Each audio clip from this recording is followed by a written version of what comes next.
Tantor Audio, a division of Recorded Books, presents Wicked and Wildflower by Sarah Bailey. Narrated by Julio Maxwell and Amy Hall. 1. Wicked. I'm about to start barking. The blonde at the pool table. I nod toward the end of the bar. What's she drinking? Emilio raises a brow at me. Vodka soda. Why? Dude, come on, Ryan shakes his head. She's clearly on a date. You're right, she is on a date, and she's clearly bored out of her mind. My two friends follow my gaze across the room and watch as the pretty girl bites back a yawn. We catch her subtle eye roll as the man she's with shoots the cue ball toward a pair of stripes at the center but misses tragically, knocking one of her solids into the pocket instead. He lets out a forced laugh. I'm a bit rusty, I guess. I used to play all the time in college, though, and I couldn't be beat. Did I mention I went to Cornell? Emilio, Ryan, and myself suppress our own groans as we turn back to the bar. The two of them return to their conversation, but my eyes stay on her. She laughs slightly, feigning interest in the stories of his college years as she misses her next hit. I'm not very good either. She's lying. The way she kicked her hip out and bent her elbow was unnatural. She was forcing herself into a poor position. If I had to guess, I'd say she could play circles around the douchebag, but for some reason she's dumbing herself down. That tells me they don't know each other well. This is their first date, perhaps even their first time meeting, which makes me feel significantly less guilty about the fact that I'm going to steal her away. I snap my fingers at Emilio.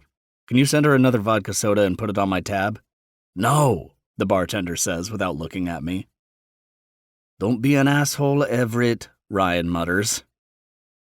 I look back and forth between my two friends.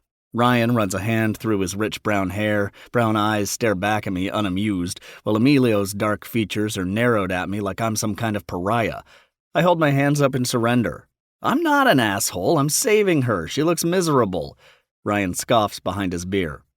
I'm sure that's what it is, a selfless act that has nothing to do with how hot she is. I mean, of course it has a little to do with how hot she is. She's fucking stunning. Shoulder-length blonde hair, red manicured nails are constantly tucking her straight strands behind her ears so she can show off her pretty pert nose and full pink lips. The way her dark-washed denim skirt hugs her ample hips is enough to put all the atoms in my body on alert, let alone the mile-long smooth legs beneath it. Jesus, Everett, you're like a panting dog, Ryan laughs at me. I'm about to start barking. All right, I'm going to send her over another drink, but only because I can't wait to watch her throw it in your face, Emilio chimes as he turns around and begins pouring.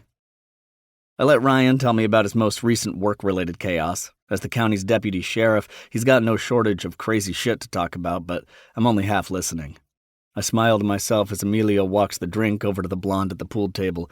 Her eyes light up as she accepts it, and Emilio nods his head toward me. She fights a smile as her pretty cheeks pinken.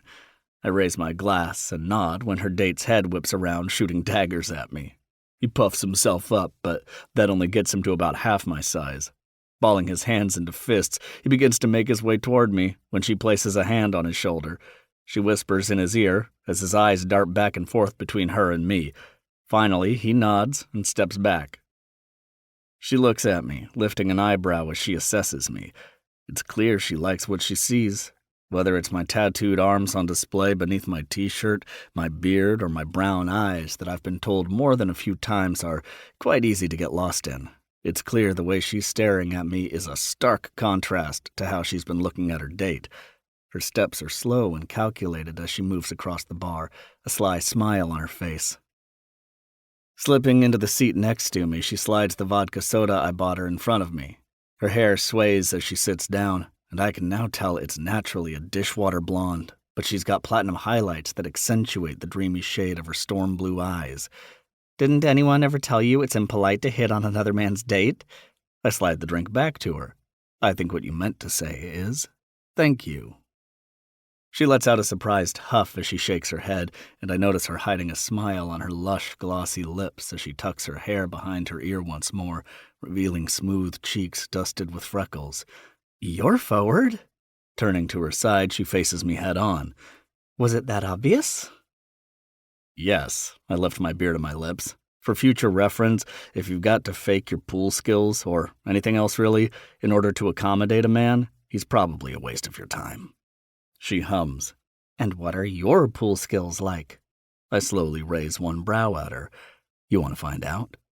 Her eyes lock on mine, kaleidoscope shades of blue, as she slowly extends the glass to her mouth and takes a sip. I can't tell if it's a challenge or an acceptance. She looks down at her lap as she sets her drink on the bar. It's a blind date, not my idea. She chuckles to herself. I'm new in town and I was pressured to get out of the house, but I'm really not interested in getting to know anyone. What are you interested in? I ask, leaning closer. I can't help it. It's instinct. She smells like coconuts and something tropical. Her gaze flickers to me again, taking a short moment to look me up and down before settling on my face. She studies me like I'm a risk, and she can't decide if it's worth taking. If I'm being honest, a good lay who won't call me afterward. I can't help the laugh that bursts out. Her face remains completely blank as she studies me. It was the last thing I was expecting to come from her mouth, but I'm not at all disconcerted. I call over to Emilio, who's standing with his back to the bar, pretending like he isn't listening. Can you get us 2 shots of... I turn to look at her. She contemplates for a moment before shrugging. Fireball. Fireball, I scoff. A salacious smile tilts up her glossy pink lips. Felt like the night needed a little spice. Emilio slides the 2 shots across the bar, and I catch them, handing one to her and grabbing the other for myself. I have a feeling it's about to get spicier. I raise my glass toward her. Cheers. I pause. I didn't get your name, cariño. She hesitates for a moment, glancing around the bar. Her eyes dart everywhere except her date, who's glaring at us.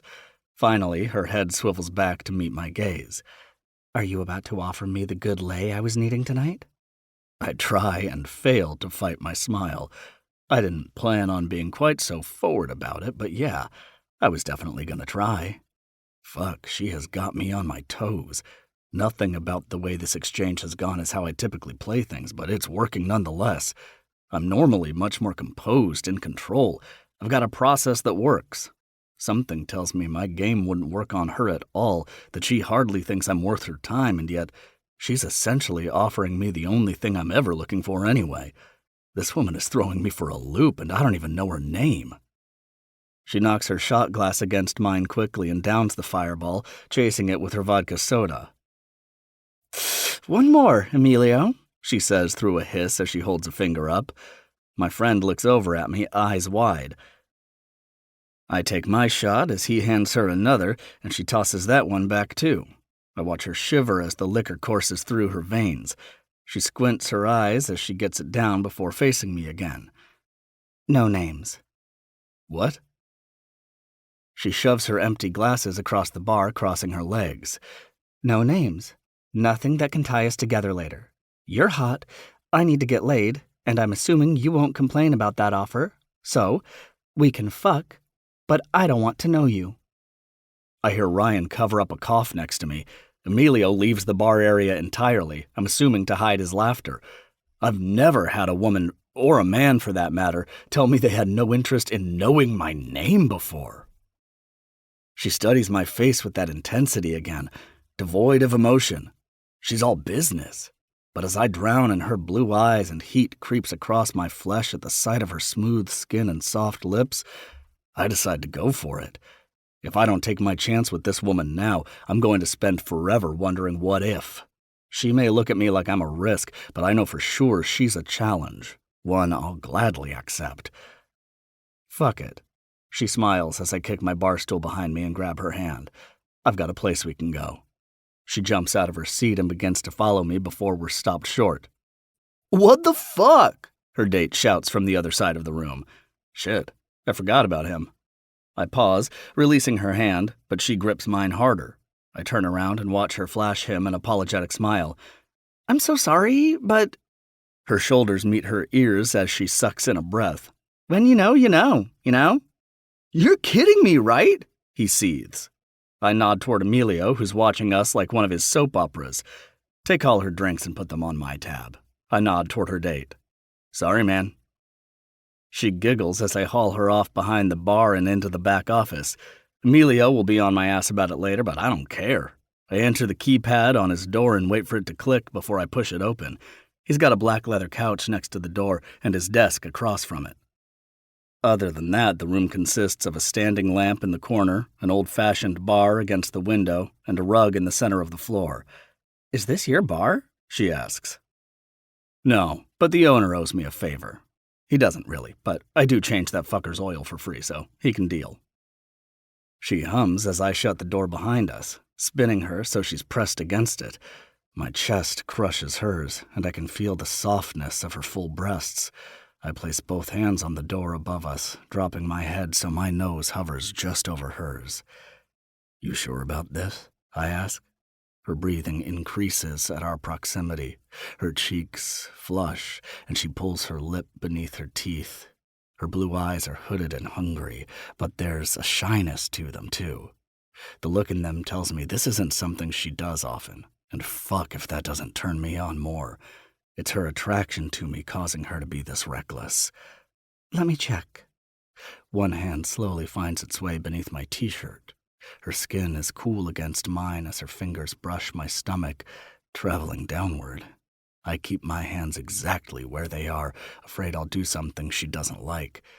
I hiss as she brushes against my cock, hard as steel beneath my jeans. She brings her other hand up my neck, gripping the back of it and pulling me down. I fall into her like gravity.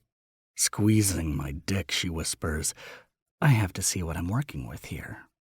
Oh, baby, I rasp against her lips. Let me show you.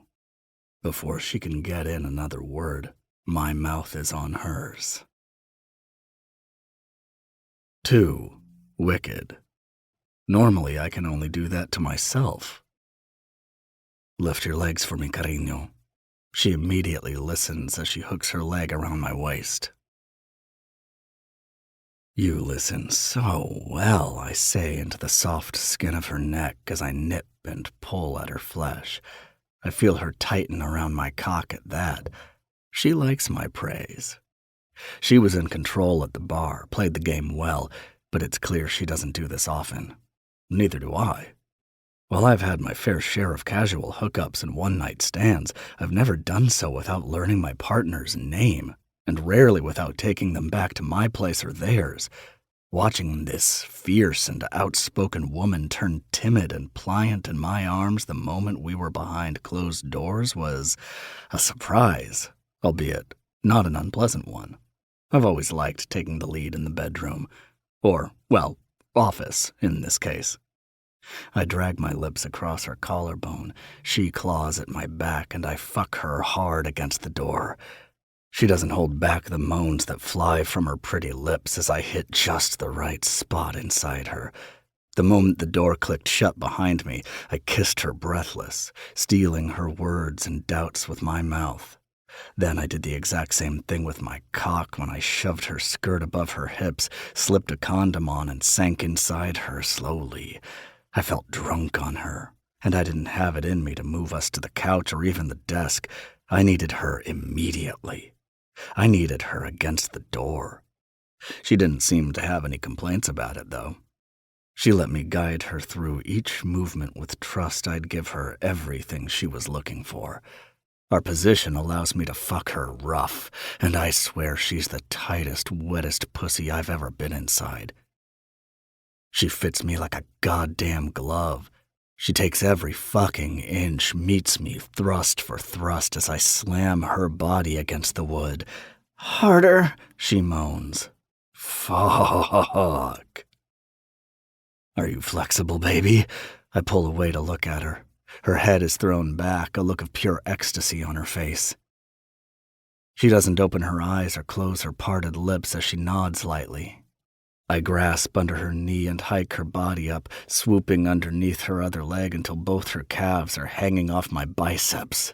The movement brings her hips inward and her ass outward, allowing me the freedom to pump faster and fuck deeper. Oh, my... She inhales a sharp breath. Oh, fuck. Yes, right there.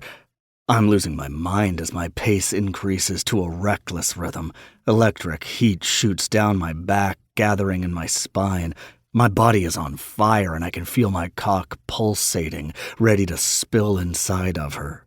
I can feel her wetness coating the inside of her thighs, the warmth of her pussy euphoric, and the way she tightens every time I hit that spot so deep has me going cross-eyed. She's growing tighter and slicker by the second, her moans becoming so loud I'm sure any patron using the bathroom could hear us at this moment. I'm past caring, though. I continue pumping in her hard and fast, determined to throw us both over the edge and into the free fall of bliss. I'm going to... That's it, cariño. Come for me. You're taking it so well. Fuck. The word is soft, sweet, and breathless as it falls from her lips on a cry. She becomes impossibly tight, and my mind scatters as the heat inside my spine explodes into white-hot pleasure. Her release floods over me as she screams out in ecstasy. I remain buried inside her, my face in the crook of her neck as we float down from the high of our orgasms. It feels as if we're both stunned into silence, only our heavy breathing filtering through the room. I lift my head, and her eyes flutter open. Blue and bright with lust, they soak me in. A soft, glowing flush runs across her cheeks and down to her heaving chest. I'm still holding her against the wall, still inside her, but I feel frozen, unable to pull out or pull back. The moment stretches on for what feels like forever, and not even a second at the same time. She's just so pretty. Unbelievably so. I don't know her name, and by the sound of it, she has no intention of ever seeing me again. But I can't help myself as I lean in. Her eyes widen as I press my lips to hers, soft and feather-light. Just one final taste of this mysterious, fierce, alluring woman I'll never get to see again. She accepts my kiss. She gives it back.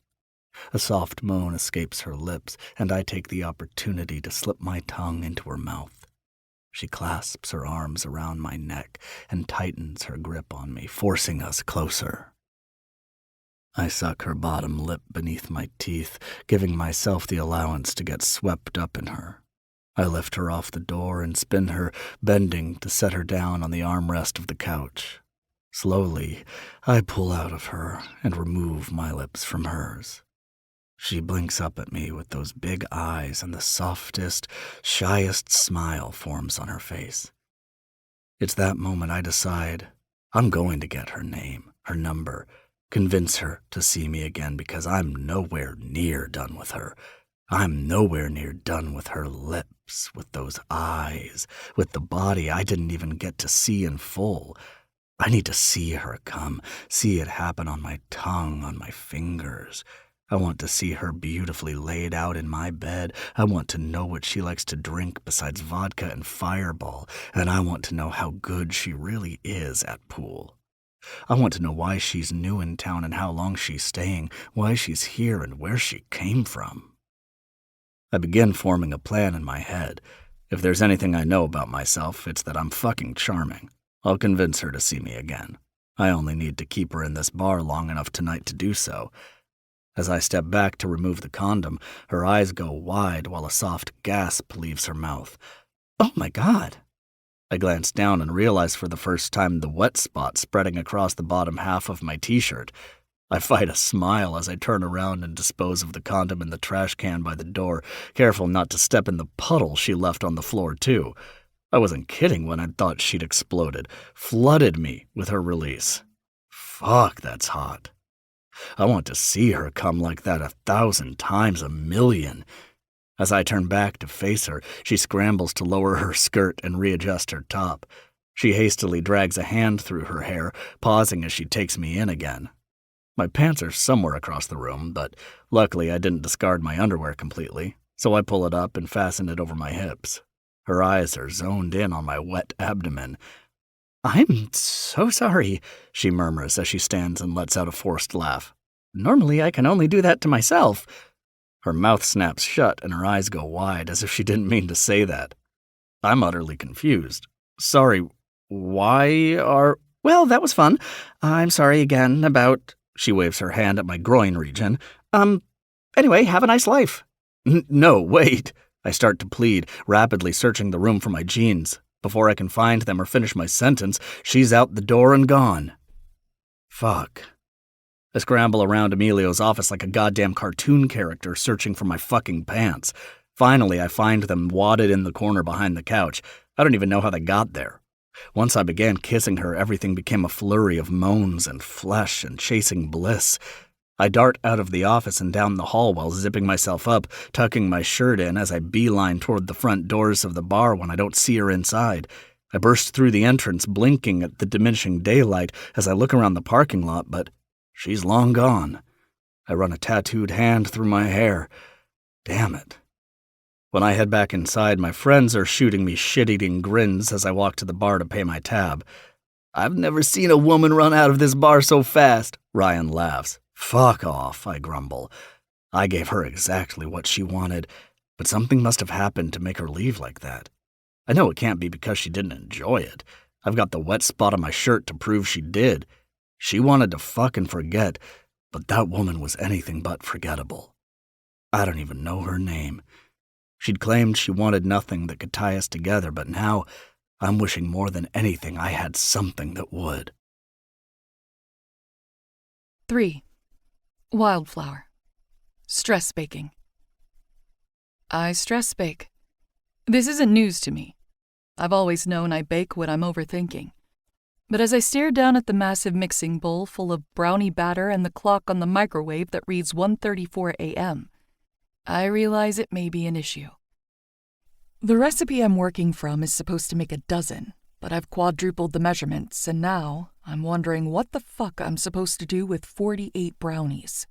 I don't even have enough pans to bake that many. My eyes dart around the kitchen, taking in the mess of flour, sugar, and chocolate-covered utensils that accent my sister's counters. I'm suddenly feeling very tired, and I don't know what to do with all this batter. Nor do I have the energy to clean up right now. I know eventually Monica is going to wake up, and I don't need her seeing what a mess I am. She'll start asking questions about my date, and I don't have the energy to go there right now. I don't know how to tell her that I ditched the guy she set me up with and fucked some random man in the office behind the bar before running away. Sighing, I wrap the bowl of batter and throw it in the fridge before I begin loading the sink with dishes. At the very least, Darby and Leo are out of the country, so they won't know if I leave their dishes sitting in the sink overnight. I pull out my phone, wondering if now would be a good time to call my sister. I think it's going to be mid-morning in Portugal, so she's probably awake, though I'm not sure if I want her to start asking why I'm up this late. I notice 3 more missed calls from my dad, plus another text message. He's getting more aggressive, more desperate, demanding Darby and I return his correspondence. I roll my eyes, deleting the text before even reading it. There's a message from my sister sent a few hours ago, likely when she first woke up but assumed I was still asleep. Dad called me again. Me too, I respond. You don't think he'd come here, do you? She replies immediately. Leo says he doesn't think so. Dad's too intimidated by him. I chuckle at that, clamping a hand over my mouth as it rings out through the silent house. It's not even because I disagree. Leo's probably right. He's likely the only person who has ever told my father to fuck off straight up and gotten away with it. Everything in my dad's life is categorized by money and status, and Leo has an abundance of both, more than my father could ever dream of achieving. He stole my sister away from her own wedding and humiliated our family. And when my dad demanded Leo bring Darby back, he essentially told my dad to go fuck himself, then anonymously bought my grandmother's house out from under him. My father has never been served like that, and if I were him, I'd stay as far away from Leo as possible. That knowledge gives me an additional kernel of faith that Pacific Shores is the one place on Earth where my sister and I are safe. My phone buzzes with another message from Darby. I can't imagine why he'd bother to come after us anyway. I know exactly why he'd come after me. exactly what he wants from me. But Darby doesn't. So I confirm her claim and tell her I'm going back to sleep before she can ask why I'm awake at this hour in the first place. My goal was always to get out from under my parents, to leave and start over somewhere new. But my sister's abrupt move to California earlier this summer kind of catapulted that timeline. I couldn't stand remaining in Kansas without her, so the moment I could get Lou and me out, I followed her to Pacific Shores. Though, due to the messy timeline and lack of planning on my end, Lou and I ended up rolling into Pacific Shores just days after my sister and her fiancé Leo left for a surf competition in Portugal, meaning I moved into my grandmother's, well, technically it's Leo's now, house with my daughter, not knowing a single soul in this town. A few days after settling in with our things, Leo's adoptive mom, Monica, showed up with dinner and introduced herself. Lou immediately became smitten, and I couldn't blame her for it. Monica's cool as hell. Plus, I think she's a little lonely with Leo and Darby gone. Her daughter Elena lives in New York and doesn't visit often. Apparently, when Leo told Monica he'd reconnected with Darby after 10 years, and they'd be getting married next spring, she was elated. She immediately took Darby in like a daughter, which was great, given that our own mother had never been particularly nurturing. And it now appears that extends to me and my daughter, too. Monica has taken us around town, helped me get Lou registered at the elementary school nearby, and has even started apartment hunting for me. Leo got me set up with a job that I'll be starting once he returns from Europe and I get Lou settled at school. After one particularly late night and a few too many margaritas after Lou went to bed, I explained my dating history to Monica, who then decided I was far too young, hot, and smart to be so accepting of my single status. Now, her goal is to help me find a boyfriend. I didn't have the heart to explain my deep-seated trust and daddy issues, so I played along, thinking it was something she'd forget. I wasn't expecting her to inform me that she set me up with the son of a friend, because apparently everyone in this town knows everyone, and she would be babysitting. I was adamant about not going, but when she showed up at the house this evening and demanded I leave, I couldn't say no. At the very least, I looked forward to the opportunity to get out of the house and feel like an adult for a little while. The date ended up going sideways when I walked away on the arm of a stranger, fucked him in the back office, and scurried out like a sewer rat. I didn't even have a ride home, so I ran around the backside of the building while I called my Uber, afraid the gorgeous man whose name I never learned would come looking for me. God, he was gorgeous, though. Thick arms, corded muscles, and all those tattoos. He's exactly my type. And fuck if I didn't cling to his body like a bear on a tree branch. You could have woken me up, you know. A voice pulls me from my daydreams, startling me in the darkness. Fuck, Monica! My hands flew to my chest. You scared me. Leo's mother stands in the doorway leading from the living room, smiling sleepily. When I got home from my date, Lou was already in bed, and Monica had fallen asleep on the couch. I didn't want to disturb her, so I began stress-baking brownies instead. I didn't want to bother you. I figured you'd get up at some point. She smiles at me. How did the date go? I wince. I'm not sure there will be a second. Monica frowns before letting out an exasperated sigh. Yeah, Colin's a bit of a dud. I'll admit I knew that going in, but I thought it was a good way for you to at least dip your toes into the Pacific Shores dating pool. Well, I definitely got what I needed out of it. She flicks a manicured dark eyebrow at me, but thankfully doesn't push for further explanation. Yawning, she putters into the kitchen and begins putting dishes in the sink. Lucy went to bed around 9:30. Lucy. Child of many nicknames, my daughter is. With a birth name like Lucille, it's bound to happen. My parents have always called her by her full name. I began calling her Lou when she was a baby because I thought she kind of looked like an old man. Plus, my mom hated the nickname. Darby will sometimes call her Lulu, which Leo has picked up too. Monica, however, has taken a liking to Lucy. Are you throwing a party I wasn't aware of? She asks, cataloging the disaster of a kitchen. No, I just Bake when I can't sleep, I guess. I shrug. Monica chuffs. I told Lou you were meeting a new friend, by the way, so expect her to ask about it tomorrow. She was very interested to know who you're becoming friends with since, according to her, you don't have any. I snort. She's nothing if not honest. I don't tell her I'm dating, because I don't want her getting her hopes up that I'm going to introduce a new person into her life to fill the void her dad left, only for it not to work out and have her be abandoned again. If there is anything I'm certain of, it's that my flings never work out, so they never meet my daughter. You don't need to help clean up, I say. It's late.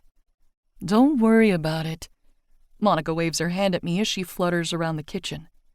I'm a night owl, and I've been meaning to reorganize here anyway. I mean, who puts Tupperware in the cabinets? It needs to go in a drawer. It's all a mess. I smile. Darby's going to hate coming home to find her kitchen completely restructured. But it's her mother-in-law, not mine. I don't want you to clean up my messes, Monica. Cleaning up for my kids is my favorite thing. Reminds me that I'm a mother. She doesn't look at me as she says it, as if the words flow from her mouth so naturally she doesn't think twice about them. I suppose I shouldn't be surprised by it, knowing the way she'd taken Leo in when he was 12, after his mother died and his father left. It's in her DNA. She doesn't need to have known me for years to care about me.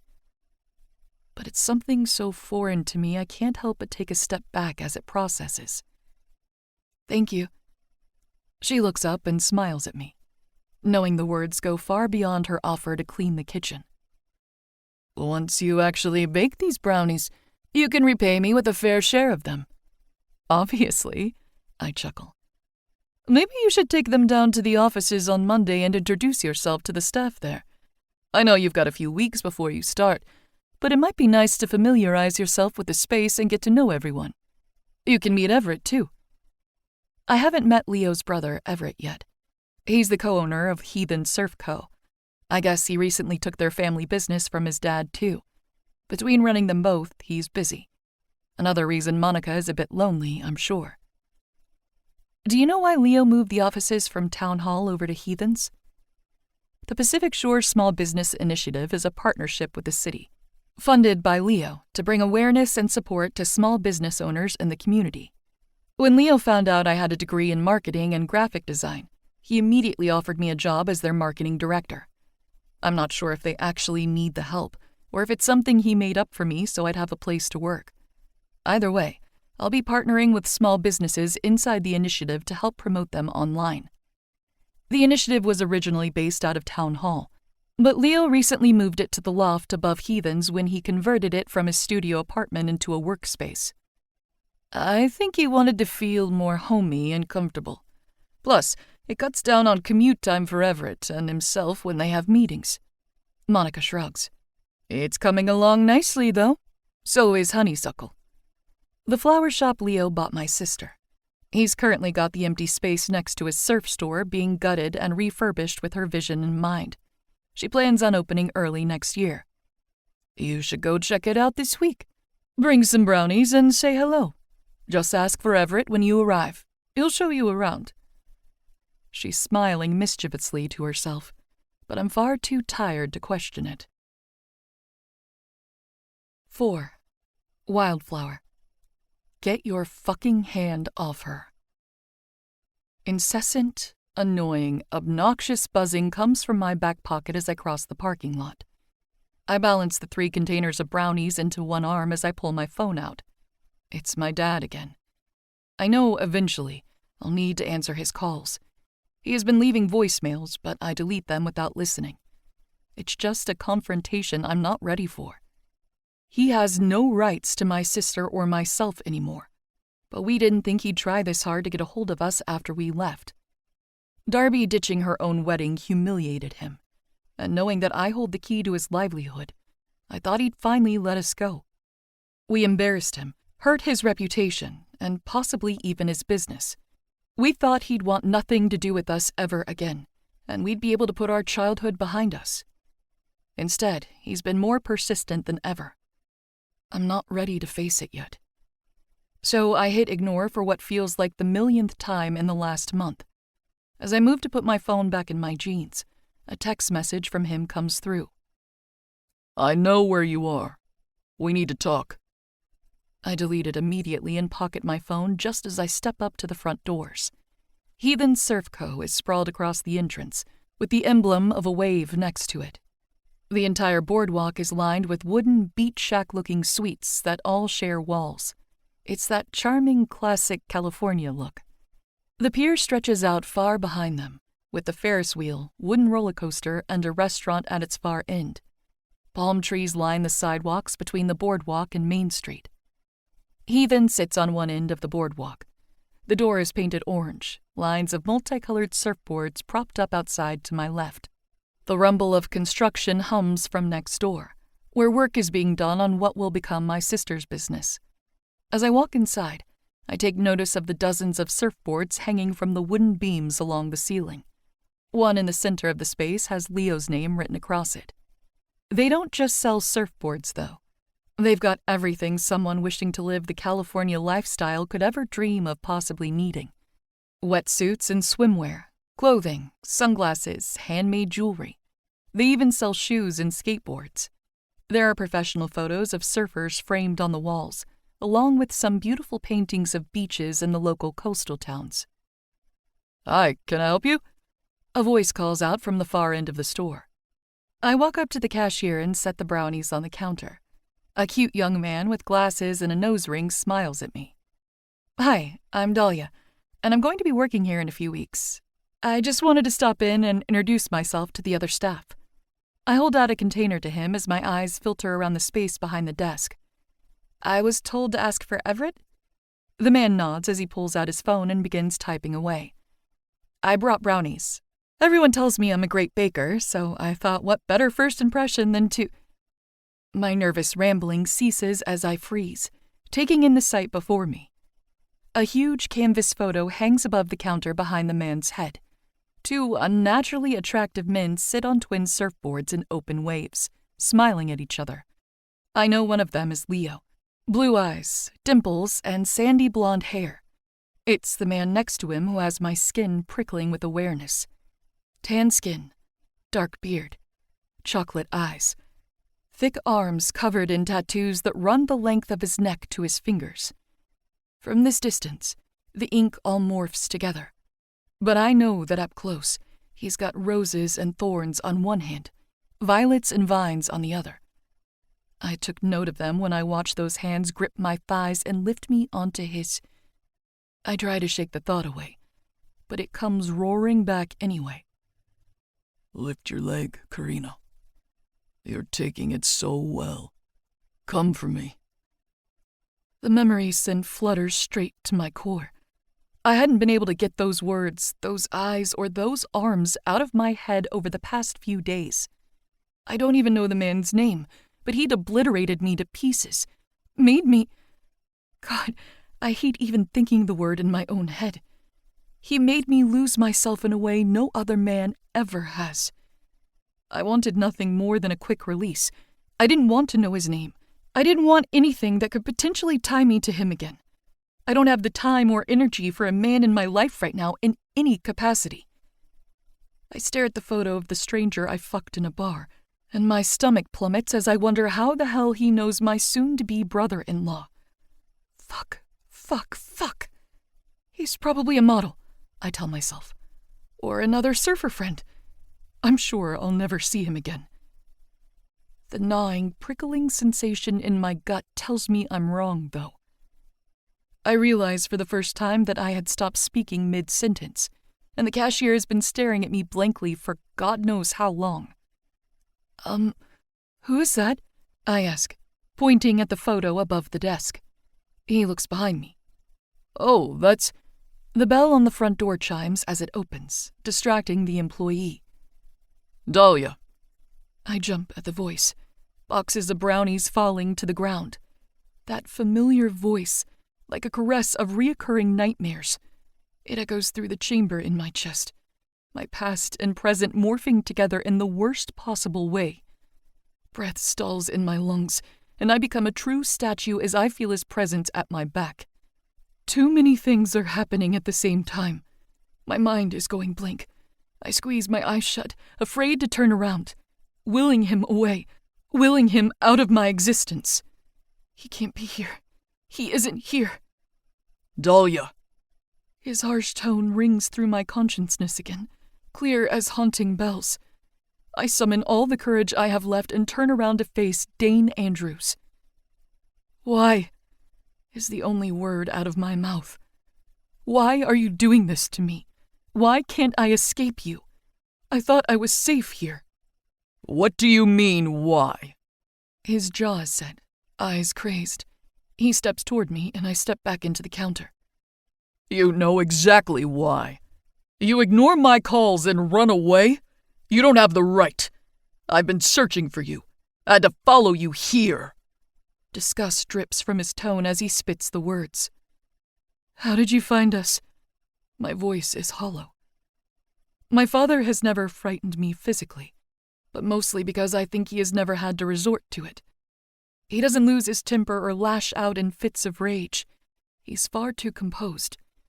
Everything he does is calculated and planned. He uses words to cut and blow and destroy. He knows he could slash me far deeper with his voice than with his hands. This was supposed to be a fresh start, a way to escape that forever. But he's here, and I'm alone. Because everything he does is calculated. He waited until my sister was gone, until he knew I was by myself in an unfamiliar town with nobody to protect me. Not the way Darby has Leo to protect her, before he came for me. My parents have never loved me or my daughter, but they shrouded us in a veil of money and power that made him feel entitled to me, and more terrifyingly, to Lou. The only thing more potent than my fear of him is my love for her.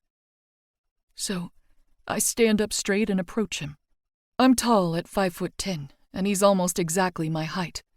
I used to shrink beneath myself when I was a teenager, but now I lift my head and stretch my neck. How did you find us? I ask again. My daughter runs off from her wedding with some D-list celebrity athlete. It's not hard to figure out where she went. Then, you disappear after that shit you pulled a few weeks ago? It wasn't hard to assume you followed. He sneers. Darby finds herself a millionaire. Lord knows you'll be riding those coattails. Bile burns my throat as I swallow. His words slash through my soul like a flaming blade. I've forgotten the brownies on the ground, forgotten the cashier standing behind me, and the fact that this is supposed to be my workplace soon. I've forgotten why I'm even here, and I'm suddenly overwhelmed with the need to leave. I need to pick up my child. I remind myself that she's safe with Monica, down at the beach not far from here. But I won't feel okay again until she's in my arms and nowhere near his. I told you all I wanted was for you to leave us alone. I'm trying to protect my sister and my daughter. From you. I maneuver around my dad. I don't know what you were hoping for in coming here, but you can leave. Let us move on. I'm impressed at the surprising steadiness in my voice, but I wonder if it's only because I refuse to meet his eyes. He grabs my arm, holding tightly as I try to wrestle out from under his grip. Not so quick, darling. He smiles down at me, but it's coated in disgust. We're not done. You've got something that belongs to me. No. He holds me tighter, and it feels like he's about to start dragging me out the door when a slamming noise echoes through the otherwise quiet shop. A booming voice follows it. Do we have a problem here? I recognize that voice, too. But right now, it feels more like a beacon than a curse. Tattooed arms crossed against his chest, stretching his black t-shirt tight. Quiet rage simmers behind those brown eyes as they soak in the scene around us. I'm thankful the store was at least empty, but I'm humiliated that he's witnessing it. The man from the bar, who's looking at the grip around my arm with enough heat to melt through iron. Get your fucking hand off her. 5. Wicked. I'm her boyfriend. Who the fuck are you? He immediately lets go of her arm and steps back. I preen at the kernel of fear in his eyes. I can't believe she's standing in front of me, though I wonder if I should be surprised at this point. She blew into that bar like a hurricane, dismantling all of my composure and leaving destruction in her wake when she breezed out of my life just as quickly as she came. Here she is again, in my business, dessert spilled across the floor, requiring rescue from yet another douchebag. Need my saving once again, huh, cariño? Her nostrils flare at the pet name, but I'm not sure what she expects, considering she wouldn't give me her real one. I'd heard enough of the conversation to understand now exactly who the woman standing in front of me is. I also don't let myself think too hard about the eventual fallout of our earlier actions. She looks just as pretty in her white t-shirt and denim cutoffs as she did in the bar that night. She's wearing less makeup, and her hair is thrown up in a loose bun. Now that I catalog her features, I realize she does closely resemble her sister. The lips, nose, and freckles, but it's her eyes that have me feeling adrift. A color that doesn't match Darby's, a shade of blue I'm pretty sure doesn't exist anywhere but right inside her irises. The space around us fades to nothing as I study those eyes. As they study me, I watch the heat rise on her cheeks, the flush running down her neck and disappearing beneath the V of her shirt. I wonder if she's remembering all the same things I am. "It never did take you long, did it, Dahlia?" The man next to her scoffs in disbelief as he rapidly looks back and forth between us. I wonder if the hunger on my face is that obvious, or if he just knows her well enough to see it on her, too. "Suppose I shouldn't be surprised." I watch her physically flinch at the blow of his words, and then I see red as rage overtakes me. "You've always been a slut." Dahlia recoils back from him, and I watch as she shrinks in on herself as the words land. It sends me into a tailspin, and before I fully understand my actions, I'm on the other side of the room with the asshole shoved against the wall and my elbow on his throat. The piece of shit would be half my size on a good day, and the way he looks up at me with hatred in his stare tells me he's well aware of it too. His skin flushes red as I cut off his oxygen, and bloodshot eyes move from me to the woman standing behind me. "Don't look at her, look at me." He listens, and I make sure he's entirely focused on my face before I speak again. "I'm going to ask you nicely to leave my store." I press a little harder, and he gasps as he fights for air. "You're never going to speak about her like that again. I don't want to hear Dahlia's name out of your mouth. If you continue to bother her, I'm going to make sure I know about it, in which case, I'm going to be a lot less fucking polite. Are we understood?" "Who are you?" he gasps between choking breaths. I smile. "I'm her boyfriend. Who the fuck are you?" I hear Dahlia gasp at that, but I don't have time to think those words through or watch her reaction, so I keep my eyes on the man in front of me. He's older. I don't think he's some sort of former flame. I don't think she's been in town long enough to have one. The longer I stare into his brown eyes, I realize that they might be Darby's eyes. I take in the color of his hair. Though streaked with gray, it's the same dishwater blonde that matches Dahlia's natural shade. I think I might be holding her father against the wall by the throat. There's defiance in his stare. I don't let up, though. I don't move. I don't give him air to breathe, not until he finally gives me a slight nod. I back up and let him peel off the wall. He straightens out his trousers and brushes his hands down his wrinkled button-up. "We have things to discuss, Dahlia," he mutters without making eye contact with either of us. "No, we don't." Her voice is soft and timid. She's scared.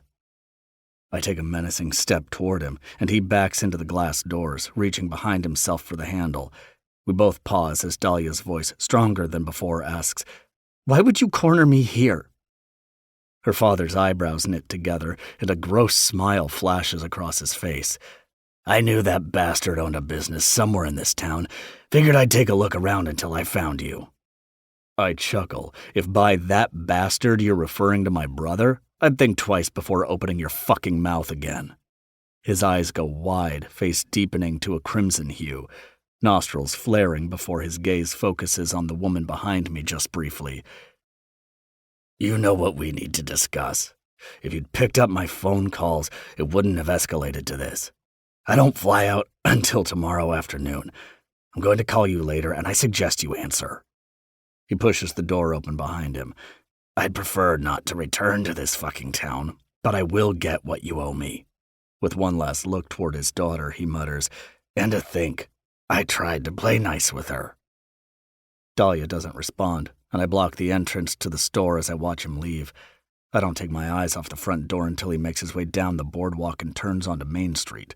I watch until he's completely out of sight before I turn back to face her. Adam's long gone. He texted me when the altercation started, and I came downstairs immediately. I had guessed the woman in the store was Darby's sister when he mentioned she was a new staff member for the initiative, but I had no idea I'd be running into the same woman from the bar. I told Adam to head outside and lock the doors while I handled things so we wouldn't risk any patrons witnessing it. I also didn't want Dahlia to feel any more embarrassed than I'm sure she already is. I know Adam's a hopeless gossip, so I also make a mental note to remind him later that if he utters a single word about the incident to anyone, I'll have him jobless before the words leave his tongue. Dahlia is leaned back against the counter, a trembling mess. Her eyes are cast down to the floor as if she were afraid to look at me. I slowly approach her, squatting down at her feet and picking up the brownies sprawled on the ground. I place each one back in the container before rising and setting it beside her. You're Darby's sister. It's not a question. She finally lifts her head, and all I see is the color blue. You're Leo's brother, she says quietly. I nod. Well, fuck. I can't help the laugh that escapes me. There's that string I was looking for, I guess. 6. Wicked. That never happened. This is where the magic happens, I say as I flip on the office lights. Most of our staff only work for the initiative part-time, so they're out and about or working from home. The space is used primarily for meetings. Leo and I put up some temporary walls to section the loft off into 2 offices, 1 meeting room and 1 large room with several open workspaces. The desks can be used by anyone at any time. We're not strict on schedules as long as people are getting their work done and picking up cashiering shifts at Heathens when we need them. Leo's old kitchen works as a makeshift break room. There's a bathroom up here, too. Today, however, the office is empty, save for me. It's a Friday in late August. Most of the staff are playing hooky and already out for the weekend, but I'm not about to be on their ass for it. If I hadn't had to set September's budget for Ramos Automotive, I would have been out on the waves myself. Now I'm glad I was here, and Dahlia didn't have to face her father all on her own. Dahlia's silent as she looks around the space.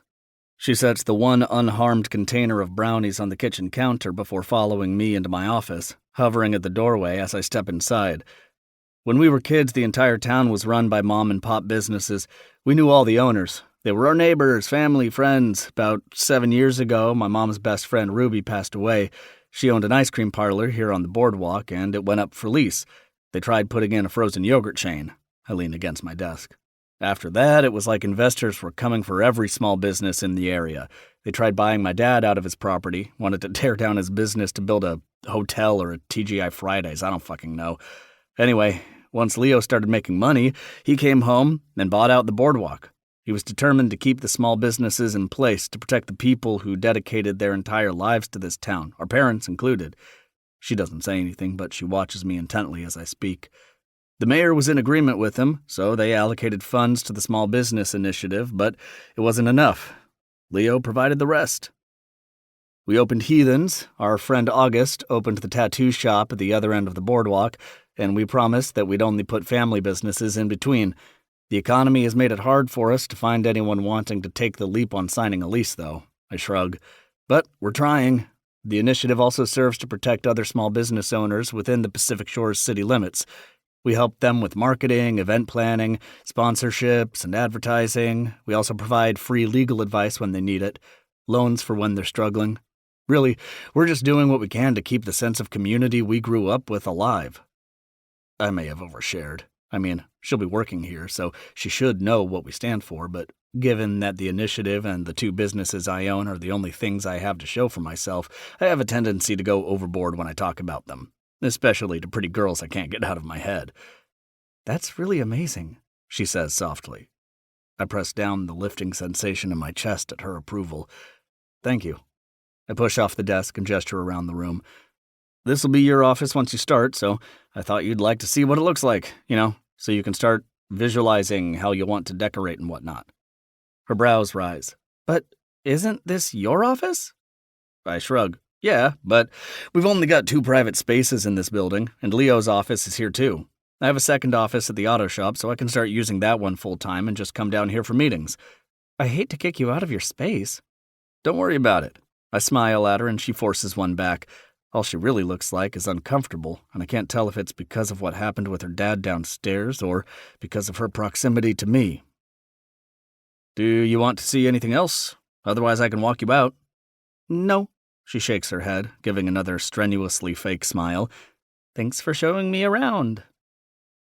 I nod as I lead her out of the office into the main door. I'll tell everyone the brownies are from you so they know who to thank when you begin working. She doesn't respond as I lock the door behind us and follow her down the stairwell that leads to the back side of the boardwalk. I assume she parked in the garage across the street. As we make it back to the doors of Heathens, she pauses. Her head swivels up and down the road, and I know she's searching for him, to see if he waited for her to leave. I'll walk you to your car, cariño. She opens her mouth as if she's going to protest, but she thinks better of it and simply nods. I lead her across Main Street and into the garage on the other side of it. She stops when we reach a mid-size Honda that looks to be a newer model in fairly decent shape. This is a good car, I say, then feel stupid for it. She snorts. Thank you. Cariño. She looks at me as she opens the driver's side door. Do we need to talk about what happened at the bar? No.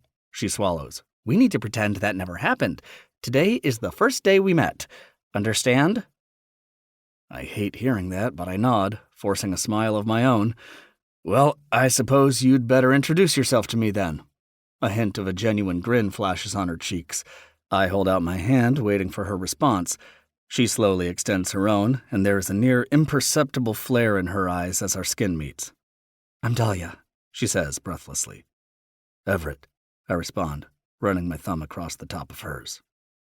I swear chills rush up her spine at my caress, but she drops her arm swiftly, stepping into the car. You told him you were my boyfriend. I swallow, caught off guard by her statement. Her eyes grow wide as if the words surprised her too. I didn't know who he was at first, I explain. I thought if he was someone you'd dated or something, he may have been more likely to back off if he thought you were unavailable. Her mouth turns up slightly, the first sign of amusement I've seen in her since that night at the bar. Well, it probably helped more than it hurt. It appears the only men my father seems to be intimidated by are the ones Darby and I are dating. Happy to be of service. I wink at her. She gives me a coy smile again as she buckles herself in and reaches for the door handle. Before she can shut the door all the way, I grab the top of the window, holding it in place. Dahlia, are you sure you're safe with him around? I can follow you home, or we can file a report with the— No, she says too quickly.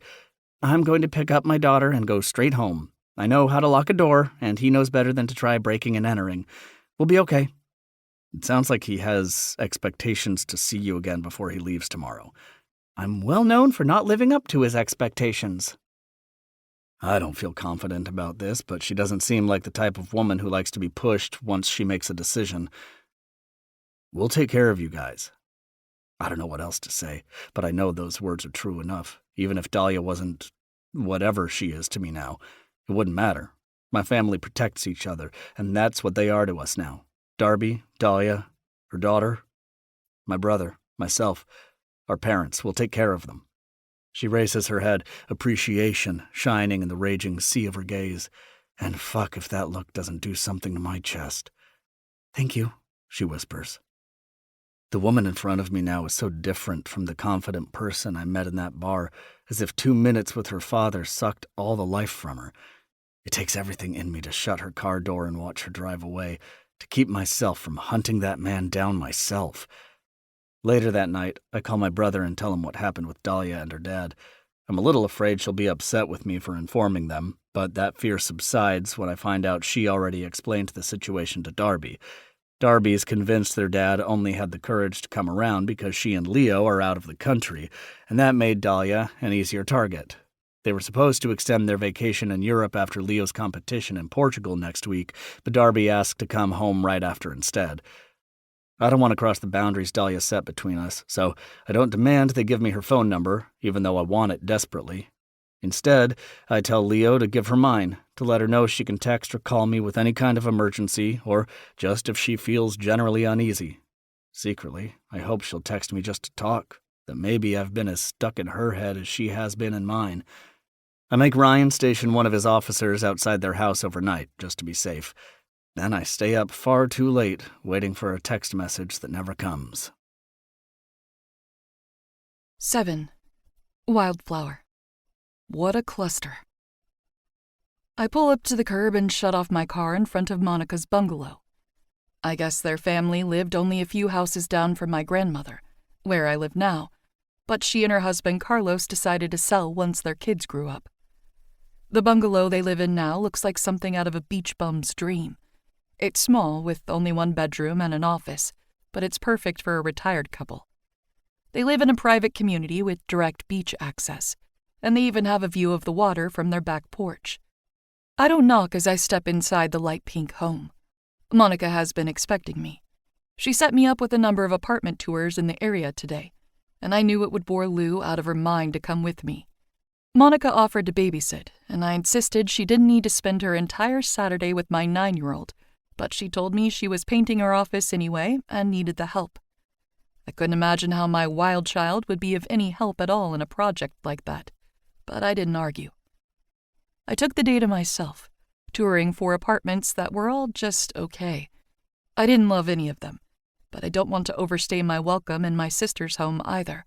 So I submitted an application for 2 and then read a book on the beach while I stuffed my face with a burger. I can't remember the last time I ate a meal or read a book in solitude. And while I don't want to continuously burden Monica with babysitting duty, it was really fucking nice.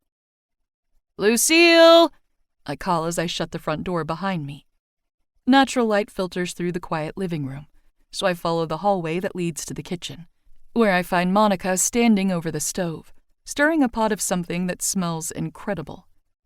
I had her take a shower because she was covered in head-to-toe timid absinthe, and I didn't want to risk her bringing it home in your car. I chuckle. So I suppose she was more trouble than help then? Her eyes light up as she spins to face me. She was perfect. We got the office painted. We just decided to have some fun after, too. I'm glad you had fun. Thank you for watching her. She gives me a pointed look, and I know she's about to start lecturing me on why I need to stop thanking her for everything, so I quickly nod to the food on the stove. That smells amazing. That look forms into a smile, and she opens her mouth to say something but pauses as we both hear the front door open and close. "Mama?" The smile she gives me is midnight in comparison to the way her face brightens at that voice. She lights up in a way that's only possible when a mother hears her child call out for her, an expression I'm sure has never graced my own mother's face at the sound of mine or my sister's voice. I've done a decent job over the last 2 weeks trying to forget the fact that the stranger who unraveled me in a bar happens to be my brother-in-law's brother. I've fought harder to forget that he's the son of the only friend I've made in town. The friend who was babysitting my child while her own kid railed me against a door. The friend who set me up on the date with the man I bailed on so I could fuck my brother-in-law. In-law? In a bar. What a cluster. All the effort I've given to shoving those thoughts from my mind fails me when Monica calls out, "In the kitchen, baby!" My whole body goes stiff. I haven't spoken to Everett since that moment in the surf shop.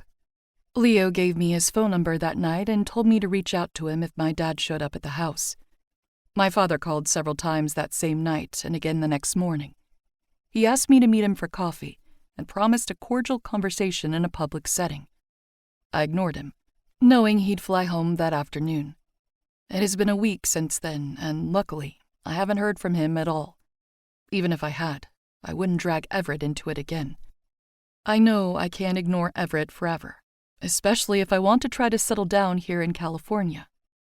For the first time in my life, it's starting to feel like I could have a real place to call home. Darby and I have always done a decent job of blocking out the toxicity in our lives and relying on each other to feel whole. Our house in Crestville did feel like that at times. A home. Truthfully, though, we didn't have a support system outside of each other. We got by, but I'm not sure either of us were ever truly happy. And while I haven't spent much time with her and Leo together, I can tell just by the sound of her voice on the phone that she's the happiest she's ever been. I can tell she's feeling settled, complete with him. I want that too. I don't need it with a man. I know I can find that with my daughter and my sister, and Pacific Shores is the closest I've ever found to that feeling.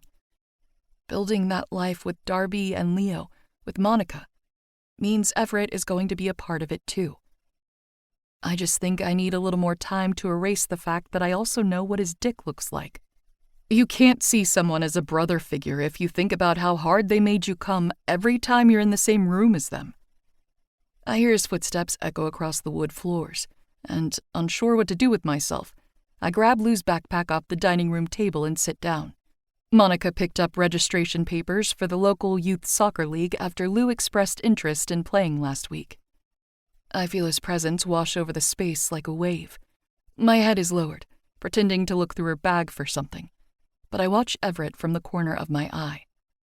"Hi, Mom," he says as she steps up to him. Monica raises on her toes to press her lips against his cheek. He hands her a bouquet of flowers. "The market had the lilies you like." The deep baritone in his voice rakes down my body the way it did when he was whispering in my ear that night. Physical chills run down my spine, and I work to shake them off. That seems to catch his attention. "It's good to see you again, Wildflower." He leans against the doorframe leading to the kitchen and crosses his ankles as he smirks at me. "Wildflower?" I scoff, ignoring the way Monica's narrowed eyes are darting rapidly back and forth between us. She turns to the stove without a word. "I mean, your name's Dahlia, is it not?" I still can't meet his eyes, bending over as I haphazardly shove the papers back into Lou's backpack. I don't think dahlias are categorized as wildflowers. They're a bit more curated, proper. He hums. "Doesn't fit you at all then, does it? Wildflower is much better." "What, like a weed?" I snort. I hear the scuffle of footsteps and look up just in time to watch Everett push off the wall and stride toward me. He pulls out the chair across his mother's dining room table and spins it around, straddling it backward. Crossing his arms over the top of the chair, he rests his head on them and smiles at me. I don't like the way his fluid movements make my stomach somersault. I don't like the way he smirks at me like he knows what I look like naked. Like he wishes he could see it all again. "I was thinking of something more like colorful, bright, resilient, sprouting up in places you least expect them, and blowing away on the wind just as quickly." That wicked smile morphs into a full grin. "Beautiful, too, of course." I swallow, schooling my features to appear unaffected. He can't talk to me like this if I want to forget the way he makes me feel. "Dios mío, hijo. Eres capaz de mantener una conversación con alguien que no consista en coquetear." Monica gripes from the stove. I have no clue what she just said, but the tone in her voice is one of pure annoyance. Everett blushes slightly, eyes narrowing on his mother across the room. "Tranquila, Mama. Ahora mismo me estás arruinando el juego." Monica turns around and points her spoon at her son. "Deja en paz a la pobre chica. Ella no es una de tus conquistas." She drops her arm and looks at me, features softening. "I'm sorry. My son has no self-control. That's a trait from his father." I can't help the laugh that bursts out of me. I catch a hint of a smile on Everett's lips before his face straightens again, and he looks to his mom. "If you're going to bully me, I'm not staying for dinner." "Yes, you will. I'm making pesto from scratch. Your father would take out your eyes and make you eat those if he found I made your favorite meal and you bailed on it." He leans back, bracing his arms on the top of the chair. I can tell he's fighting a smile. "Speaking of fathers, tell him to get the hell out of my shop and enjoy his retirement. My workers will never take me seriously if they think they're still supposed to be answering to him." "He's never going to fully let go of that shop, baby. You know that. He will, however, lose his own eyeballs if he doesn't make it home for dinner soon." Everett grunts in agreement. He was working on Mr. Michelson's old Beetle when I left, but he promised he'd be home before we sat down to eat. Everett's eyes fall from his mother to me, and I can see the way he's fighting it, the way he fails when that gaze roams over my face, my body. I know he can see as I fail to do the same. I study the tattoos across his forearms, which run the length of his hands and peek out the collar of the shirt he's wearing. The veins in his neck strain beneath his perfectly manicured beard, and I can almost feel the way his stubble brushed against my chest. Chills rush down my spine again, and I catch the tilt of his lips as he watches me shake them off. It's as if he can read my mind, see the moment replaying in it. Suddenly, his head turns sideways, looking down the hall leading to the back of the house. His eyes soften, and before I can turn around to see what he's looking at, I hear a soft murmur. "Mom?" I know my face takes on the same expression Monica's did earlier, as I turn around and soak in those freckled cheeks, green eyes, and strawberry blonde locks. "Hi, Bug." I open my arms as Lou walks into me, and I snuggle her against my chest. She smells like whatever body wash Monica keeps in their bathroom, and a scent that's uniquely my child. I grasp her shoulders and pull her out from me, then tuck a wet strand of hair behind her ear. "Did you have fun today?" She nods timidly, and I know she's quiet because Everett's here.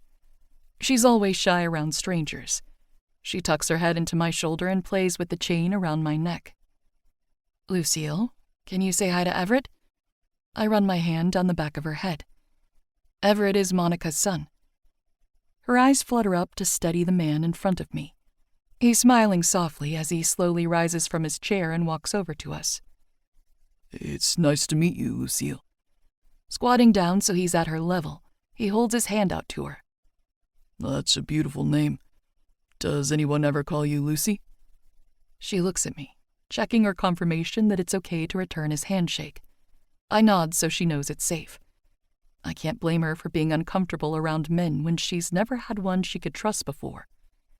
She softly places her small hand in Everett's large one. "Monica calls me Lucy. My Aunt Darby calls me Lulu." She glances at me. "My mom calls me Lou." He chuckles. "You have a lot of nicknames, don't you?" She blushes, and I understand the reaction. I feel the same way when he smiles at me. Lou nods.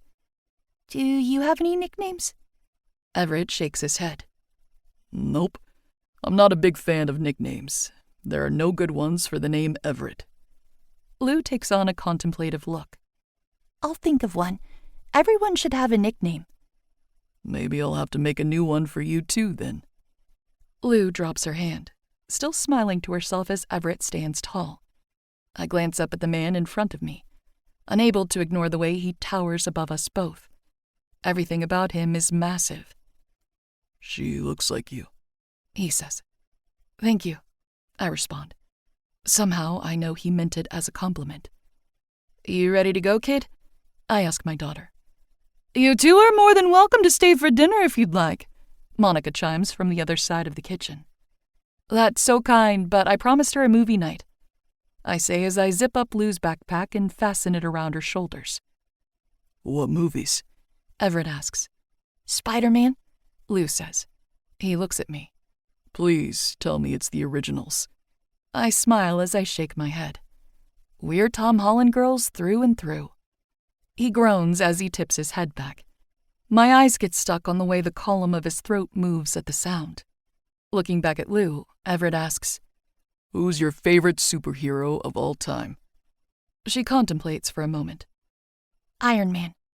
He nods. "All right, good choice." Their conversation bounces back and forth as I quietly hug Monica and thank her again for watching Lou.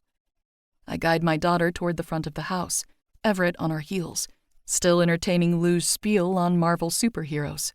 She's going through a phase.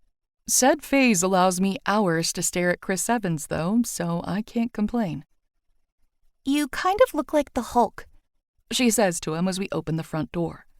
His mouth drops open as he looks at me, appearing almost offended. I shrug. Mark Ruffalo's hot. His features morph into a sly smile, and he winks at me. Thanks, Wildflower. Oh, I didn't say I agreed with her. I wink back. He frowns as we reach my car, and I help Lou into the back seat. Bye, Lucille. He waves at her from behind me.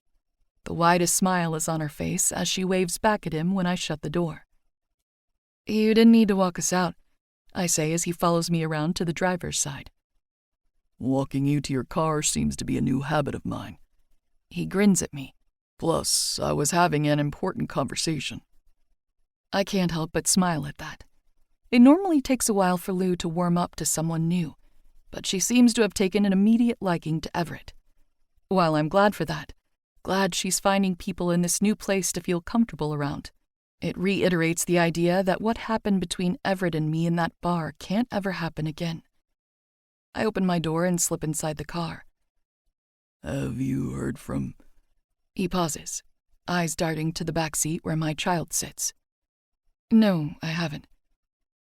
I know what my father wants from me, but I also made it clear that as long as he left us alone, the thing he's so afraid of never would see the light of day. I should have known the man couldn't handle being blackmailed, but I'm hoping once he realizes I'm keeping my word, he'll let us move on. Everett nods, leaning against the car door and running his eye over the interior. You need an oil change. I glance at the service light on my dash. Thank you for the observation. I'll get it taken care of eventually. He shakes his head with a sigh. I watch as he reaches into the back pocket of his jeans and pulls out his wallet. He fishes something out of it before handing it to me. I grab a business card with Ramos Automotive sprawled across the top. The address is on the card. Bring it in as soon as you have time. Ask for me. And if I don't? He raises a brow. If you don't bring your car in, it's eventually going to take a shit. If you don't ask for me, then you'll be putting whoever does help you on their boss's bad side. I roll my eyes. He braces over the top of my car, giving me a front view of his flexing, tattooed arms. He drops his head between his shoulders, flashing that mischievous smile. Good night, Wildflower. The way he looks at me takes my breath away, and I have to remind myself where I am, who I am. I'm no longer just a girl in a bar. He's no longer just a guy. We'll never get to be those two people again. I swallow, reaching for my door handle and slamming it shut. Everett quickly steps out of the way before I can crush his fingers. I hear him laughing through the closed door. He stands on the curb, watching me drive away until I'm completely out of sight. 8. Wicked. New bitch in town. I'm going to kill the motherfucker calling my phone at 7:30 in the goddamn morning. There's a reason I don't open either of my businesses until 10 o'clock. I hazily reach across my nightstand for my cell phone, groaning as I force open my eyes and squint at the brightness. An unsaved number with an out-of-state area code is on my screen. My mind immediately filters to Dahlia, whom I know wouldn't be calling me for anything less than a true emergency. Hello? I answer. I'm sorry, were you still asleep? Her voice sounds calmer than I expected, but more frantic than I'd like it to. Hi, Wildflower. A smile forms on my mouth at the nickname. It's an involuntary reaction. I have no control over it. How do you know it was me? I know your voice, cariño. What does that mean, cariño? She's practically purring through the phone, and my morning wood does not need the reminder of the way her tongue can roll. Dear, darling, sweetheart, whatever you want it to, really. A soft laugh echoes on the other side of the line. My cock jumps at that, too. How about you just call me by my name instead? Okay, Wildflower, I smile. What's going on? I can almost see those pretty blue eyes rolling in my mind. I'm sorry to bother you. It's my car. It won't start. Today's Lou's first day of school, and she's already going to be late, which is so not a sign of good parenting for the new bitch in town. Plus, she's already the new kid, and I don't want to make things worse for her by making her late. I tried calling your mom, but I think she's at her Pilates class, and whoa, Dahlia. I sit up and swing my legs over the side of the bed. Slow down. It's all right. We'll figure it out. I press my phone between my ear and my shoulder as I throw on a pair of sweatpants and a hoodie. What time does school start? 8:30. I glance at the clock. Okay, we have time. I'm on my way over to your place now. You can take Lou to school in my car, and I'll take a look at yours in the meantime. She pauses, as if stunned. Are you sure? I mean, don't you have to work? I'm the boss, baby. I can delegate. She's quiet for a moment, but finally she murmurs, Thank you. Of course. I'll be there soon. Just hang tight. I slip my shoes on my feet, swipe my keys from the hook next to my front door, and whistle like a happy idiot all the way to my Jeep. 10 minutes later, I pull up to the curb of Leo and Darby's house. Dahlia's car sits in the driveway with the hood up, and I catch a flash of blonde hair on the other side of it as I step out of my Jeep. I make my way up the driveway to find her bent over inside the car, inspecting it. Hands braced inside the hood, she arches her back, creating a curve that sends my mind spiraling. As I enter her peripheral vision, she stands straight up and looks at me. Her blue eyes are wildly bright, and there's a faint glow of sweat on her forehead that she wipes away with a dirty hand. Her breathing is heavy, chest expanding with each inhale she makes. It reminds me of how hard I made her pant when I was inside her. It's not the oil, she says without greeting me. I was just trying to figure out the issue, but I'm stumped. Fuck, she's so beautiful I think I forgot how to speak. I attempt to piece my mind back together, to get my cock to calm the fuck down and stop thinking about the way she felt wrapped around me. A crease forms on her brows the longer I go without providing a response. Are you? Yeah, no worries. I'll take a look while you drop Lou off at school. Take my car. I nod behind me. Her eyes follow the direction of my head before going wide. She looks back at me with a horrified expression. That is what you drive? I glance back at my orange Jeep. I've still got the top and doors off for the summer. I suppose it's a bit less practical than her Honda, but I'm honestly confused on what her surprise is about. Yeah? I can't take my child to school in that thing, Everett. That's a fucking death trap. CPS will be knocking on the front door before I even make it back home. I shuffle around her, taking a look inside her car. Chill, Wildflower. It's just for one day. The Jeep is entirely legal. Plus, the school is about 3 blocks away. Honestly, you could just walk if you wanted to. She seems to contemplate that for a moment before shaking her head. No, I'll drive her. She lets out a long sigh. God, I fucking hate this. What? I ask. She waves around us. My car breaking down, being unable to take my daughter to school without calling in help, being stuck, just... She blinks and looks away. Whatever. I'm going to finish getting her ready. She turns to head back inside, pausing briefly to add, Thank you. I wait until she's no longer looking at me, until she's almost reached the front door before I say, I told you we were going to take care of you, Dahlia. She doesn't respond as I hear the front door click shut. A few moments later, I hear the patter of small footsteps making their way down the entry of the house.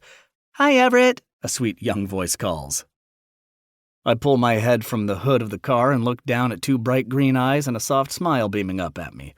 They're a different color than her mother's, but Lou's eyes have that iridescent glow to them that Dahlia's have, brightness that must only exist in their genes. Hi, Luce, I smile. No, she clamps her hands over her ears. You can't give me a nickname yet. I haven't thought of one for you. Oh, my apologies. I held my hands up, holding back a laugh. Have a good first day of school, Lucille. Dahlia smiles at me, placing a hand on the top of her daughter's head and nudging her toward the street. All right, kid, let's go. You're gonna be late. She turns to me briefly. I'll be right back. I wave them off, just as Lou shouts, Oh my God, this is what you're driving me to school in? Don't get used to it, Dahlia chimes as Lou climbs into the back seat. I go back to work on Dahlia's car, but I don't miss the burst of delighted giggles as the engine roars to life. I don't miss the way it makes me smile either. 9. Wicked. Sunrise after a hurricane. Hey, I grabbed a coffee from the gas station and refilled your tank on my way back. Her voice startles me as I lift out of the hood to look at her. The to-go cup is extended toward me, a peace offering from giant blue eyes. Her freckles are showing in the morning sun because she's not wearing makeup. She's pretty all the time, but I like her especially like this, since I know not everyone gets to see her this way. This is how she looks when she's rushed and stressed, and her appearance is the last thing on her mind. This is how she looks when she calls me because she needs help. And I know she only called me because she didn't have anyone else, but I relish the feeling of being needed by someone like her. Someone I know, even after only a few weeks, is stubbornly independent. I relish the feeling of seeing her freckles because they feel like a secret. You didn't need to do that, I respond. She shrugs. My payment for your assistance. I think of all the other ways I'd like her to repay me. I don't say that, though. I don't need payment. Well, here it is anyway. Stubborn. Thank you. I smile as I take the coffee from her extended hand. How do you like driving the Jeep? She tries to hide the smile on her face. It was actually kind of fun after I dropped Lou off at school. When I was younger, I had this dream of living in an old van for a few months, just driving up and down the West Coast and exploring. Having the top down and the doors off felt like a few moments of how I imagined that life would look. She stops talking suddenly, biting her lip and looking down at her feet, as if she didn't mean to say it. I take a sip of the coffee she bought me and fight back a sputter when the taste hits my tongue. She winces. I just got it black. You look like the kind of man who doesn't like sugar in his coffee. I force myself to swallow. I love sugar in my coffee, actually, but yeah, no, this is good too. I reluctantly take another sip because I don't want her to think I'm not grateful. Secretly, I'm jealous of whatever creamy-colored iced whipped cream concoction she's got in her hand. I try not to let my face blanch as I drink, but I think she catches it anyway because she lets out a quiet laugh. I'm so sorry. The light in her eyes, the brief moment of calm from her panicked morning, makes drinking this shit well worth it. I have creamer in the house if you want to take a break and come inside. I'm never going to turn down that offer. That'd be great, thanks. I follow her up the steps and inside. We take a left through the dining room and into the kitchen. I'm used to finding the island in the middle of the space covered in blooming flowers that Darby picked from the garden out back, but today it's centered with a huge pink frosting-covered cake. Someone's birthday I need to know about? I ask. Nope. Dahlia opens the fridge and bends over while I try not to stare at her ass. We just thought it'd be fun to make a pink cake. It's lemon with strawberry frosting. Damn, that sounds good. She stands straight with a bottle of vanilla coffee creamer in her hand. Shutting the fridge door with her foot, she slides the bottle across the counter to me. I pop the lid off my coffee cup and pour a generous amount inside. So I think it's the spark plug. It's worn down quite a bit, which is odd for a car as new as yours, but the good news is that it's an easy fix. I can run down to the shop and grab you one and then come back and replace it. I'll go ahead and change your oil, too. I wink at her. Should be finished before you have to pick Lou up from school. Thank God, she says as she takes a sip of her coffee. I appreciate all your help, really, but I cannot show up to that school in your Jeep again. I laugh. You don't strike me as the type of woman who minds the stare of others. When it's bitchy parents, I do. She huffs. A bunch of the other people dropping off their kids were giving me these horrible looks. They don't even know me, and I could tell they're already assuming I'm a terrible parent. They're glaring because you're younger and hotter than they are, I shrug, and because they're wondering why you're driving my car. She snorts into her coffee. What, are you some kind of local celebrity? Everybody knows the car Everett Ramos drives. I mean, my brother is an actual celebrity, so yeah, people around here know our family. Plus, how many 1987 neon orange Jeep Wranglers do you see around town? Yeah, I guess. She bites the inside of her cheek. I thought you were going to tell me it's because you fucked a bunch of them. I wouldn't say a bunch. Her pink lips drop open, and I can't help the grin that spreads across my own mouth. Does that make you jealous, Wildflower? Her mouth clamps shut as she shakes her head. Of course not. I mean, she looks down at her hands. I shouldn't be surprised, I guess. Dahlia, I say with enough conviction that she raises her head, eyes searing into mine. What I did with you at Emilio's was not something I've ever done with anyone else before. Me either, she whispers. I know. I set my coffee on the kitchen counter and kick my hip against it, crossing my arms.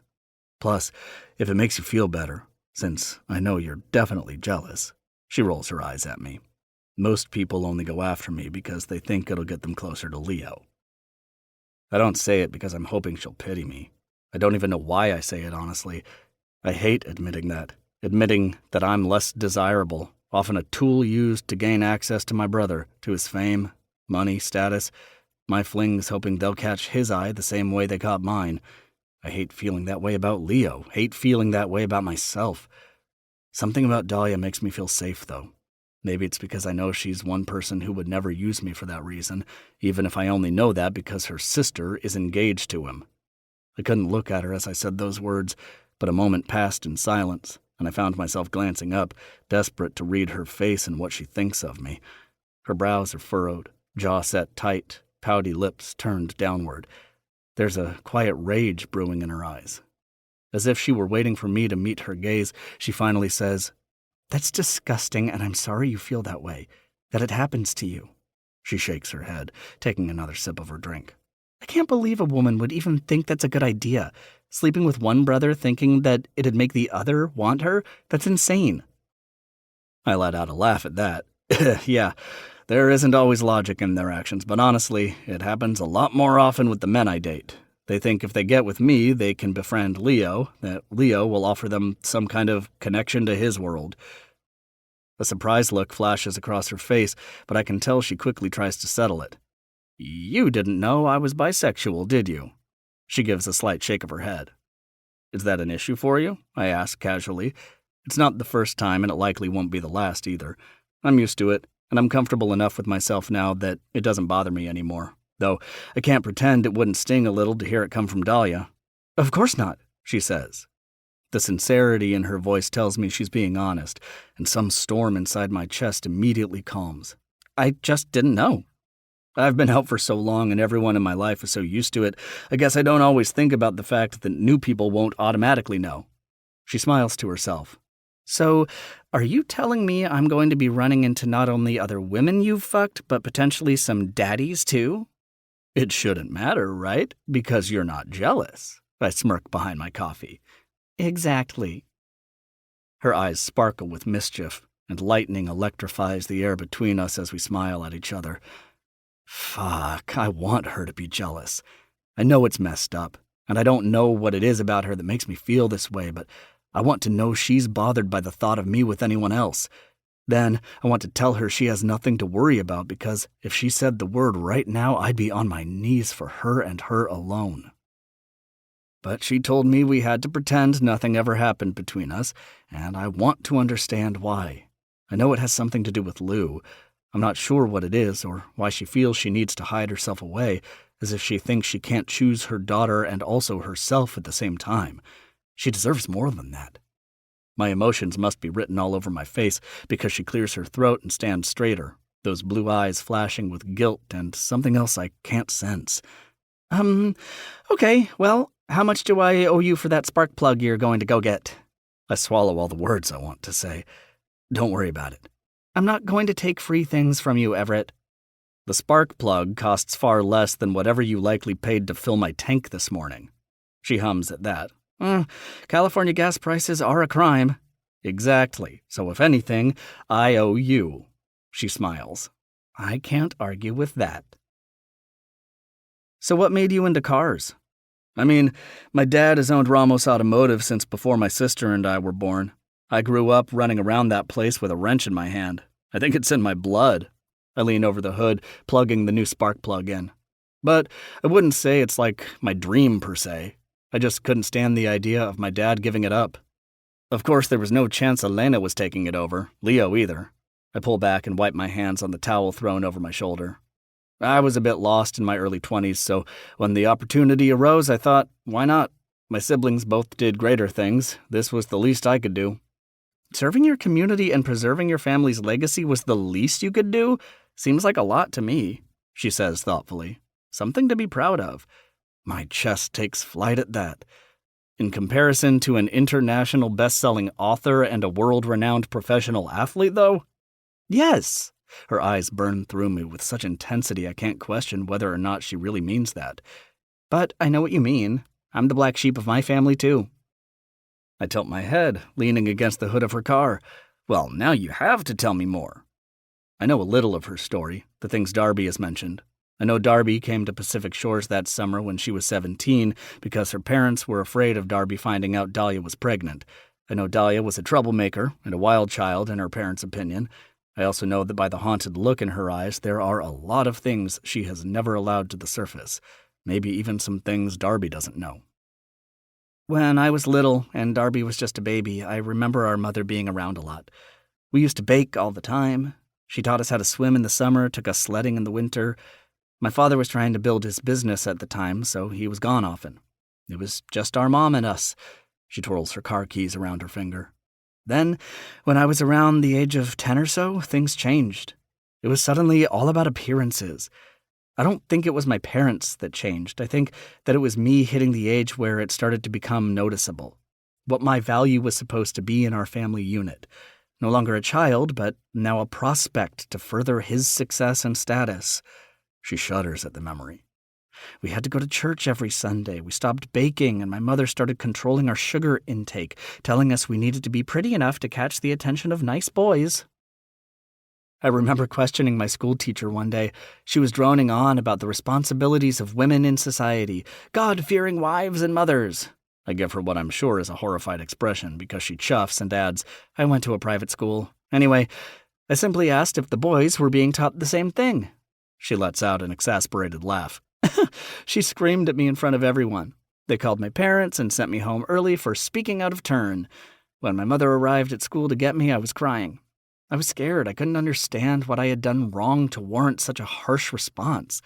Her face turns to stone. My father came home that night in a rage, telling me I was an embarrassment. He grabbed and shook me as he screamed in my face, asking what the hell was wrong with me. My vision goes red at the thought. From then on, I rejected the idea of all of it. I wanted to cause as much noise as I could. I wanted to scream until they noticed I was the one hurting. I needed attention, needed support and love, and I needed to mean more to them than their reputations. I needed to mean more than status and success. She looks at me, pain in her blue eyes, and I never did. It's like I went to one end of the spectrum and Darby went to the other. She tried to make up for all the noise I caused by being quiet and timid and perfect until both of us were so fucked up there was no way to fix it. I'm glad you both made it out of that environment. That's all I can say. There aren't words for the kind of hatred I have for men like her father, and I fear if I allow myself to say anything more I'll end up disclosing just how much I want to kill him. She nods. Me too. I knew after I got pregnant, which was not a cry for help, just a genuine misuse of birth control, that they'd never be the parents I needed. That even if I didn't, my child sure as hell would deserve more than they could ever give. She shudders with something like pain and fear, so I give her the only thing I can offer to help settle the storm raging in her ocean eyes. You both deserve better, and you're already giving her that. Soft freckles dance across her nose as she smiles at me, resembling something like the sunrise after a hurricane. 10. Wildflower. I bought a Monstera. I want to carry it! Lou exclaims loudly as we finish crossing the street. I squat down, maneuvering the Monstera plant into her hands. Careful, hold it from the bottom. The damn thing is nearly as big as she is, and I know she can't see where she's walking through the leaves covering her face. She wobbles slightly but steadies herself, determined. I place my hands on her shoulders and steer her toward the boardwalk. We slowly make our way to the back entrance to Heathens. I finally told Lou I'd be starting my new job this coming Monday after Leo and Darby return home from their travels this weekend. I told her I'd have my own private office, something my father never granted me when I worked for him, and she was elated about it, demanded to see what it looked like. We went out together after she finished school today and bought a plant for the space, a plant I'll likely need to ask my sister to take care of because I do not have her green thumb. As we reach the back staircase, I pause at the bottom. All right, Bug, you're going to have to let me carry that thing up the stairs. She huffs, setting the Monstera down on the bottom step. By the way she's panting, I can tell she quickly began rethinking her insistence on carrying it all this way down the boardwalk, but her stubborn nature didn't allow her to drop it. I hide a laugh at that. I carry the plant up the stairs and unlock the door with Leo's spare key. I show Lou the space and my office. She jumps around in excitement, spinning in my chair and pulling out every drawer in the desk, which I notice has been entirely cleared out, just as Everett promised it would. I let her play around a little longer before we head out, and I lock up behind us. Can we go inside the store? She asks as we reach the bottom of the stairs. I'm hesitant after what happened last time. But I know if I'm going to keep this job, I'll be spending a lot of time in Heathens, likely in all the small businesses in the area. I'm going to have to get used to it, but I'm also not sure I'm ready to face Everett again. Not after the emotional information dump I placed on him Monday after he came to fix my car. I'm normally much better at locking things up. I only open up around my sister, really. Maybe she has been gone too long, and I'm feeling too many things with nowhere to put them. Regardless, though, Everett isn't that person, that place. So I try not to think too hard about why it was so easy to vent to him about all my fears, about my past. I sigh, checking my phone. It's a half hour before the store closes on a Friday night, so it's unlikely he's the one there anyway. Yeah, we can check it out real quick. She skips ahead of me, darting around the edge of the building and to the front doors. I catch up to her just as she stops at the entrance. She takes in the surfboards propped up outside the doors, slowly running her hand along one of them. Leo owns all of these? I laugh. Well, I think they're for sale, but he owns the shop. So, yeah, kind of. He and Everett. She looks back at me. Everett, too? I hum in response. They're brothers. Her nose scrunches, a trait she took on from my sister, I think. They don't look like brothers. I maneuver her toward the front door as I pull it open. Well, they're not brothers by blood. They don't have the same parents. Monica and Carlos took care of Leo when he was a kid, and they've been best friends their whole lives, so they're brothers in all the ways that count. Will I have a best friend like that? She asks. My stomach plummets at the question. She doesn't say it like she's sad, like she's longing for anything. But I know someday soon, she may be. She has always had a tough time making friends, always isolated herself a bit. Sometimes I'm afraid it's because she's an only child from a broken home. I've always been a sister first and a friend second. Everything I've learned about friendship and bonding and communication came from Darby and our closeness. I've never needed any other friends because I've always had her. Lou doesn't have that, and it breaks my heart that I can't give it to her. I hope so, Bug. I whisper against the top of her head, planting a kiss in her hair. I'm not sure she even heard me, her train of thought already barreling down another track as she enters the shop and takes it in. Her head is snapped back, tracing the surfboards hanging from the ceiling, the paintings along the walls. The entire place exists in shades of blue and green and orange, bright and colorful.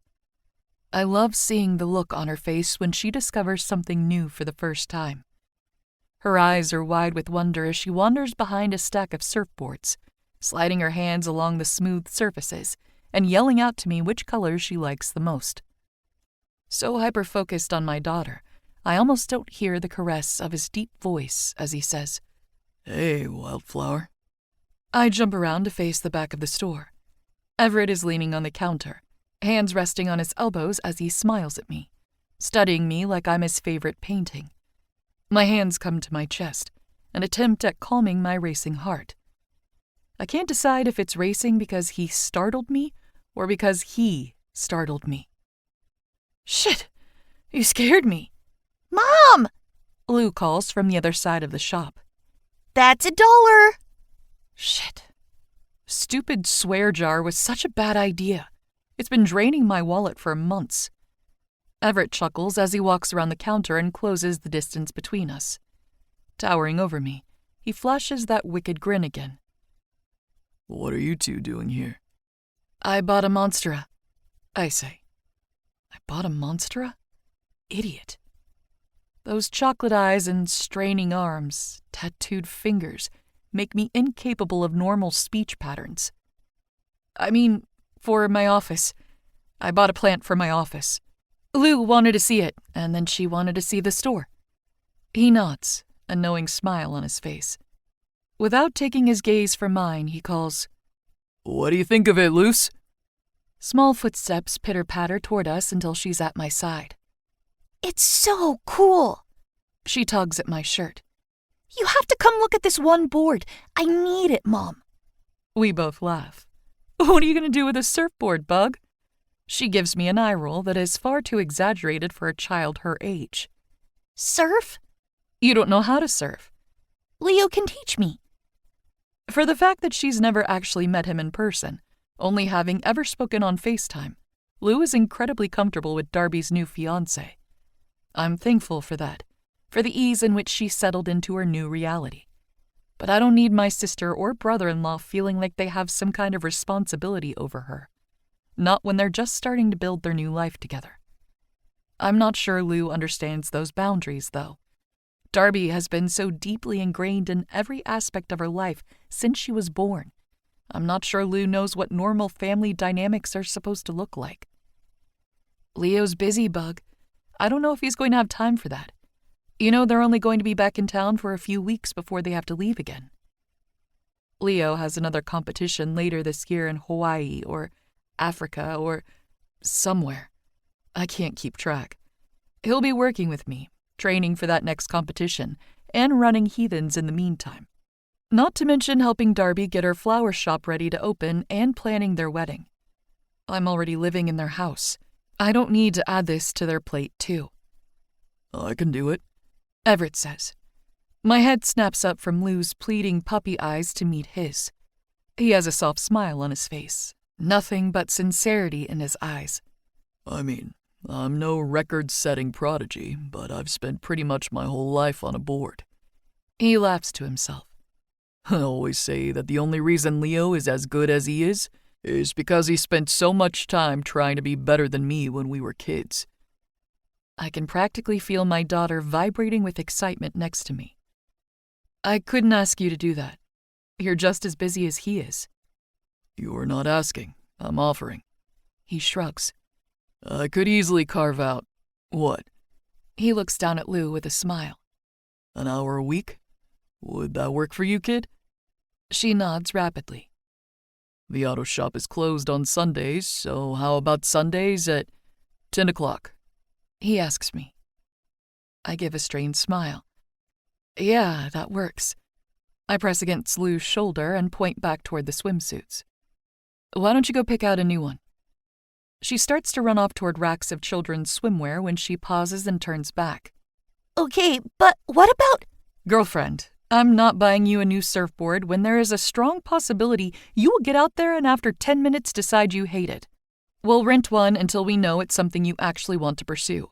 Then I'll take a look at getting you a new one for yourself. She lets out a frustrated huff. Fine. I have boards you can borrow. Everett tells me the same time as I say, you don't really have to do this. He blinks at me.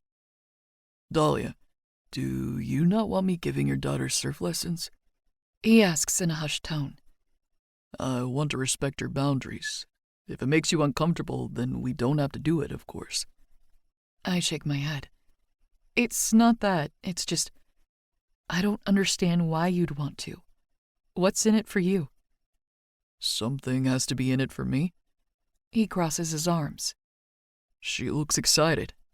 It's the same excitement Leo and I used to have in our eyes when we were two poor, good-for-nothing kids running amok around town and wishing we had boards we could ride waves with. He nods in Lou's direction, and we both turn our heads to look at her skipping around the back corner of the store. That kind of reaction is exactly the reason we opened this place. The joy we want to spread to anyone willing to accept it. So, that's what I get out of it. The smile on the face of a kid who just discovered how great it feels to be out there on the water. I swallow slowly. Somehow, I feel like there's more to it than that, but I'm afraid to know what that may be. All I know is the way his brown eyes electrify with intensity as he looks at me spell nothing but sincerity and conviction. Thank you, I say quietly, looking away. I can pay you. Don't you fucking dare. I let my eyes flutter upward, meeting his. I melt beneath his stare, summoning only a nod in response. It's late on a Friday, and I know you need to close the store. I don't want to take up any more of your time. His eyes soften at that, almost as if he's going to disagree, but he says nothing. Lucille, you have 30 seconds to pick a bathing suit, and then we're out of here. She runs up to me with some frilly, bright pink one-piece. I carry it to the counter, and Everett tries to argue with me about paying for it, but I argue back. We finally agreed to give me the employee discount. The bells on the door chime as Lou pushes it open. Good night, Ev. Oh, that better not be the nickname you decided on, Luce, he calls back. She looks at him with furrowed brows, and he winks at her before his eyes filter up to meet mine. 10 o'clock Sunday morning. Meet me here. I nod. Good night, Wildflower. Good night, I murmur back. That's a good nickname, Mom, Lou says as we make our way back to the car. 11. Wildflower. Your mouth must be dry from all the panting. I've always hated the sound of slamming doors. They remind me of my father. The way he stormed in and out of the house when I did something less than acceptable by his standards. Always me, never my sister. The first time he caught a boy in my bedroom, he slammed the front door so hard the glass shattered. The day he found out I was pregnant, he slammed that door again, but the glass didn't shatter. Only I did. When he locked me in from the outside. When he never let me leave. The last time I heard that front door slam was only a few weeks ago, when I went to see him for the last time. The last time before he rushed back into my life unannounced and demanded to see me. He hasn't spoken to me since he left Pacific Shores 2 weeks ago with his tail between his legs. I don't think he was expecting to find Everett protecting me. I don't think he expected either of us to stay away at all. I think he was holding out hope that Darby was obedient enough to go crawling back. I think he thought I was too dependent on him to run away too. But I'd been waiting years to get away, waiting for the perfect moment. When I put my house on the market and it sold, I brought him a check in person to pay him back for the down payment he'd put on my house when I bought it 7 years ago, plus some interest for good measure. Lastly, I informed him of some information I happened to dig up one night working late. He'd made a poor mistake of keeping confidential documents on the network drive for his company, and he didn't know that I'd taken multiple programming classes in college. I'd spent years looking for some kind of crack in his armor, something that could knock him down from the pedestal he rests upon. And just weeks before my sister's wedding, I found it. I planned to sit on those files for a while, until the right time. But once Darby ran away, I knew we'd need the leverage, especially once he tried selling our grandma's house out from under her. He drained her trust account, thinking she'd fail on her own. Luckily, Leo had a plan of his own and ended up anonymously buying the home from my father, saving it for all of us. But I knew it wouldn't have been enough. My father would have kept trying to find ways to ruin Leo, to force my sister home, to prevent me from leaving. We knew better than to believe he wanted us around for the sake of family or because of love. For Dane Andrews, it had always been, about control. He couldn't stand the idea of losing it. So, I went over to my parents' house that day, the house I grew up in, the house that had never been much more than a prison to me. I gave my father that check and told him I was leaving town with my daughter. Then, I explained the documents I was in possession of, and that if he made any move against my sister or myself to bring us back, to prevent us from escaping him and that town, from moving on with our lives, I'd make sure he'd lose everything. His empire is the only thing he truly cares about anyway. The thumb drive in my nightstand is the armor I have against him. It's what I use to protect myself, to protect my sister and my daughter. I didn't expect him to fight to get it back. Never thought he'd come to hunt me down for it. I told him if he did, I'd turn it in. Turn him in. I guess he called my bluff. He must believe I have enough love for him not to hand it over to authorities, even though he's wrong. It's just the only thing I feel I have to protect myself with. But it doesn't protect me from the scars he left across my heart. Wincing as a door slams down the hall again, I'm reminded of that particular fact. I quietly slip out of my bedroom and slide into the bathroom next door. Lou stands in front of the mirror, her strawberry blonde hair a messy halo around her face as she brushes her teeth. Stop slamming doors. I hiss quietly. Your aunt and Leo are still asleep. They didn't get in until very, very late last night. Sorry, she mumbles, mouth full of toothpaste. As excited as I know we both are to see Darby, I'm trying to let them sleep. I stayed up to greet them briefly last night, but Lou had already passed out. I haven't seen my sister since the morning of her wedding. All haunted eyes and hollowed cheeks. Last night, even in the darkness, she was glowing in a way I've never seen before. It only served to confirm the fact that my intuition is always right. When I found that note she'd written to Leo in her desk drawer just weeks before her wedding, I knew she'd never planned on sending it to him. But I did. He showed up on the day of her wedding and helped her leave. He showed up because even though they'd only spent one summer together 10 years ago, he'd always known she was the love of his life. Deep down, she'd always known it too. She left him all those years ago for me, because I was pregnant and I needed her. Seeing her, both of them, now, happy and healed, settles that pang of guilt that had been eating away at me for a decade. The knowledge that she'd chosen me and my chaos over the boy she loved, and the fear that she'd never find that happiness with anyone else. So, I'm happy my sister is home. I want to hear about their trip to Portugal and the life they've begun building together. But for now, I'll let them sleep. I finish getting ready for Lou's surf lesson. I throw on a pair of denim shorts and a black tank top before tossing my hair into a loose top knot. I pack a bag with towels, sunscreen, water, and snacks, and Lou meets me downstairs. She's wearing the bathing suit I bought her on Friday with a pink dress draped over top of it. I take a minute to brush out her hair and braid it back before we grab our things and head out to my car. Can we drive in Everett's Jeep again sometime?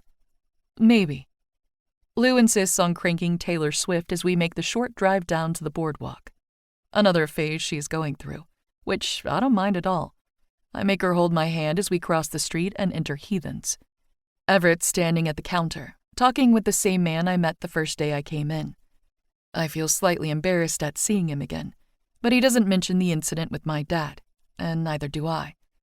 Everett formally introduces him to me as Adam, Leo's personal assistant. He works for Leo part-time and fills the rest of his hours here at Heathens. I can't help but notice the way Adam stares at Everett like he has stars in his eyes. I can't help the way it makes my insides twinge a little, knowing that other people look at him that way, find him as desirable as I do, that he may be giving others the same soft eyes, intense attention, and knowing smiles he gives me. I shake it off as Lou runs up to him with excitement. Hey, kid. He smiles at her. You ready to go? She jumps in response. What board am I using? I've already got everything set up on the beach for us, so you'll see it when you get down there. He moves away from the back counter and leads Lou toward the door, calling over his shoulder to Adam. Just shoot me a text if anything comes up. I'll be around. Lou leads the way, even though she doesn't know where she's going. Everett directs her down the boardwalk steps and onto the beach, with me trailing behind them. A short distance away, I make out an umbrella and towels laid out in the sand. A dark-haired figure sits back in a chair beneath them, and there are 2 surfboards propped up in the sand beside her. Your mom wanted to join? I ask, hiding a laugh. You know how she is. Once Lou spots Monica down the beach, she takes off in a sprint. Reaching Everett's mom, she takes off her sundress and drops it into the sand, showing off her new bathing suit. I can see Monica make the motion of clapping her hands as Lou twirls around. She seems really happy, you know. Everett says next to me as we walk at a slower pace. I don't know a lot about being a parent, but I feel like there's this constant worry that your child isn't fulfilled, that you're not doing a good enough job. I look at him, but he's watching my daughter. After a moment, his eyes meet mine. Rays of mid-morning sun float across his face, turning those eyes to a shade of molten amber. From the outside looking in, I can tell she's your whole life. So I wanted you to know that she looks happy. She's full of light, and I think that kind iridescence only comes from the deep knowledge of being loved. I realize now that we've both stopped walking. Waves crash against the shore behind me, sea breeze blowing between us. But momentarily, I'm entirely lost in those eyes. I study his face, his long, ridged nose, luxuriously full lips beneath his rough yet soft beard, the smooth, tanned skin of his cheeks, his short, dark hair. He runs a tattooed hand across the scruff of his jaw, breaking my trance. As I begin to study his hands, the intricate artwork that crawls along his fingers and his wrists, looking like flowers and vines, I realize I'll only get lost again in the memory of how those hands felt along my bare skin. I remember the way he looked at me that night, like I wasn't someone's mom, someone's daughter or sister. I was just a girl in a bar who caught his eye. He looked at me like I was desirable, alluring. That look in his eyes made me feel free and wild and unworried. It made it easy for me to say yes, to throw caution to the wind and let myself go. The way he looks at me now is no different, as if none of those other factors matter to him. Still, I can't change the fact that they matter in general. I'm not just a girl in a bar. I don't get to throw caution to the wind. I'm no longer wild and unworried. I'm not even sure I'm free. I break my gaze and look away, back to where my daughter sits on a surfboard in the sand. "Thank you," I whisper. "She's my entire world. Her happiness is my only priority, so..." I swallow. "That means a lot." I let myself glance at him, just briefly. He's still looking at me. He's not moving, so I begin walking again, breaking the moment of tension between us. As I approach Lou and Monica, I hear the shuffle of something behind me before a flash of tan skin jogs past me. Suddenly, I'm met with the unobstructed view of Everett's bare back. He doesn't have tattoos there, not like the ones that crawl up his arms and around his neck. His back is entirely smooth, muscles rippling as he catches up to where his mother and my daughter sit in the sand. I watch his body move with fluidity as he bends down to kiss Monica on the cheek. "All right, Luce, help me carry these boards a little closer to the water. I'm going to go through the basics with you on the sand, and then we'll get into the water and practice standing up." I catch up to them, dropping our bags onto the ground next to Monica's. Lou's dragging the smaller of the two surfboards about 15 yards from where our chairs and umbrella are set up. "You need to put sunscreen on before you start," I call out to her. "Oh, speaking of, I forgot mine," Everett says as I squat down and dig through my bag. "Can I use some of yours?" "Yeah, sure." I hear Lou jog up to me. Flipping the cap on the lid, I squeeze a generous amount into my palm. I lift my hand to lather her when my gaze is met with the most gorgeous chest I've ever seen in my life. All the air leaves my lungs on a swift inhale as I look up at him. A fine dusting of hair starts over his chest, trailing down his stupidly perfect stomach, beneath the band of his shorts. Endless ink dances across his muscles when he moves, the sunlight reflecting off his bronze skin with an obnoxiously golden glow. I feel saliva gather on my tongue like I'm a fucking dog staring at a rare piece of steak. Mom, this is my new bathing suit." Lou's voice breaks my trance. I look down to find that I placed my sunscreen-covered palm right into the center of her chest. Shit, fuck. I reach into my bag for a towel before wiping off my hand and then her swimsuit. "Sorry." I ignore Everett's knowing chuckle as he drags his surfboard across the sand and next to Lou's. "That's $2. She says matter-of-factly. "Sorry," I mutter again as I wipe her down to the best of my ability and glob another generous amount of sunscreen into my hand, rubbing it up and down her arms, legs, face, and ears. After I finish lathering her up, I straighten out her swimsuit, make her give me a kiss, and then send her running. Everett high-fives her as they pass each other, telling her to sit on the board and wait for him to come back. I can't stop staring at his stomach, the way it flexes when he walks, how his body is all hard lines and fine points and muscle. So much muscle, so much strength. I think about the way he folded me against that door and held me up like I weighed nothing at all, how I didn't get to see his full body that day, and what a disservice to the experience of fucking him that was. Because that body deserves to be worshipped, studied. It's a work of art. "I brought water," Monica chimes. My head snaps sideways to face her, her dark brows raised behind her sunglasses. "Your mouth must be dry from all the panting." I realize for the first time that my jaw has been hanging completely open as I've been watching Everett. I clamp it shut just as he reaches us. "Can you do me next, Wildflower?" he asks with a grin. "De repente dos brazos de heren de funcionar? Ya no eres capaz de ponerte tu propio protector solar?" Monica asks with a knowing tone. He rolls his eyes. "Mama, ¿por qué tienes que seguir interviniendo? Solo relájate." I have no clue what they're saying. I stare blankly at the two of them with the bottle of sunscreen in my hand. Monica smiles at me. "I'm sorry, we're being rude. Everett can put on his own sunscreen."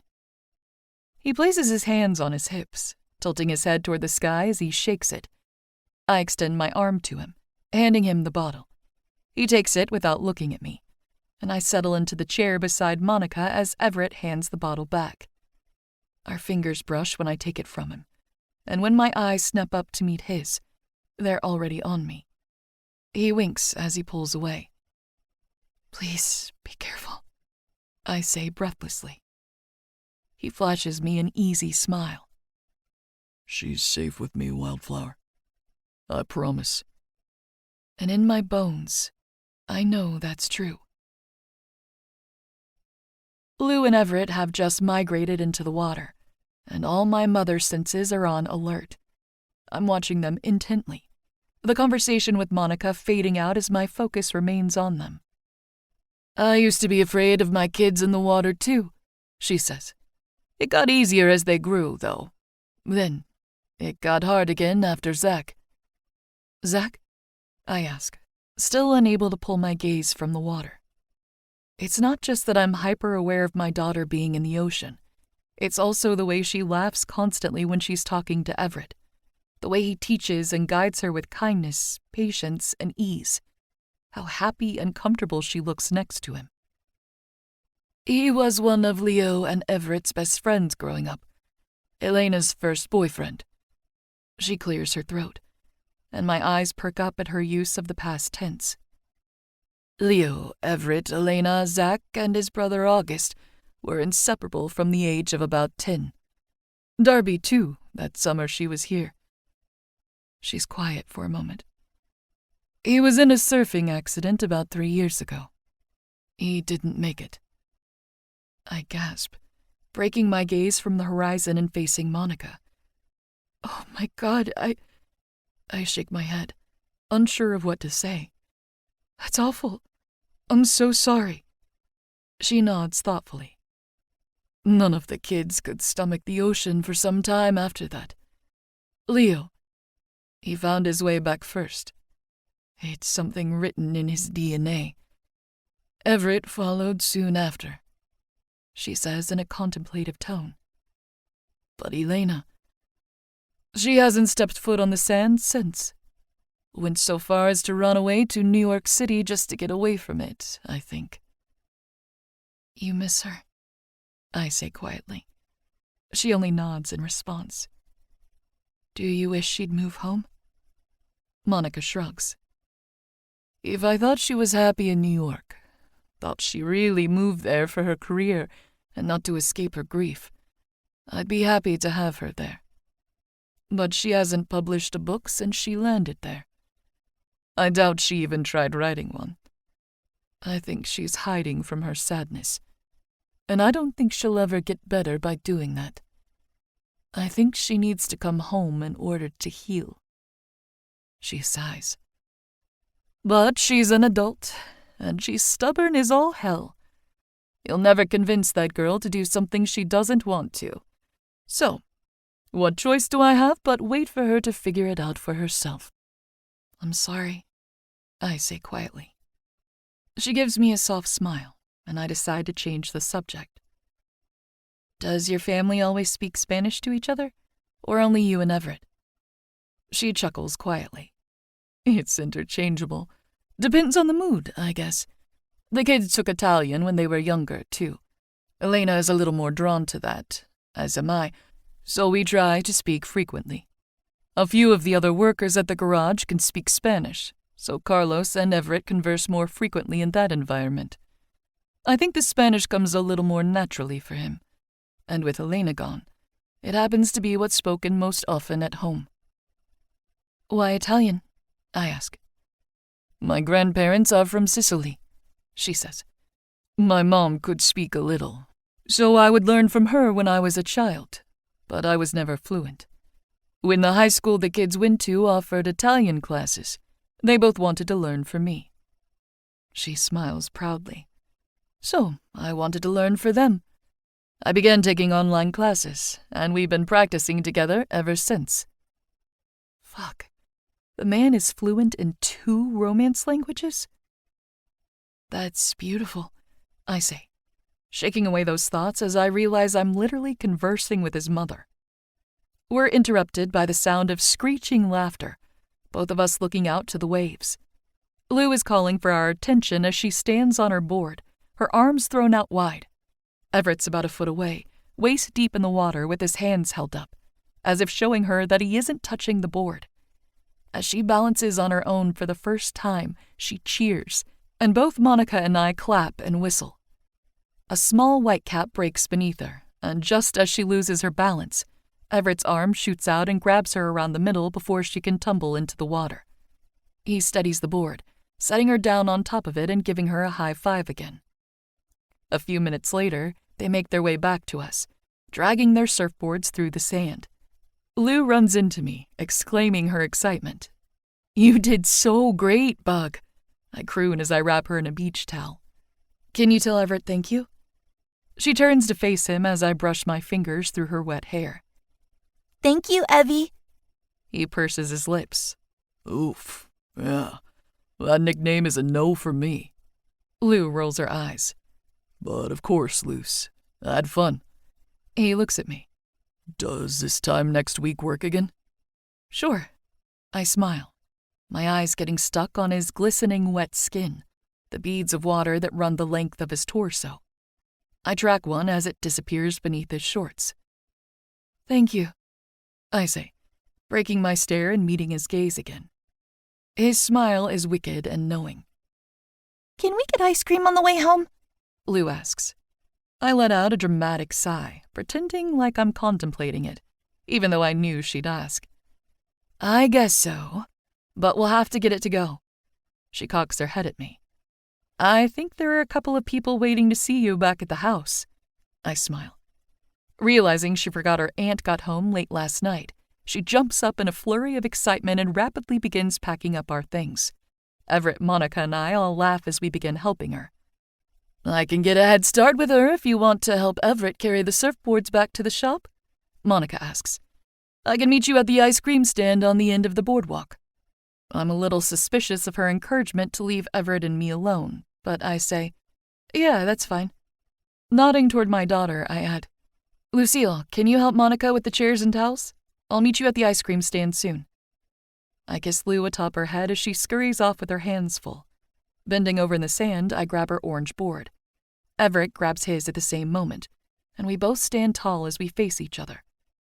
My eyes stick to his body once again, traveling slowly along the planes of his chest, his broad shoulders, his tattooed neck, before meeting his face. You'll need to stop looking at me like that, Wildflower. He smirks.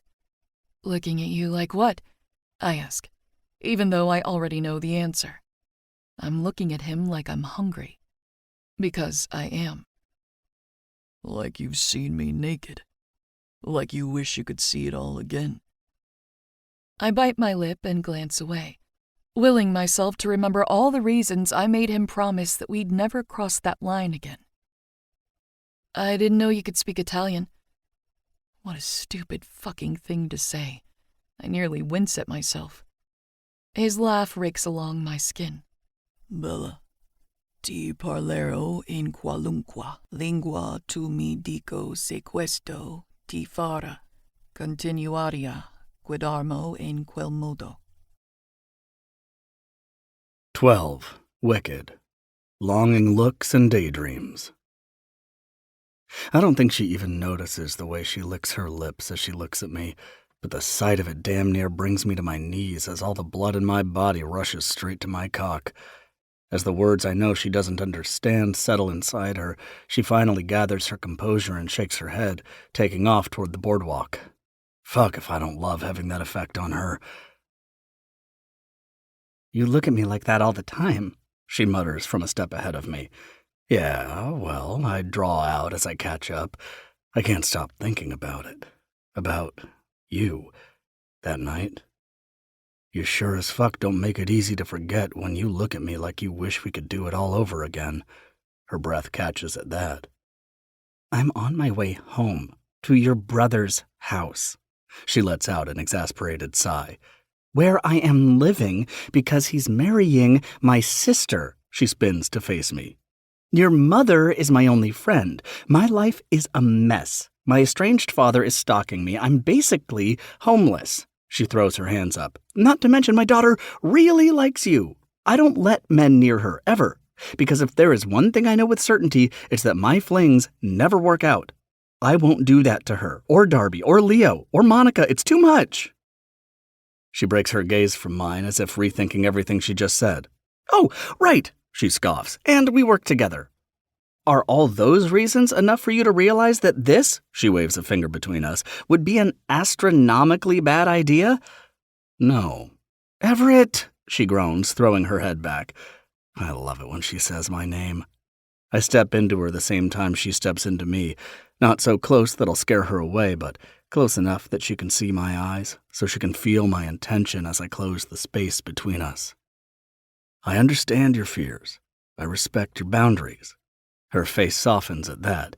But just, if you forgot about all the other bullshit for just a second, you're just you. I'm just me. I slowly reach out and brush her hair from her shoulder. Her eyes flutter closed at the contact, mouth parting slightly, as if she savors my touch. I wish I could, she whispers, but I don't have that luxury. That night was all I had. I don't have the option to just forget who I am and lean into feeling. I know, I nod. I brush my thumb across the pulse in her neck. Just know that it's killing me. If nothing else, if it can't be acted on, know that I wish it could. I pause, trying to find the right words. If you change your mind, I want you to know that I'm not afraid of complicated, and I won't hurt Lou, ever. She inhales sharply, and I let my hand linger on her collarbone just a second longer before I pull away. I nearly feel the electricity between us in the tips of my fingers, as if the feel of her skin has branded itself onto my own. I'm swept into the sea of her eyes as she opens them and soaks me in. We let each other see the desire written in our stares for just a moment, knowing this is all it'll ever be between us. She's decided we'll never be more than this. Longing looks and daydreams. I don't think it's just because she's afraid of her daughter being hurt.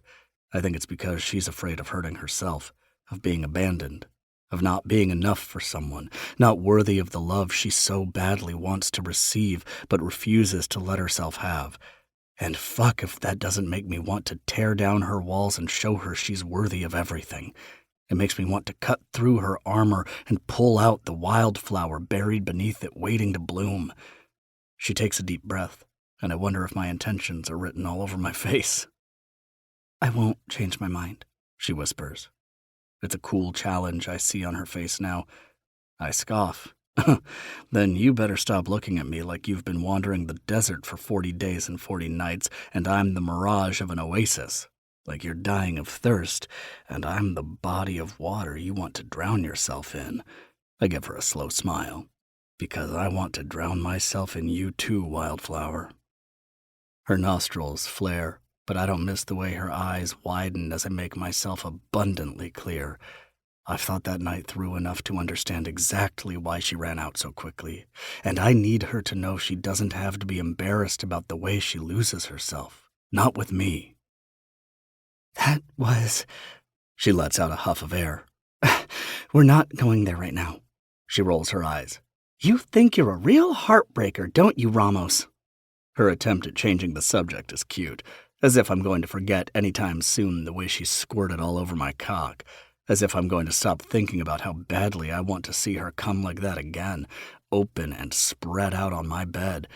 But I entertain it because she's pretty when she looks at me with that heated, playful gaze, and I don't want this moment to end just yet. You appear to break your fair share of hearts, too. She snorts. What makes you say that? I duck my head so we're closer to the same level. She lifts hers to meet me halfway. Her chest presses against my crossed arms, and we're near enough to share breath. I feel every place our bodies align, as if my molecules are on high alert to her proximity. The fact that I'm staring at your lips right now and knowing I'll never feel them again, it's breaking my heart, Wildflower. Don't flirt with me. I tisk, giving her a smirk. Telling me not to flirt with you is like telling me not to breathe around you. It's biological, written in my DNA. It sustains my life source. Her eyes flare, and I see the challenge in them, the same look she gave me that night at the bar. Her breasts brush against my arms as she raises on her toes, the sensation sending all of the blood in my body straight to my cock. Her lips are just a hair's breadth from mine, and I feel the softness of her breathing against my mouth. I don't move a fucking muscle, afraid of ruining what may come next. Just like the night we met, the ball is entirely in her court. I wait for her to decide how she wants to play me, knowing when it's said and done that I'll fucking thank her for it. Her mouth nearly touches mine as she smiles. In the softest tone, pure seduction dripping from her voice, she murmurs, "Then don't breathe." I let out a shaky exhale as she steps back with a triumphant smile on her face. I'm damn near ready to unleash myself on her, kiss her breathless right here on this beach. She raises her brows at me, as if challenging me to do so. Suddenly, a chiming noise erupts from her pocket, breaking our moment. I can't ignore the annoyance that flashes across her face at the interruption, as if she weren't ready for it to end either. She gives me an apologetic look as she fishes her phone out of her back pocket. It's probably Darby wondering where we are. Are you going to come by? She pauses as she stares down at her screen, and all evidence of that wild and fierce woman from a few moments ago vanishes entirely.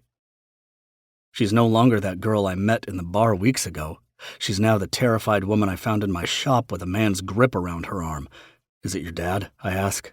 She looks up at me with fearful eyes, giving me a shallow shake of her head.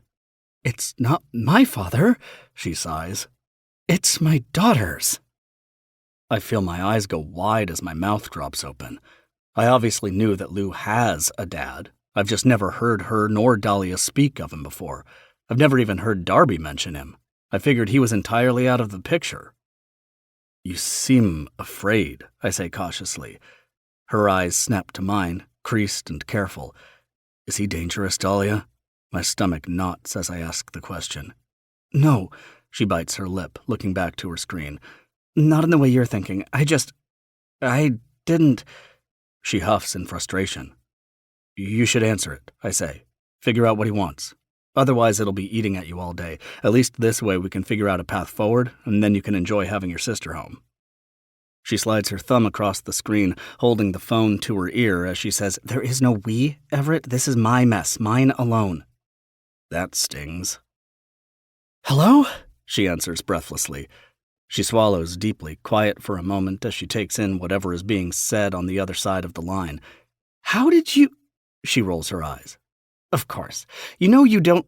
She's cut off. Dahlia glances at me briefly, and it somehow makes me feel like I'm interrupting, but I refuse to leave her here alone. "I don't owe you that." She grabs Lou's surfboard from the stand and begins stalking off toward the shop. I follow behind her. I hear brief clips of "no" and "how" and "but," though it appears she's interrupted every time she tries to get a thought out. It fucking enrages me. We reach the front door of Heathens, and she drops the surfboard onto the ground, placing a hand on her hip as she looks out at the horizon. I watch her jaw tighten, and her refusal to look at me tells me she's on the verge of tears. "Jason, who would possibly—" She stops again, and my heart stops in my chest as she turns to face me, eyes red-rimmed, chest heaving, pure devastation on her face. Fear and fury warp together in her eyes as she looks at me. "No, he wouldn't." As whatever response she receives filters through her head, her eyes fall closed and her bottom lip trembles. She doesn't say anything else as she lets the phone fall from her ear and ends the call. I watch her breathe for a moment, rage and worry rushing through me. "Dahlia." Her eyes fall open, and she attempts to shake away whatever emotions are holding her hostage, but I see her fail. "I have to go home," she says quietly, and something about her tone makes me question if she means Darby and Leo's house or something else entirely. "Let me take you." She shakes her head. No, I just need to get Lou and go home." She runs a hand through her hair, glancing around as if entirely unsure of where she is. "Dahlia, whatever it... Please?" She lets out a sigh. "Thank you for today. I know Lou appreciates it, but I need to go. I'll see you later."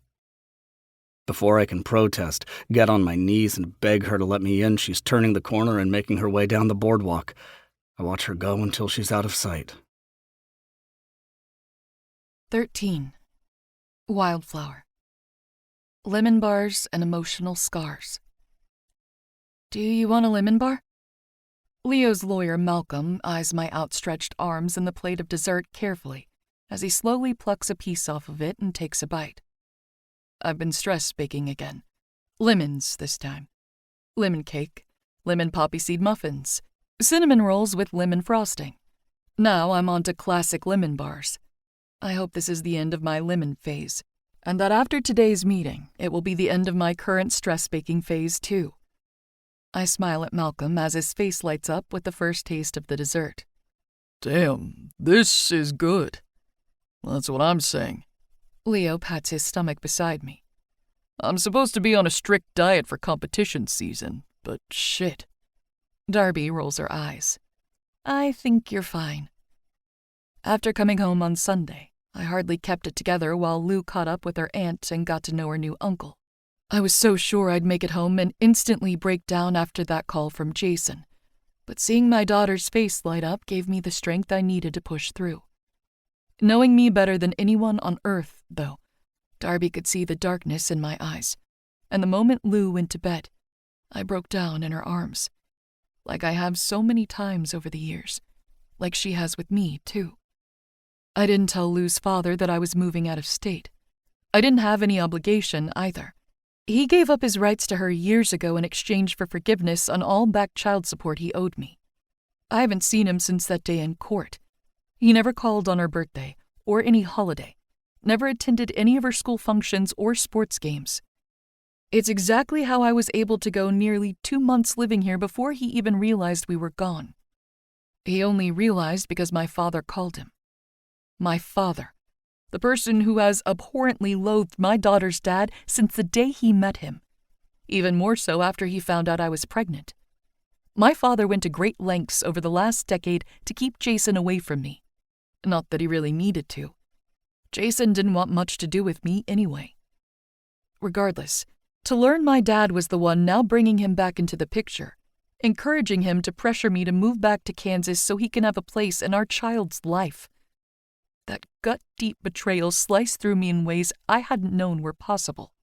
The claim that my dad would agree my child is better off with her criminally negligent father than she would be with me was like stabbing a searing blade right through my soul. I was supposed to start my new job on Monday, but Leo insisted I take another week. The anxiety of Jason's call was eating me alive, along with my father's secrets I'm harboring, causing him to act this way. I knew there was no way I could focus on all of this and learn the ropes at the small business initiative too, but I hate being that person. The one with the excuses who can't do the job. The one who needs to rely on nepotism from the men in her life to get by. Leo insisted that the rest of the staff would be fine, though.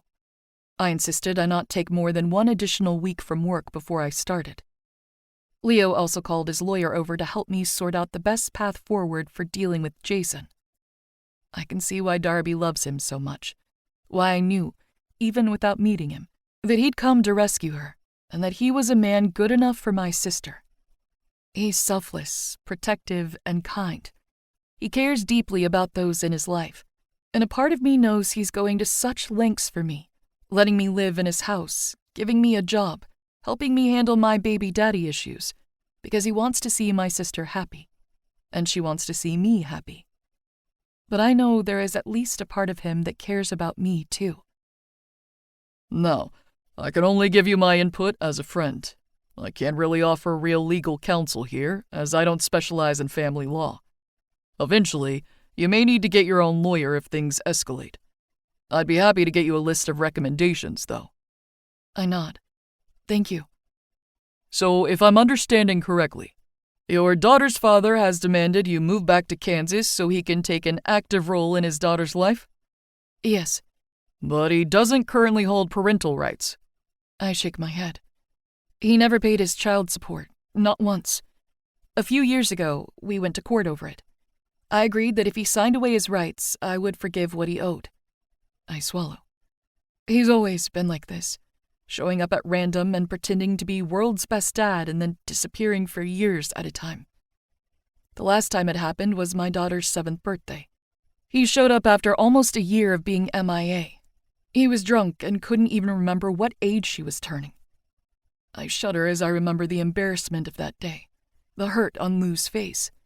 It was the first birthday party she'd ever had with friends from school, and the scene that her father caused had been the talk of the town the following week. She wouldn't tell me if anything happened at school afterward, what kids had said, but I don't think it's a coincidence that I never saw any of those friends again. She has been doing well in Pacific Shores thus far. She told me the kids at school have been welcoming. Her teacher is nice, and I think it helps that Monica is a volunteer librarian there. She's friends with Lou's teacher and checks in with Lou throughout the week. So far, there haven't been any sleepover or birthday party invitations, but it's only the 2nd week of school, so I'm trying not to overthink it. Well, logically, it sounds like your daughter is better off with you and you alone. Malcolm shrugs as he takes another bite of his lemon bar. Plus, her father doesn't have a legal leg to stand on if he voluntarily gave up rights. He pauses to swallow. But I suppose it's possible your parents could attempt to file for some kind of guardianship if they have strong legal counsel and unlimited funds. Would be a hell of a fight for them, though. Malcolm shrugs. If that's a route he's looking to take, he may think garnering the support of your child's other parent, regardless of if the man has rights, would be beneficial. I brace my arms on the counter, my hands flexing. Darby inches across the kitchen toward me, covering her hand with mine. He doesn't have it in him to go to those lengths. What if it's Dad trying to take her from me, as punishment to us? The words scorch my throat as they force their way out of my body. That's not going to happen, Leo says with stern authority when he sees my sister's eyes begin to water over. I take a breath, willing the shaking in my tone to cease as I say, Jason said she doesn't have a support system here. Her grandparents, both on my side and his, are back in Kansas. That I uprooted her life without thinking. That I'm a bad mother for doing that. That I'm selfish and she's better off with him. One rogue tear falls from my eye. And I know those weren't his words. They were Dad's. My sister wraps her arms around my waist, letting her head fall against my back. You are not a bad mother.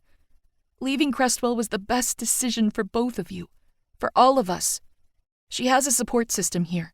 She has us. This is the only place she'd like to be. Malcolm nods. She's getting to the age now where she can testify for herself in court as well. She can voice her opinion, and it'll be taken into consideration. So as long as you're right about that she's happier here. He reaches out for another lemon bar, and I slide the plate across the kitchen island, meeting him halfway. Sorry, those are really good. Help yourself. Better yet, we'll send you home with some because I can't handle having this much sugar in my house. Leo adds, blue eyes glistening playfully, as if attempting to lighten the mood. But let's not get too far ahead of ourselves, Malcolm adds, pushing his dark-rimmed glasses up his nose. You're far away from court testimonies. Like you said, he doesn't have any rights. I'm sure this will all blow over before we get that far. Malcolm doesn't know my father, but I nod in agreement, attempting to tell myself and everyone else in the room that it'll be okay. He must catch my expression anyway, because he continues.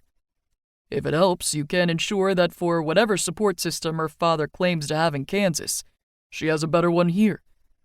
How so? I ask. Get her in some extracurricular activities, maybe. Have her meet friends, birthday parties, clubs, and sports. He takes another bite. Do you have any family here? No, I say at the same time Leo says, Yes. He gives me a pointed look. My family is here. My parents and my brother. My brother is giving her surf lessons, and my mom is just absolutely smitten with Lou. So, yes, they have a support system here. Malcolm looks at me again. What about you?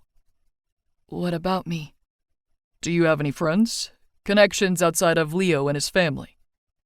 I bite my lip. Not really. I'm starting my new job on Monday, though. Good. He nods. That's good. What about finding a place to live? I'm looking, I murmur. Is it bad if she's living here? Darby asks. Not necessarily, but planting roots helps, I think. You should show you don't have any intention of bouncing from place to place, that you can offer stability. A job is good. Owning a house would be better. Malcolm shrugs. I nod in contemplation. These were all things I wanted to do for Lou anyway. My mind wanders back to the thumb drive in my bedside table. I know that's why my father is going to such lengths. It's not the only reason. He'd do anything to have Darby back home with him, the child he considers his true daughter. I think he could honestly give a shit about me or mine. I can't help but wonder why my blackmail couldn't keep him away, though. He knows what files I have, knows what I have could put him away for years. He knows it's enough that he wants it back, but it isn't enough to keep him quiet. My only conclusion is that he doesn't believe I have it in me to actually turn him in. That realization only makes me want to do it more, to show him how lethal I can fucking be when he gets my kid involved. He doesn't understand the need to protect, love, and nurture a child. He doesn't have those qualities in his bones. It makes me want to go that much further in my effort to protect Lou. Maybe it'll finally make him understand what we've been missing from him all our lives. But if I turn him in and he gets out of it, there would be no barrier between him and me, between him and Darby, to keep him from attempting to destroy us again, or genuinely trying to take Lou away as a form of punishment. What about your mother? Malcolm asks, breaking me from my thoughts. My mom isn't evil like my dad. She's just weak. She never stood up for Darby or me one single time, instead letting our father spew his hatred. She was content to sit back and watch, to play trophy wife and let us wither away. I think if I had never become a mother myself, I might have forgiven her for it. But I know that I'd go to the ends of the earth for my daughter's well-being. No status, money, or stability a man could provide me would keep me from putting her first. So, seeing my own mom put my sister and me behind herself time and time again only proved my fears that she simply doesn't love us the way a mother should. She'll go along with whatever our father demands. Darby answers for me. All right. Malcolm nods. Well, my official advice would be to build that support system. Establish yourself at work. Find a home for your daughter. Make connections. Plant roots, essentially. He wipes his hands. Play nice. If her father asks for updates on her, provide them. Eventually, if you're right about him, he'll tire himself out and go away. If not, then you fight him, or whomever else, in court. Malcolm looks at Leo. I'll have my assistant email over a list of family law practices for you to look into. I thank Malcolm profusely for his help, wrapping up a plate of lemon bars for him to take home to his husband and their kids. As he leaves the kitchen, Leo in tow to walk him out, I feel the weight of the situation bear down on me as I fall against the counter and bury my face in my hands. My sister silently rubs my back as we wait for Leo to return. The front door shuts, and heavy footsteps pad back into the kitchen when Darby says, "I just don't understand why Dad is going to such lengths. What is his endgame? Does he think threatening us, scaring us is going to bring us back? Going to make me marry Jackson?" Over my dead fucking body. Leo rounds the island and plants a kiss against Darby's forehead. I think that man has been in control of every aspect of his life for so long, he's not capable of comprehending what it's like to lose it, to lose power over other people. He's probably falling apart because, in his brain, if he can't control his own daughters, how is he going to maintain control of all the other people in his life? He thinks the power he held over you and your family is what made people respect him, and now he's lost it. He's probably losing his mind, too. Leo sighs. There is no logic to his actions. He's just scrambling for any ounce of power he can get back, and honestly, he's probably trying to get revenge, too. Leo isn't wrong. For having never met my father, he somehow understands a great deal about the man, though I shouldn't be surprised.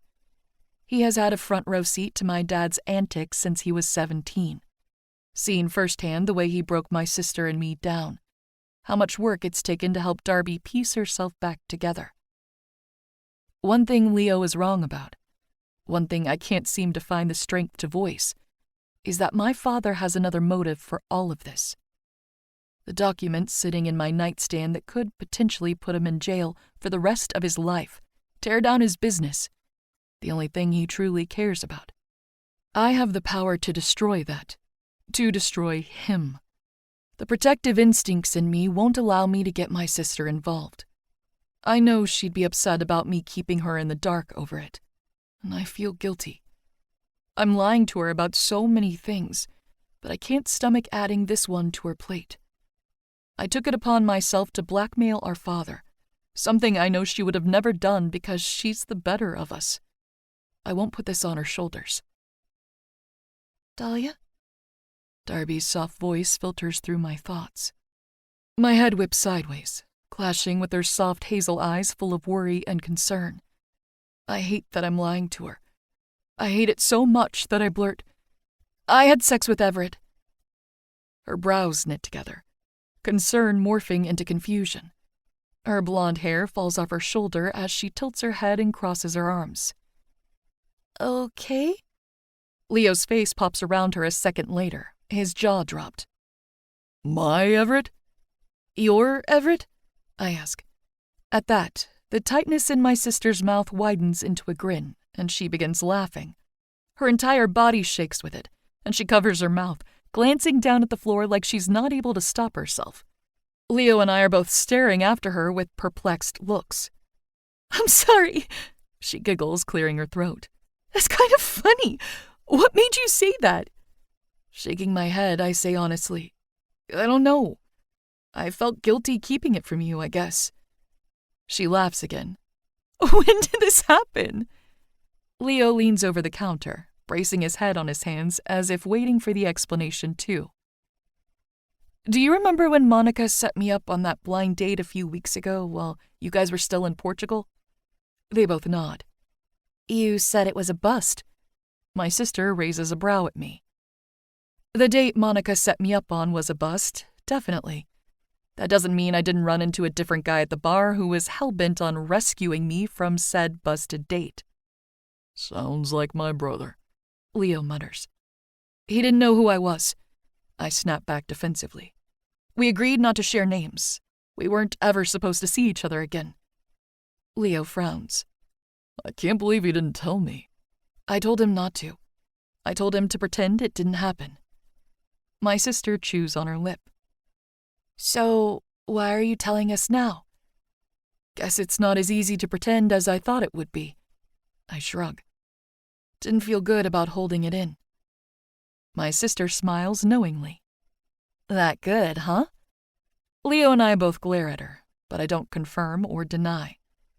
We're all quiet for a moment before Leo busts up with a rough laugh. So, you're telling me that Monica inadvertently set you up on a one-night stand with her own son? I wince. Sounds about right. He laughs again. You going to tell her about it? I'd prefer not to. He snorts as my sister asks, Is it awkward between you and Everett now? You'll be working together, you know. It hasn't been, I say honestly. It has been fun with him. When I'm around him, I laugh. A lot. He makes things feel lighter, although I don't know what things will look like after the way I treated him at the beach. He took Lou out for surf lessons, and you know he was there when Dad cornered me at Heathens. He stepped in and made Dad leave. I snort. Everett told him he was my boyfriend, actually. Their eyes go wide as they stare after me, willing me to go on. He didn't mean it, I quickly add. I mean, I'm fairly certain he didn't mean it. He was just saying it to get Dad to fuck off. Intimidate him, I think. Neither my sister or her fiancé look entirely convinced, but they nod all the same. Suddenly, Leo slaps his palms onto the counter as he stands straight. Well, great. I'll let Everett know you'll join him at the Hayes Foundation banquet then. The what? My sister's mouth splits into a grin as she lightly claps her hands together. The foundation in Zach's name.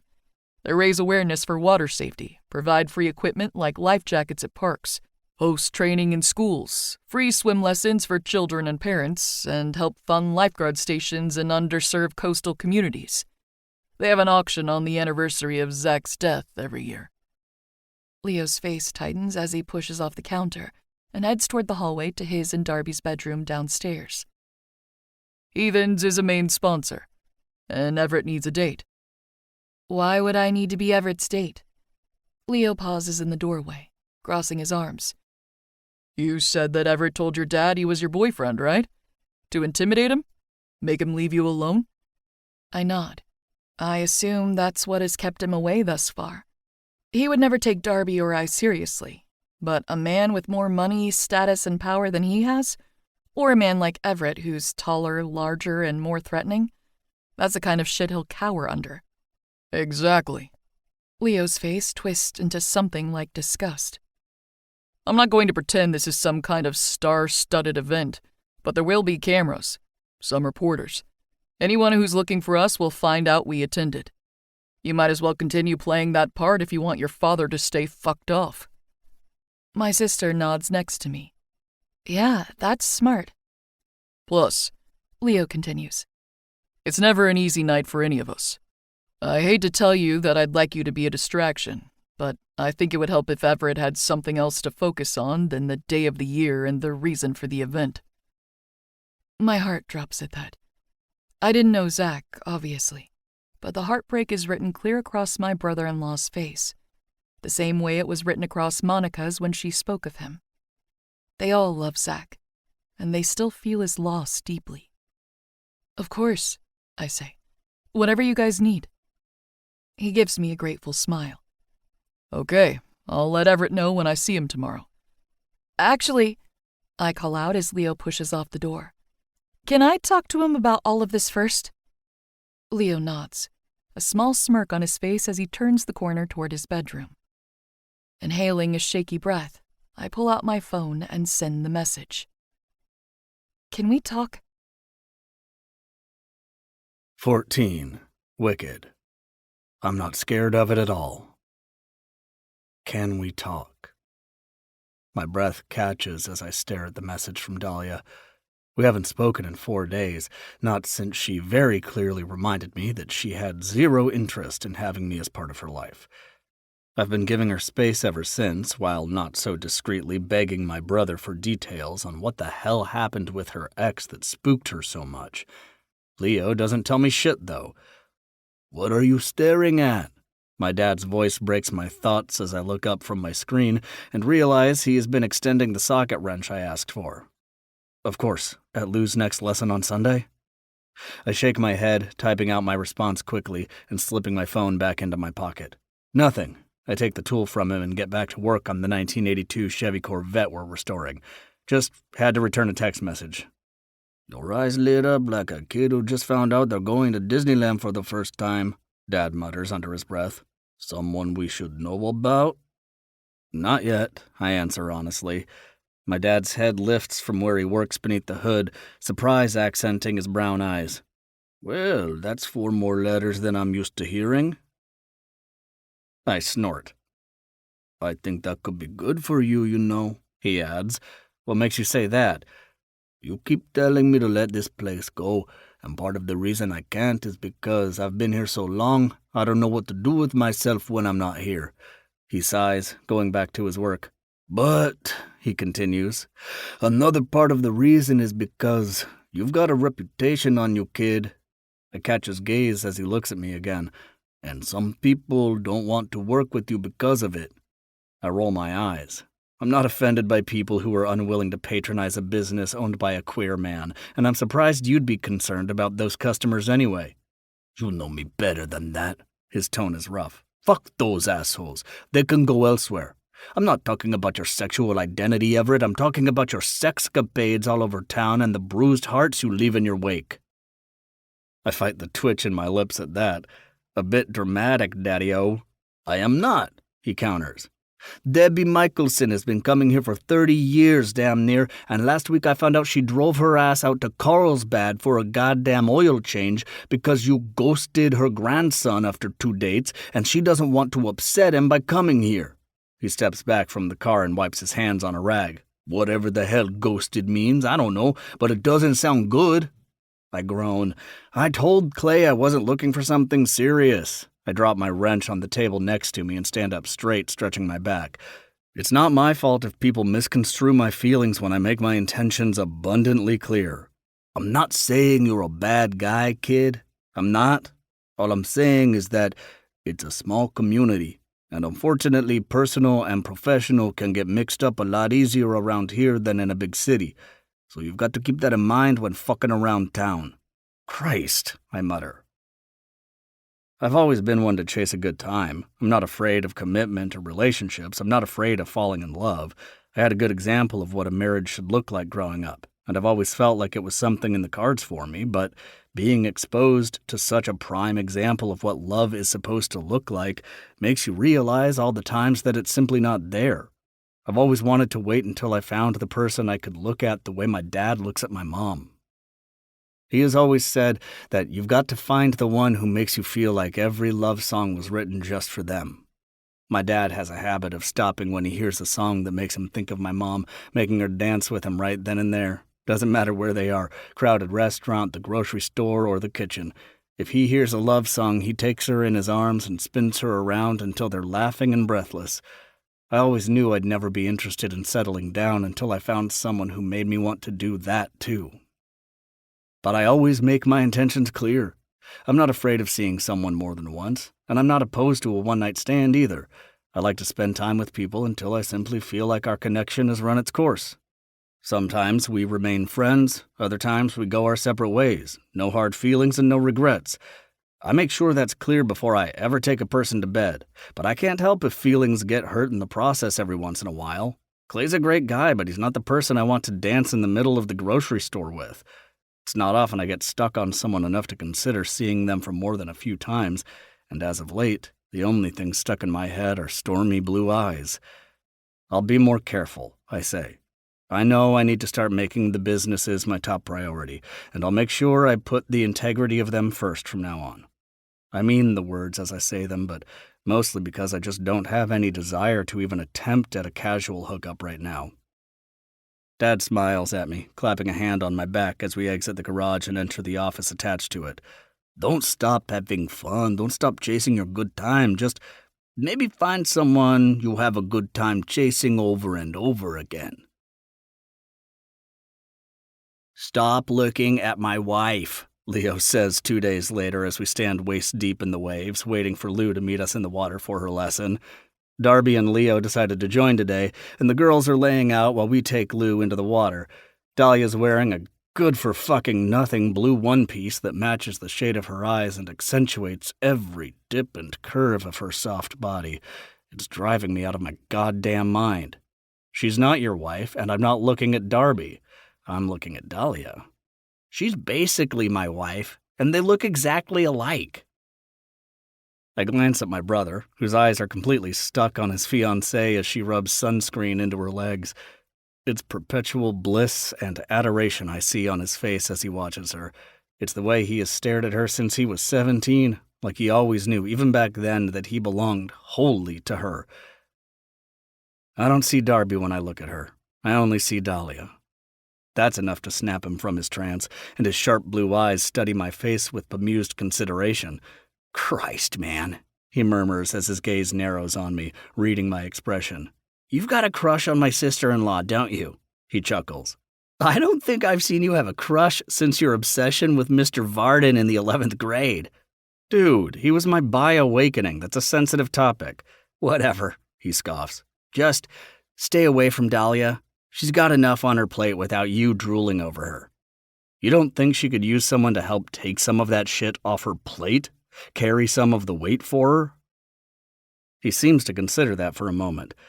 I think she could, but I don't think that person is you.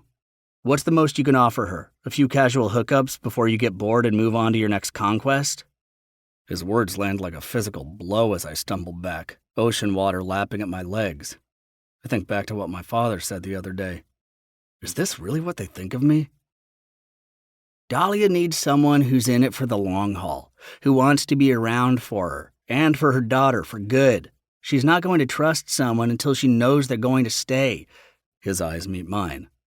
They were never made to feel like they were enough, and it takes a lot to prove them otherwise. Trust me, until she finds someone who's going to do that, she's not going to open up to anyone. And she does not need you messing with her head in the meantime. Not with everything she's got going on. Can someone please tell me what the fuck she has going on then? My brother shakes his head. That woman has trust issues as deep as the goddamn Grand Canyon, and it wouldn't be right of me to share her struggles without her knowledge. If she chooses to trust you with them, she'll tell you herself. I don't respond as I ponder my brother's words, my own intentions. I haven't thought much past my attraction, my adoration of her. She's alluring and enticing, and I can't get her out of my goddamn head. But the truth is, I have no idea what the fuck that means. What I do know, though, is that I think I understand her fears. I understand what it takes to open her up, gain her trust, and win her over. I think I understand just how precious those parts of her are and what it would mean to hold them. The scariest thing about it is that I'm not scared of it at all. The challenge, the chase, the commitment. I open my mouth to tell Leo just that when a flash of purple catches my eye. I turn my head in time to find the bundle of red blonde hair barreling toward us with the orange surfboard in her hands. She laughs maniacally as she reaches the water, laying down the board, jumping atop it, and gliding straight toward us. I pull her between Leo and myself, and Lou looks up at me with those big bright eyes and the sunniest grin on her face. You ready, Luce? I ask. She nods excitedly, and I lift my head to find her mother watching the two of us with a cautious yet hopeful smile. It's then I realize loving the two of them may come far too easily. 15. Wildflower. Aching ovaries. What time did Everett say he needed to be back at the shop? I ask, glancing at the time on my phone before locking the screen and dropping it back into the beach bag. 2 o'clock, I think, Darby says from her spot next to me. She's on her back, face tilted toward the sun. She looks at peace. I'm the utter opposite of peaceful as I nod. All right, we should probably call them in. I have a feeling they lose track of time out there. My sister chuckles in agreement as she lifts her head, and we both look out to the horizon. Everett stands about chest deep in the water, calm waves cresting and crashing against his perfect golden abdomen. Leo stands closer to shore in knee-deep water. Lou takes turns paddling back and forth, coasting through the waves between the two of them. She's laughing the entire time, and so are they. It makes my ovaries ache. I laugh at that, throwing Darby's dress at her as we both stand.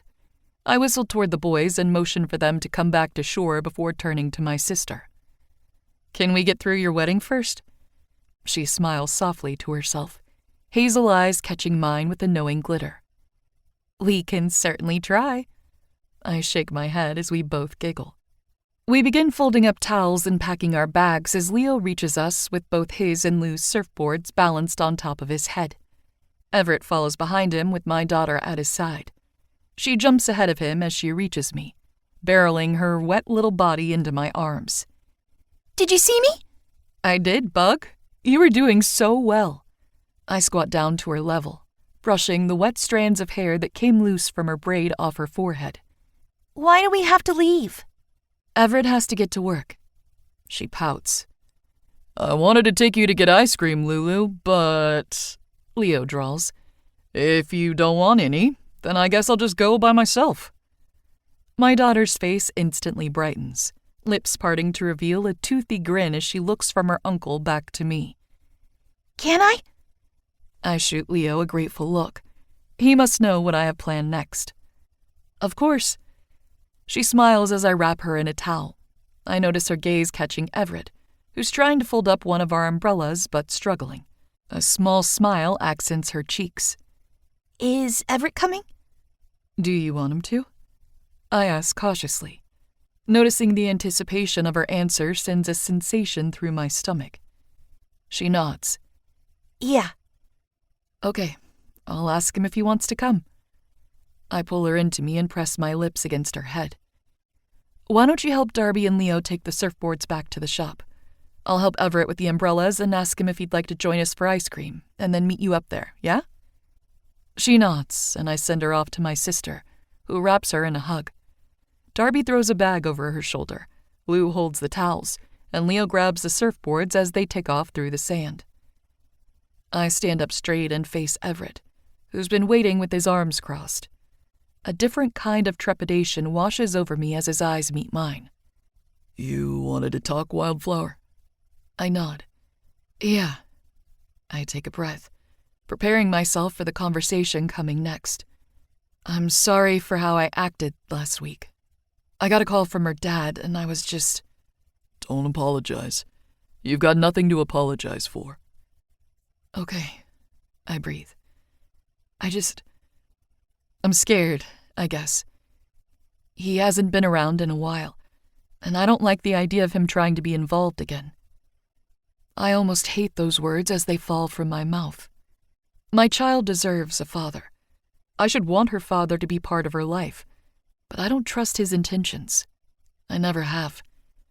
I don't have it in me to watch her get hurt by him again, and I can't pretend it wasn't part of the reason I came to California so easily. To avoid the fear of ever running into him, of having him pretend he doesn't know his own daughter and watching that break her. But purposely keeping her away now that he reached out doesn't make me feel any better. It feels like no matter what I do, I'm the bad guy. Everett gives me a soft smile. I force myself to return it as I say, "Lou just asked me if you'd come get ice cream with us. I think she likes having you around." His face brightens at that. "Of course I'll come." I sigh. "Do you see my point, though? She's beginning to trust you. I don't want her to have expectations of you or anyone else that aren't reasonable." I glance down at the sand, afraid to meet his gaze. Sometimes it's just easier to keep the distance. I'm grateful I looked away when Everett responds in a rough tone. "Why do you assume it's unreasonable of her to trust that I'll protect her? That we, as a family, can give her comfort and stability?" I hear him shuffle toward me, pausing until I lift my head to look at him. "You allow her to lean on Leo that way." "Leo's marrying her aunt. He'll be her uncle." His face straightens, his commanding presence towering over me. "Exactly. And he's my fucking brother." His arm flutters in the direction of the boardwalk. "We own a business together. He's my best friend. I'm not going anywhere, Dahlia.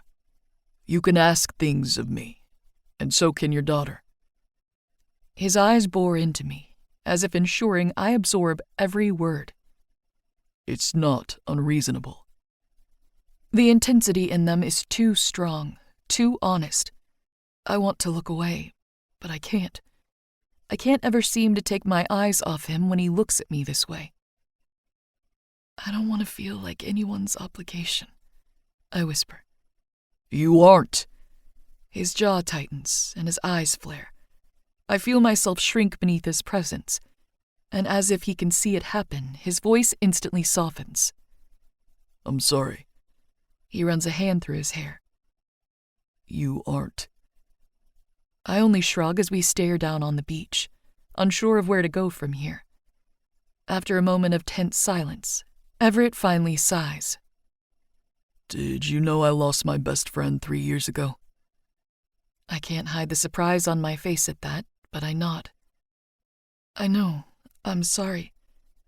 He sucks his lip between his teeth, as if he can't decide whether or not to tell me whatever is running through his head right now. On a breath, he finally says, When that happened, I didn't just lose Zach. We all lost everything. Zach's brother August, he won't hardly talk to me anymore. Talk to anyone. And my sister. He scoffs. I lost her too. 3 of the people I love most in the world. He snaps his fingers.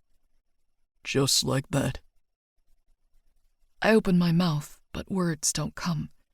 Telling him I'm sorry doesn't feel like enough. Do you know how lonely my mother has been since Elena moved to New York? How big of a gap she has had in her heart. My sister hardly calls. She's basically a ghost at this point. She's my twin. So trust me when I tell you how deep her absence runs inside my soul too. I don't understand where all of this is coming from, but it feels as if the words are something he's held in for far too long.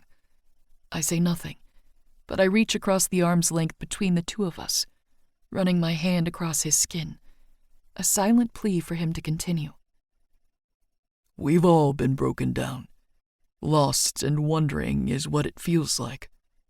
Then, a few months ago, Leo got that letter.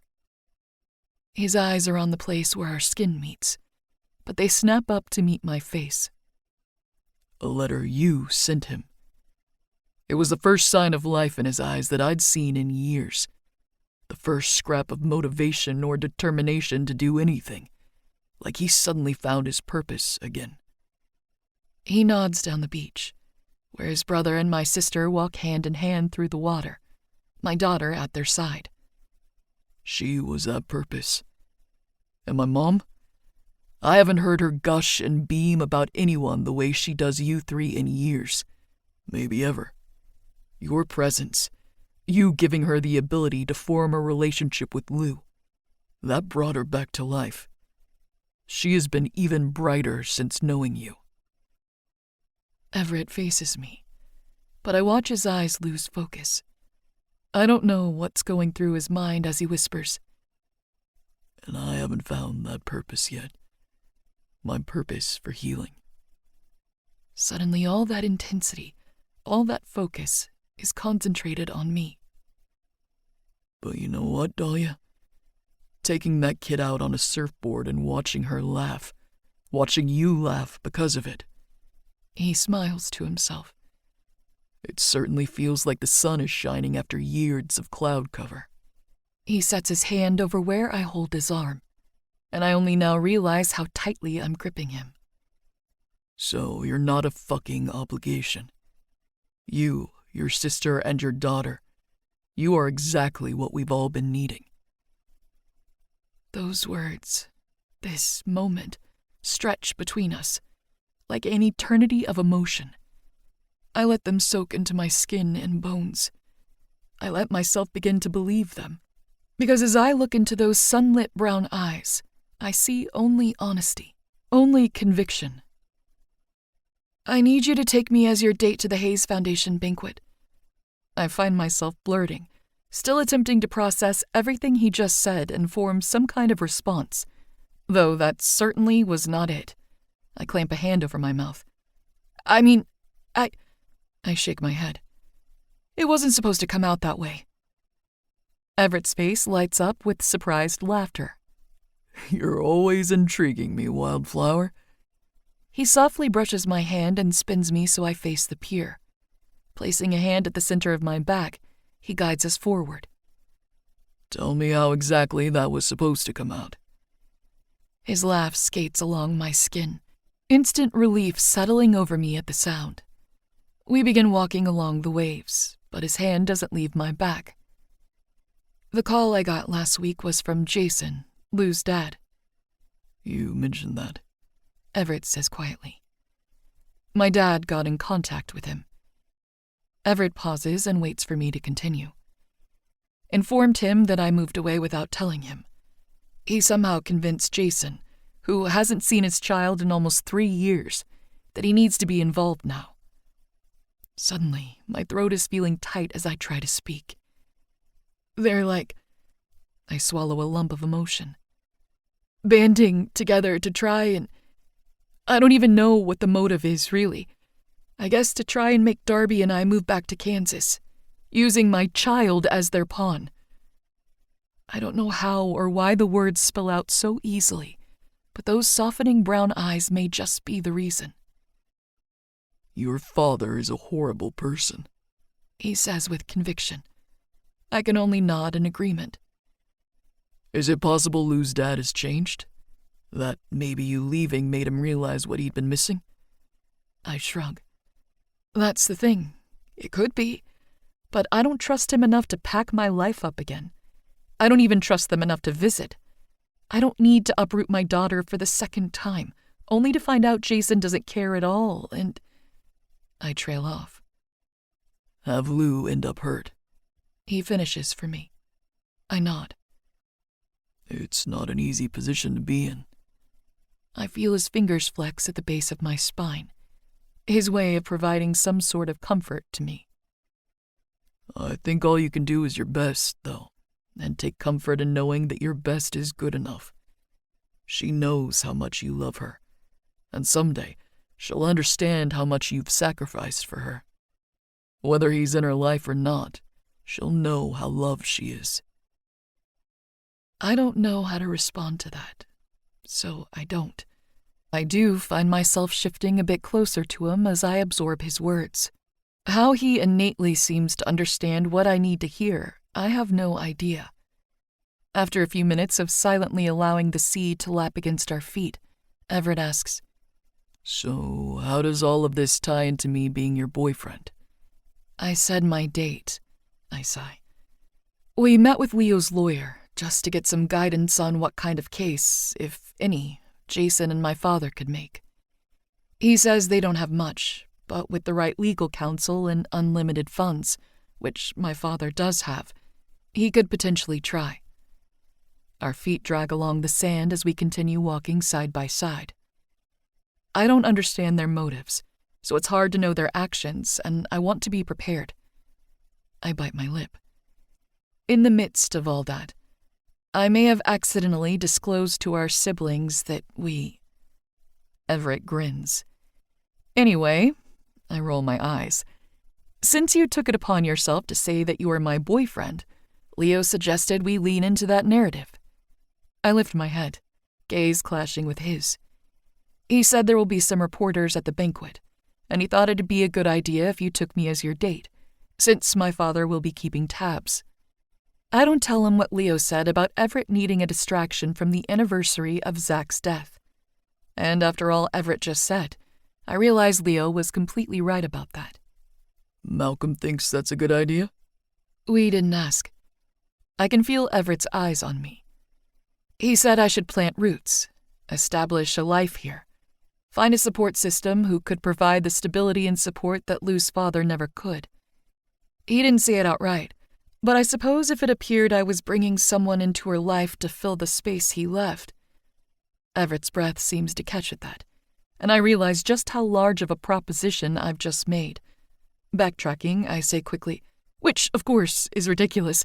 That's not what I'm asking. I shake my head. I just mean, there is no getting rid of you now anyway because of the whole...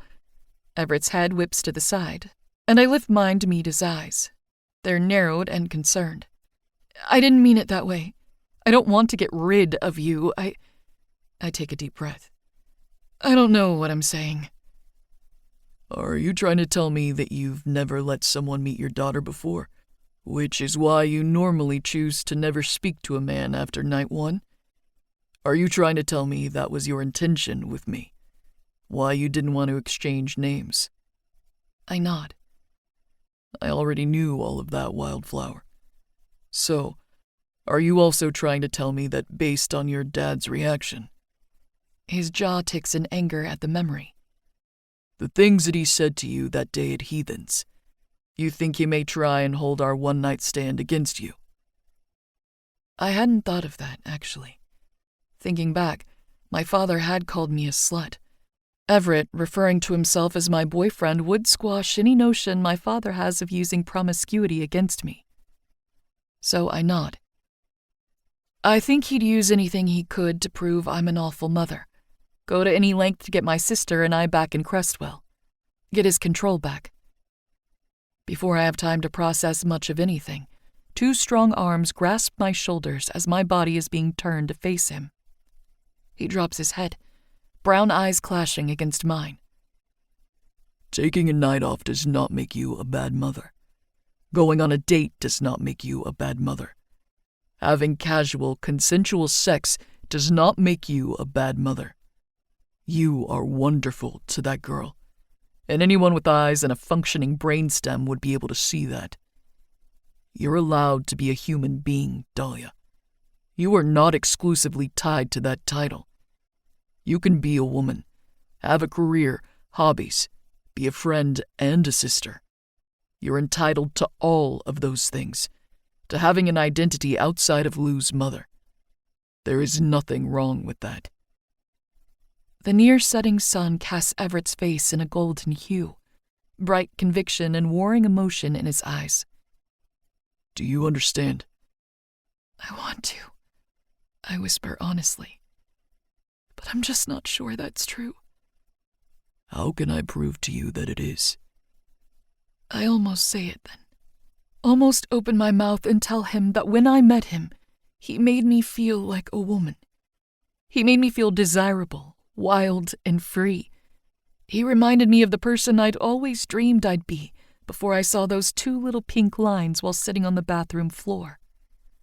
Oh, how badly I want to be that woman again. How I wish I could take surf lessons, play pool, drive an impractical car with no doors so I can feel the wind whipping through my hair as I drive. But I don't. That's not what I'm asking of you, is what I find myself saying. Let me prove it to you anyway.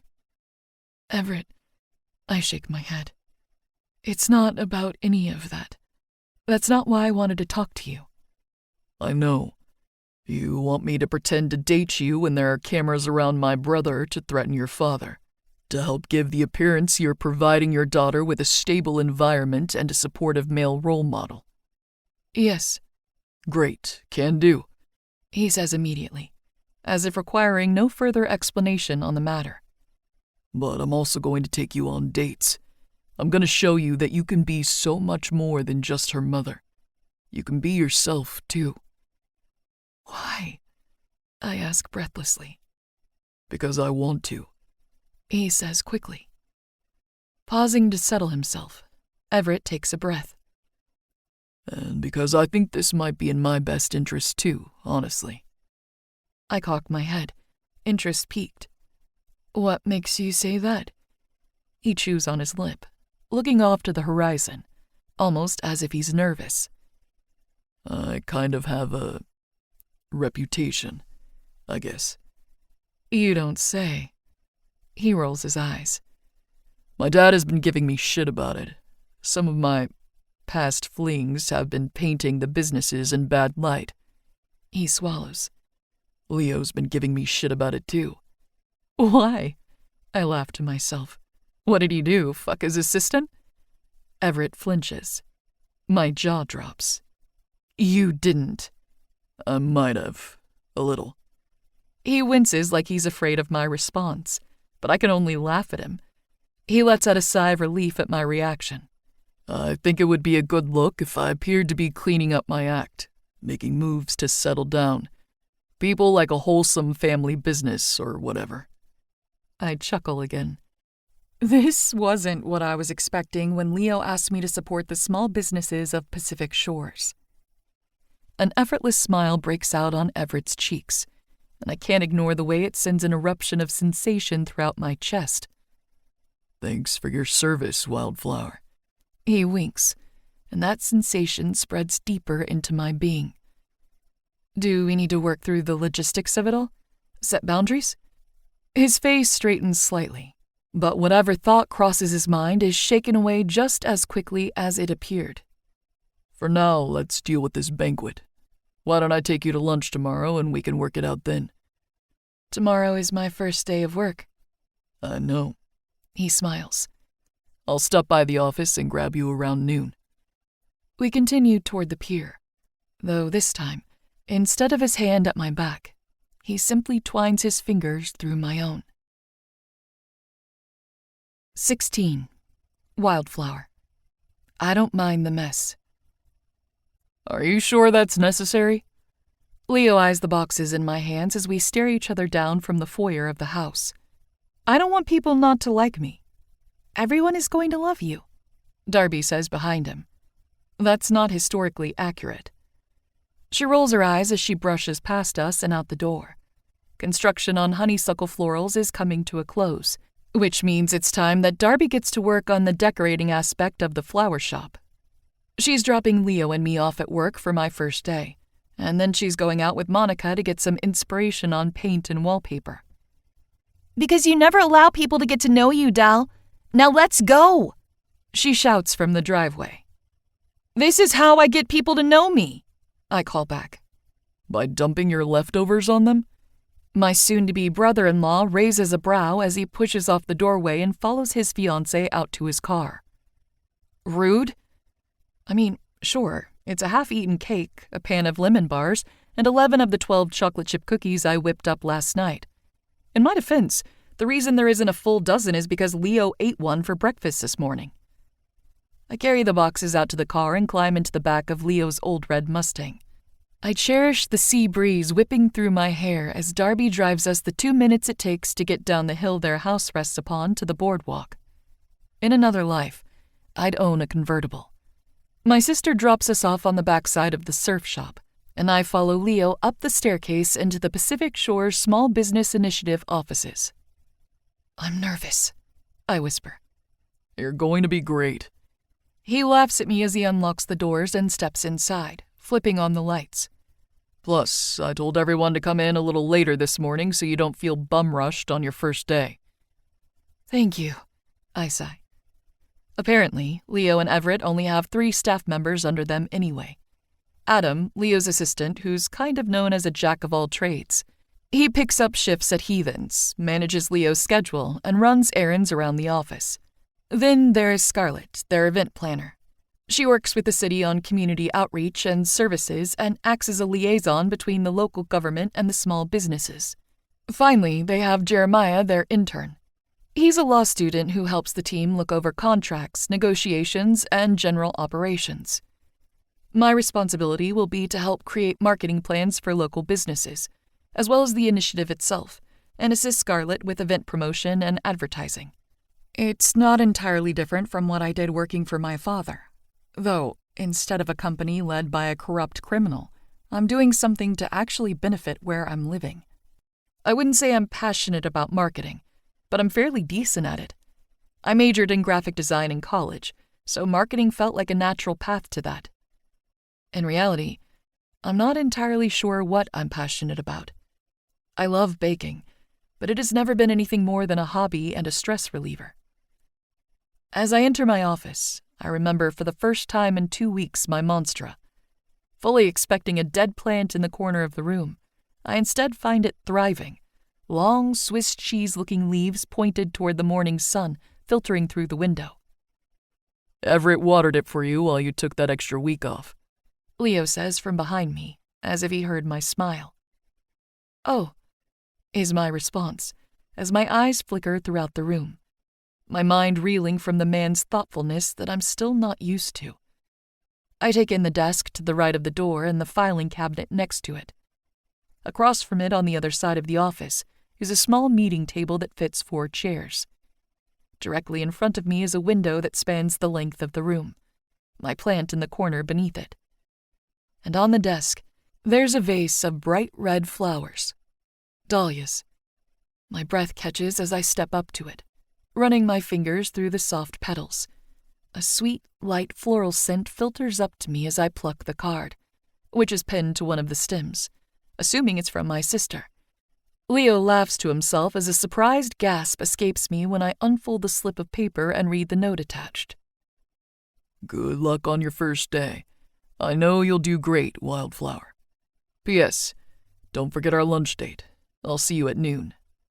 Boyfriend. Now that honeysuckle is well underway, we need to focus on what comes next. We still have 2 vacant suites here on the strip. Do you have any proposals that have caught your eye? Scarlett asks. Leo, leaning back in his chair and bouncing a small basketball off the door, glances over at her. Only person who applied in the last 6 months was Bill Turner. He proposed moving the barber shop to the boardwalk, but I didn't feel it was the best location for it. The boardwalk should be more focused on tourism. Locals love Bill, but not everyone decides they need a haircut while they're on vacation. Yeah, Scarlett breathes. True. Haven't had anyone else apply. Scarlett raises her brown eyes to me, long braids falling into her face. She brushes them behind her shoulders as she smiles, and I wonder if how overwhelmed I am is written all over me. Let's set up a meeting next week to talk through a campaign for advertising the 2 open business suites here, and see if we can get at least a handful of proposals submitted by the end of the year. Yeah, of course. I jot it down on the legal pad sitting in front of me. I have a lot of notes written across it, but I have a feeling when I go back to look later, I'll have no idea what any of them mean. I have 3 meetings set up for next week with small business owners to help create marketing plans and set up their social media accounts. You're doing great, Scarlett says reassuringly. Thank you. I attempt to smile back at her. It's weird working for an initiative that's so small. Nobody has held my position before, so there isn't really anyone around to show me the ropes. I'm being given the freedom to make it my own, and I know that Leo trusts me completely to do the right thing. It's the kind of freedom I've always wanted, but I'm not sure what to make of it now that I have it. After lunch, you and I can meet with Jeremiah and go over some of the contracts. Every business is handled individually based on their needs, so we'll make sure you're familiar with everyone before you begin meeting them, Scarlett says. I nod, adding that to my notes. What time? I ask. I shake my head as Leo eyes me knowingly. I have somewhere I have to go at noon, but... Scarlett scrolls through the tablet in her hand. How about 2? Jeremiah has an opening then. I'll put it on the calendar. Sweet. Leo sits up and claps his hands together. Are we good then? I've got a hot blonde I need to see about a thing. He's definitely talking about fucking my sister right now. I roll my eyes and scoff. Scarlett chuckles to herself as she leaves. Leo winks at me as he strolls out of my office and shuts the door behind him. About 15 minutes later, I hear a bellowing laugh from the main workspace. No, I'm at the shop all day today. I'm just taking a break to have lunch with a pretty girl. I don't know who he's talking to, but a moment later, there's a light knock on my office door. You knock as if I can't hear you squawking out there, I call as I stand from my desk. The door swings open, and I'm met with that playful, wicked smirk.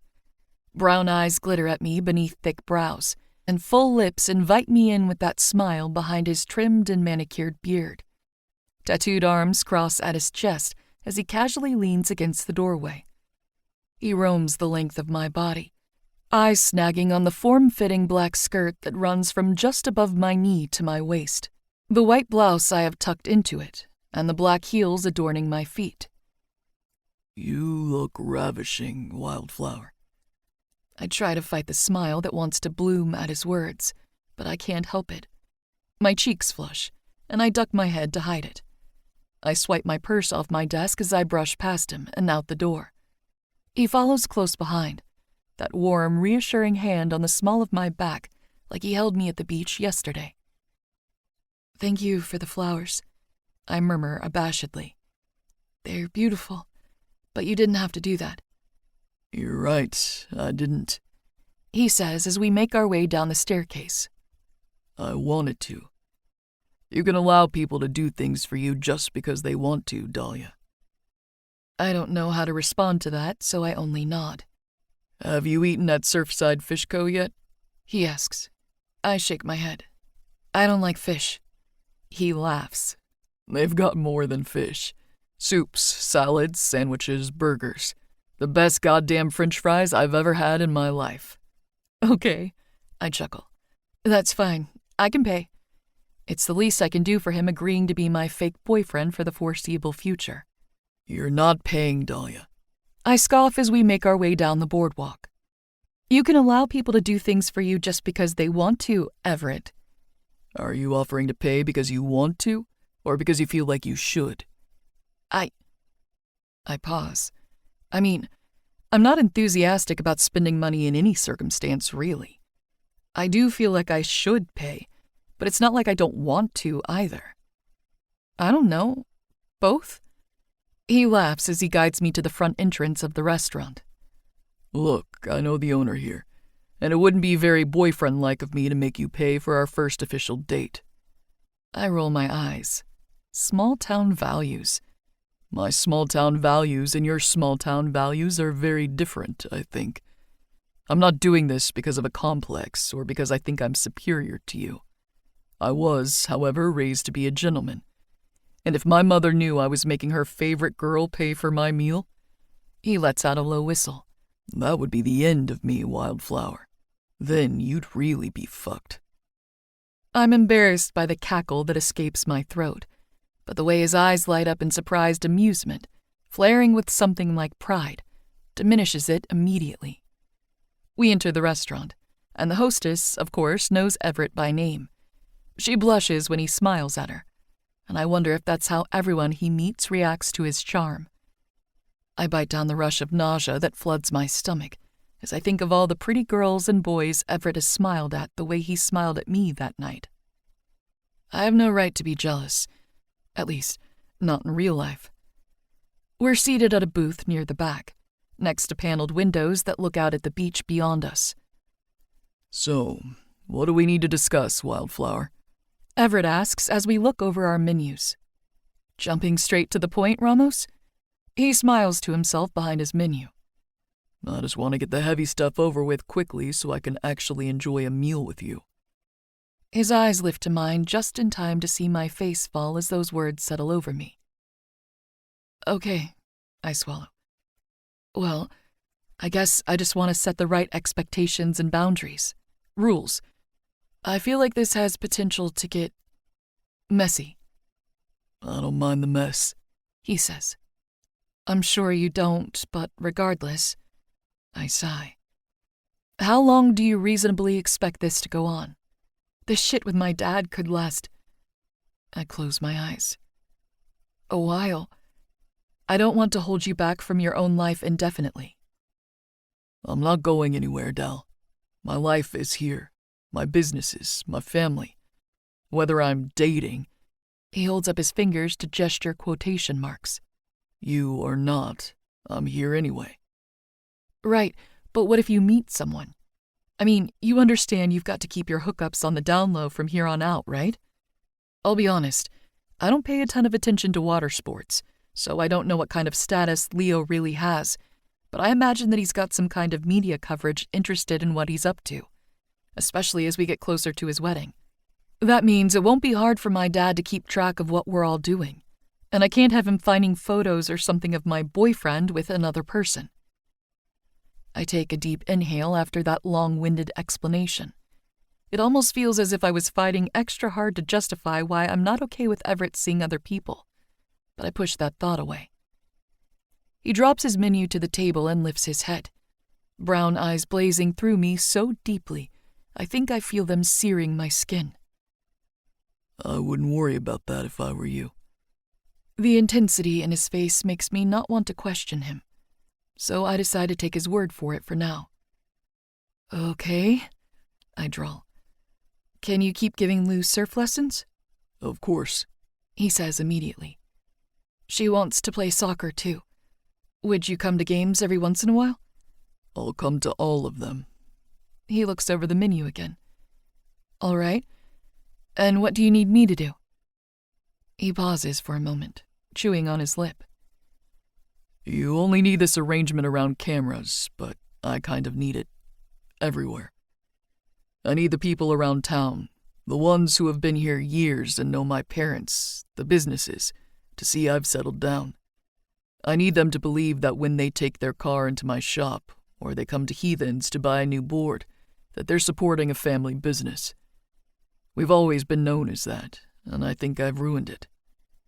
His jaw tightens and his eyes drop. Guilt coats his words. It turns out people don't want to support a 20-something bachelor who treats the world like his own personal playground and doesn't give a shit about anyone but himself, as much as they want to support a man who's working to provide for his family. I can't imagine anyone thinking that of you, Everett. According to my father, He scoffs. and my brother, that's exactly what people around here think of me. Leo said that to you? Not in those words exactly. He murmurs. But yeah, especially now that he's settling down himself. It's like the same expectations are extended to me. When he was single and fucking around with socialites, it made him a god around here. So I don't think people cared so much about what I was doing. Now, suddenly, he's engaged, and the world is flipped on its axis. That's not fair of him to put those kind of expectations on you just because his life has changed. Everett shrugs. I don't know if they're expectations. I just think there always has to be a gossip mill working overtime around here. He carried that weight for years.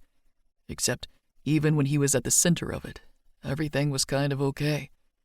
He could fuck around and act like a bachelor because he was also setting records, getting rich, and appearing on magazine covers. All the single women in town secretly hoped they could change him, and all the older people in town secretly hoped he'd fall for their daughters. Everyone has always wanted their piece of Leo Graham. There were limits they'd go to on what they'd say and how they'd treat him. He bites his lip. It's not fair for him to take on that kind of pressure. I'm glad it died down now that he's engaged, but it just means that attention has turned on me, and I don't get the same allowances he did. I'm sorry you have that pressure now. I find myself reaching across the table and covering his hand with mine. I'll do what I can to help alleviate that. I'll even let you buy me lunch, I guess. A small smile ticks up at his mouth. Thanks, Wildflower. I smile back as the server arrives at our table and takes our orders. We talk about everything and nothing as we wait for our food. He tells me about his sister living in New York, and the way she self-published her first few books while she was in college before having one take off online. That led to her landing an agent and a publishing deal at the age of 21. So, yeah. Record-setting, future legend surfer for a brother. International best-selling author for her sister. 2 1 in a million kids in one family. And then me. He chuckles at the sentiment, but it's not real. He smiles, but it doesn't reach his eyes. What you do is important, Everett. You have not 1 but 2 successful businesses, and you're not even 30. You provide for your community and support your family. You should be proud. He only shrugs in response. Your parents seem really proud of you, if that makes a difference. I know. He nods. They're great, and I'm lucky. They don't compare us. I know enough about Darby's life to know that you two didn't have that. I'm sorry. You're right. I sigh. I think that's why I'd rather it be my sister and I against the world than continue relying on people who manipulate us, who are only concerned about how our existence benefits them. I've never said this to anyone before. I don't know why I let my thoughts spill from my head when Everett's around. I just want my daughter to have better than I did. That's the only thing that matters to me. She already has better. She has you. But it doesn't have to be you against the world anymore, Dal. He pushes his empty plate aside and places his hand over mine on the table like I did earlier. You've got people here who want to support you. No ulterior motives, no manipulation. I know it's a foreign thing for you, so I get that it's hard to accept, but we truly just care. I don't trust anyone, I find myself whispering. My voice nearly cracks as I add, I don't understand why anyone would ever want to be around me, support me, love me, if they didn't have to. I don't understand why anyone would choose it. I watch his brown eyes ripple with devastation as he soaks that sentence in, and it's that exact moment that our server returns with the check. I pull my hand back from Everett's and quietly blink back tears as he pays. Once he finishes, he stands from the booth and extends a hand toward me. I take it silently as he leads me outside the restaurant, though instead of turning toward the surf shop, he takes me down onto the pier. Sea breeze coats my face as birds chirp in the sky above us. The sun is high, piercing the white caps in glittering gold. I know the best compliment I can give you is that you're a great mother, he says, finally breaking the silence. Everett isn't looking at me. He's looking out at the horizon as we pause at the railing. I see how much you love her, how much you sacrifice for her. I see the way your face lights up when she says your name, when she smiles at you. I think you're patient, supportive, and loving. You're nurturing, but you also teach her right from wrong, how to set boundaries, and when she's crossing them too. He turns to me.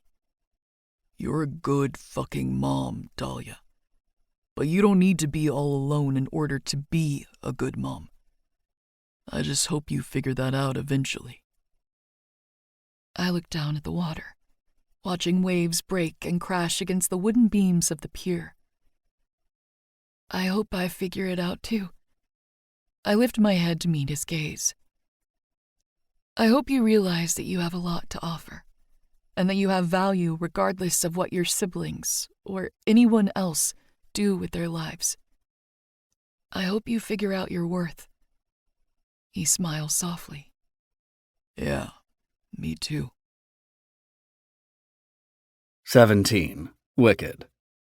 Let's never do that again. What are we wearing to this shindig? Haven't decided yet? I like blue. For me or for you? I look good in everything, Wildflower. But you in a cerulean dress that matches the color of your eyes, that's enough to bring a man to his knees. Preferably me. Stop flirting, Everett. You know it's in my DNA, baby. She's wearing a blue dress. It's more navy than cerulean, but fuck if it doesn't make her eyes shine like sapphires. The silk fabric clings to her waist and stretches at her bust and hips, accentuating every one of her beautiful curves. Simple, thin straps are tight over her shoulders and appear to cross in the back. The dress hugs her legs all the way down to the ankle, where her feet are strapped into a pair of silver heels. Her hair is in soft waves at her shoulders, makeup neutral, heavier than her average day, but less than she wore to the bar the night I met her, and her lips are painted a glossy pale pink shade that glistens when she smiles, which is exactly what she does now as she descends the stairs and catches me staring at her. I realize I'm looking at her with a dropped jaw, wide eyes, and my heart beating out of my chest so hard it's likely leaving an imprint like one of those old cartoons. Darby follows her sister down the staircase, wearing a soft yellow chiffon gown that cinches at her waist before flowing to the floor. Short, loose sleeves fall off each of her shoulders, accentuated with bows, allowing her chest to highlight the gold necklace that hangs at the center of it. A simple gold chain, one that belonged to my brother, now houses a small flower pendant. I notice Dahlia is still wearing the same compass necklace she always has on, too. My brother stands next to me, fiddling with his cufflinks and oblivious to anything going on around him, until his fiancée reaches the foyer and steps into him. Taking his hand, she begins to adjust his sleeves for him. I know Darby caught him by surprise when his head snaps up and he rears back, doing a double take before freezing to take her in. Darby smiles as his eyes rake across her body and she finishes fixing his cufflink. He steps back quickly before surging forward and grasping each side of her face with his hands. He presses his mouth to hers, backing her into the dining room and just out of sight. "Swear to God, honeysuckle, I'm going to get you pregnant later," he murmurs between what sounds like mauled, rough kisses. I'm thankful that our mother picked Lou up before we left, because I think he's so oblivious to everyone else in the room right now he would have said that right in front of her. Darby giggles. "Dare ya, heathen?" Dahlia and I glance at each other awkwardly from opposite sides of the small entry space. She remains on the bottom step of the staircase, eyes darting around the room uncomfortably before finally landing on my face. "Please don't say something like that to me." I can't help the small laugh that escapes my lips. I'd never be so forward. She gives me an eye roll, but I don't miss the tilt of her mouth or the flare in her gaze as she looks me up and down. Leo and I are wearing essentially the same thing, a black tux, though he's wearing a bow tie and I went with no tie at all, leaving the top 2 buttons on my dress shirt undone, a simple gold chain hanging off my neck. I watch Dahlia lightly lick her lips as she catches that. I smirk, reaching out my hand in the space between us. She takes it, allowing me to help her down the last step on the staircase just as our siblings round the corner of the dining room hand in hand. Darby's slicked-back bun is slightly ruffled, and my brother's hair is tousled like a pair of hands were just running rampant through it. I hear a small chuff leave Dahlia's lips, indicating she noticed it too. "Ready?" Dahlia asks. "Absolutely," Leo smiles. "You look beautiful, Dal." "Nice of you to notice." There's a glimmer in her eyes that tells us the jab was meant in jest. My brother only laughs as he opens the front door. He leads Darby out first, and I place my hand on the small of Dahlia's back as we follow behind them. "You look stunning, Dahlia," I whisper quietly in her ear. "Thank you," she responds breathlessly. As we reach the car, I open Dahlia's door for her, getting a view of the back of her dress for the first time. Just like I thought, the thin straps cross at her back, leaving most of her smooth, pale skin on display. The tightness of the fabric around her legs extends to her plump, round ass, and I'm fighting back a goddamn groan. It's like this dress was made for her. "Can I be forward enough to say that you do look utterly fuckable in that?" I murmur against her shoulder as she climbs into the back seat. I assumed I was being quiet, but the way my brother's head whips sideways, a glare on his face, tells me I failed.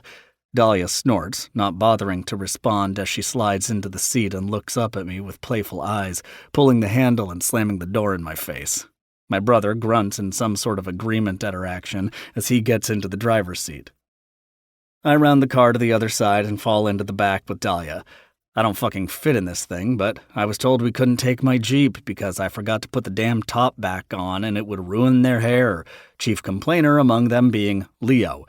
It's so cramped in the back that I have no choice but to let my thigh press up against Dahlia's, and I've never thought the simple brush of legs could be erotic before, but I swear my body is on fire in all the places our bodies meet, even through our clothes. Her breathing is a little labored, making me question if she feels it too. "You're wearing blue." "New dress," she says breathlessly. She bought the dress for me. Fuck. Her legs tremble lightly, like she's nervous. I can't tell if that's because of the event we're attending, which I'm nervous about too if I'm being honest, or if it's because she's so close to me.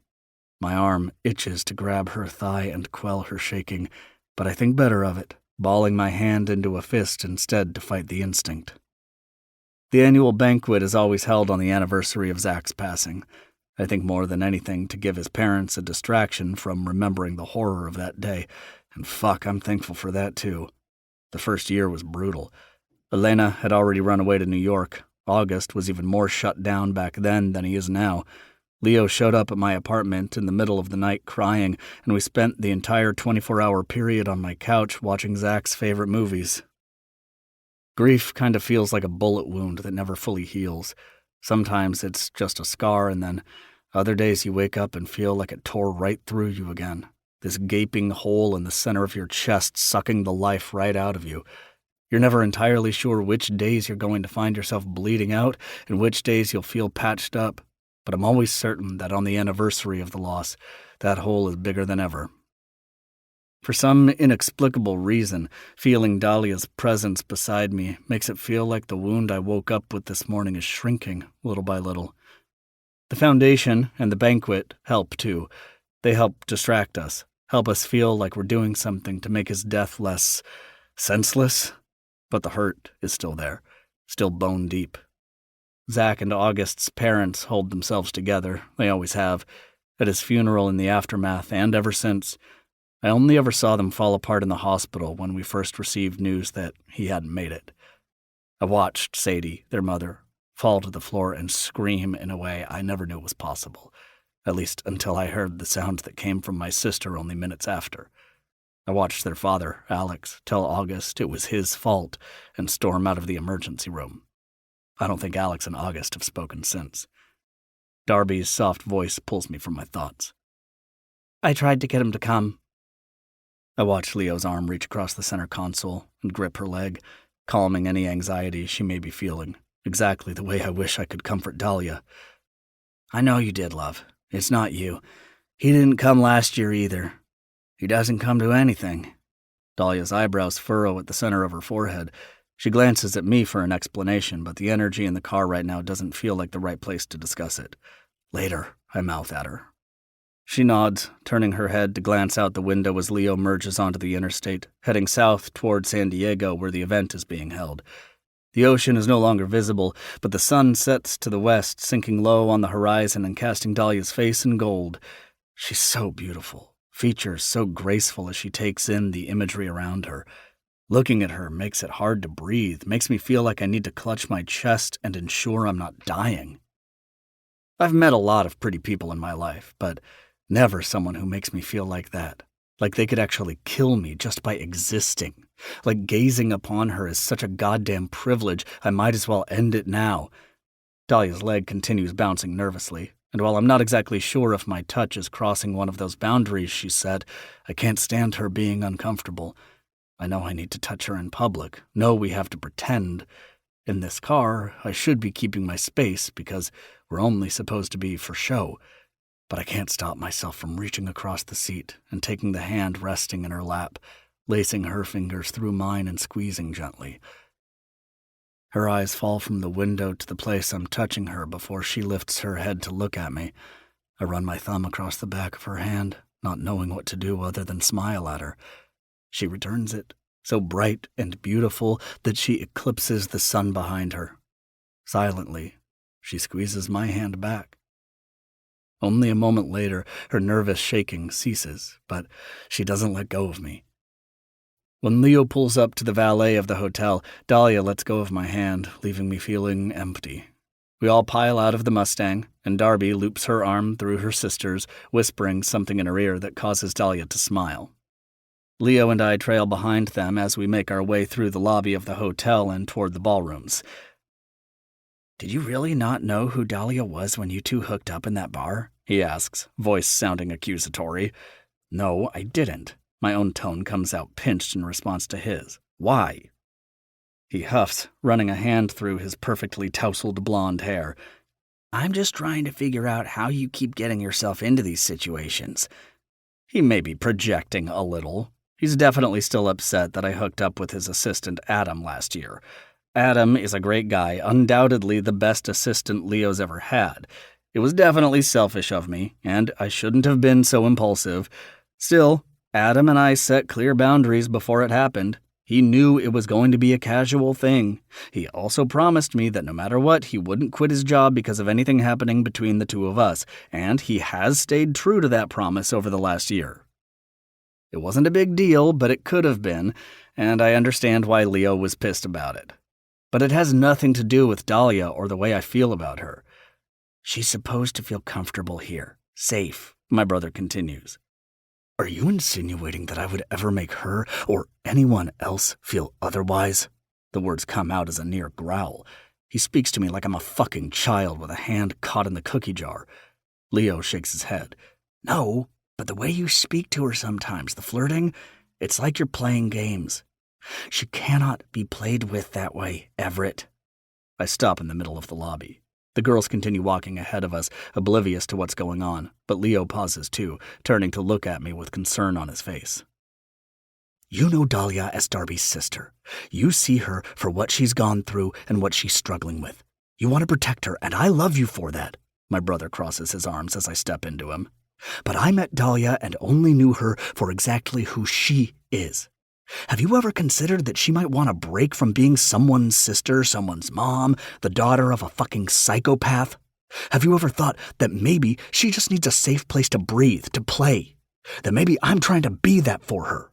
I'm not trying to fuck and forget her, Leo. My brother flexes his jaw, eyes boring through mine, but he doesn't know what to say. Don't you try to be that for Darby, too? Make her laugh and give her a safe place to escape the rest of the world? Leo's eyes flash with something unrecognizable before he dips his chin in a shallow nod. But Darby is going to be my wife. She's not a meaningless one-night stand. And that's it for me. An unexpected wave of jealousy slams right into my gut, almost causing me to stumble backward. I pull myself together and walk past my brother without another word. It's not that I'm jealous of him and Darby, I'm just jealous of what they have. I'm also angry at his insinuation that Dahlia means nothing to me, or that I mean nothing to her. Nothing about what happened between us was meaningless, even if we intended it to be. For me, it happened before I ever learned her name. She'd taken root in my mind the second she sat down next to me at that bar. After that night, all I could think about was how badly I wished there was some way I could find her again. If I could locate the tiniest thread between us, I'd hold on with everything I had until she was pulled into my life again. Then suddenly, there she was. I don't know if I believe in fate. I've never wanted something bad enough to care if it was destined or not, but I remember watching Dahlia run out of that bar and wanting nothing more than to have something, anything to tie me to her again, only to find her standing in the center of my business needing my help. I find out she lives with my brother, that she works for me, as if the universe took every tiny string and created a massive knot, placing me right at the center of it. I'm entirely caught up in her, entwined, and I don't want to be untangled. Everett, my brother's on my heels, calling my name as he catches up to me. I'm sorry. I shouldn't have said that. Just be careful, yeah? I look at him, and I hate the caution I see on his face. I suppose I don't have the best track record to back me up, but I've never intended to hurt a single person in my life. I try my hardest to be easygoing and fun. It's all I've fucking got to offer. I don't have my sister's intelligence or creativity. I don't have Leo's God-given talent or business-savvy mindset. I don't have a whole lot to offer anyone, nothing but myself. For the first time, I consider the fact that maybe I've gotten used to leaving someone before they realize that nothing but myself isn't enough. For the first time, I realize that I don't want to leave Dahlia before she notices that. I just want to figure out a way to be enough for her. So I don't say anything more to my brother as I nod and head toward her like she's a beacon. She's calling to me, she needs me. I've never been needed before. I finally have something to offer her, and I'm going to make damn sure I give her every bit of it she deserves. There's a small red carpet set up outside the ballroom, a handful of photographers and reporters snapping photos as people enter. A few high-profile athletes are in attendance, and some celebrities, including Leo's friend Milan, a socialite and influencer whom I make note to introduce Dahlia to later. As my brother and I catch up to the girls, a worker for the event explains how we'll each walk down the carpet to allow for photos before entering the room, and that the four of us are sitting together at a table toward the front. Dahlia looks at me with wide, scared eyes. I place a hand at the small of her back and give her hip a reassuring squeeze. We'll let Leo and Darby go first. I chuckle. That way we can just copy what they do. Who's even going to want to take photos of us anyway? We're not famous. I laugh because I get it. I hate doing this kind of stuff too. Leo isn't addicted to the spotlight, but he doesn't mind it. The attention comes naturally to him, always has. I feel like Darby might feel the same way because she's calm and cool, if not a little excited. Dahlia's like me, though. Isn't that the point of this date, Dahlia? I wink. We're supposed to be seen together. Plus, it's not just for the celebrities. Sadie and Alex use these photos for the foundation website and to promote other events they put on. It helps. She takes a deep breath, nodding. They call my brother and Darby up, and the cameras start flashing wildly. Reporters are shouting questions over each other. Even though Leo is the household name, he ushers Darby in front of him with a hand on her back like she's the star to be gushed over. If she's nervous, it doesn't show. She walks with confidence and a soft smile to the center of the carpet, pausing as photos are taken. My brother sidles up next to her, wrapping an arm around her waist. Darby smiles at the cameras, but Leo's eyes are on her, like she's brighter than all of it. A reporter asks for a look at Darby's ring, and she simply turns sideways, placing her left hand at the center of Leo's chest. The reporters go wild at that, and my brother chuckles, pressing his lips to Darby's forehead. He snakes his arm farther around her body, tugging her in tighter. His hand grips just at the curve of her ass, a borderline inappropriate gesture, but his way of telling the rest of the world that she's all his. The event staff wave them off the red carpet, and suddenly it's our turn. Dahlia looks up at me with unsure eyes, and I'm brought back to that timid woman who stared at me with those same bright baby blues the night I met her, the woman who wanted me to take control and guide her. Dahlia's got confidence, or at least she appears to at work and with her daughter. She's independent, used to being on her own and doing everything herself.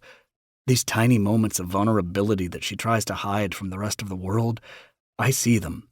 She's unsure about this, not confident, and she has never had someone to pick that up for her before. So I do what I think she needs at this moment, and I take over. Grasping her hand, I lead us onto the red carpet, her eyes on me as cameras begin flashing around us. I pause at the center, and it's not as wild as it was when Leo was up here. Still, the attention is on us for this brief moment. I know Dahlia's hating it as much as I am. I pull her in front of me, wrapping an arm around her waist. Her hand rests at the small of my back, the top of her head just below my mouth. Her entire body is rigid, so I brush my thumb against the fabric on her hip. Leaning forward until my lips meet the shell of her ear, I whisper, "You don't have to look at them, Wildflower. You can look at me." I keep my eyes up, smiling at the cameras, but I know Dahlia's head snaps sideways. I can feel her gaze boring through me, and her body softens slightly. I tighten my grip on her, knowing the gesture appears possessive. Allowing my mouth to brush against her neck, I whisper again, "You know, they say you're supposed to imagine everyone naked during shit like this, but I think if I tried doing that, I'd only end up imagining you naked, maybe in nothing but those heels, and I'd really embarrass myself here." I have no idea if that's the right thing to say, if she's going to get offended, and I'm going to make her anxiety worse, or if that kind of joke is exactly what she needs to relax right now.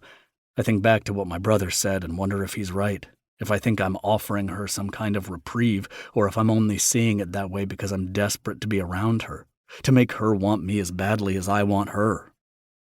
My stomach twists with anticipation as she pauses, but it quickly morphs into the rapid flap of butterfly wings when Dahlia's mouth bursts with bright laughter.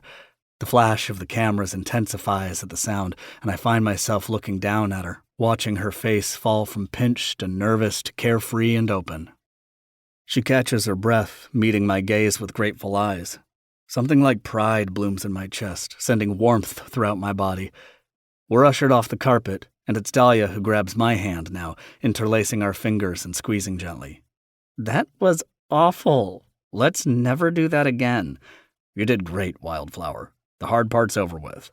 I keep her hand in mine, leading her into the grand ballroom as we maneuver our way toward our table. I lied, though, because for me, the hard part is just beginning. Walking into this room puts me on alert, makes me start to sweat. I know they start the event with a speech about Zach, his life, the things and people he loved. Then they play a slideshow filled almost entirely with photos of us as kids. That's the hardest part for me, watching how happy and carefree we used to be. We had no fucking clue what was coming for us. Photos of August and Elena choke me out the hardest because they're still so broken, and I don't know if there is any part of the two of them that'll ever heal. Last year they asked me to give a speech, and I nearly broke down in the middle of it. I feel like shit about it, but I told the Hazes that I couldn't do it again this year. It takes everything in me just to show up, so I don't know who's giving it, but I know someone will give a speech. Then the silent auction will begin, It gets a little easier after that. There's dinner and dancing, and the auction items are set up at the perimeter of the room for people to bid on. Leo is auctioning a private surf lesson, though if this year is anything like last, those bids will come from a bunch of women with little interest in surfing and a lot of interest in an hour of private time with Leo Graham. Heathens auctioned off a custom-designed board. My parents, on behalf of Ramos Automotive, are auctioning a year of vehicle maintenance. Lastly, I'm offering a classic 1960 Power Blue T-Bird. It was left at the shop, abandoned by someone's granddaughter after they passed away. It needs a ton of work, but my dad and I are completely rebuilding the engine. It won't be ready for a few months yet, but when it is, it'll be damn near priceless. The lights around the ballroom dim as Dahlia and I make our way to our table, letting us know they're about to begin. I pull out her chair next to Darby and then slide in to the other side. Sure enough, the event begins with Zach and August's dad taking the stage. He thanks people for coming and starts in on who his son was. Keyword was. It's hard for me to listen, to hear all the qualities that Zach bore and all the potential he'll never get to live up to. I find myself zoning out through the speech, and before I know it, the lights are off, music is playing, and pictures are flashing across a projector in front of me. They use the same ones every year, so I don't need to look to know what they are. Zach as a baby, Zach holding August after he was born, the two of them on the beach as children, all the sports Zach played growing up. Then, pictures of Leo, Elena, and me start popping up after we met them around the age of 11. My eyes meet my brother's across the table, then I can see the unshed tears in his gaze. He swallows hard before he looks in the other direction. Darby's holding his hand so tightly her knuckles are nearly white, like she's keeping him anchored. Somehow, I make it through the slideshow without actually crying, but I'm pretty sure I'm completely disassociating with my surroundings in order to make that happen. I didn't hear a lyric of the music that played, didn't look at Dahlia once. I'm only brought back to the moment by the brightening of the lights and the sound of Sadie's voice on the mic. She talks of Zach and how he died, the reason the foundation was established, and how their hope is to never see another parent be told their child is drowned again. She speaks of that day with such calm composure, a stark contrast to how it felt to be there. The wail is deafening. It pierces through the entire hospital, through my mind and soul. I didn't know a sound like that existed. I also didn't know the people we love could die. Not like this, not so suddenly and without warning. Sadie Hayes hits her knees, hunched over on the floor as her body racks with violent sobs. She has just been told that her son has died. He's gone. Zach is gone. "What is—" I hear my sister's voice briefly before it goes silent, the sound of the automatic entry doors shutting behind her. It's almost as if I can feel Elena take in the scene in front of her. I'm hearing through her ears as the doctor says again, "He didn't make it. I'm so sorry." I refuse to look at her, keeping my eyes on Sadie, because despite how devastating she looks right now, I can't bear what I'll find on my sister's face. I know Elena is taking count of who's in this room, who's missing from it. Leo and I sit next to each other. Across from us, Sadie's on the floor. August, eyes red and withdrawn, kneeling next to her. Alex, their dad, shoots from his chair, looking down at his youngest son as he spits, "You did this," before storming out. I watch him as he rushes past us, my eyes following him through the doors my sister just entered. When they land on her face, she looks to me for only the briefest moment, as if searching for confirmation that everything she feared has come to life. All I'm capable of through my streaming tears is a shallow nod. She stumbles back like someone punched her.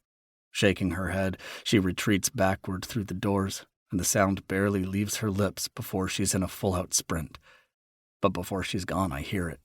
The wrangled cry, the broken sob so hollow and gut-wrenching it shakes me to my core. It rattles my bones and scorches my soul. The sound of death and heartbreak, of someone being torn apart right in front of you. I feel it filter through me because, on some innate level, I feel what she feels. She's my other half, and I already know she won't come back from this. "Everett?" Dahlia's voice is soft and warm, coaxing me from my nightmares. I'm warped back to the current moment, realizing that the speech is over, dinner is being served, and the dancing and auction have begun. My brother gives me an apologetic smile over the table, like he understands exactly where I was just then. His eyes dash to Dahlia for the briefest moment before he's pulling back in his chair and standing up. "Come on, honeysuckle, let's go take a stroll." I turn to Dahlia, her face etched in concern, her hand covering mine on the table. "Where'd you go just then?" I blink, shaking my head as I take a deep breath. "Nowhere, I'm fine." She tilts her head, blue eyes blazing. "You don't have to pretend, you know." I huff a laugh. "Isn't that what we're doing here? Pretending?" "Not with that." She shakes her head. "Not with whatever darkness just passed across your eyes. You don't pretend that doesn't exist. You don't hold that in. Not with me." I feel my throat swelling again, and all I want to do is break down in her arms. All this time, that's exactly what I've been doing, holding it in. I can see Leo beginning to heal. I can see my parents, Zach's parents even, doing the same. But I'm not there yet.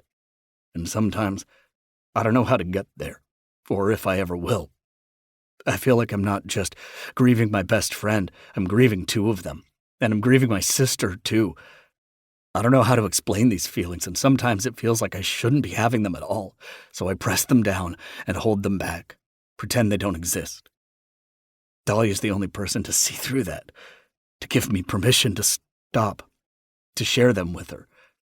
I'm not even sure I know how to do that, but I want to try. Some days are just harder than others.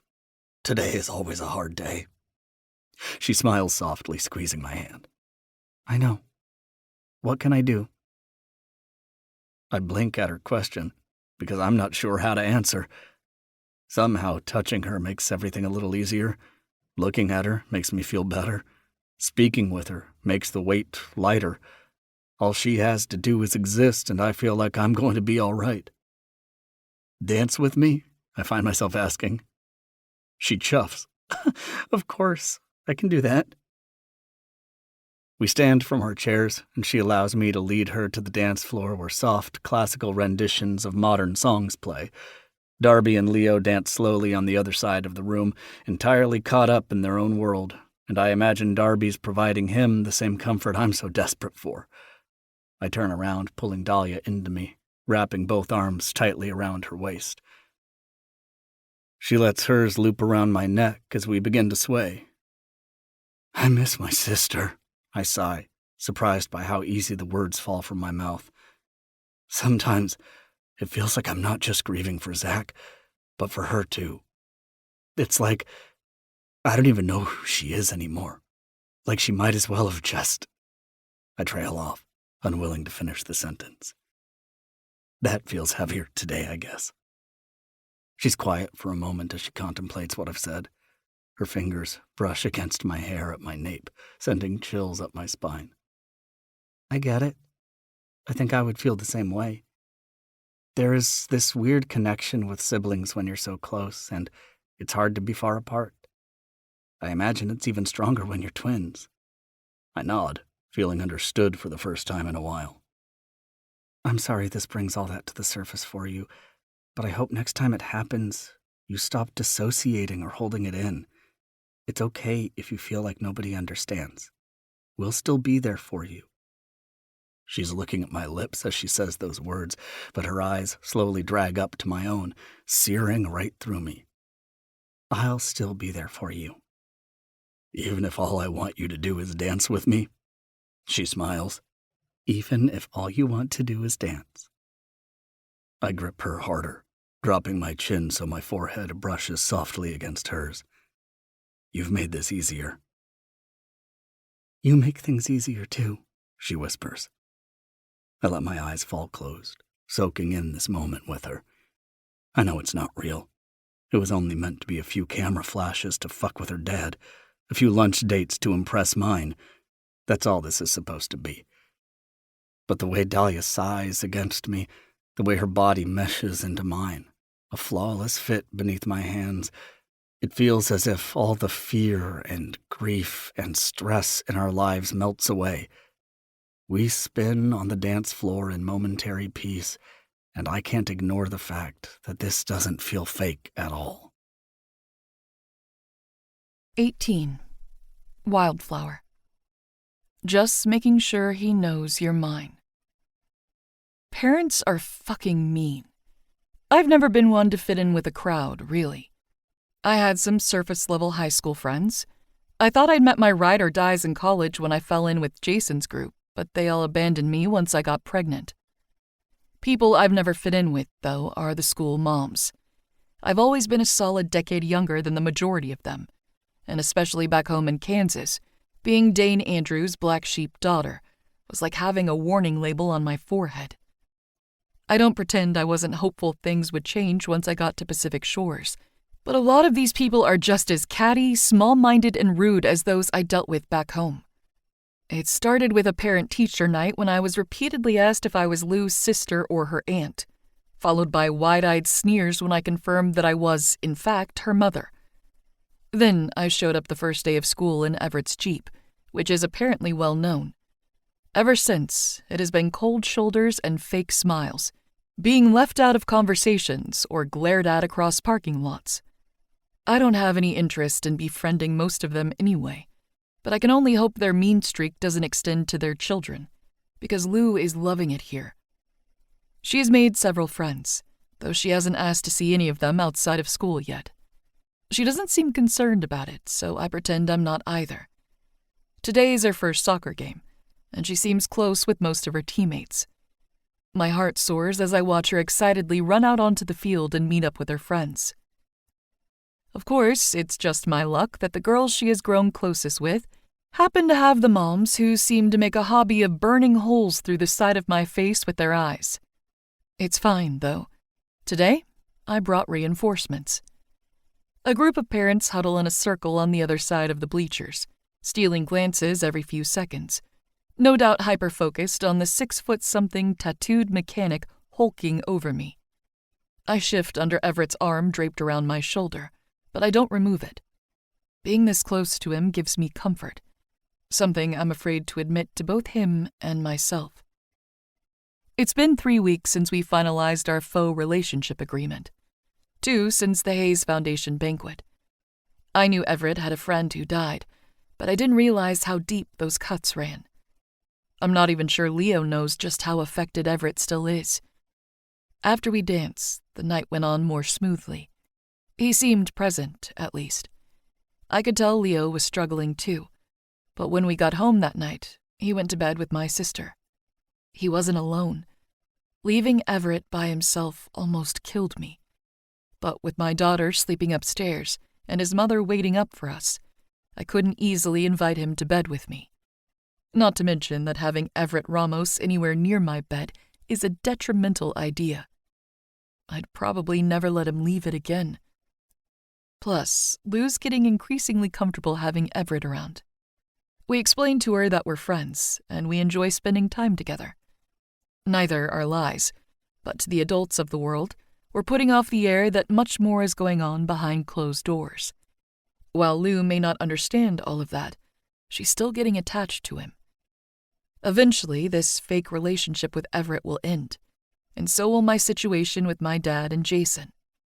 Either they'll finally go away and let us move on, which means Everett will move on too, or they'll win, and I'll have to take her back to Kansas. Everett may always be around in some capacity, as her uncle's brother, as a friend, but eventually, space is going to exist between us, and I don't want Lou being hurt by that. A snide cackle of laughter erupts from the circle down the field, pulling me from my thoughts. I glance over to find a group of parents snickering as their eyes flicker back and forth between each other and myself. I don't know what I've done to be so offensive, I mutter under my breath. You're prettier than they are, Everett says immediately. It's okay. I'm public enemy number 1. Darby adds from my other side with a chuckle. I rear back, turning beneath Everett's arm as I look at my sister. You? The all-American golden girl? How could anyone ever possibly hate you? My sister scowls at me and I wince. I've never been resentful of her. Never blamed her for being the good girl, the perfect child, growing up. Rebelling was my way of protecting myself, and conforming was hers. I know she resents that, though, and I know she's still trying to find her way out of it, to figure out who she is. Sorry, I murmur. It's fine. She rolls her eyes at me. But I'm not joking. The teller at the bank is rude to me. The barista at the coffee shop downtown always spells my name wrong, and I'm pretty sure she purposely messes up my orders. The owner of the antique store I love glares at me every time I walk through the door. Why? I ask. Didn't everyone here love Grandma?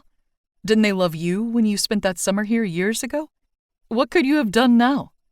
She took Leo Graham off the market, Everett says next to me. Leo lets out some kind of annoyed growl from next to him. That's bullshit. Everett laughs. No, it's not. He turns sideways at the same time Leo does, the four of us forming our own little circle as we wait for Lou's game to start. Leo was just starting to gain attention around the time Darby spent that summer here. By the time he turned 18, Everett lets out a low whistle. Everyone in Southern California knew Leo Graham and that he'd be a legend. Leo's cheeks heat as he dips his head bashfully. My sister glances up at him, beaming with pride. He was a hot commodity, but he was also like this sad little puppy. Everyone knew about the girl from that summer who broke his heart. Every girl in this town wanted to be the one to mend it. Leo lifts his head, glaring at his brother. Everett only shrugs. It went on like that for years. Leo got more famous, made more money, and more women threw themselves at him. He dodged them all. Then, all of a sudden, he runs off to steal a bride on her wedding day? It didn't happen like that, Leo mutters. Everett laughs again. You come back to town with that same girl from all those years ago, and you retire early just so you can spend all your time with her. You buy her a house, buy her a business, and ask her to marry you after a month together. Technically, my grandma bought the business, Darby chimes. Logistics. Everett waves his arm in the air. Of course, people are going to take time warming up to you. You got what so many others wanted for themselves, what parents wanted for their daughters.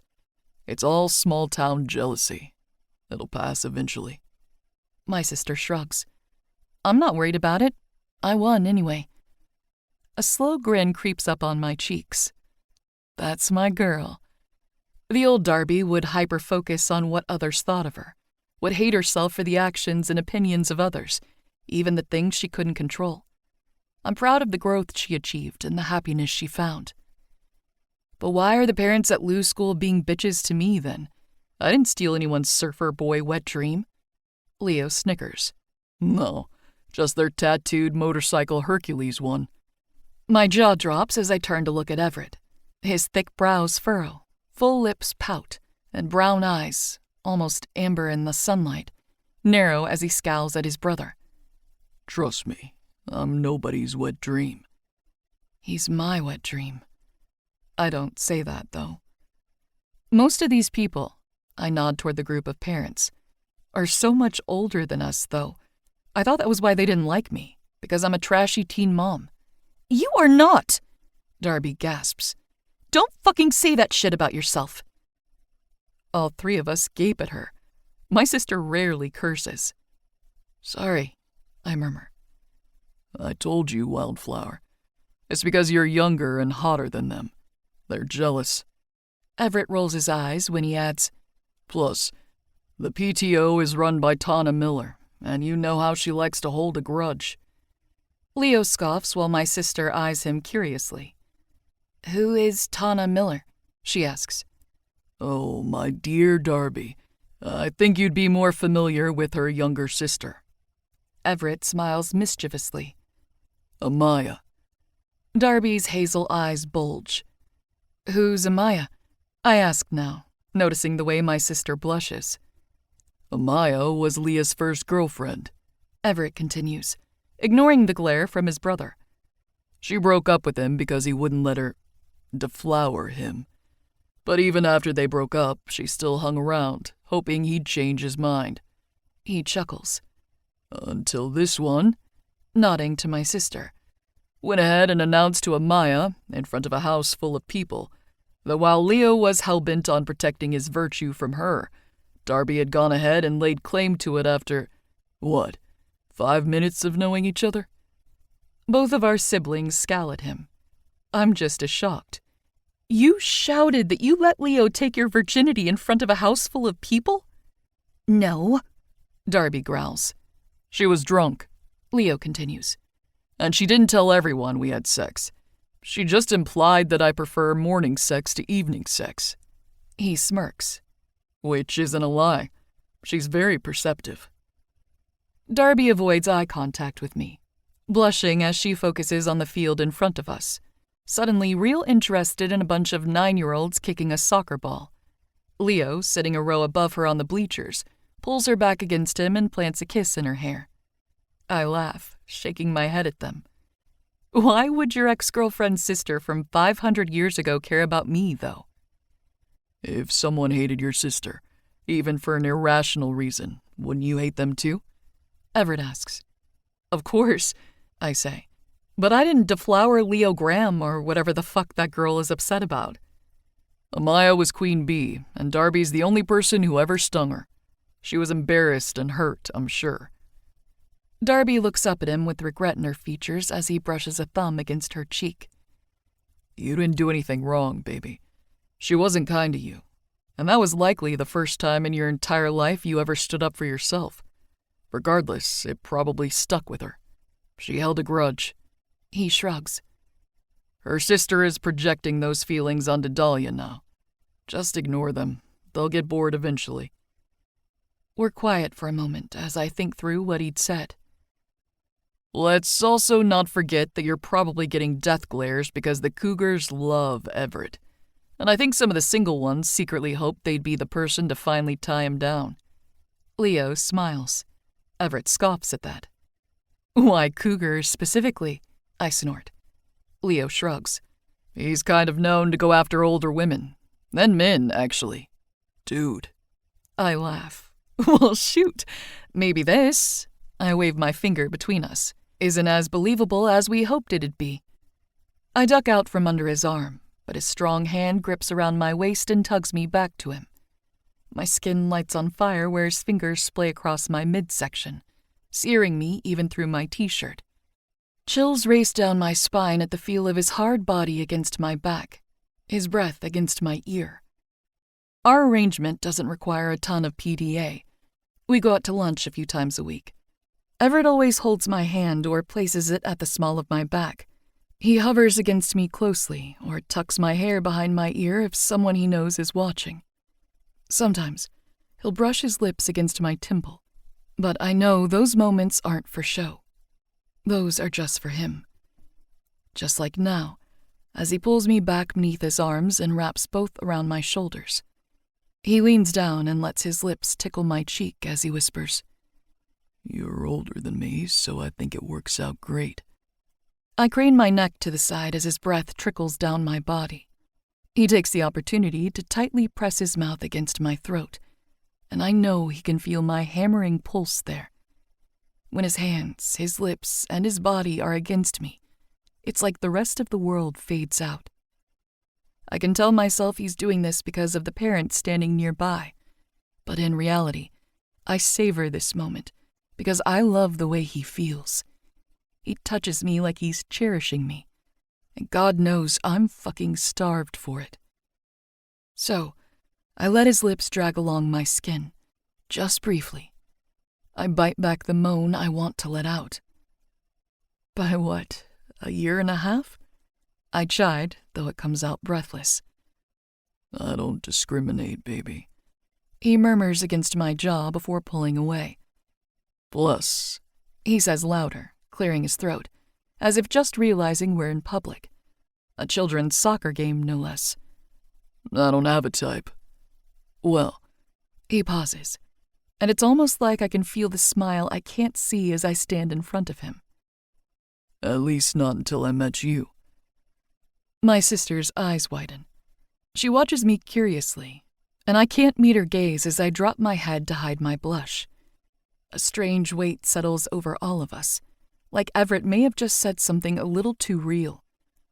Thankfully, before anyone can address it, a whistle blows from out on the field, and my daughter's soccer game begins. We all watch from the bleachers as a bunch of little kids run around in circles on the field, chasing the ball. I don't know shit about soccer, but my eyes are only glued to my daughter anyway. She looks confused, and she trips over her own feet no less than 3 times, but she's laughing, and that's all that matters. Oh, by the way, Lou asked me if I would recruit the 3 of you to accompany us on Halloween. I sigh. I think she's afraid of the other kids at school not inviting her, and she doesn't want to feel left out. Of course, I, as her mother, am not enough. She needs a whole crew to join her. My sister giggles. What does she want us to go as? I need y'all to say yes first. The boys look at me with perplexed expressions. Hesitantly, all 3 of them mumble their confirmation. She wants to go as Iron Man, and she wants us to be the rest of the Avengers. Oh, God, Leo groans. At the same time, Everett mutters, fuck me. Darby is cackling as she asks, do we at least get to choose who we dress up as? I give each of them my most apologetic smile. Nope, she already decided. We pause as the crowd cheers, but looking out onto the field, it appears the other team scored. Lou stands in the center of the field with her hands on her hips, looking concerned. Everett slips his thumb and forefinger into his mouth. I try to ignore how hot it looks as his tongue darts out between his lips and lets out a deafening whistle. Her little head snaps up, braids swaying side to side. He gives her a thumbs up, and even a field away, I can see her smile brightly at him. Something in my chest erupts at that. All right, Leo says as we turn back to each other. Lay it on us. She wants you to be Captain America.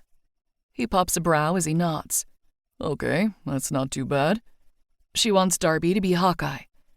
I turn to Everett, attempting to hide my grin because I know he's going to hate his costume most of all. She wants you to dress as... Don't even say it, Wildflower. He sighs. I already know. I chew on my lip. I know it's a lot to ask of each of them, which is a major part of the reason I've been trying to teach her boundaries. She has to realize that not everyone is going to be as invested as I am, though, unfortunately, I think she's already well aware of that, after growing up with my parents and her dad. She just refuses to lose hope that she's going to find people in her life who will drop everything to see her smile. I hate the idea that someday she might be as hopeless as I am. I don't ever want to see that happen, but I can't expect everyone in her life to treat her like their own daughter. She has never had healthy relationships with anyone outside of me and Darby to witness as an example. She doesn't understand the role of aunt or uncle, doesn't understand the role of grandparent. I'm afraid that anyone who shows her the slightest glimpse of love and care, she's going to expect the world from. And that's going to cause her a lot of heartache. I told her I couldn't guarantee that the 3 of them would be able to join us, and I tried to convince her we'd still have fun on our own. Secretly, though, I hoped we could give her this experience. Every Halloween she's ever had was either just Lou, Darby, and myself, or some kind of church event my parents would drag us to. Someday very soon, she won't want to trick-or-treat at all. I secretly hope to give her 1 year where she felt totally in control. A year where she could make the night everything she wants it to be. So it's a no then? Everett's face softens, and those eyes burn right through me, as if he can read every thought in my head and every expression on my face. Of course not. You know I'll paint myself green for that kid if she asks me to. Butterfly wings explode in my stomach, fluttering up through my chest. My throat goes tight, and my eyes burn. I've never had anyone say that to me about Lou before. Nobody besides my sister. I turn away, rapidly blinking back my tears before they can surface. This shouldn't be such a big deal to me, and I don't want anyone seeing the emotion on my face, seeing the effect those words, that care for her, has on me. As if sensing that too, Everett places his hand on my thigh.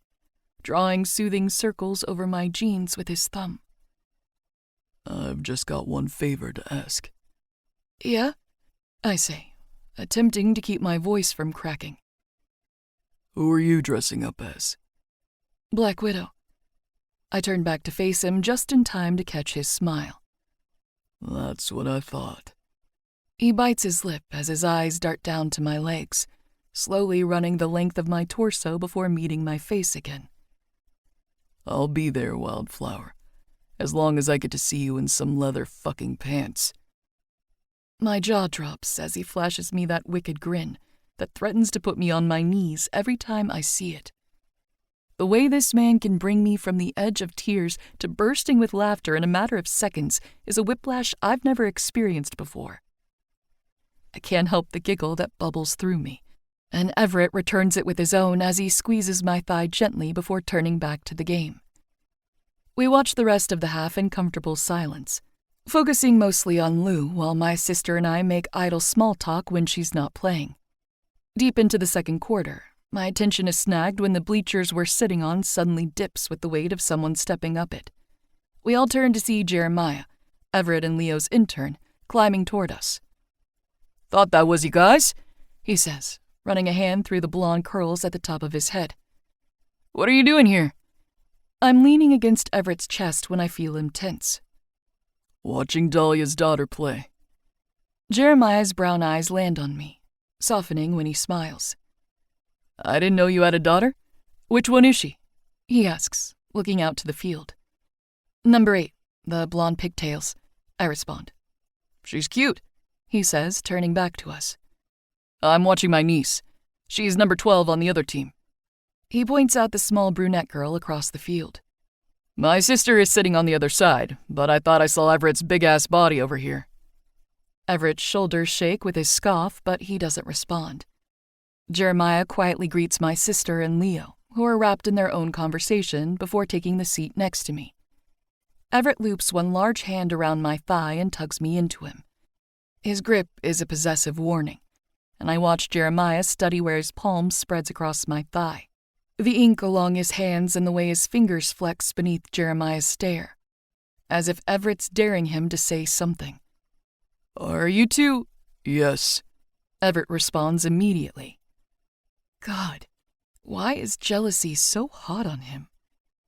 I swear I could have caught a glimpse of disappointment flash across Jeremiah's face, but it's gone just as fast. Everett is a brick wall next to me, and Jeremiah looks equally as uncomfortable, though I have no fucking clue what's going on. Jeremiah clears his throat. So, how are you liking work so far? It's good. I'm enjoying it. Tilting my head toward the men next to me, I add, they keep things interesting. He snorts. That's for sure. Jeremiah and I make small talk for a little while, but I can feel the tension radiating off Everett next to me. As the conversation dies down, I lean against him and whisper, What's your deal? No deal. Don't lie. Everett glances down at me, the corner of his mouth ticking up. He came over here to make a move, he whispers. Jeremiah knew you had a daughter, and I can guarantee you that dude has never shown up to a game of his niece's before. He was seeking you out. Didn't expect to find me. He slides his hand deeper down my thigh, nearly between my legs. My entire body shivers at the touch, and I know it catches Jeremiah's attention next to us. I'm just making sure he knows you're mine. I'm pretending to be yours, I murmur. And I doubt he's interested. He's just being nice because his bosses are around. Mm-hmm. Everett's breath is hot against my ear, his nose running the length of my neck until his mouth meets my collarbone. Pretending. I feel his lips part, dragging slowly against my skin before his teeth nip at my flesh, tongue snaking out to soothe the sting. We're friends, I bite out, holding back a moan. My body ignites beneath his touch and teeth and mouth. Friends, he muses, and I feel a smile against my neck. Do all your friends make you squirt? My veins flood with heat, and he laughs again at the sound of my breath hitching. I can't help the flush of my cheeks and the tension in my core, the fixation on every place his body aligns with mine. A throat clears next to me, bringing us back to reality. Eyes flying open, I look over at Jeremiah, who's still sitting next to us, jaw tight. My cheeks flush with embarrassment as Everett leans around me. Sorry, man. Forgot you were there. His eyes narrow. Right. Well, I should get back to my family. He hikes a thumb behind him. I'll see you guys Monday. See ya. Everett tosses out, not bothering to make eye contact. Bye, I call before turning to Everett and slapping his chest. You're such an ass. I'm an ass. He deadpans. That fucker was looking at my girlfriend like she's his next meal. Leo snorts next to us. I open up to yell at him some more, masking my lust with anger because I'm trying to ignore the fact that I'm incredibly turned on when the final whistle blows, signaling the end of the game. We all gather our things and climb down the bleachers when Lou runs up to us after her team's post-game huddle. Her pigtail braids bounce at her shoulders as she closes the distance. Despite her team losing in a landslide, she's beaming when she stops in front of me and catches her breath. You did so well today, Bug. I chuckle into her hair, bending down to hug her. She glances up at Everett as he holds out his hand and offers a high five. She returns it, laughing as she said, I heard you whistle for me from so far away. You did great, kid. Thanks, Evo. She smiles mischievously. He frowns. Hard pass. Lou rolls her eyes, ignoring him. Can you teach me to whistle like that? As long as you never call me Evo again. She lets out an exasperated sigh. Fine. My sister steps up behind Lou and ruffles her hair. Good job, Lulu. You were awesome out there. My daughter talks animatedly about the game as we walk back toward the parking lot. There are multiple groups of parents and kids congregating by their cars as we reach Everett's. So when Lou isn't paying attention, chatting with a few of her teammates, he makes a very public display of mauling my neck before heading to his car. With flushed cheeks and tingling toes, I corral my kid from her friends, not missing the sneers and silence of a handful of their parents. Lou ends up demanding to go home with Leo and Darby anyway, because I have to stop by the grocery store, and she doesn't want to go.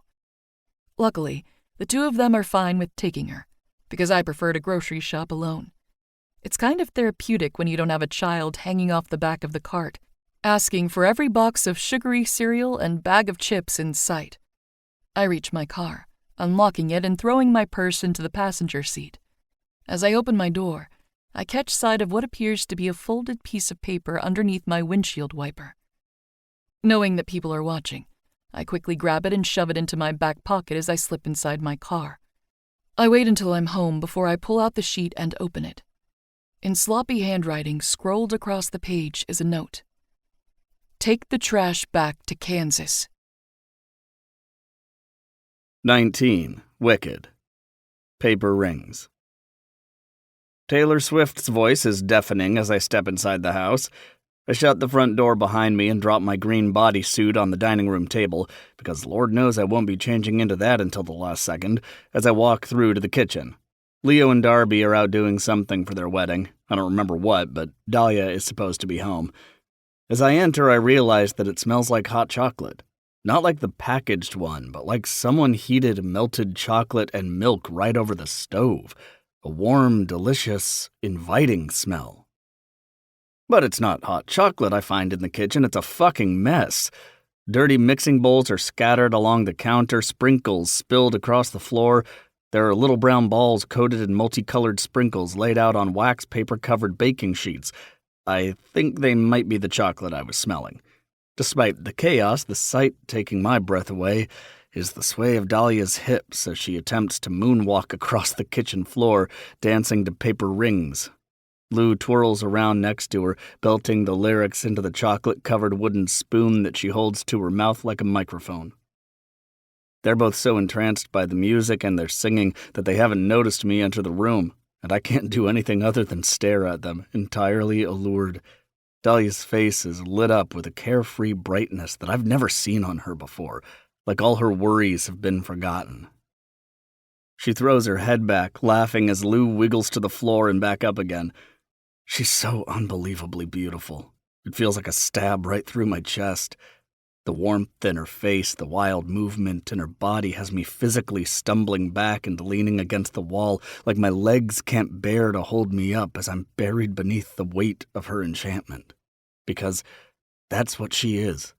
Fucking enchanting. I don't know how she could ever question her worth as a woman, her value as a mother, when that kid laughs and sings like she's the happiest girl on earth. I don't know how Dahlia doesn't see that the only thing Lou needs in this world is her.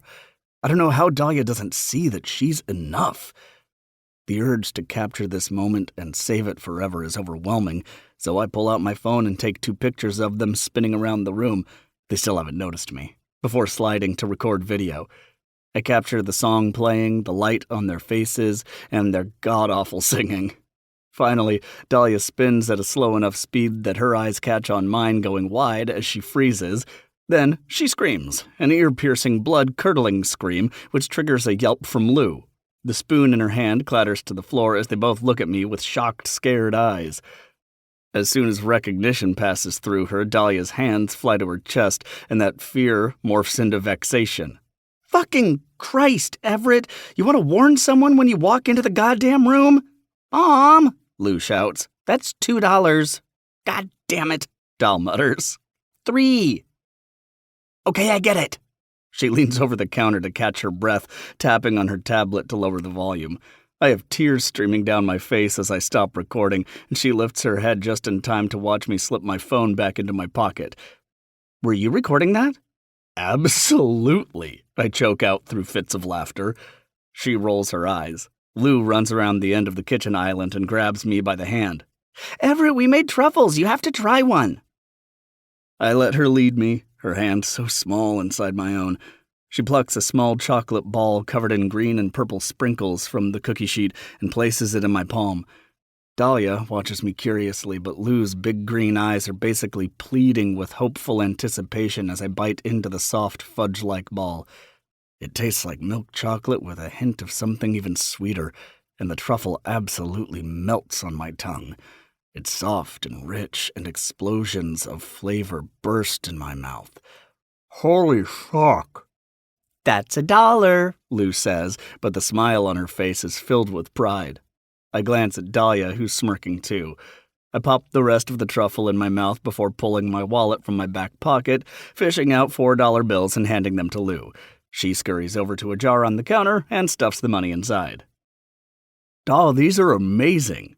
I swear I see Dahlia blush. Thank you. I make them every year. It's clear she feels comfortable in the kitchen. I wonder if it's therapeutic for her somehow. She made those brownies before her first day of work, that lemon cake that was sitting on the counter the day I came to fix her car. I remember her giving my mom a box of lemon cookies, too. Maybe she just has a sweet tooth, if the insane coffee concoctions she brings into work every day are any indication. Do you bake a lot? She nods. I always have. It's a stress reliever, I guess. She tucks a piece of hair behind her ear, turning toward the counter and gathering a handful of dishes before she drops them into the sink.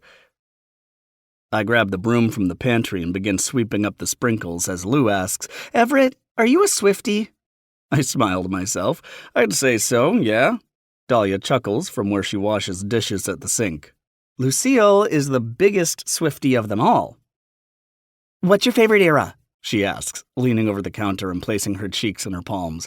Her deep green, saucer-like eyes bore into me like it's the most important question she has ever asked. Probably midnights. I mimic her position before grabbing another truffle and popping it into my mouth. What's yours? Oh my gosh, she squeals. You are totally midnights. Those eyes light up as a grin overtakes her face. I'm Lover. Oh my gosh, I mimic the excitement in her tone. You are totally Lover. She's practically vibrating with energy, and I can feel Dahlia looking at us out of the corner of my eye, but I'm afraid to meet her gaze for some reason. Lucille, why don't you go upstairs and take a shower so we can get you ready for your costume? Okay, she chimes, mouth full of truffle. The patter of small footsteps ambles toward the staircase at the front of the house. I wordlessly make my way around the kitchen, grabbing utensils and meeting Dahlia at the sink. She looks down at my full hands, watching as I toss them in with the rest of the dirty dishes before I take the whisk she just finished scrubbing and place it into the dishwasher. "How did you get into baking?" I ask, before she can protest my helping her. She clears her throat, and I notice that pretty flush back in her cheeks. "When I was pregnant, I spent a lot of time at home. I got bored easily, especially the first few months, since I was taking a break from school. The only thing that got my mind off everything was cooking." She laughs under her breath. "Except I hate cooking, but I love dessert. It started with cookies, and over time I learned how to perfect recipes and explored more." She hands me a bowl, and her fingers brush as I take it from her. Her skin is soft and warm beneath mine, and I hold it there for just a little longer than necessary. "By the time Lou was born, it had become a source of comfort for me, and then it became something we did together." I nod. "Why do you spend so much time at home during your pregnancy?" I pause, glancing down at her, but she refuses to meet my eyes. "Were you sick a lot or something?" She shakes her head, and her body goes stiff. It's like I can see some sort of memory flood through her, haunting her daydreams. I place my hand on her lower back, and she flinches at the contact. "I'm sorry." I quickly pull it away. "I didn't mean to bring up something that might—" "My dad?" She shudders as whatever she's remembering racks through her. "Your dad?" She finally looks at me, storms raging in her blue eyes. "He locked me in the house, took away my car, my phone, cut off all my access to the outside world. He told me I could leave once I agreed to an abortion." Her lips tighten as she swallows and blinks, turning her head in the other direction, fighting back tears. "They sent Darby away and wouldn't let me talk to her. Wouldn't let me contact Jason and tell him. I was so fucking lonely. I was trapped." That word rings through me. Trapped. They locked her in the house like she was their prisoner. Their embarrassment, their mistake. They tried to hide her away from the world, shame her for what happened. I can't imagine how it'd feel to be in that situation, period, let alone because of one's own parents. I think my heart is broken for Dahlia before. I've seen hurt and fear and devastation in her eyes, and my heart ached because of it, but nothing quite compares to the raging storm and hurricane of despair that roars through my chest now. "That's why you freaked out about your car that morning," I say quietly, still trying to process the horror of what she just told me. "It makes you feel trapped. You need to know you have an escape route, the ability to get away." Her eyes find mine, and though she doesn't let them fall, I see the tears shimmering there, as if it's the first time she has had words to name those emotions. "Something like that." "Dahlia," I step toward her. I'm almost afraid to touch her because of the way she flinched before, but I've also learned over the last few months that my touch brings her comfort. I slowly lift my hand toward her face, ensuring she can see it coming. She doesn't shy away from it as I cup her cheek and run my thumb across her jaw. "I don't want you to ever feel that way again. You'll always have a way out, an escape route. You'll always have me to call." She lets her eyes flutter closed at those words, taking a deep breath and settling herself. "I've never told anyone that before." "It's safe with me." As those blue pools fall open, all their depth lands on me, and I'm suddenly sucked inside them, drowning in them. I know then that I'd do anything she asked of me. I'd go to the ends of the earth for her daughter. I'm lost to her storm, and I belong to her sea. I wonder if that's written all over my face as the softest of smiles highlight her freckled cheeks. I know. When we arrive home after trick-or-treating, Lou immediately plops down in the center of the living room floor, dumping her candy out across the rug so she can sort through it. My parents came by just before we left to see Lou in her costume and to make fun of the rest of us in ours. They stayed at the house to hand out Dahlia's truffles, since they don't get many kids coming through their retirement estate. Our costumes were horrendously embarrassing, but I know that kid was having the time of her life. It was weird that only a year ago, Leo had dragged me to some flashy Halloween party in LA, and despite the frills and status, neither of us really wanted to be there. Even though this year we were skipping around our neighborhood in homemade costumes, being laughed at by our neighbors and following three blondes who completely turned our lives upside down, I don't think either of us would have wanted to be doing anything else tonight.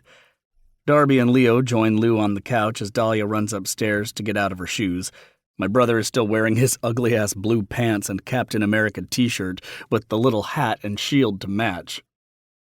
I'm pretty certain the only shield Dahlia could find was for a children's costume, so it's way too small for him. Either that or Dahlia grabbed that shield on purpose so he'd look stupid, which only makes me more obsessed with her. Darby got away with a pair of black jeans, purple hoodie, and a toy bow and arrow slung over her back. My assumption was that Dahlia would take the same route, but when she appeared at the bottom of the staircase earlier, I was met with a costume that was anything but casual. Tight faux leather pants looked practically painted on her, with her lush hips and the dip of her waist hugged by a black athletic jacket. The zipper stopped right at the center of her chest, giving off the smallest glimpse of her flawless, full breasts. Thigh-high heeled boots with silver stripes ran up her legs, and a matching belt sat fastened at her waist. Her blonde hair was sleek and straight at her shoulders, and she even painted her lips cherry red. The sight of her sent all the blood rushing straight to my dick. As she walked down the stairs in front of my entire family, I watched, slack-jawed and drooling. What? She asked, feigning innocence. I thought this was what you wanted.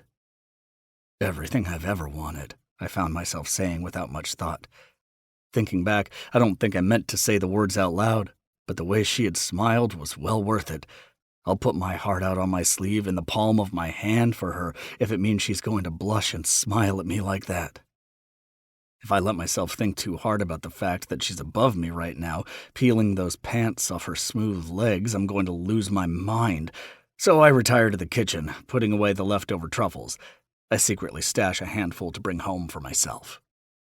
I think the evening went well. Lou skipped with excitement to the front door of every house in the neighborhood, sometimes dragging one of us with her. People gushed over her costume, a sparkly red, long-sleeved unitard that ran down to her ankles, a silver circle fitted in the center of the chest, a gold belt wrapped around her middle. She also had a golden tutu, an Iron Man helmet propped at the top of her head, and a yellow pillowcase for collecting candy. I made sure we stopped by Debbie Michelson's house, the patron of my father's, who's told him she wouldn't bring her car to the garage anymore after my brief stint with her grandson. I made sure to showcase what a reformed playboy I am, taking my girlfriend's daughter trick-or-treating this Halloween rather than getting shit-faced at a party. I made sure to say the girlfriend part out loud, too, mostly just because I like the way it rolls off my tongue, and I enjoy the sound of Dahlia's breath hitching every time I say it. My favorite moment of Halloween, though, was when Darby dared Leo to take Lou's pillowcase and go up to one door completely by himself. She knows as well as I do how hard it is for him to turn down a dare. The best part was when the owner of the house recognized him and asked him to sign a t-shirt.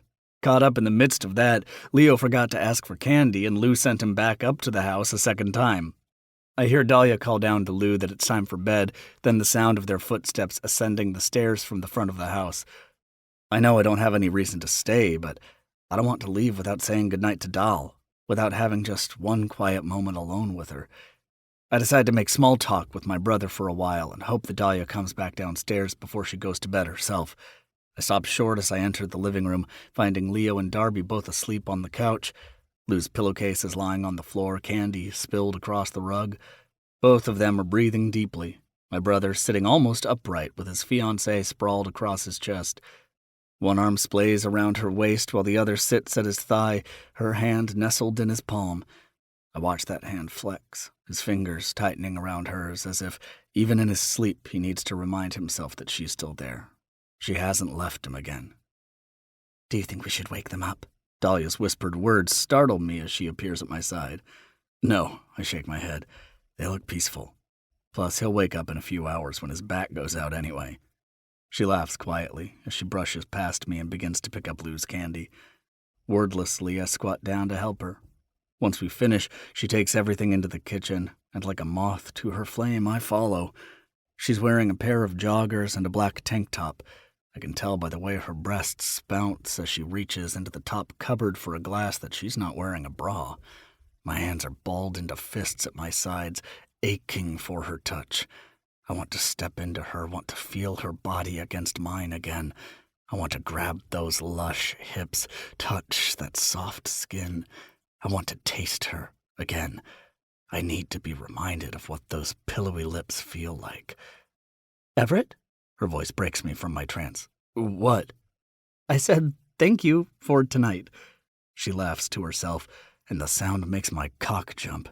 She laughs so prettily. You really went above and beyond in your fake boyfriend duties. She puts an emphasis on that term, and I decide I hate that word, fake.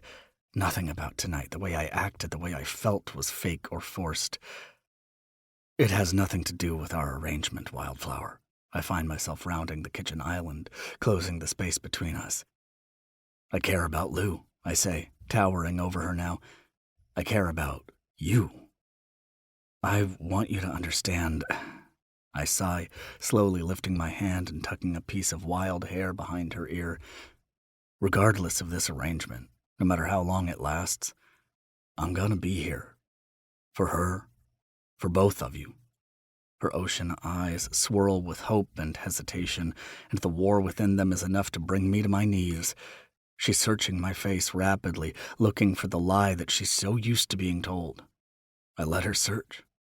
All she'll find here is honesty. I drop my forehead to hers, keeping my hold on her face. Both of our eyes close, and I feel her sigh against my lips. I want so badly to kiss her, feel her, taste her. But I don't. I don't close the gap, because as always, the ball is in her court. I wait for her to decide what she wants from me, knowing I'll give her all of it.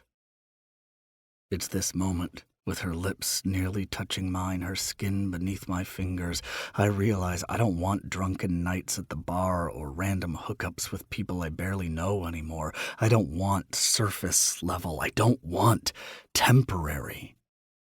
I want to clean Candy up off the ground with her.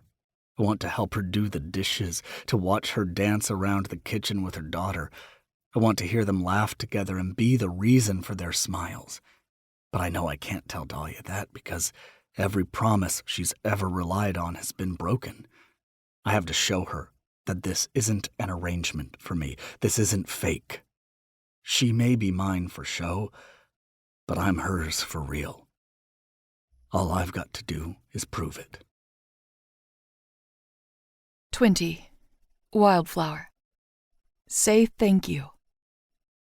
The rasp of knuckles sounds from the other side of my office door. They're not hesitant like Adam's, not delicate like Scarlett's, not clipped like Jeremiah's. Leo never knocks. It's a comforting feeling that I've grown to know my colleagues well enough to understand who's knocking on my door just by the sound. There is only one person who knocks with the back of their hand, knuckles clattering against the wood in a rough tone. "Come in, Mr. Ramos," I call from my desk chair. The door swings open, and he takes up the entirety of the entryway. He leans against the frame in a long-sleeve Hurley stretched tight across his broad chest, a pair of black jeans, and boot-clad feet crossed at the ankles. Eyes glittering with mischief, he flashes me that wicked smile. "Mr. Ramos? I like that." Stepping into my office, he places what appears to be an iced coffee on my desk. "What's that?" I ask, nodding toward the plastic cup. "I'm closing up Heathens today, so I swung through Dutchie's on my way over from the shop. I figured you might need an afternoon pick-me-up." He barely glances down at the cup in his own hand, appearing almost bashful. "I asked them to whip up the most ridiculous concoction they could think of." I laugh, reaching across the desk and grabbing the drink. As I take a sip, I'm blasted with the taste of pumpkin, cinnamon, cream, and something else I can't quite place. Pumpkin spice with cream. I take another sip. I can't figure out what else is in there. Something sweet. I drink again. It's fucking good, though. Everett smiles. "It's supposed to be a pumpkin-glazed maple donut. Or maple-glazed pumpkin donut? I don't remember. I added 3 shots of espresso, too." 3 shots? Shit, I'm going to be up all night. I can't stop myself from drinking more, though. Thank you, it's good. Maybe I'll try making some real maple-glazed pumpkin donuts. Or whatever. I grin at him, nodding toward his drink. What did you get? That thing you kept getting last week. The s'mores drink. I hum. Toasted marshmallow mocha with a splash of almond. I beckon for him to hand me his drink. Let me see if you ordered it right. He rolls his eyes. I ordered it exactly the way you told me to. He hands the cup out to me anyway, and our fingers brush as I take it from his grasp. I don't let him see the way I savor the warmth of his skin in those small touches, the way he sometimes holds my hand when he walks me to my car, or when he places his hand on my back as we walk along the pier at lunch. We haven't gone beyond those stolen touches and longing glances in the 2 weeks since Halloween. Haven't talked about that night, how close we came to kissing. It wasn't because anyone was watching, or because either of us had something to prove. That moment was private and intimate, just for us. Everett didn't kiss me. He simply pressed his lips to my forehead and told me goodnight before he let himself out. I told myself I was thankful we didn't cross that line, but I went to bed that night feeling nothing but his absence. I bring the straw of his drink to my mouth, and I don't miss the way his eyes flare as I wrap my lips around it and take a sip. The warm, rich taste of marshmallow and chocolate hit my tongue, mixed with a hint of coffee and almond, and I find myself letting out a moan. Yeah, I say as I pull away, handing his coffee to him. You ordered it right. He laughs, and our hands brush again as he takes the coffee from me. He leans back against the conference table, and I fall into my chair, propping my feet up on my desk. I find my eyes stuck on his hands, on the rough calluses on his knuckles, forged by long hours working on engines, and covered by intricate artwork framing his fingers and running along his veins. Vines of roses crawl up the backs of his hand and wrap around his fingers. Small stars, trees, and other flowers dot the spaces in between. I can't help but wonder if there is any rhyme or reason to the designs, if they mean something deeper. I think about all the tattoos that flow through his arms and onto his neck. What, Wildflower? He asks, voice rough and heavy. My eyes snap to his face, and I realize he was watching me study him. Oh. I clear my throat, feeling flustered. I was just... Your tattoos. Do any of them mean anything? Some of them do. He glances down at his hand, flexing it as he studies the ink. But August owns the tattoo parlor a few doors down. Years ago, when he was still learning, I basically let him use my skin as a practice canvas. So some of the designs are just that. Designs he wanted to try out or drawings he made. Some of them mean something to me. The flowers? He smiles to himself. Roses on one hand for my sister. Her middle name is Rose. Zach. He swallows. Zach used to call her Rosebud. She hated it. Zach and I both got rose tattoos when we were drunk one night. We were just fucking around, provoking her. His eyes close as he shudders, as if remembering something hurtful. I'm glad I have them now, though. It's something that keeps us connected. He sets his coffee down on the table behind him and looks at his other hand. I got the violets on this hand to make up for the other one. They're her favorite flowers, and purple is her favorite color. Plus, Violet is her pin name. So I got this done the first time she became a bestseller. She has a matching design that runs down one of her arms but ends at the wrist. Mine starts there, so that connects us too. You miss her, I say. He looks up at me, and I see raging emotion in those eyes. So much. I'm sorry, I say quietly. Has she visited since she moved? He shakes his head. No, never. Though she claims she's coming home for Christmas this year, so we'll see. I only nod, unsure what else to say. My sister is my best friend, and I don't know how I would handle not seeing her regularly. Everett clears his throat, attempting to shake off the heaviness in his voice. Do you have any tattoos? I huff a laugh, rising from my chair and rounding my desk until I'm standing in front of him. I turn around and sweep the hair from the back of my neck, showing him the one piece of ink I have on my nape. I shiver as the feel of his fingers runs down the length of it. Why compass? He asks, letting his hand linger against my skin. I got it on my 19th birthday, I say. I've always liked compasses, what they represent, at least. Lord knows I can't read one. We both chuckle. I think they're beautiful in a practical way. They have purpose, but they're also symbolic. I don't know. I'm rambling now. His touch makes me unable to think straight. I got it to remind myself that I'm the navigator of my own life. Everett's hand leaves my neck, and I let my hair drop as I spin to face him. Which is hilarious, considering that just a couple of months after getting that tattoo, I found out I was pregnant. Ever since, my life has been heading in every direction but the one I intended. Everett's eyes are fierce as they study me. Maybe that just means life was sending you in the direction you were destined for instead.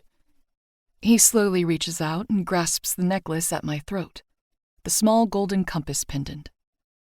Is that the reason for the necklace, too? I glance down, watching the way he twists the chain back and forth between his fingers. My pulse kicks up at his proximity, the way it feels when his thumb briefly rubs against my neck.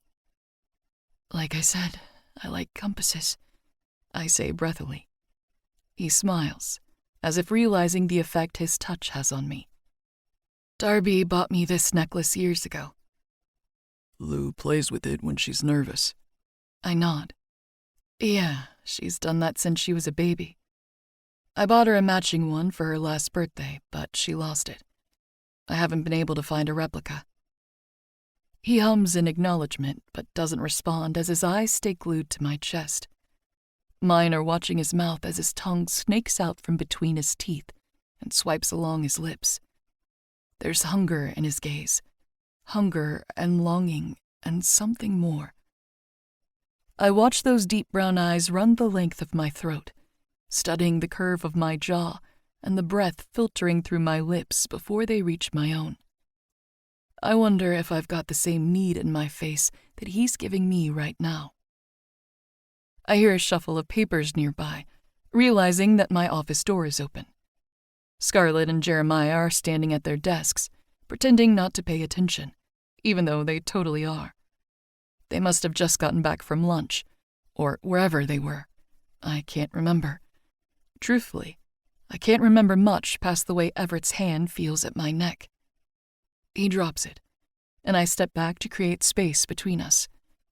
We both clear our throats, glancing around the room and looking at anything besides the other's eyes. Thank you for the coffee. The words come out high and cracked from my flustered voice. Always, Wildflower, he says, sounding the same. Are you awake? I send the text to Everett, feeling stupid the second it shows delivered. I sound like a fucking teenager. Am now. Can't sleep, Wildflower? No, and it's your fault. It's just past midnight, and my entire household is dead asleep, but I have enough energy to run a marathon. Not that I actually ever would, of course. I figure if I'm going to lay in bed all night, thinking about the man who can't seem to ever leave my head, I might as well make him keep me company. I don't know what you were thinking. 3 shots of espresso? You're insane. Maybe this was my plan all along. Winky face. What, keeping me up all night? Why would you want to do that? Maybe I wanted you to text me. And why, Mr. Ramos, would you want me texting you so late at night? I don't know. So, anyway, what are you wearing? I laugh out loud as his latest text comes through, clamping a hand over my mouth to stay quiet. I bite my lip. God, he's actually making me feel like a giddy fucking teenager. It has been so long since anyone has been able to make me feel like this. Shameless flirt. Only with you, Wildflower. Really, though, I am sorry for overloading you with espresso. But also, what are you wearing? Another giggle escapes me, and I can feel myself blushing behind my phone. I take a moment to consider what to say next, and, knowing that it's probably a horribly bad idea, I reach over and turn on the lamp beside my bed before throwing the comforter off my body. Everett makes me feel young and dumb, which somehow makes me feel carefree and brave and wild. So I let those feelings guide me as I walk over to my dresser and open the top drawer. I'm wearing a Wichita State t-shirt and a pair of gray high-waisted briefs that are at least 3 sizes too big, but Everett doesn't need to know that. I tear through my drawer until I find a pair of black all-lace boy shorts. Changing my underwear and crawling back into bed, I lie on my side, hiking one leg over the other. I lift my t-shirt so just a glimpse of skin shows between the gap of my top and my panties, skin on full display beneath the lace. I bring one hand up to the center of my chest and angle my camera so that it catches my entire body between my bent knee and my chin. Before I allow myself to think any further, I snap the photo and send it to Everett. He immediately reads the message.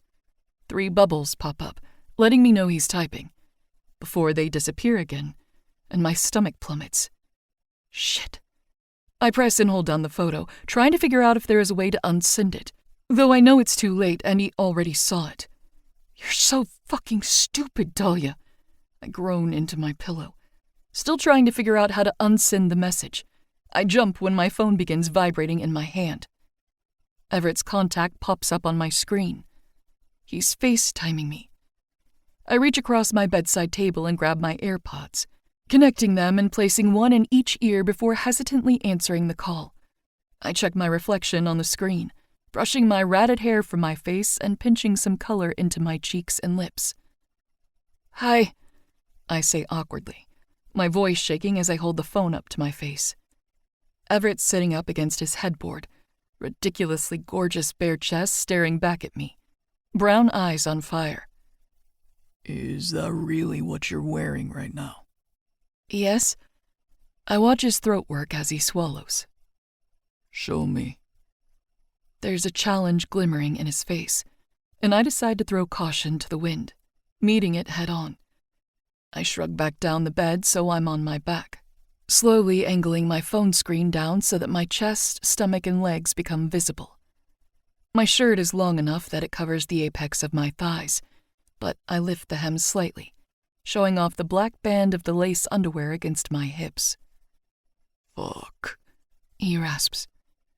That's what you wear in bed at night when you're thinking of me?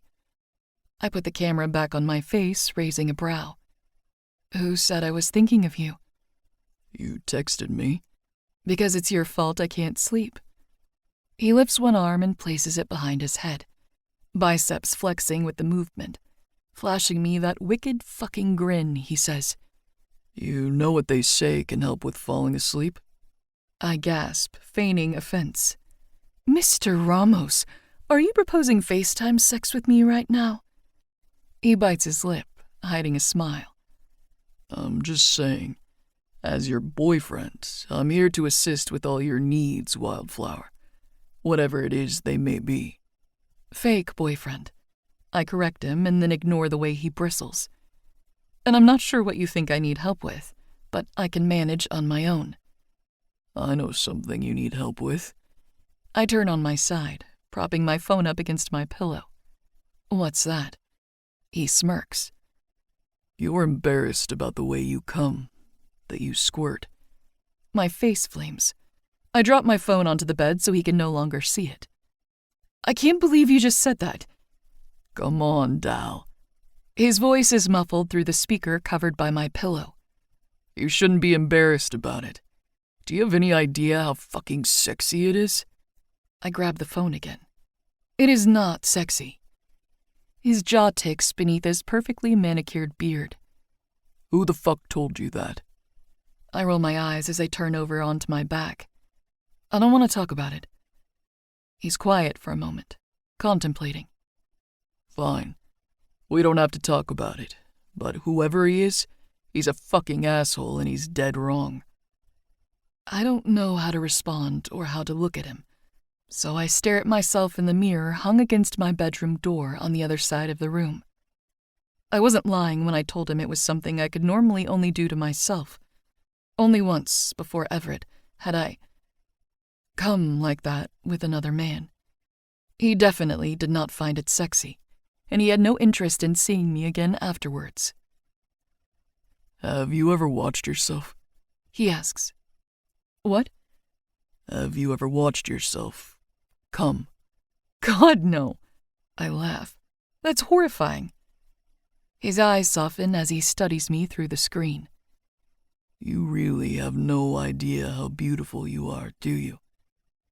I open my mouth, but words don't come out. I don't think there are any to respond to what he said, to describe the way he makes me feel. You're so beautiful, Dal. All the time. When you're done up and when you're dressed down, in the middle of the night and in the light of day. God. He laughs breathlessly. You're fucking stunning, including when you're coming. I've been blessed to see it, so trust me when I say that. I swallow.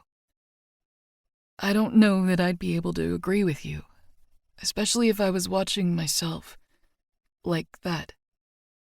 His lips tilt up again. Maybe you just need to be coached through it. I feel the flush on my cheeks deepen at that. Everett, I sigh, but I can't bite back the smile on my lips. Like I said, just say the word, baby. I'm here to help. He winks at me, and I feel a shot of warmth flood my core. His patient, soft brown eyes burning through me like he knows I'm contemplating something, like he's waiting for me to make my decision. That slow smile overtakes his full lips, and he runs a rough hand across his beard. I remember what those lips felt like against my skin, the words that mouth whispered in my ear, the caress of those hands along my curves, and the flare in those eyes when he came. I remember how he lost himself inside me, how he reveled in the way I made him feel. I remember the power that gave me, the way it made me feel wild and alive.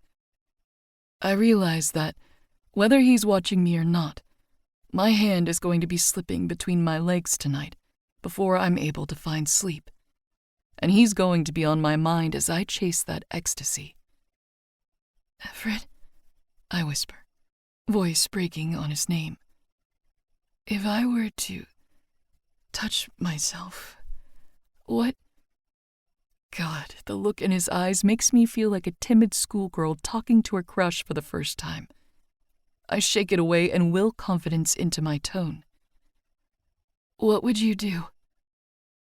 Whatever you want, Wildflower. His voice is like silk, running along my skin in a soft caress. You want me to talk you through it? Tell you how pretty you are when you squirt? I let my eyes flutter closed. I want you to... I trail off, unsure how to make the request. I know I won't be able to get myself there, not with him watching, not unless he's giving me the same level of vulnerability. I want his presence, his words, and his voice, but I can't be the only one of us crossing this line. You want me to fuck myself, Dahlia? Tell you how I dream of you when I close my eyes? Pretend it's your mouth instead of my hand? Or how I imagine I'm fucking your tight, wet pussy again? Fuck. The word flies from my mouth on a moan as my fingers slip between the band of my underwear, feeling the wetness already pooled between my legs. Yes. You have a mirror in your room, baby? I nod as I brush my clit, a quiet whimper escaping me. Get out of bed and go sit in front of your mirror. I want you to see your entire body. I throw the blankets off my legs and all but leap out of bed, taking my phone with me.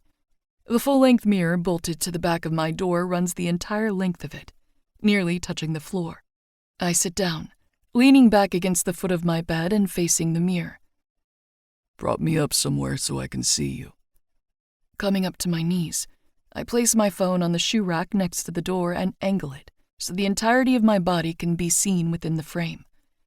I can still see Everett's face as I fall back against my bed, my eyes glimmering with hunger. You listen so well, Wildflower. Doing so good for me, baby. I can see the movement of his arm pumping his length, and I run my eyes along it until it disappears from the screen. His tone turns rough and strained with each movement. Now, take off that shirt. I shake my head. I'm not taking off my shirt. He pauses, brows coming together at his forehead in concern.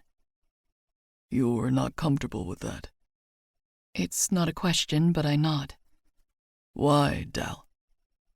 My name from his mouth settles something deep inside my body. I had a baby. He tilts his head. And? I sigh. And I breastfed. My breasts don't look like they belong to a 29-year-old. One of them is permanently bigger than the other, and they're definitely not as perky as I think most would expect to see from a woman my age. Plus, I have stretch marks and veins and ripples. Don't finish that sentence. He sits up straighter, as if he wishes he could reach through the phone and grab my face, force my focus to his eyes. It is infuriating to me how blind you are to your own beauty. I drop my gaze to the floor, feeling the flush run up my neck. Look at me, Dahlia. He doesn't speak again until I listen. I'm going to make sure you understand how pretty I find you. Every single piece of you. Every part of your body that made you who you are. All of it is beautiful to me. There is such a ferocity in his brown eyes, such intent, that I can't bear to do anything other than nod. He settles back, getting comfortable again. When I tell you how beautiful you are, you're not going to argue with me about it. You're going to thank me, and you're going to fucking listen. Am I understood? I nod again, but his face is still hard as he says, Now, I'm going to ask you to take off your shirt and show me those tits I've been dreaming about. You don't have to do anything you're not comfortable with, Dahlia, but I'm begging you to let me see that body, baby. Show me what you're afraid of, and watch me fucking worship it. I don't know if this man took a class on how to say exactly the right thing at the right moment, or if he's just somehow inherently wired to know what I need, but those words have me sitting up on my knees and pulling my t-shirt over my head. Knowing I'm not wearing a bra, I toss it to the side, keeping my eyes closed as I hear Everett's breath hitch. My entire body is on display for him now, save for the lace underwear that leave essentially nothing to the imagination. I crack one eye open, terrified to see the expression on his face. I try not to be ashamed of my body. I mean, it made an entire human fucking being. But at the end of the day, you don't see stretch marks, cellulite, or misshapen boobs on models. You don't see it on perfect people like my sister, and I'm sure any number of the women Everett's been with.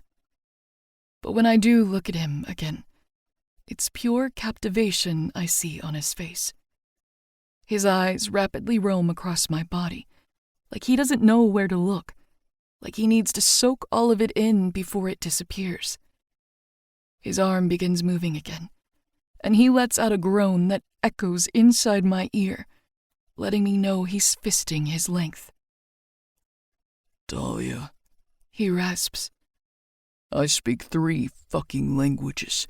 3. And when I tell you there is not one word in any of them to describe the way you look right now, you're beyond beauty. You're beyond comparison to anything in this plane of existence. You're something beyond comprehension. Unreal. Everett, I whisper. I've never been told something like that before. I've never heard words uttered with such raw emotion, like they're flying straight through his chest and out his mouth. I've forgotten where our conversation was going, what we were supposed to be doing.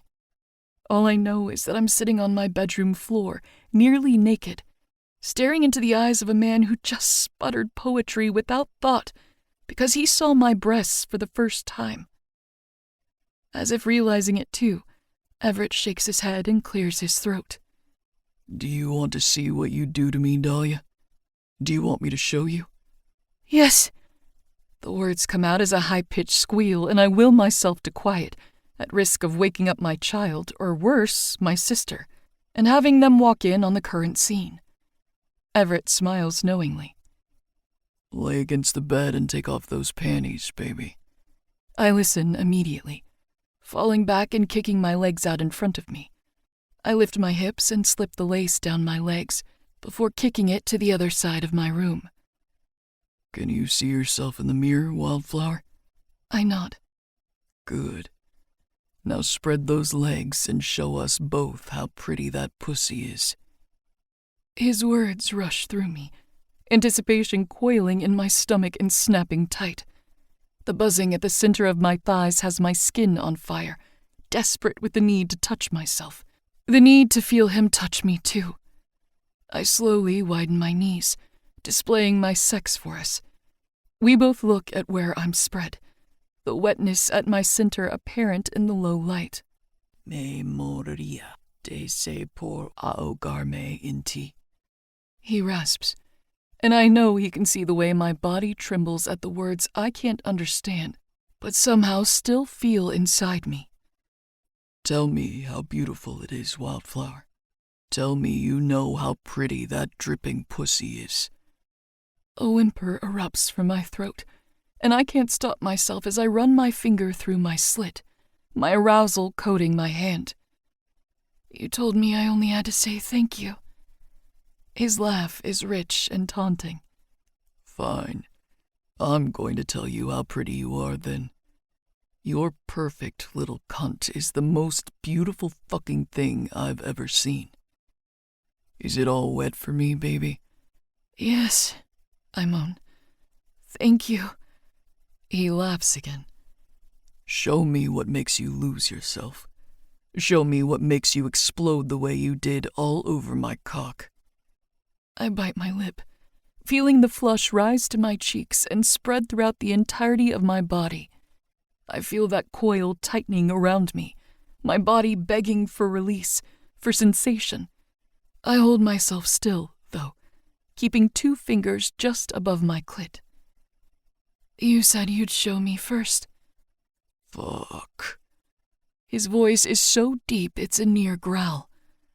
I watch as he flips from his front to his back camera, and I'm suddenly met with his intimidating length. Strong, muscular thighs are partially covered by a dark blue blanket, his room accented in the same low light as mine. His cock, so massive I'm unable to believe it fit inside me, is standing erect, his beautiful tattooed hand fisting his length hard and fast. Do you see this, Dahlia? This is all you, baby. Only you on my mind every time I fuck myself since the night I met you. I bite my lip, hard enough to taste the tang of my blood as I hold back a moan. I slowly lower my hand between my legs and dip 2 fingers inside myself, curving them to hit just the right spot on my innermost wall, pressing my palm against my clit. That's right, baby. Show me what feels good so I know what to do next time. You already know what to do, I whisper breathlessly, as I move my fingers in and out of myself, picking up speed with each pump. My eyes dart back and forth between watching myself in the mirror and watching his cock on my phone screen. His laugh is rough, skating down my skin like a teasing touch. You mean when I bent you in half and fucked you against that door? I let out a hum, watching both our hands as they pick up speed, as we climb toward that peak, toward the free fall into ecstasy. But next time, I'm going to do so much more than just fuck you, Wildflower. I'm going to make you forget your own name, forget how to walk straight, forget anything except what it feels like to be filled by me. I'm going to make you gush all over my hand, flood my face. I cover my mouth to muffle the cries that his words wring from me. I press my hand harder against my clit, increasing the pressure at the center of my thighs as I pump into my core, curling my fingers and hitting the spot I know will make me explode. Then, Everett continues, voice strained as he grips his cock harder. I'm going to spread that pretty cunt and fuck you until you're screaming my name, until you squirt all over my cock again. Everett! I cry, though the sound comes out muffled behind my palm. I feel the building pressure break, feel the climax pool in my hand as I pull out of myself. My toes curl, my vision goes nearly black, and I keep my eyes on the mirror as I bring my fingers to my clit and flick rapidly, guiding myself through my orgasm. I watch my release spill out between my thighs and soak the floor beneath me. Watch my flushed, glowing cheeks and hooded, hazed eyes. I drop my hand to reveal my parted lips, legs spread open, body limp. My entire head is foggy as I watch myself ride out my orgasm, slowly bucking against my hand. It's erotic and raw, and in some far-off awareness, I know I should feel embarrassed by the sight, by Everett watching me unravel for him. But in this moment, I don't feel that. I only feel the pleasure, the sound of his breathing and the words he whispers in my ear, though I'm past comprehending them. Fuck, Dal. Fuck. My eyes dart sideways, catching the screen of my phone just in time to watch him pump his cock once more, his own climax ripping through him. I watch his stomach muscles tighten as his release shoots from his tip and drips down his base, gathering on his abs and in his hand. The sight of it nearly sends me into another spiral, wishing that it was covering my tongue, across my chest, dripping out of me. He drops his phone, and I finally pull my hand from between my legs. We're both quiet for a moment as I stand and slip my t-shirt back over my head, stepping into my bathroom to clean myself up. I don't bother with my underwear when I return. I just grab my phone and climb between my sheets. A moment later, Everett's face appears back on my screen. I lie sideways, setting my phone on my pillow, and he does the same, almost as if we're lying in bed next to each other.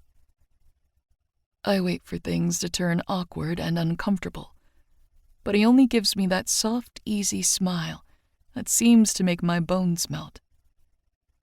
Do you believe me now when I tell you how beautiful you are?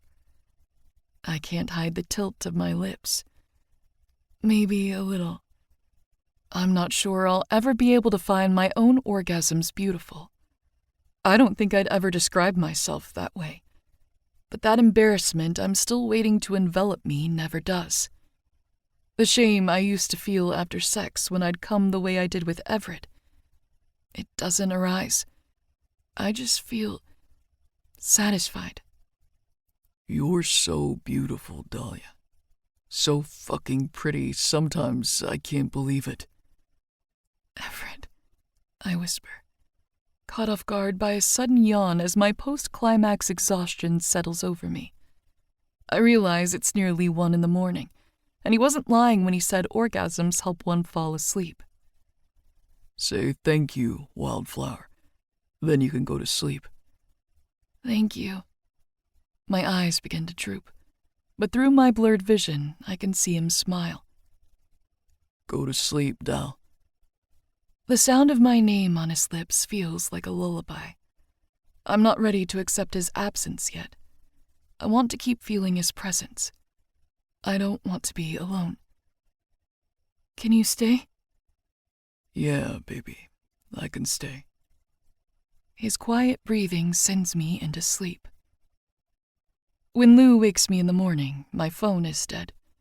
I plug it in as I ready myself for work and Lou for school.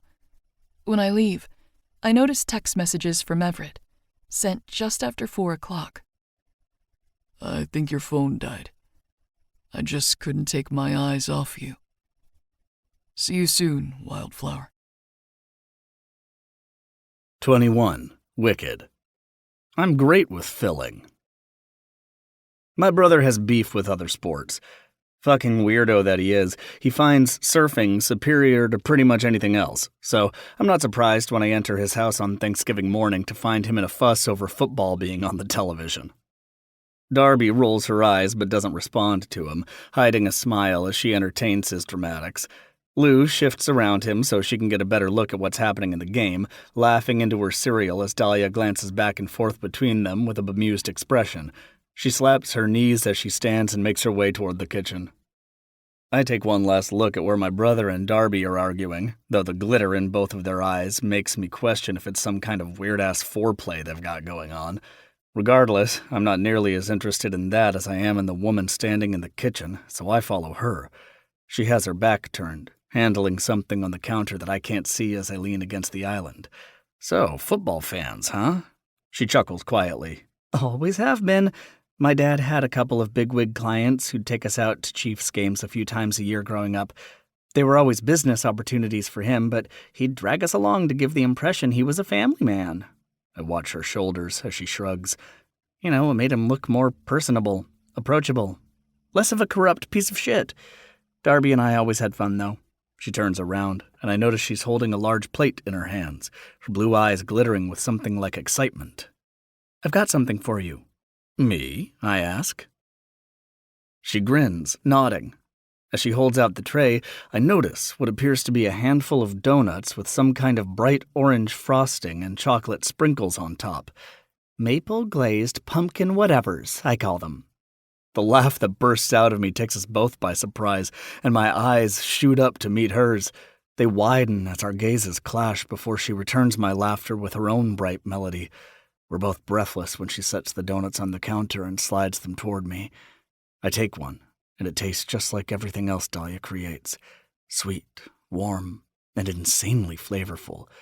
It's like I'm drinking the iced latte she knows I love from our favorite coffee stand. I swear there are even hints of the espresso flavor within the pastry. So good, I say, though it comes out as more of a moan. Why can't I taste the coffee, too? The sprinkles, she responds proudly. They're espresso flavored. You are utterly divine. Her eyes spark at the compliment, and I notice her dip her head to hide the blush my words bring to her cheeks.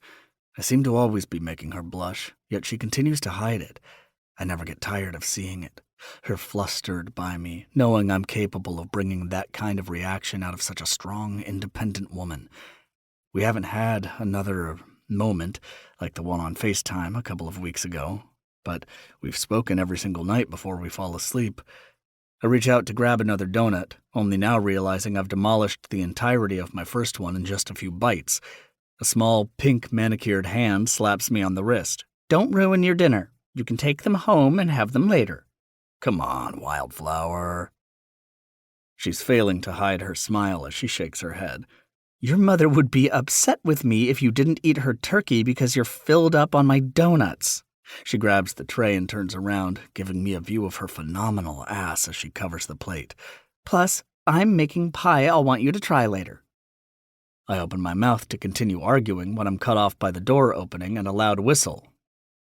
Whose pretty little blue thing is sitting out in that driveway? My dad calls from the foyer. That'd be mine, Darby chimes from the living room. My brother bought her a beautiful new car for her birthday last week. Apparently, the car she had back in Kansas was actually owned by her father, and knowing there was no way he'd be willing to give it to her, or any way she'd be willing to go back out to Crestwell and get it herself, Darby has been going without a vehicle for the last few months. That is, until Leo surprised her with a baby blue brand new Mustang, the perfect complement to his classic red one. They do look fucking great parked next to each other in the driveway. Laughs ring out from the other room as Dahlia turns to face me again. Someday I'm going to make that happen, she murmurs under breath. Make what happen? I ask. She starts, as if she hadn't realized she said it out loud. Shaking off the surprise, she sighs. I'm going to buy myself an impractical car I can drive just for fun. Something with no top, no child safety features. Something that doesn't need to accommodate anyone but myself. If you ever want to drive mine, doll, you're more than welcome. Her gaze softens, lips twitching up in the corner. Pretty pink lips that I'd die to taste again. I'm not sure I'm a Jeep gal. I raise my brow. You a motorcycle gal? I can tell by the way her eyes flare and her tongue flicks out to run along those pretty pink lips that I'm right on track. I'm not sure I care enough to get a license and learn all that. I smile. I'll take you for a ride anytime you want, baby. We both know I mean that in more ways than one. Dahlia's cheeks flush and she looks away. You can drive a motorcycle? I've got a 1983 Triumph Bonneville sitting pretty in my garage right now. Her eyes flutter, glancing up at me through long lashes. I don't get her out nearly enough, though. She hums contemplatively just as my parents enter the kitchen with bags full of food. Happy Thanksgiving, my mother sings as she drops everything onto the counter and beelines straight for Dahlia. She chuckles against the top of my mom's head as my mother wraps her arms around Dal's waist. She's tiny at just above 5 feet tall, whereas Dahlia has to be at least 5'8" or 5'9".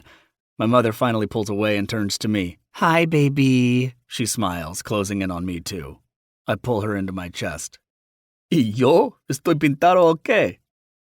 I think we're both second best when it comes to the three of them, Leo chides as he strolls into the kitchen and begins rummaging through the fridge. You know Spanish? Dahlia asks. I can understand it. Can't really speak it, though, he says with his head in the freezer. What do you think you're doing? My mother flicks his ear as she bumps him out of the way with a hip and begins filling the space with everything she brought over. Ah! My brother hisses, holding his ear dramatically. I trained for 2 hours this morning. I need a snack.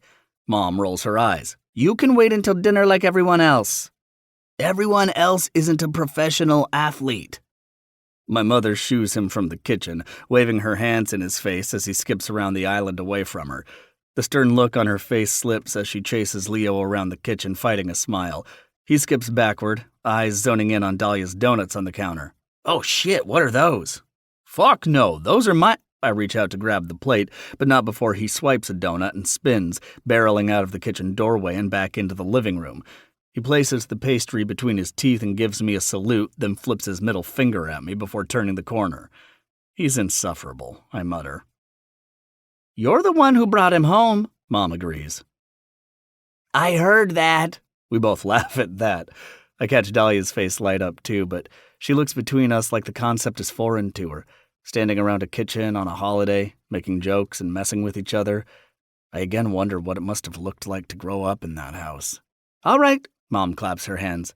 Everyone not cooking can clear out. We've got work to do. She points at my dad. Potato peeling. She looks at Dahl. Are you still making the pies? She smiles. Yes, ma'am. Okay, you can stay.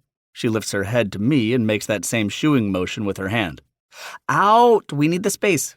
And send in my little helper, she shouts loud enough that Lou will hear her anyway. What if I want to help too? Mom pauses, muttering something like Dios mío, before letting out an exasperated sigh. Never in your life have you offered to help with Thanksgiving dinner. Her eyes filter to the other end of the kitchen where Dahlia reaches on her toes and digs through a cupboard, pretending like she's not listening and hiding the smile that tells me she is. My mom looks back at me and raises a brow. I wink at her as I round the corner and close in on Dahlia. She's trying to grab a mixing bowl from the top shelf but can't quite reach it. I press in behind her, lifting an arm to grab what she's looking for. She sighs, falling back on her heels, which puts her body flush against mine. I bite back a sound at the feel of her ass pressing against my dick, and in an attempt to hold my breath, I lose my own balance, stumbling forward. I accidentally push us both into the counter, and all of me lines up with all of her. Soft curves brush against my all-too-sensitive cock. I know her body too well to be this close to it and not garner a reaction. Not only have I touched it, felt it, been inside of it, but seeing her touch herself on FaceTime those weeks ago? Fuck. I lost my fucking mind watching her come undone at my command, at the soft, quiet whimpers of my name from her lips, and the way she looked spread, bared, and naked in front of that mirror. You could have convinced me I'd died and gone to heaven, and I'd be none the wiser. There is no way I can feel the press of her tight ass against me now, knowing it's the same body I'm so fucking desperate for, and not get hard. With my fucking parents in the kitchen, no less. A small gasp escapes her lips as I brace my hand on the counter next to her and set the bowl she needed down. "Sorry," I murmur. "No worries," she whispers.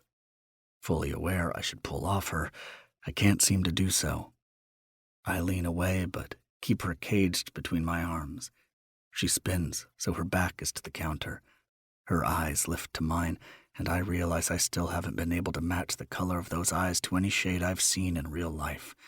Incomparable, just like her. "So, what are we making?" I ask. I watch her delicate throat bob as she swallows, and I can tell she's as flustered by our proximity as I am. I think that's what makes it impossible to pull away. She's so hard to read. I can never figure out what's running through her mind except in these moments. When my skin touches her, she seems to melt beneath it. It opens up some kind of door that's typically shut tight, allows me a sliver of the woman inside, the woman who wants me as much as I want her. "Pie," she says quietly. "What kind of pie?" She pulls her lip between her teeth, eyes fluttering around the room, looking anywhere but at me. "Boston cream and pumpkin." I let out a low laugh. "Do you need help with that cream pie, Wildflower?" Big blue eyes snap to me, growing brighter to complement the blush raging up her neck and across her cheeks. I hear the clattering of some kind of utensil, followed by an annoyed groan. No. Dahlia stands up straight, and I reluctantly pull away from her. My mother drops the celery she was cutting, and I notice my dad standing over the kitchen sink, face beet red as he holds back laughter. "Whatever you two do behind closed doors is none of my business, but I'm not going to spend my family holiday listening to you make cream pie references and take seductive glances at each other." She points to the living room. "Out, Everett." "Oh my God, Mother." I run a hand down my face. "It was a joke." "Right, just like I'm sure it was a joke that Colin's grandmother called me after that date I set Dahlia up on and told me that she left him high and dry at the bar running off with some," she holds her hands out to make air quotes, "big tattooed motorcycle club member." She puffs. "And I asked her what bar he took you to, and oddly enough it happened to be Emilio's, the bar owned by one of my son's friends." She flicks her wrist, referencing me. "My big tattooed motorcycle riding child." I roll my eyes. Why do I feel like that's not a compliment? "I swear I didn't know who he was when it happened," Dahlia says, eyes wide. "And to be fair, Colin was a fucking dud, Monica. You know it too."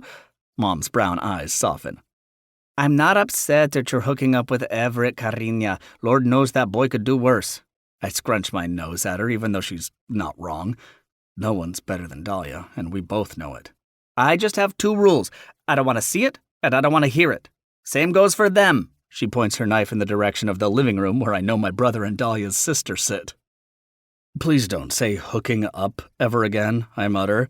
"Please don't say cream pie ever again," my mom snaps back. Dahlia's face falls into her hands. "Deal." "Deal," she replies. "Now get out of my kitchen. Go get Lou." Dahlia laughs beneath her hands, and I snap my arm out to pull her fingers from her face, wanting to see her smile. "What are you laughing at?" "It's enjoyable to see you get put in your place." Okay, I'm being bullied. I'm leaving. Both women are chuckling at me now, and some force outside my control has me tugging on Dahlia's hand, bringing her into me and planting a kiss against her neck. Her laughter stops and the room goes quiet. I hadn't realized I'd done it. It was something that felt all too natural to me, making her smile, hypnotized by her laugh, putting my lips on her skin and showing her affection. It's too easy, like something I'm just supposed to do. I clear my throat. "I'll grab Lou for you," I say gruffly, darting out of the kitchen before the awkward silence can settle in. "And keep an eye out for August," my mother chimes. "Should be here any time." I pause at the threshold of the kitchen doorway, eyes locking on my brother from across the room. Surprise is plastered on both our faces.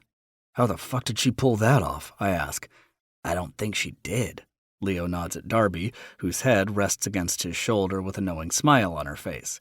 "Something tells me it was all Honeysuckle's doing."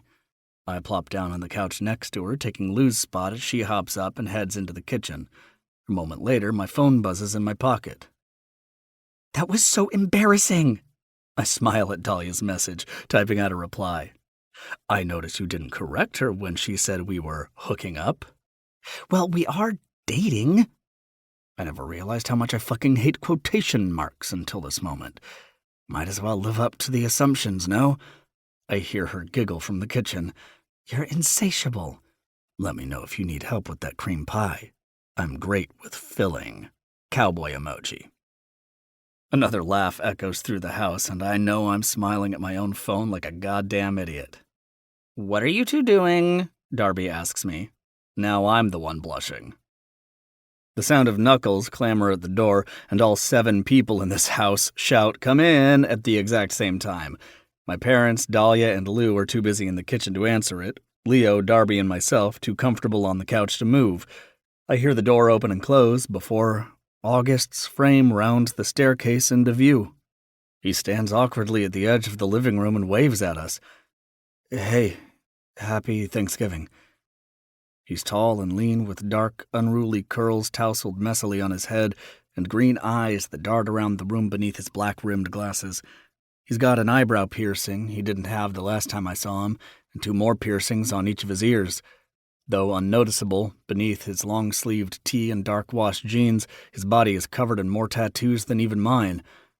I open my mouth to greet him when the pressure next to me on the couch suddenly lifts, a flash of blonde hair darting past me.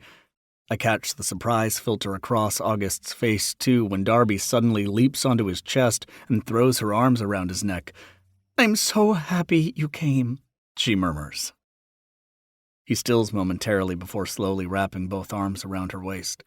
His eyes close as he lets out a sigh, the kind that tells me it might have been a long, long while since he has been hugged by someone. August's been an irreparably broken shell since the moment they pulled his brother's body from the beach a little over 3 years ago. He shut out everyone, including me and Leo. We tried for the solid first year after Zach's death to be there for August, but he refused to answer our calls. He'd ignore us when we showed up at his house, his business. He wanted no part of the foundation set up in his brother's name.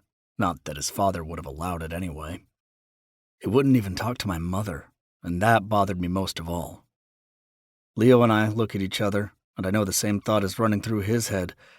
Maybe we didn't do enough, because the way he hugs Darby tells me he's starved for connection. Leo clears his throat, standing from the couch and walking over to them. It's a little awkward, the way he and August wrap their arms around each other. Hey, Augustus. It's good to see you. Yeah, August sighs. You too. I stand too, but as I cross the living room, I notice Lou peeking her head around the kitchen door, taking in the sight of the new visitor she hasn't met yet. I smile, reaching out my hand. Hey, Luce! Her green eyes go wide as she turns to me. Hi. Do you want to come meet my friend? Your friend? She murmurs. Yep, since I was as old as you are. I beckon her with my outstretched hand. Come on. I remember her hesitation the day she met me. I remember Leo telling me she was the same way when she met him, too, and our dad. She's not comfortable around men, for understandable reasons. I don't know what kind of feeling it is that erupts inside me when she rushes around the corner and takes my hand, but something inside my bones feels settled. She feels safe with me.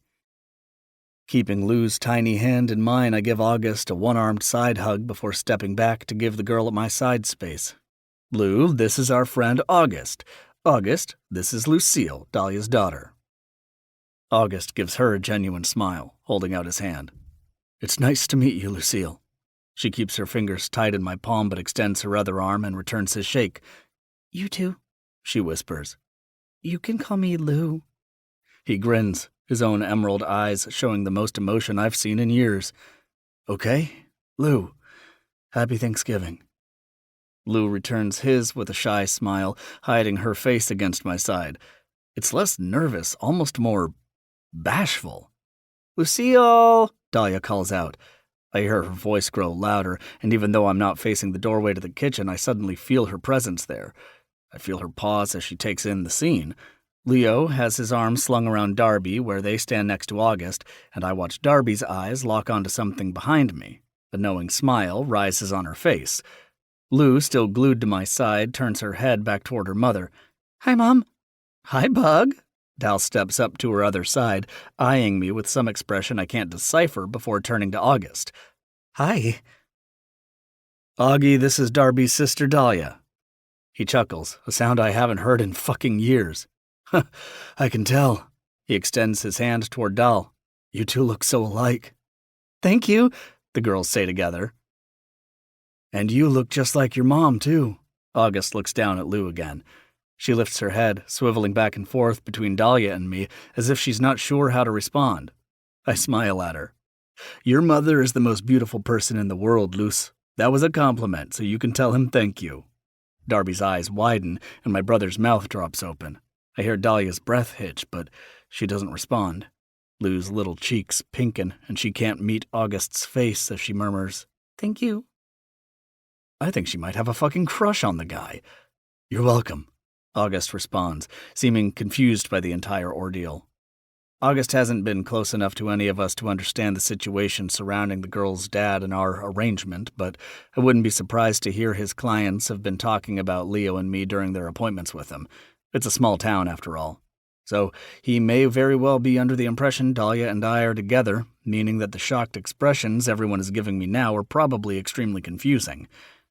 "Augustus?" my mom calls from the kitchen. "Is that you?" "Yeah, Mama," he shouts back. "You better go see her before she blows a gasket," Leo grins. August nods. "Yep, you're right." He darts around me, waving at Lou and Dahlia. "Nice to meet you. I'll be right back." As soon as he rounds the corner and disappears, Dahlia's mouth drops open, and she turns to her sister. "He is so fucking hot." Darby grins, nodding rapidly. "Please," I mutter at the same time my brother throws his head back and groans. A half hour later, the 8 of us are sitting around the formal dining table. It was Dahlia and Darby's grandmother's, one of the few pieces of her furniture Darby and Leo kept in the house when they bought it. My dad sits at one end of the table, flanked by my mom and August on either side. I sit beside my mother, with Lou between me and Dahlia. Darby is next to August, Leo on her other side. Darby whispers in August's ear every so often, like she's checking in on him.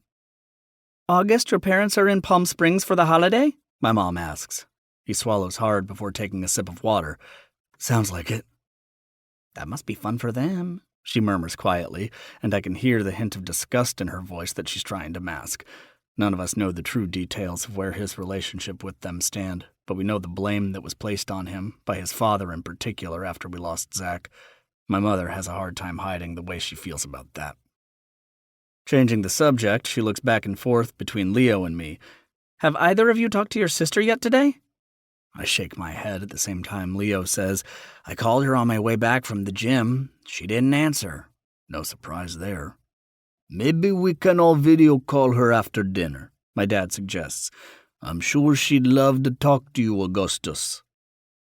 It's at that moment August is tilting his glass of water against his lips, and when the words filter through his ears, the glass falls from his hand, clattering against the table as he begins coughing. "God, are you okay?" my mom gasps. Darby pats his back, concern on her face. My brother and I give each other looks across the table. There's another piece of the puzzle we've never been able to fit together. Something happened between our sister and August, something bad. Neither of them has ever opened up to us about it, won't tell us a goddamn thing. Leo thinks they're both just too tied up in their own grief, but I think there's something more. Before, they were inseparable, attached at the hip and understatement. It was like they spoke a language only the two of them could understand. None of us could come in between their friendship, not even Zach. But after he died, the mere mention of each other's names became nuclear. "We'll call Elena later," I answer finally.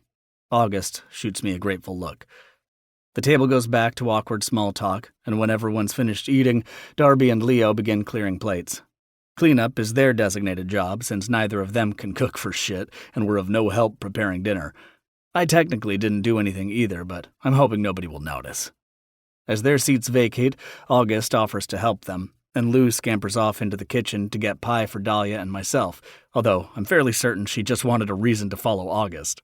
I slide into her seat next to Dahlia, desperate to be closer to her. My parents are at the head of the table chatting amongst themselves as they continue eating. So what's the deal with August? She asks quietly. I had a feeling the question was coming. I don't know the full extent of it. I know that the day Zach... I sigh. Elena said some things to him that made no sense. Still doesn't make sense to me. Neither of them will talk about it, talk to each other. I shrug. I'm in as much of the dark as you are, but before Zach, they were best friends. I'd never seen two people closer. That's awful, she murmurs. And everything with his dad, too? I can't even imagine. She's quiet for a moment, brow furrowing. How could anyone treat their own child like that? She laughs cynically to herself. Not sure I'm the one to be asking that question, actually. You think your father would treat you that way, too, if something so horrible had happened? Dahlia bites her lip, eyes going a bit hazy as she stares down at the table. I mean, it's not the same. It really isn't, but... She huffs. After Darby left her wedding, my father blamed me. I told him I had sent Leo the letter. I was the reason he showed up in town. He told me I ruined his chances of ever getting to walk his daughter down the aisle, that I had taken that from him. He has 2 daughters, I mutter through clenched teeth. That's what I said. She laughs again, but it's not genuine. He told me he didn't.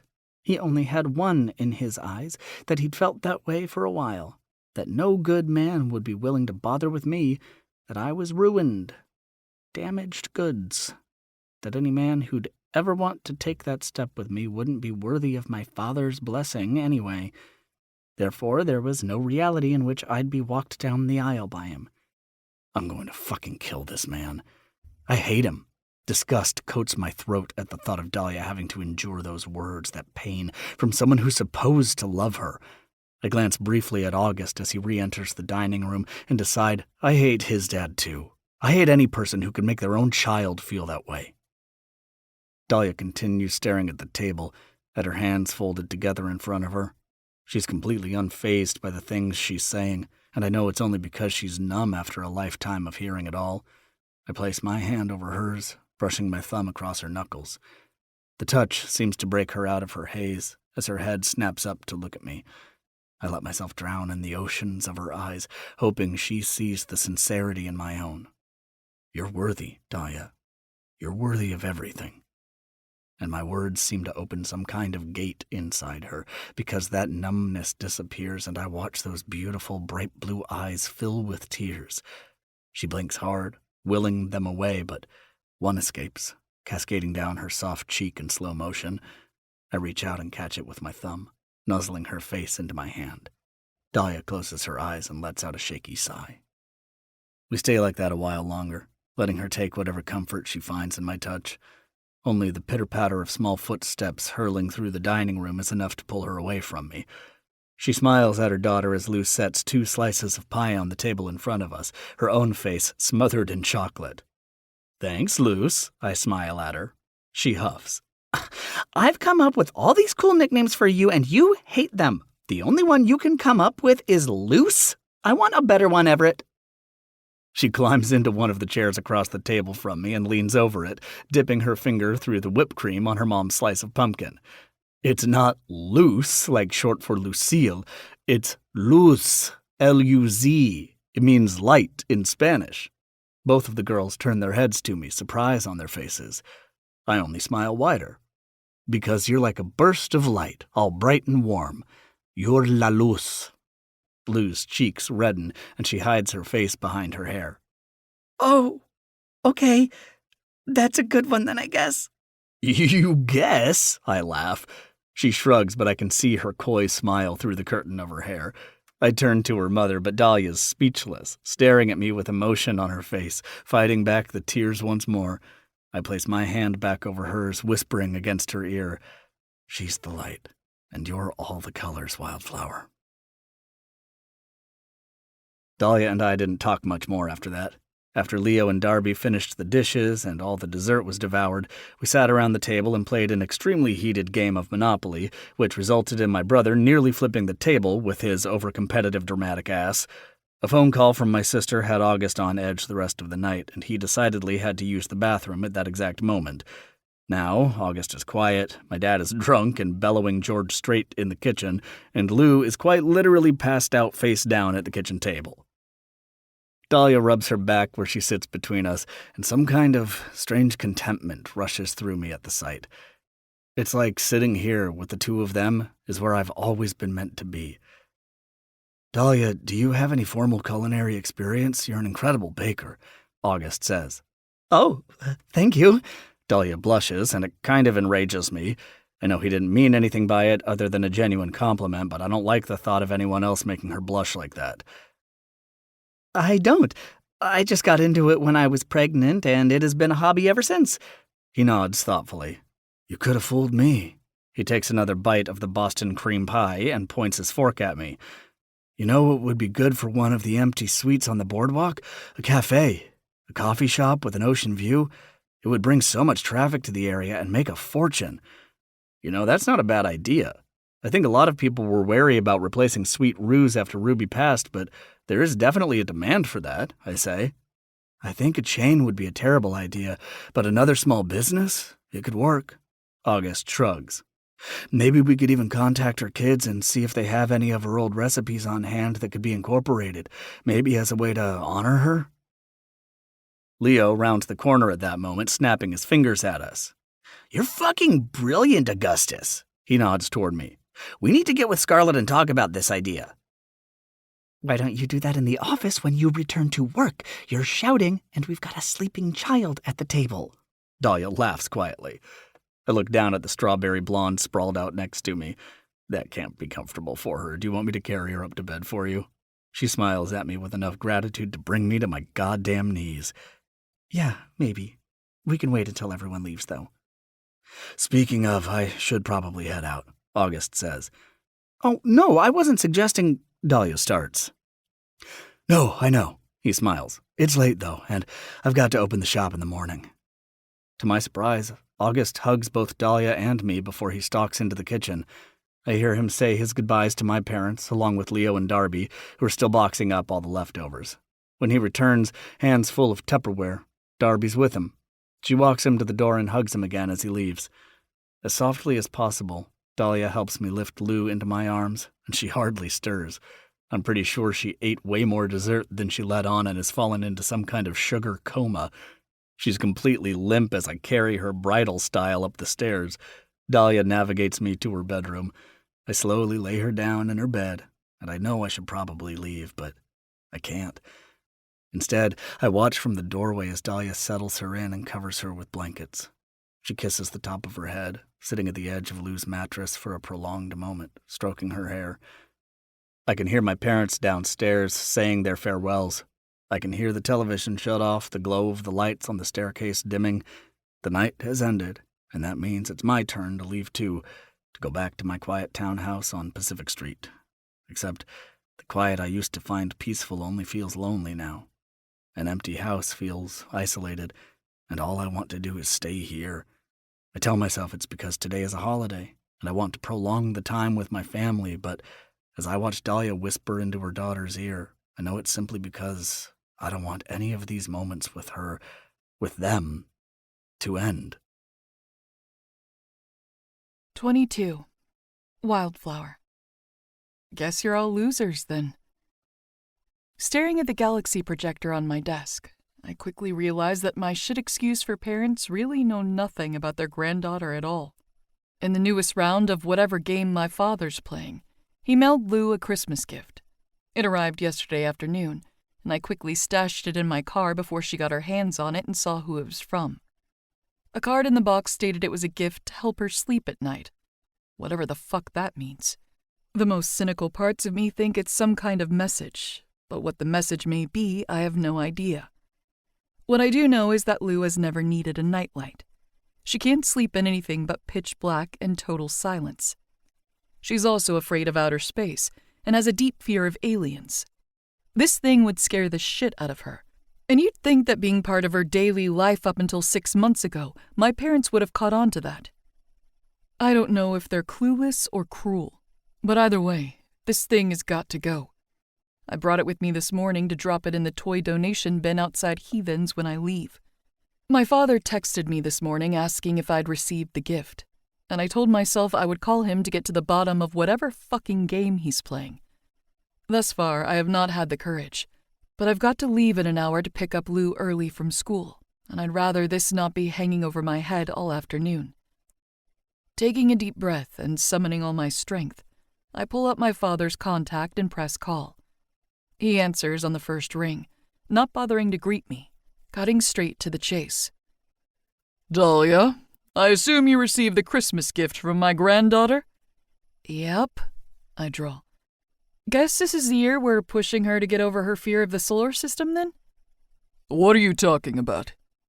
I roll my eyes, leaning back in my chair. She has been scared of outer space her entire life, and she doesn't use a nightlight. If anything, this gift would traumatize her, not help her sleep better. He's quiet for a moment, as if this information genuinely caught him off guard. Your mother bought it. Of course he'd blame my mom. She researched good gifts for a 9-year-old girl. He clears his throat. Maybe if we knew her better, had the opportunity to actually speak with her once in a— I'm going to stop you there, I say. You had 9.5 years to get to know her, and you never tried. You wanted nothing to do with her unless you needed to play the role of grandparent to further either your social or economic standing in Cresswell. You could have used any of those times to ask her questions about herself, gauge her interests. Dahlia, my father's tone is clipped and stern. Do not victimize yourself here. You had no problem passing her off to us when you wanted your free time. My stomach drops at that. He's so full of shit. I never passed her off to anyone. He demanded time with her and had my mother coax me into it by telling me I deserved a day off. Not to mention all the financial support we provided you over the years. Angry tears sting behind my eyes. Never have I encountered a person with quite the knack for manipulating the truth. The fucking king of gaslighting. Why are you doing this to me? I ask. You know why, Dahlia. I bite my lip, furiously wiping at my eyes and willing the emotion from my voice. Anything to appear unaffected by him. Are you telling me that if I give you back those files right now, if I burned that thumb drive, destroyed it, you'd leave us alone? Despite what you may think of me, the gift for Lucille was genuine. I'll never not want a relationship with my grandchild. Liar. But once we put this blackmail nonsense behind us, if you prefer I cease contact with you and your daughter, I'll respect that. He pauses before adding, I could get Jason off your back too. You know he's quite upset with your decision to move his child out of state without informing him. So you admit you told him in order to fuck with me? He clicks his tongue. Don't cuss, Dahlia. It's unbecoming. My hand tightens around the phone against my ear, yearning to crack it in half. He's impossible to talk to, impossible to battle with. It makes me want to scream. Despair and fear and dread war inside my bones, fighting for their place on top as I realize I'll never win with him. I'll never escape him. He'll never stop having this control over me, this ability to put me in my place and make me want to cower. My phone vibrates, and I pull it away momentarily to check the notification. A message from Everett pops up across the screen, letting me know he's on his way over to Heathens from the garage. I breathe a bit easier, knowing he'll be here soon, and this conversation with my father will be over. It brings me some ounce of comfort. You know who loves my unbecoming mouth, Dad? I smile, feeling a wave of bravery wash through me. Everett. You remember him, don't you? The man who had you pushed up against the wall, his elbow against your throat as you gasped for air? My father scoffs. Whatever game you're playing doesn't faze me, Dahlia. I'm not interested in your flavor of the week. I've been enjoying him for many weeks now, actually. Save yourself the slightest amount of dignity, will you? His tone drips with pure disgust. I mean, I gave up hope for you some time ago, but you speak of being the village whore like it's something to be proud of. He sighs. I don't know where we went wrong. His voice is a razor blade along my skin. All of the bravery and courage and comfort dripping from my body, like blood seeping out of the wounds he leaves behind. I've lost another battle. I'm hanging up, I choke out, shaking with tears I can no longer keep at bay. As I pull my phone from my ear, I hear him say, Don't act like that, and I won't have to respond so harshly. Have a civilized conversation for once and see how far we might get. Okay, fine. I will the trembling out of my voice as I say, What do I have to do to never speak to you again? To get Jason off my back? To get you to leave us alone? Give me back the thumb drive, he says immediately. Ensure there are no duplicates of the information you obtained and prove that to me. I'll happily fly back out there to collect it myself. Really? That's it? I want a conversation with your sister. I want to see her, without him around. Of course he does. Of course he wants to see his golden child, his true daughter. He's all too happy to throw me away for good, but he'll fight for Darby. That's not up to me. That's up to her. He lets out an incredulous laugh. Is it? Because she seems to make every decision based on your guidance. If you told her to sit down and give me a chance, you know she would. You are terrified, I scoff. You're getting desperate. You know the moment she's married, you'll have well and truly lost her. Once her last name is Graham, you'll lose any chance you think you still have of getting your perfect child back. That's what this is all about, isn't it? We both know I'm only really blackmailing you to keep you away from her. I can't stop the hot tears from running down my cheeks now. I want him to hear the emotion in my voice, hear how much he has broken me. And from Leo. Because I know you better than you think I do. I know there are no lengths you won't reach to get that control back. I mean, fuck. A wretched laugh escapes me. You're using your own grandchild as a weapon. Bringing Jason back into the picture? Threatening my custody. It's all a ploy, right? Hoping to get her and me back in Kansas with the assumption Darby will follow? You know how awful Jason is. And you'd actually put Lou at risk if it meant the slightest possibility of Darby coming home. My voice cracks. Nearly 3 decades of heartbreak flooding out of me. The black sheep. The lost cause. The ruined goods. Worthless. All because the only thing you've ever really cared about is her. I swallow, my throat constricting. My father doesn't bother responding. Well, unfortunately for you, all I've ever really cared about is Darby too. So no deal. Leave me alone. Leave my child alone. Leave my sister and my brother-in-law the fuck alone.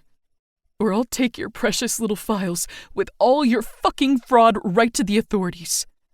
I hope you've cleared those offshore accounts, Daddy. My father doesn't deny anything I've said. Doesn't try to hide it or cover it up. At least now I know exactly where things stand. He simply responds, You won't do that, Dahlia. I know you won't. There's a pause. And I know it's because he's readying himself to drop whatever bomb will obliterate me next. Because you're still holding out for the one thing you've never gotten from me. I can feel his cruel smile. Can see it in my mind. My approval. A sob rips out of me and I clamp a hand over my mouth to stop it. How did I get here? How did I let him win again? All you've got to do, Dahlia, darling, is come back home. All 3 of you. I can't listen to another word of it. I can't keep playing his games. I pull the phone from my ear, ending the call before tossing it across my office in a fit of frustration. Another wail escapes me as I sink to the ground behind my desk.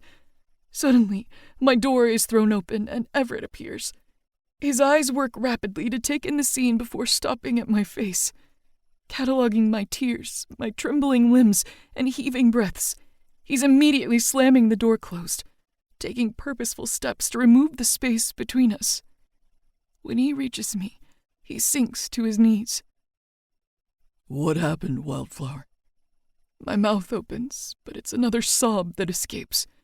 His eyes are frantic, darting around the room in search of the source of my pain. He sports a desperate expression when he looks back at me, pleading and begging for an explanation. Tell me who did this. I shake my head. Words are beyond me. Leaning back against the wall, Everett wraps his arms around my waist and pulls me against his chest. I fall into his lap, my tears soaking his warm skin as I bury my face in his neck. One of his hands comes around the back of my head, soothing me as he brushes his fingers through my hair.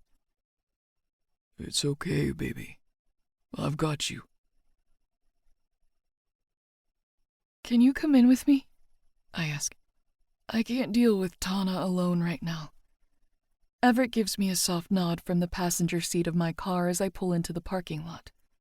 In addition to all of the other shit I've been hiding, I haven't told anyone about the note left on my car after Lou's soccer game weeks ago. It never happened again, so I figured it wasn't something worth getting everyone up in arms about. I'm convinced it's the other parents from Lou's school. Their weird, sick way of hazing the new girls in town. I can't be sure that the note was aimed at me and me alone. They could have been referring to Darby, too. But apparently, happiness and regularly scheduled orgasms have provided her with a no-fucks-given attitude, because she has taken well to ignoring the rumors and sideways stares. The people whispering around town that she's pregnant, that Leo only proposed so early to do the right thing by her because she trapped him, particularly upset me. As if these fucking assholes have any idea what she has gone through. Despite Everett and Leo's insistence that Tana's disdain for me is due to some teenage grudge, I refuse to believe anyone is actually that petty. Plus, the real answer is clear as day to me. I'm used to it. I had a kid at 19. Even though I'm 29 and she can't be a day over 35, she's only ever going to see me as a trashy teen mom. Tana also happens to be the receptionist at the elementary school, meaning in order to sign Lou out, I've got to interact with her. I don't want to believe that Tana and her group of petty parents would be the ones leaving threatening notes on the hood of my car, but I can't imagine it being anyone else. Well, that's not true. My father would do that, but he's not here. So that leaves them. With everything else that's gone on today, and the need to plaster a happy smile on my face when I see my kid, I can't face Tana alone. After breaking down in Everett's arms in my office, I told him everything about the conversation with my dad, leaving out the blackmail, of course, because nobody knows about that, not even my sister. I know if I told Darby and Leo, they'd insist I return the thumb drive to get my father off my back. Darby wouldn't support me turning him in. Despite all he's done to us, she wouldn't be able to do that to him. As pathetic as it is, he might have been right in assuming I can't do it either. I know she and Leo would insist they fight this battle themselves. Leo has no fear, but he doesn't know my dad. That man used me once before to tear them apart, and they lost 10 years because of it. I can't risk him finding a way to do it again. I owe that to the two of them. I told Everett everything else, though. Every gross detail of my father's words and motives. For the first time in my life, I allowed someone else to see how worthless I am in my parents' eyes. The throwaway kid, the lost cause. He held me through it, whispering reassurances in my ear. I could see rage and devastation on his face, but he didn't voice any opinions of his own. He only listened. I've never had someone do that for me either. Anything, baby. He reaches out to take my hand, running his thumb over the back of it. Do you want me to just go in and grab her? You can wait in the car. I tighten my fingers around his. You can't, I sigh. There is an approved pickup list, and anyone not on it can't leave the building with the student. The only people on my list are Darby and your mom. He nods, opening the passenger side door and rounding the car to open mine. He holds his hand out to me, pulling me from the car and lacing his fingers through my own. He doesn't let go as we walk through the parking lot and into the school. Tana's head snaps up from her desk as we step through the front entrance. The cheerful greeting on her face dies as she realizes it's me, before she recovers with a false smile. Talia, hi. Long dark hairs pulled back into a clean bun, her brown eyes crinkling in the corners when she forces a grin. What can I help you with? I'm here to pick up Lou. I'm sneaking her out a bit early. I don't mean for my tone to come out flat and hard, but it does anyway. I can't fake it today. Everett's hand tightens around mine, as if he can sense it too. Tana begins typing something into the computer in front of her. Is there an official reason you're picking her up before the school day has concluded? Because I'm her mother and I can take her out of class if I'd like to. I snap back. I can feel the judgment seeping off her. I understood the undertones in her question. Her questioning of my parent skills because I'm letting my kid play hooky. Truthfully, I don't have a good reason for taking her out other than it's the Friday before Christmas break, and I've done this ever since Lou started school. I take a half day from work, I pick her up early, and we make gingerbread houses while watching our favorite holiday movies. I realized pretty early on that childhood flies by far too fast, and missing 3 hours of school is a small price to pay in exchange for family tradition. Especially when I brought her into a shit excuse for a family, with no tradition to speak of. This is our tradition with my sister, and for the first time in her life, she asked others to be included. She wanted Leo, Everett, and their parents to join us, and there was no way I'd take that away from her, even if it meant she was missing class. Tana's hands pause on her keyboard, and her eyes flutter up to me. When I sign her out for the day, it asks me to enter a reason for the absence. I was only asking. Sorry, I sigh. She's not feeling well. Tana humps but doesn't say more. While I'm here, can I go ahead and add a couple of people to her pickup list as well? You should have Darby Andrews and Monica Ramos already listed. We do, Tana responds without looking up from the computer. Who would you like to add? Everett Ramos and Leo Graham. Her head snaps up at the same time Everett swips sideways. Really? Tana asks. I turn to face Everett. If you'd like to, I just figured... I trust you, is what I really want to say. And again, like the man can read my mind, he smiles. Thank you. Tana snorts, shaking her head. And to think, we were all taking bets on how long you two would last. She smiles at me, but I see the sneer beneath it. Looks like you're proving us wrong. I'm sorry, what? Everett asks, tone dripping with disgust. You were placing bets on the relationships of parents your children go to school with? Not just me. She backtracks quickly. Just some of the other parents from the soccer team. It was all in good fun. No harm meant. It's fucking weird, he mutters. Tana has the good sense to look embarrassed. I remain quiet, though, because I'm in no way surprised. After a moment of awkward silence, she clears her throat and says, I've added Everett and Leo to the approved pickup list. Her teacher has been notified that she's leaving early. She should be up here in a few minutes. Thanks, I respond, tone clipped. We'll wait in the lobby. As I turn back toward the doors, Everett calls out, Oh, and Tana, whoever bet on forever is going to win the pot. Nobody bet on forever, she chimes back. He laughs under his breath. Guess you're all losers, then. If I'm not mistaken, I think I hear her gasp at his comment, but we're both laughing as we push through the office doors and out into the school's lobby. Everett takes a seat beside me as we wait for my daughter. You know, maybe when this whole fake dating thing is over, I can hire you on as my bodyguard instead, I muse. You really handed her ass to her. Don't be silly, Wildflower. He smiles at me as he tosses his arm over my shoulder and pulls me against his chest. We're gonna have to date forever now so we can prove those assholes wrong. 23. Wicked. A safe place for her to land. I've thought of about 112 different ways I'd like to kill Dane Andrews.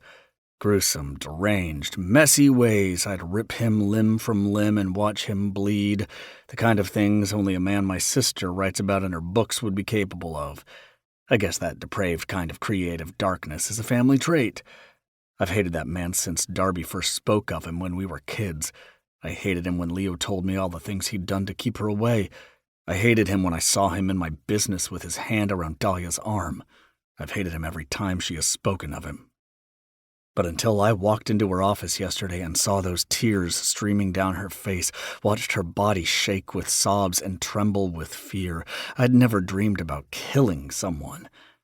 I'd kill him, though. I'd kill him for how broken he has made her. I'd kill him without a second thought, then spend the rest of my life trying to put her back together. If all I get out of life is a chance to do the latter, I'll take it happily, but fuck, I'd like to kill him. Those are the thoughts that plague me as I pull up to the curb outside the boardwalk businesses and park my car. They follow me to the front of the empty sweep beside heathens still in the thick of refurbishment. I push open the door, finding the spaces littered with boxes, paint, and tarps. They've been making great headway on the opening of Honeysuckle Florals, Darby's flower shop, and are on track to open early in the new year. I add 2 more boxes to the pile in the middle of the main room, full of photo prints from up and down the California coast. Leo bought them off a friend of ours, a landscape photographer who owns a gallery in Venice Beach. We've got several of his canvases hung up around heathens, and Darby wanted some for herself too. "Honeysuckle," I call, knowing Darby's supposed to be here. "In here," she responds from somewhere toward the back of the building. I maneuver around the boxes and equipment until I reach the small office in the corner. It's a complete 180 from the rest of the building. Walls painted a soft yellow with a bright multicolored rug and matching throw pillows on the cream-colored couch to one side. There's a desk on the other end of the room, bookshelves and filing cabinets set up behind it. Potted plants line the windowsill that looks out to the pier beyond the boardwalk. Damn! I let out a low whistle, turning slowly as I take in the space. "It looks great in here, Darbs." "Thank you," she says from behind her desk, where she appears to be organizing some paperwork. "It's too early to get started on the shop itself since we're not finished painting, but I figured I could put my office together. I was itching for something to do." "You're doing great." Hitching my thumb behind me, I add, "I left those canvases you bought from Carter in a box in the main room. Do you want them somewhere else?" "No, we can leave them there for now." She lifts her head, smiling at me. "Thanks for going all the way up there, by the way. I know it's a far drive." It was no problem. The garage is always slow just before the holidays, so I had a free day earlier this week. I was happy to take the trip out to Santa Monica. I owed them a visit anyway. She nods, sinking down into her desk chair. I fall back onto the couch behind me and sprawl out. "So, I wanted to ask you something." "Yeah?" Darby asks, not looking at me as she continues sorting through her files. "About your parents." She pauses, hands stilling on her desk as she slowly raises her eyes to me. "Dahlia had a call with your dad yesterday, and it sounds like he wrecked her pretty bad." I run a hand through my hair, suddenly nervous. I don't know that Dahlia would want me talking about this behind her back, but I'm at a fucking loss. I just want to help her, and I don't know what to do. Darby sighs. "I don't either. Sometimes it's hard for even me to talk to her about it, like she thinks it's something she has to battle on her own." "Why does she feel that way?" I ponder. "I don't know," Darby breathes defeatedly. "When you spoke to her, did she mention anything about my mom? Or has she only talked to my dad?" "She only mentioned your dad. I don't think she's had contact with your mother at all." "That's what I thought." Darby chews her lip. "My mom has been reaching out to me, and I want to talk to Dahlia about it, but I'm afraid to bring it up." "Why?" I ask. She looks at me, sadness in her eyes. "Because she thinks our parents love me more." "She thinks your parents don't love her at all." "I'm afraid it would hurt her feelings if she knew my mom was trying to make an effort with me and not with her." "Don't take this the wrong way, Darby," I say, "but Is your mother trying to make an effort with you? Or is it your dad using her as a means to an end? No, you're right. Her tone is sad, and it breaks my heart that either of them has to go through something like this. I couldn't imagine being unable to trust my parents. I don't know either. I've always had a soft spot for my mom, though. She has one for me, too, so I guess there might be part of me holding out hope that she's really trying. Why would she try for you and not Dahlia? I ask. I don't mean for my tone to come out cold and rough, but it does. My mother is terrified of Dahlia. That takes me by surprise. I think she always has been, but even more so after Lou was born, Darby continues. Dahlia has always been so fearless. She always stood up for herself, refusing to cower beneath the influence of our father. She sighs. But when Lou was born, she became unbelievably brave and strong, something our mother never was. Our mom used our dad as an excuse to check out and leave us to protect ourselves, and when Dahlia became a mother too, well, our mom's weaknesses became glaringly apparent. She watched Dahlia protect and nurture and love all the things she had never done, and Mom knew she'd never be forgiven for it. Darby shrugs, looking at me with sad eyes. I was weak like her. I craved his acceptance, did whatever I could to please him, bit my tongue and hid my tears. I won't call my mom a victim, and I don't know if I'll ever forgive her either, but I understand her. We never had the strength my sister possesses. You're strong, Darby, I say. She gives me a shallow nod. But not like Dahlia. No, not like Dahlia. But perhaps if she hadn't lost the things she had, if she'd ended up in the same position at 17, she would have found that strength for her child, too. There is a longing on Darby's face that makes me wonder if she's thinking the same thing, so I don't voice that thought out loud. Instead, I ask her, what can I do to help Dahlia? Darby gives me a soft smile. Listen. Don't push. Be a safe place for her to land, because I don't think she's ever had one of those before. I think she trusts you, which is a foreign concept to her, so just keep being that. I can do that, I say, even though I'd already planned on it. And don't tell her about my mom, she adds. I'll tell her myself. I nod. Speaking of siblings, Leo is supposed to be around here somewhere, isn't he?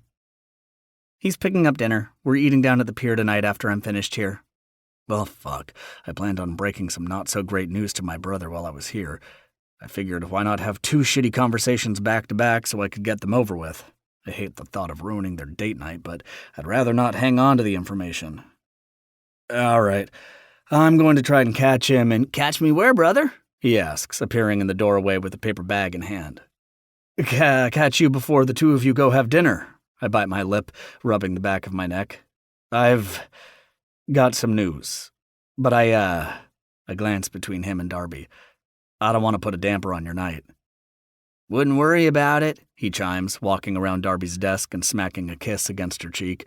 I'm about to eat pad thai on the beach, and then I'm going to go home and get laid. Hard to put a damper on that. Darby snorts, but I see the blush she's hiding. I blow out a resigned breath. You talked to Elena lately? Leo cocks his head. Not since last week. Why? She called me earlier today. I sigh. Guess now is as good a time as any. She's not coming home for Christmas. All the playfulness present a moment ago immediately drops from his demeanor. You're fucking kidding me. I break eye contact, hating the look on his face. No, I'm not. I rub the sudden tension from my jaw. She claimed she was asked to do some holiday signing event in Brooklyn. He scoffs. You know that's bullshit. I know. I hate the anger in his tone. Though I understand it, I'm angry too.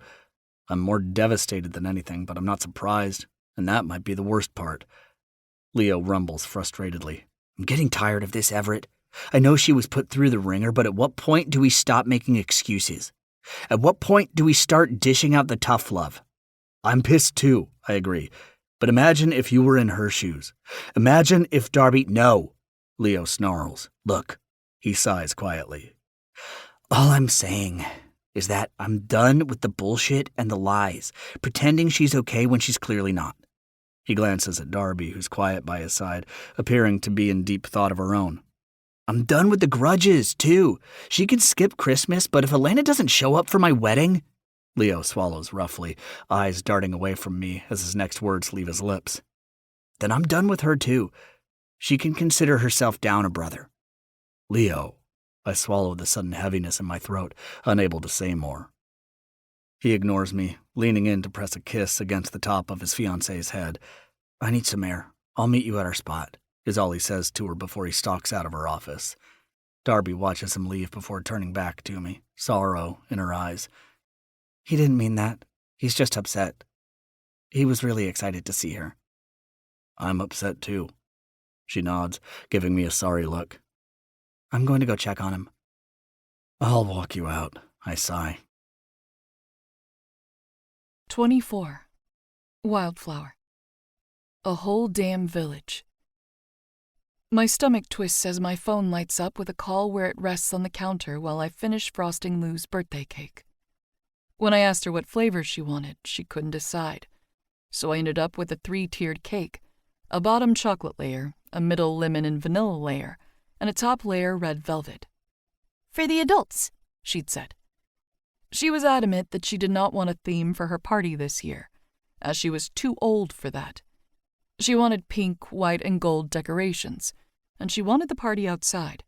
She also wanted face painting, but vehemently refused a clown. Being born in late January, Lou has never had an outdoor birthday party before. Kansas winter wouldn't allow for it. I wanted to make this one as special as possible. Her first birthday in California, and away from her old friends. Not that she had many of them. She has been fitting in well at school, has a handful of classmates attending her party today. My heart soared when she asked me to pick up invites for her to pass out to her friends, and I nearly cried when I saw that every single person she invited had RSVP'd. I think she's secretly nervous, which is why she has been so unable to make decisions regarding the party. Darby and I have done as much as we can to make it the best birthday she's ever had. Though the biggest hindrance to today's success is calling now. I sigh, setting my knife on the counter and sliding my thumb across the screen to accept the call, before wedging my phone between my shoulder and my ear. I don't want anyone to hear that Jason's calling me, because I haven't decided if I want to let him talk to his daughter yet. She and Darby are out buying snacks now anyway, but she should be home soon. Everett and Leo are setting up the bounce houses we plan on surprising Lou with in the backyard. Hi. I huff into the phone as I answer. Hi, Dolly. His tone is warm as the familiar nickname rolls off his tongue. I know I said I'd call later today after her party, but I was hoping I could speak with you first. Jason hasn't spoken to his daughter in years, but he has been checking in via text message regularly since we moved. His sudden reappearance and concern with her well-being coinciding with a new alliance with my father isn't lost on me, which is why I've been hesitant to tell Lou her father is suddenly calling, and why I haven't let her speak to him. He began getting worked up over it around the holidays, so I bought myself some time by agreeing to let him video call her on her birthday, after her party, so there is no chance of it being ruined. What's going on? I ask. He's quiet for a moment, as if contemplating what to say. I just wanted a moment to tell you I'm sorry for how I reacted when I found out you left, for how I've been acting ever since. You mean like how you demanded I move back to Kansas so you can have a presence in your daughter's life, when and if you feel like it? I snort, smoothing out the edges of her cake. Or do you mean when you supposedly went to my parents behind my back and asked them to support how terrible of a mother I am so you can try and take her away from me? For all of it. It was wrong of me, and I'm sorry.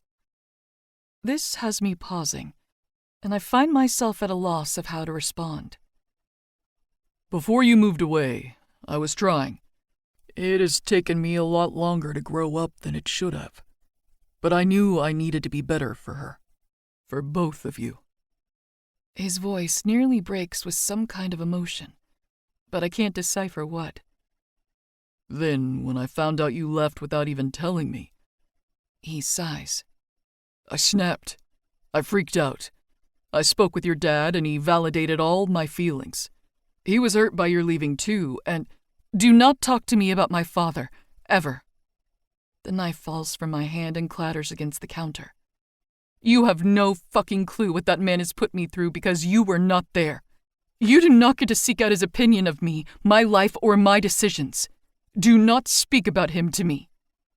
Rageful tears sting the corner of my eyes, and I blink them away, unwilling to let Jason know the depth of the scars they left on me.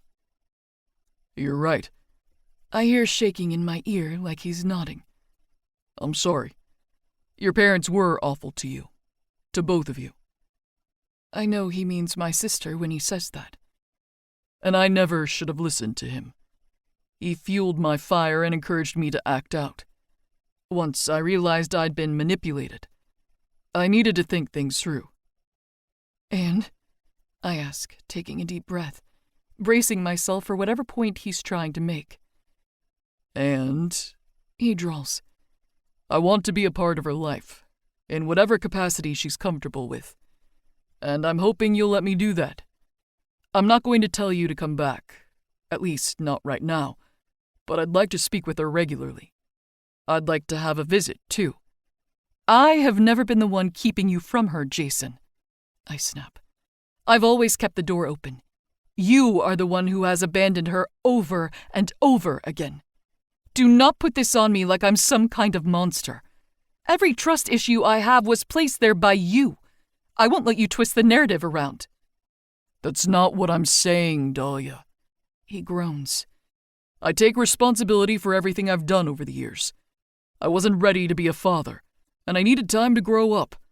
I'm ready now, and I just want to do whatever I can. For both of you. I scoff, lacing my fingers together on the countertop. That's wonderful, Jason. I'm so glad you took the extra decade to prepare yourself for fatherhood. I, unfortunately, did not have that luxury. I had to step up from the jump. You remember that day, don't you? 10 years ago? I was in the hospital, 19 and terrified, birthing our child, with only my 18-year-old sister there to hold my hand. You were getting drunk in someone's basement? Am I recalling that correctly? I know, Dally. I know. I was such a fuck-up, and I did so wrong by you. His voice trembles as if the memory pains him. That's why I'm playing by your rules here. Whatever I can do to try and make it right. I swallow hard, working to compose myself, to bite back the memories of fear and isolation that my daughter's birthday dredges up. I try to remain present, remember that she's here, that her happiness is worth more than any heartache I've encountered. But my birth experience was not a pleasant one. I was with my sister when I went into labor, and she was the only person who was there with me throughout the birth. She called Jason at some point, but he had no interest in any of it. Darby took me home to my parents' house afterward, and while they acknowledged their grandchild, they refused to acknowledge me. I was nothing but a nuisance, an embarrassment, damaged potential. I was deemed worthless to my child's father and a disappointment to my own. I've spent much of the last decade trying to convince myself that I can be anything else. Willing away those memories and that emotion, I clear my throat.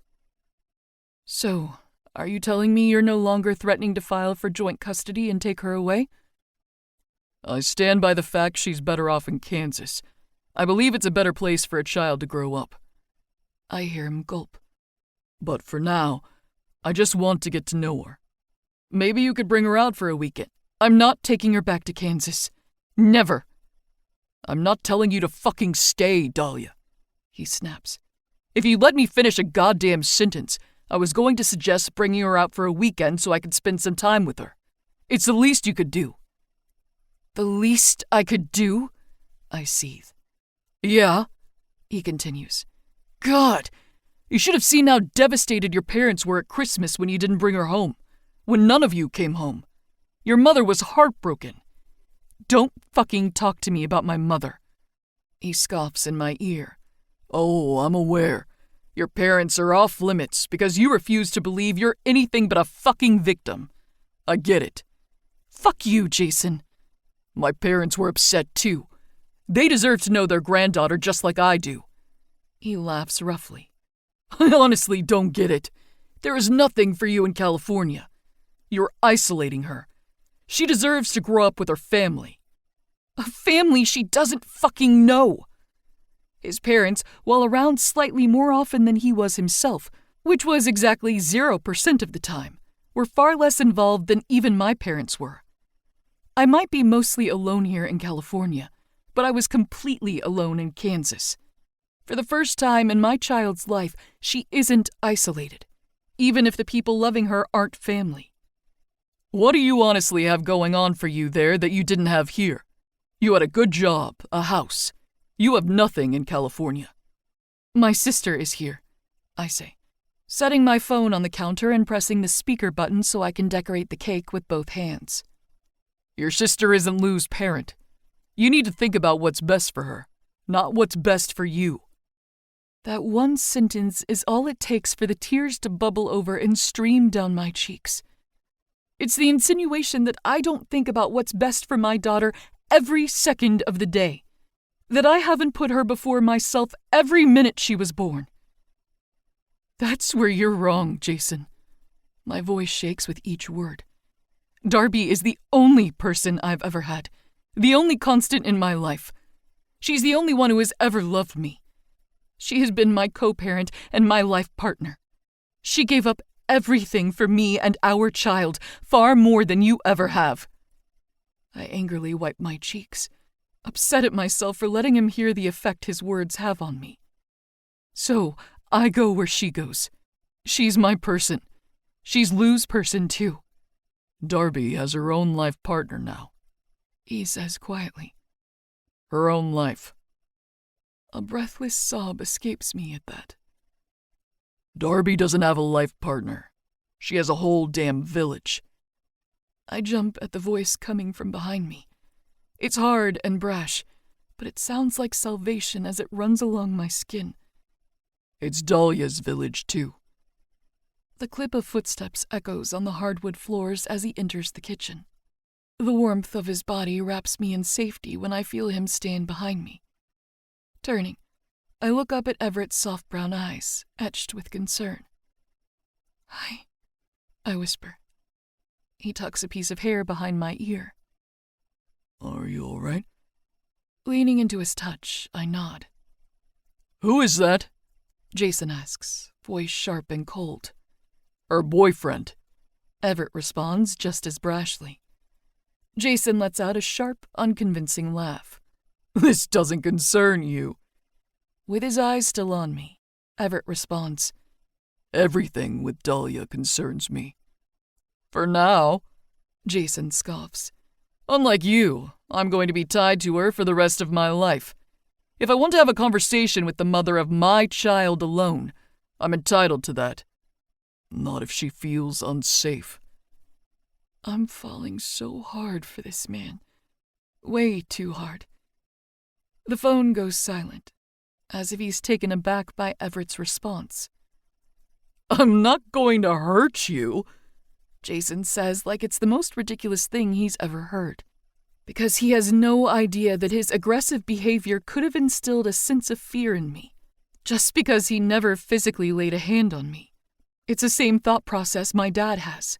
It's not abuse if you're not touched. Men like him have no idea how many different ways you can abuse a person. Not just their body, but their mind, their spirit. I know, I say anyway. Turning to Everett, I add, we're almost done talking, and then I'll come find you. His eyes rapidly dance back and forth between mine and the phone on the counter, assessing the situation. I can tell it pains him. He wants to push, demand to stay, and it has nothing to do with authority or power or possession over me. It's simply protection. He doesn't trust the man I'm speaking to. But rather than fighting me on it, he accepts my decision, taking a step back. I'm okay, Everett. I lean up to press a kiss to his warm cheek, keeping my hand on his hard chest. I promise. He cups the back of my head, holding me against him a moment longer. I'll be outside if you need me. It's silent until Jason hears the sliding door slam in the background. Never going back to Kansas because of your sister, right? I'm never going back to Kansas for a lot of reasons. And he's one of them? Jason asks. There's nothing fake about the way I say. He might be. He's silent for a moment before he finally says, I know you think you're hiding away out there, Dahlia. But trust me, you're not that hard to find. Next time someone tells you to come back home, you should consider listening. The line goes dead before I can respond. 25. Wildflower. All three of us. He loves her, you know, my sister says, leaning over the porch rail as we look out into the backyard. Despite it being late January, the sky is bright blue, broken up only by the occasional floating cloud. It's not warm, per se, but holding the party outside was doable. The view from my sister's backyard is stunning. The property backs up to a cliff's edge, lined with lavender bushes that are already beginning to bloom. The deep blue horizon line stretches out far beyond us, clashing with the sky. It's normally a peaceful place. Darby and I will sit out on my grandmother's old porch swing on Sunday mornings, drinking coffee and listening to the crashing of the waves. Today, however, the view is obstructed by two massive bounce houses, hollering children, the smell of carne asada, from the tortas Everett's friend Emilio cooked for the party, and the pounding of music. Mostly Taylor Swift, per my daughter's request. My conversation with Jason had me shaking, on the verge of tears. I don't know if what he said was a threat or a warning. I don't know if it has something to do with my father. I don't know anything at all. My life is utter chaos, and I feel like nobody sees that but me. I'm out here in the middle of the ocean, drowning, flailing my arms and screaming for help, but no one can hear me. And my haunted past is pulling me under. Registering my sister's words, I drag my eyes to the bounce house shaped like a castle, following her gaze where it rests upon the two people inside it. Lou sits cross-legged in the middle of the space, while Everett jumps around her on all sides, attempting to lift her as high as possible. He's the one person who seems to be holding on to my life vest, who seems to breathe oxygen back into my water-filled lungs. The sound of Lou's laughter filters above all else, floating through the air and bringing a smile to my cheeks. She's hard not to love, I respond. So are you.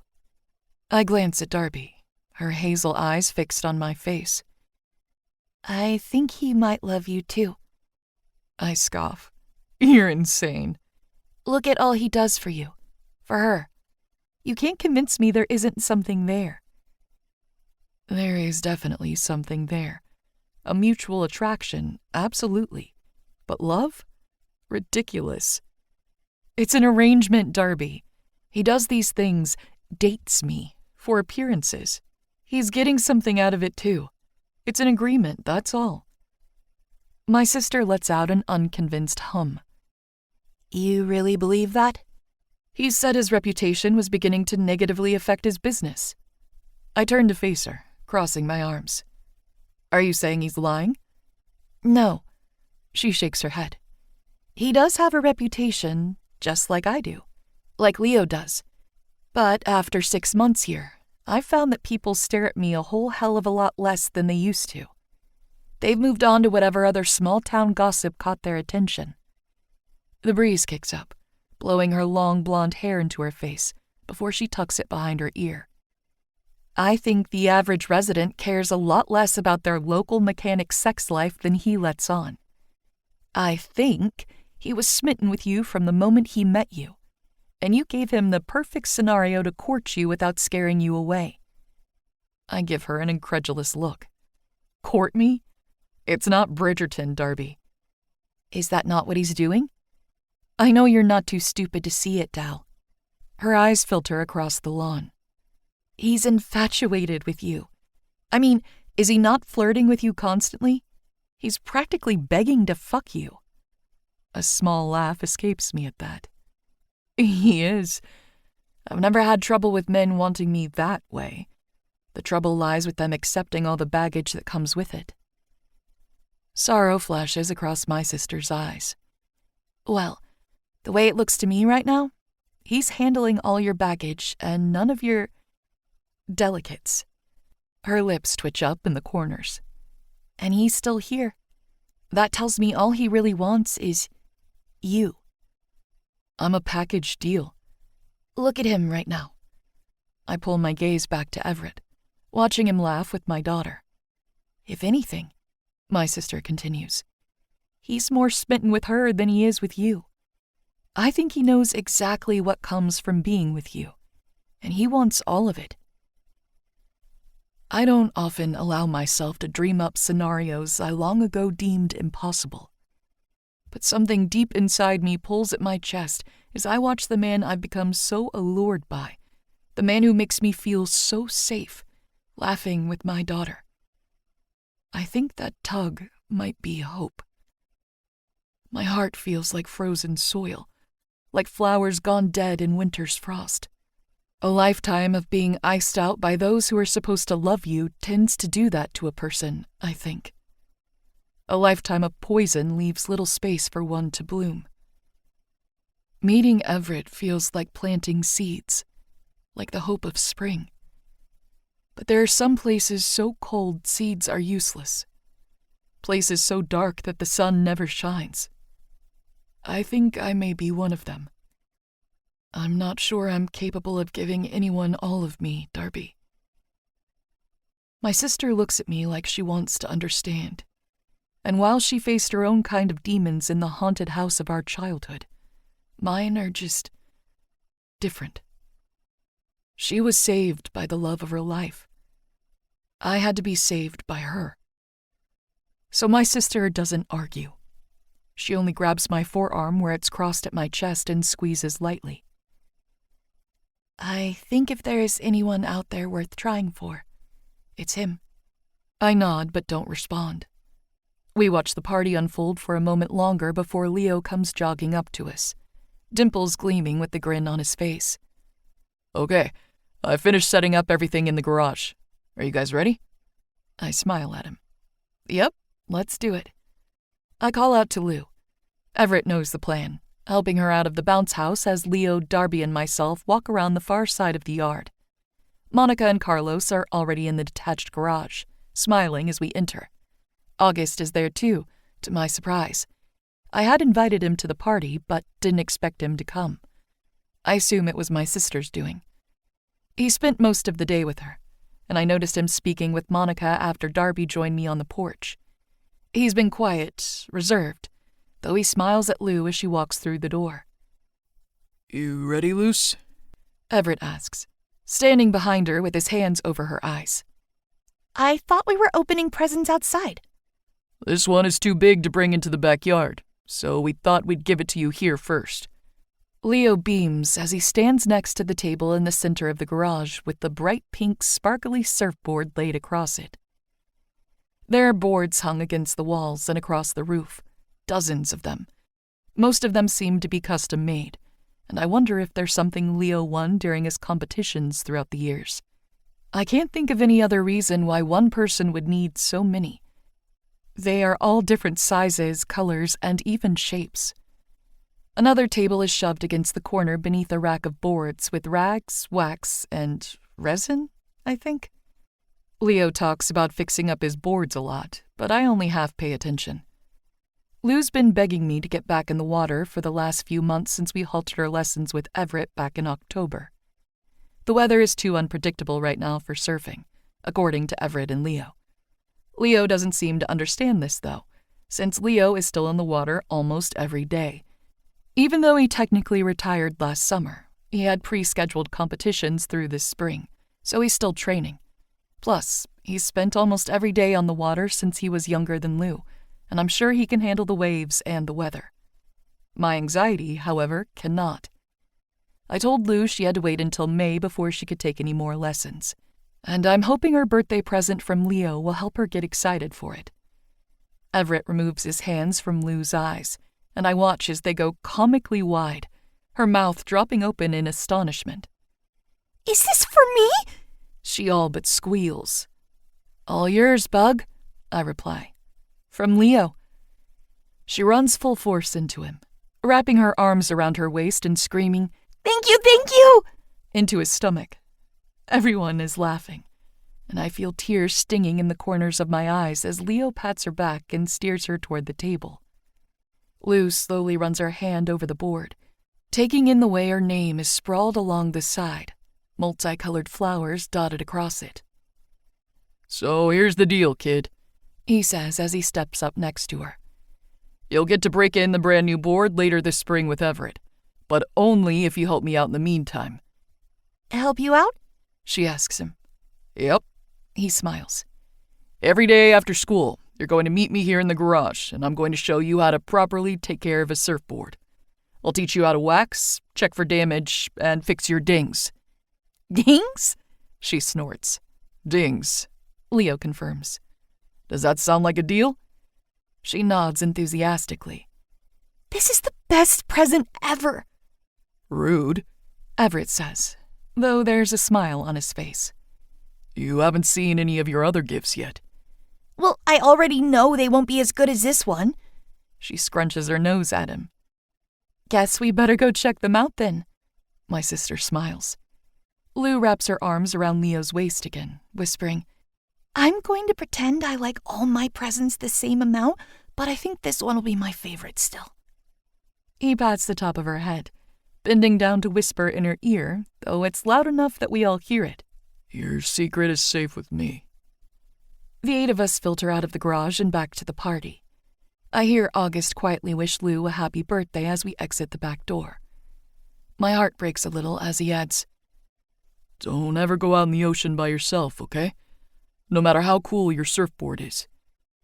She cocks her head at him, as if considering his advice before she nods. Okay, I won't. My heart breaks a little more when Everett pats him on the back and says, We wouldn't let that happen, Augie. She'll be safe.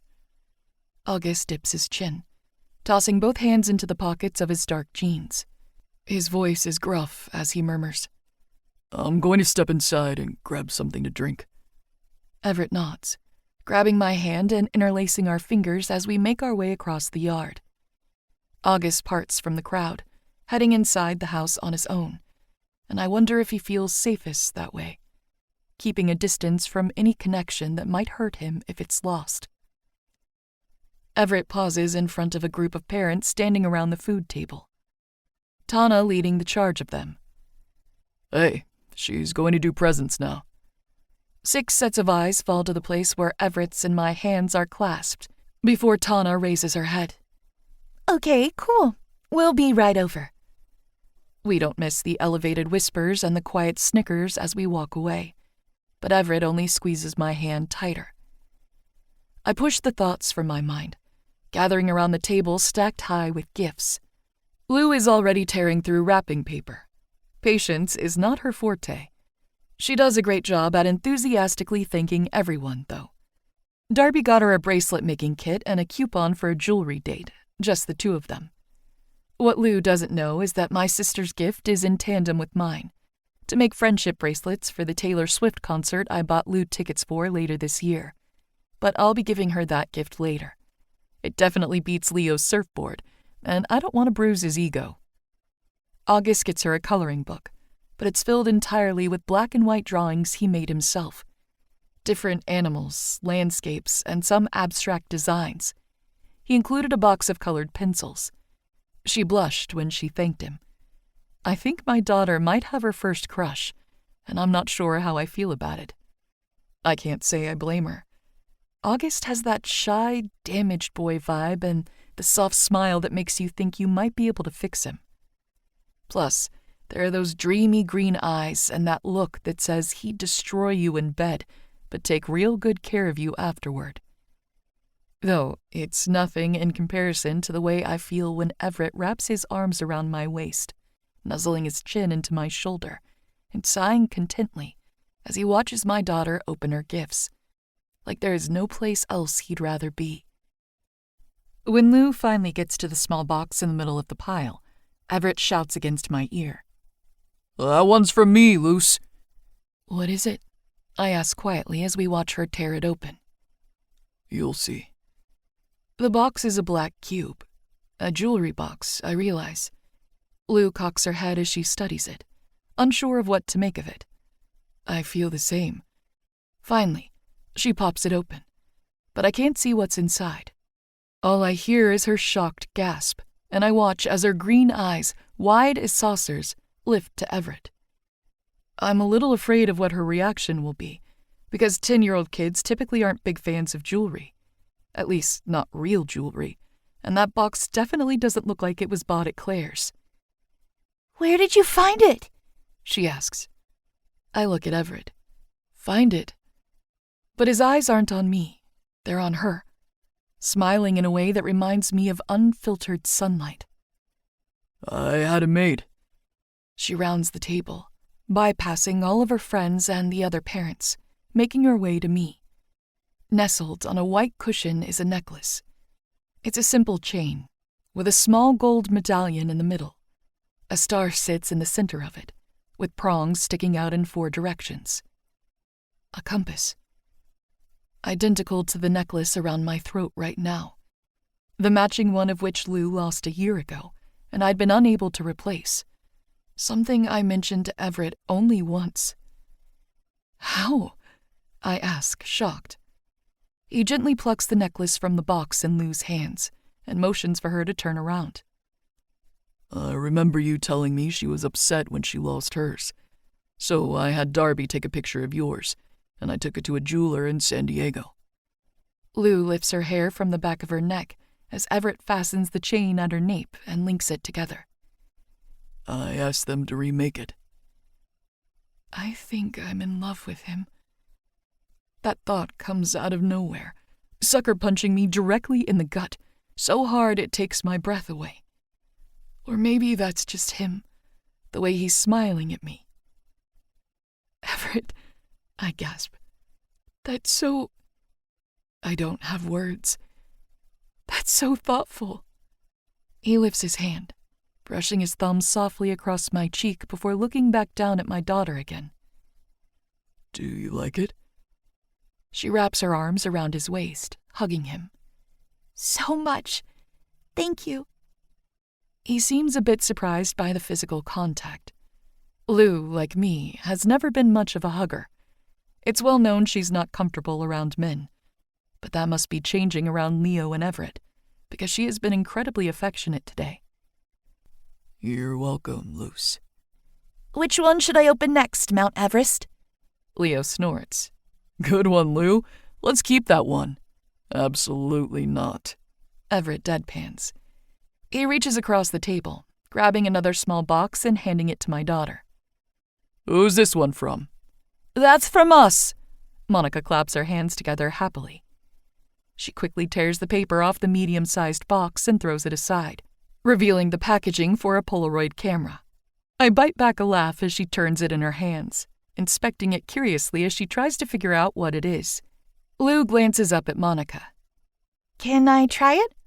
Absolutely, kiddo. Carlos smiles, squatting down to show her how it works. Go ahead and take a photo. Wedging herself between me and Everett, Lou says, Let's take a picture. She hands Everett the camera as I lift her into my arms, and he holds it up to his face to take a photo of the two of us when Lou says, No, a selfie. Of me? He asks, popping a brow. No. She rolls her eyes. Of all 3 of us. Oh. I swear I see a bit of blush rise to his cheeks, and I can't bite back the grin that comes to my face. Everett wraps one arm around my waist, pulling me into him with Lou between us.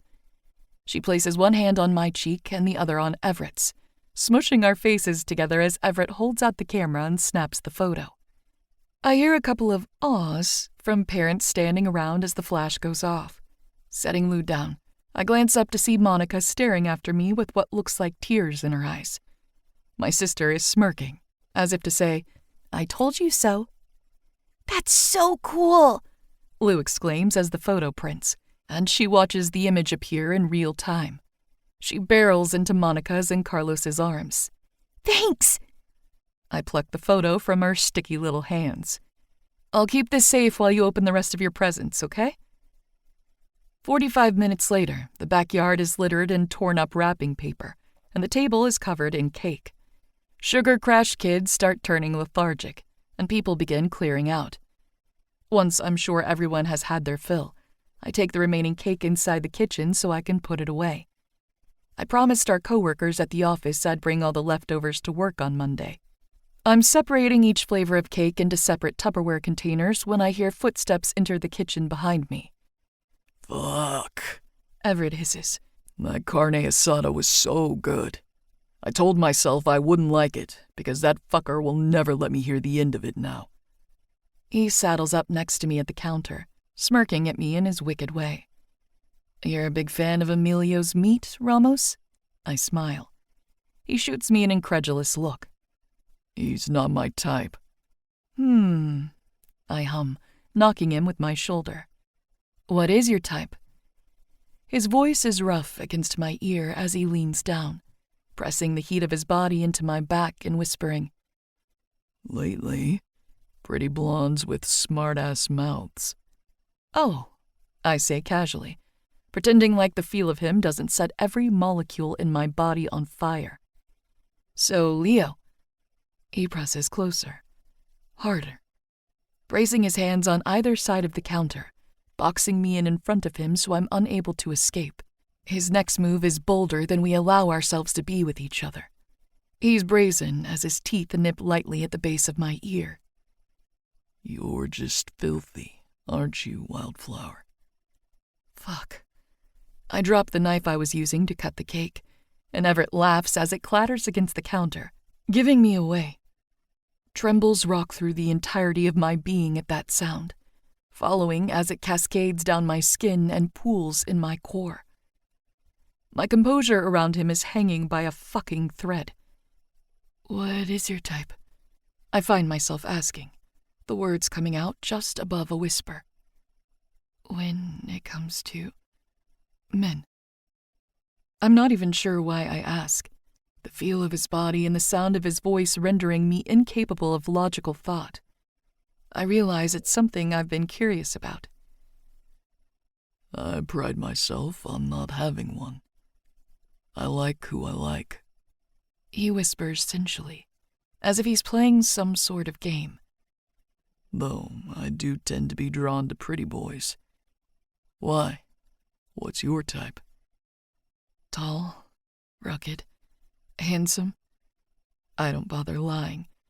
I notice his grip on the counter tighten. I like tattoos, wicked smiles, and dirty mouths. He lets out a soft groan, the feel of it vibrating against my neck and setting my skin on fire. I like lots of beards, too. Shoot, I let out a breathless laugh. I guess I don't do it for you then. He chuckles against my jaw, and I feel one of his hands at my waist. Baby, you have no fucking clue what you do to me. Moving way too fucking slowly beneath the hem of my shirt, callous knuckles drag along my bare skin. My legs feel weak, and my breath hitches as his hand continues to climb. I'm ready to beg him to move faster, to give me more. More touch, more sound, more sensation. Just more. Always more from him. It's not possible for me to hold back the moan that rips from my throat as Everett's hand slides beneath my bra, my nipple hardening against his palm. I arch into him, writhing against his front, feeling the hardness of his arousal pressing into my ass. He groans at the friction, lips latching onto my jaw as he begins to kiss his way down my neck, mouth gliding along my shoulder and teeth nipping at my scorching skin. God, Dal, you taste so fucking good. So sweet. I need to taste you everywhere. I whimper at his words, grinding against him harder.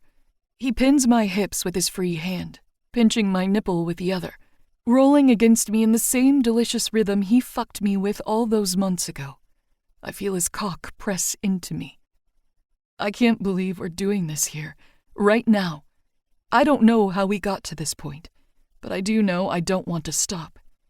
I'm trying to consider how I can get him upstairs and out of his clothes before anyone notices us. Everett, I cry out as he rolls his hips again. Tell me what you need, baby. His teeth sink into my flesh. Shit, I hiss. I just need him. Tufts of laughter filter in from outside the kitchen. I gasp, pressing away from Everett, but he holds me steady. So smoothly, he spins us around so we're facing away from the counter and in the direction the voices came from. Positioning me directly in front of him, he holds one arm at my waist and tucks a wild strand of hair behind my ear, just as Tana walks in with Jeremy and Marshall, the dads of a friend from Lou's class, in tow. Tana's eyes widen as the three of them stumble in.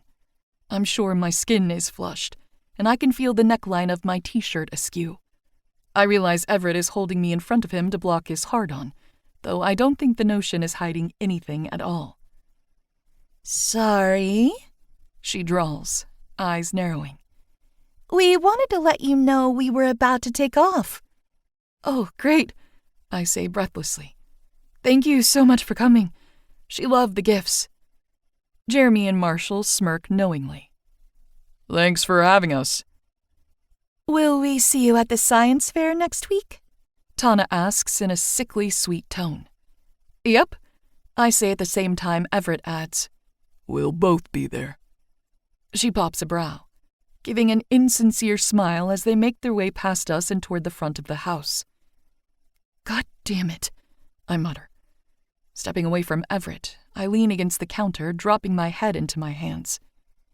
This is exactly opposite of what this arrangement is supposed to be conveying. Everett sighs, but one hand remains at the center of my back, continuing to rub gently. What do you mean, Dal? This is exactly the purpose of this arrangement. The word comes out as a near growl, as if he hates hearing it. To convince people we're together. I nod tightly. And to convince people I'm not a horrible mother whoring herself around. Getting felt up at my child's birthday party hardly sends a wholesome message. What if something like this gets back to my dad? Baby, Everett breathes. First of all, nothing is getting back to your dad. Secondly, you're allowed to have a break. Take a moment for yourself. You're allowed to feel good in this life and not apologize for it. He stops rubbing my back, instead spinning me around so I'm facing him before pulling me into his chest and wrapping both arms around my shoulders. I feel safe when his familiar scent envelops me. The way his chin fits perfectly at the top of my head, and he lightly sways us back and forth, as if he's rocking the anxiety from my body. I nuzzle into his warmth, taking that moment he claims I'm entitled to. We weren't fucking in the kitchen, Dahlia, and we hardly even touch around Lou. There is no world in which any person, including those bitchy parents, would be able to convince anyone you're a bad mother. And even if someone tries, I'm going to be right there next to you the entire time. I'll fight with you, fight for you. I'm not going to let anyone hurt you, Wildflower. I grasp the fabric of his shirt at his back, tugging him into me tighter, breathing him in, savoring his touch, until I feel like I'm whole again. Hours later, when the inflatables are taken down, the trash is cleaned up, and the birthday girl is passed out cold in her bed, I walk Everett to the front door. He stayed and helped the entire time, washing the dishes with me even after my sister and Leo called it a night. He asked if he could help me put Lou to bed again, the same way he did on Thanksgiving, on Christmas Eve with a party we threw for the local small business owners, and again on New Year's Eve, when Lou and I both passed out on the couch before midnight. We helped her hang the Polaroid of the three of us on the bulletin board she keeps above her bed. Then she insisted on reading 2 chapters on the Nancy Drew series she was gifted by Elena. Even though she has never met Lou, she had the box of books delivered this week. In the card, She noted it was the series that made her fall in love with reading as a child. Lou then asked if she could read one of Elena's books, and though I've never gotten my hands on any of them, the way Leo, Darby, and Everett's faces blanched at the question told me Lou certainly should not have her hands anywhere near Elena's writing. Everett sat at the edge of Lou's bed while I read to her until her faint snoring interrupted me on page 5. Now we stand in the foyer, the brisk night air filtering through the open door as he stares after me. "Thanks for everything today," I say quietly. "The necklace you bought her is beautiful. I know she loves it." I hope she would. He smiles. I'm always here, Wildflower, for whatever you need. But I hope you know. He lifts his hand, taking my necklace between his fingers and sliding his thumb across the metal. That there is no place I'd rather be, and nobody I'd rather be spending my time with than the two of you. It's not a chore to me. It's what I want to be doing. I nod, my breath catching as his fingers make contact with my skin when he places the necklace back at the center of my chest. We're standing close enough that if my breathing becomes any more rapid, our chests would be brushing. I watch Everett's eyes roam from my neck and focus on my mouth. He takes a deep breath, as if settling himself. His tongue snakes across his lips, and for 1 second I think he's going to lean in and kiss me. I'm sure of it, so sure that I close my eyes, bracing for the warmth of his touch and the feel of his tongue I remember from that night all those months ago. Instead, he sighs, seeming to think better of it. My eyes fly open, and the expression on his face looks pained. I'll see you on Monday, he whispers. For that meeting with Dawn Patrol. A surfwear brand that wants to partner with the shop. Well, with Leo in particular. I nod, hiding my disappointment.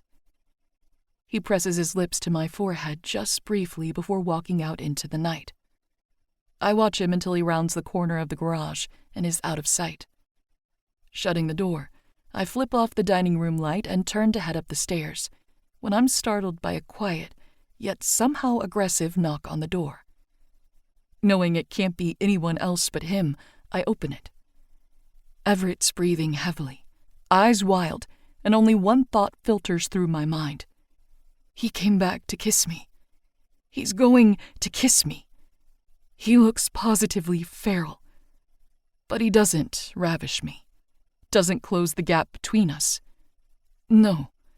He slowly holds up a crumpled piece of paper. Who the fuck did this, Dahlia? He asks, voice heavy and strained. Written across the page in black ink is one word. Whore. 26. Wicked. You're invaluable, Everett. You're angry. My eyes filter to my brother, staring me down with confusion on his face before they flutter back to Dahlia's office doorway, where I watch her sort through the reports she'll need for our meeting in 10 minutes. Dawn Patrol, a well-known surfwear brand, is looking to do a collaboration with Heathens, a line of boards and apparel designed in partnership with us. Well, with Leo. He'll be the face of the campaign, obviously. I'm not entirely sure why I need to be here, but apparently, as the co-owner of the business, my presence is required, even if it's not necessarily important. Plus, Dahlia is here. Technically, Dahlia doesn't have to be here either. She works for the Small Business Initiative, not Heathens itself. With her background in marketing, though, Leo thought it would be a good idea to have her involved, to help determine the benefits and impact this partnership could have on our store and the boardwalk as a whole. She looks nervous, chewing on her lip as she reviews a piece of paper laid out on her desk in front of her. She's dressed professionally in a black pencil skirt that hugs her thighs flawlessly. A deep red V-neck blouse with long sleeves is tucked into that skirt, clinging to every one of her curves. She finishes off her look with a pair of black pumps that have me damn near salivating. I want that skirt hiked up to her waist. I want those legs wrapped around my head and those heels digging into my back. Fuck. I swallow, attempting to readjust myself inconspicuously. Yeah, I am angry. Angry with her, and the way she looks makes me keep forgetting. I can't believe she didn't tell me that this had been going on since October. It's not because she didn't trust you, Leo says. She didn't tell anyone, not even Darby.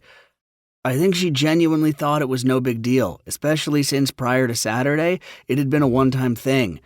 Then I'm angry at her for being so fucking obtuse to her own safety.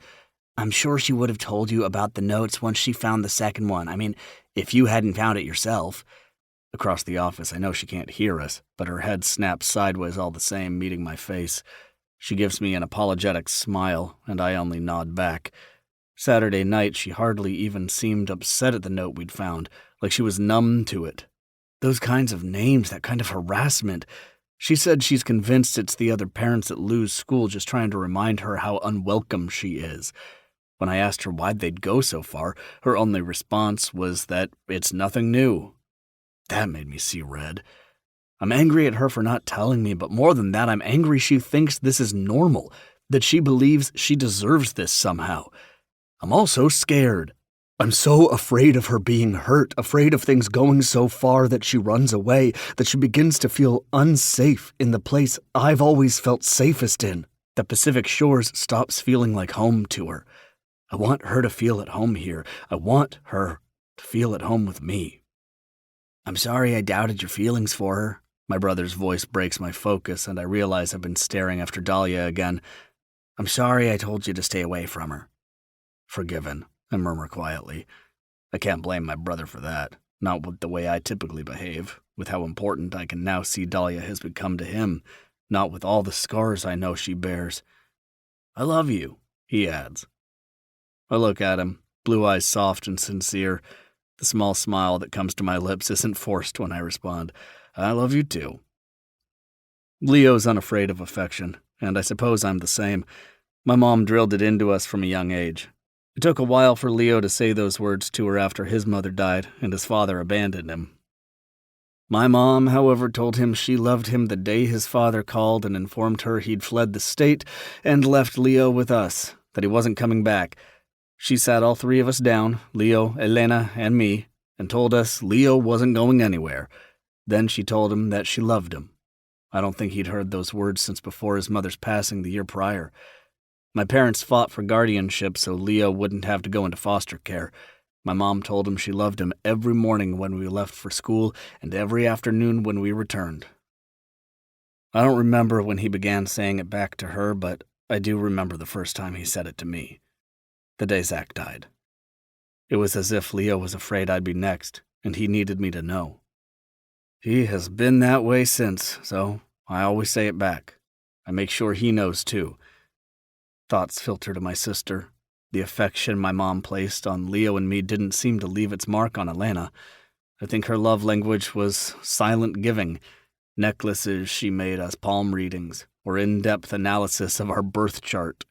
Poems she'd slip beneath our doors in the middle of the night. Ones she'd write about being bonded, protected, and accepted. Her love was in her written words, until it wasn't. Until love became so foreign to her that the words died with it. The act of love, the gift of it, ceases to exist. There are no more poems, no more books. She hardly remembers to call and check in, and as much as I want to be angry at her for it, I know it's happening because she's broken. Because for Elena, the word love was always a question, and all the answers died with Zach. "Good morning," Dahlia chimes, breaking me from my thoughts. She's followed into the office by 2 reps from Dawn Patrol and Leo's agent, Lynn. "Are we ready to get started?" Leo and I stand, greeting everyone and shaking hands before we all take our respective places around the table.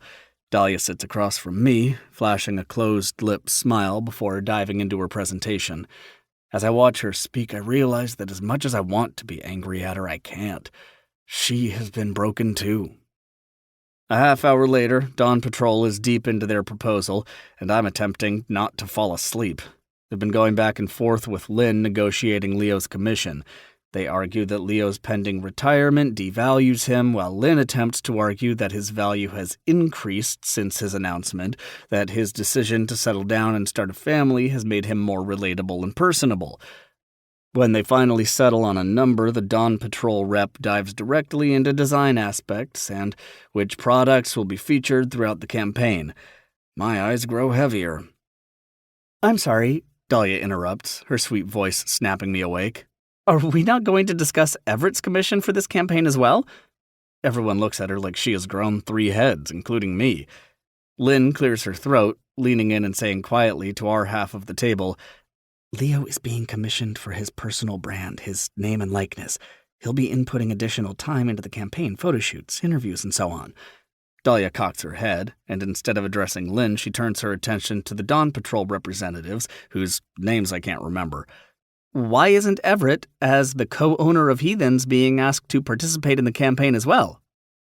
One of them, a round, bald man who appears to be in his 50s, straightens his tie. Well, he coughs. Excuse my bluntness. I hold up my palms to let him know I won't be offended by whatever he has to say next. I've heard it all before. Leo Graham is a household name, a living legend in the name of surfing. Everett is... The other half of this company? Dahlia snaps. The person keeping it afloat every time Leo jets around the world? Everett is the person who has stood by Leo since before he was Leo Graham, who housed him when he was orphaned and let him borrow surfboards when he had nothing, who sat out on the waves with him every day so he could become the living legend you speak of. Dahlia's jaw sets, eyes wild with emotion. There would be no Leo Graham and no Heathens if not for Everett Ramos. Dal, I whisper, it's fine.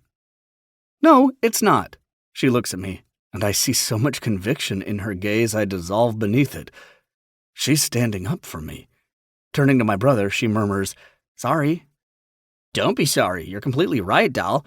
In fact, a slow grin spreads across his mouth as he turns to Lynn. Everett's cut matches mine, or I'm walking. Leo?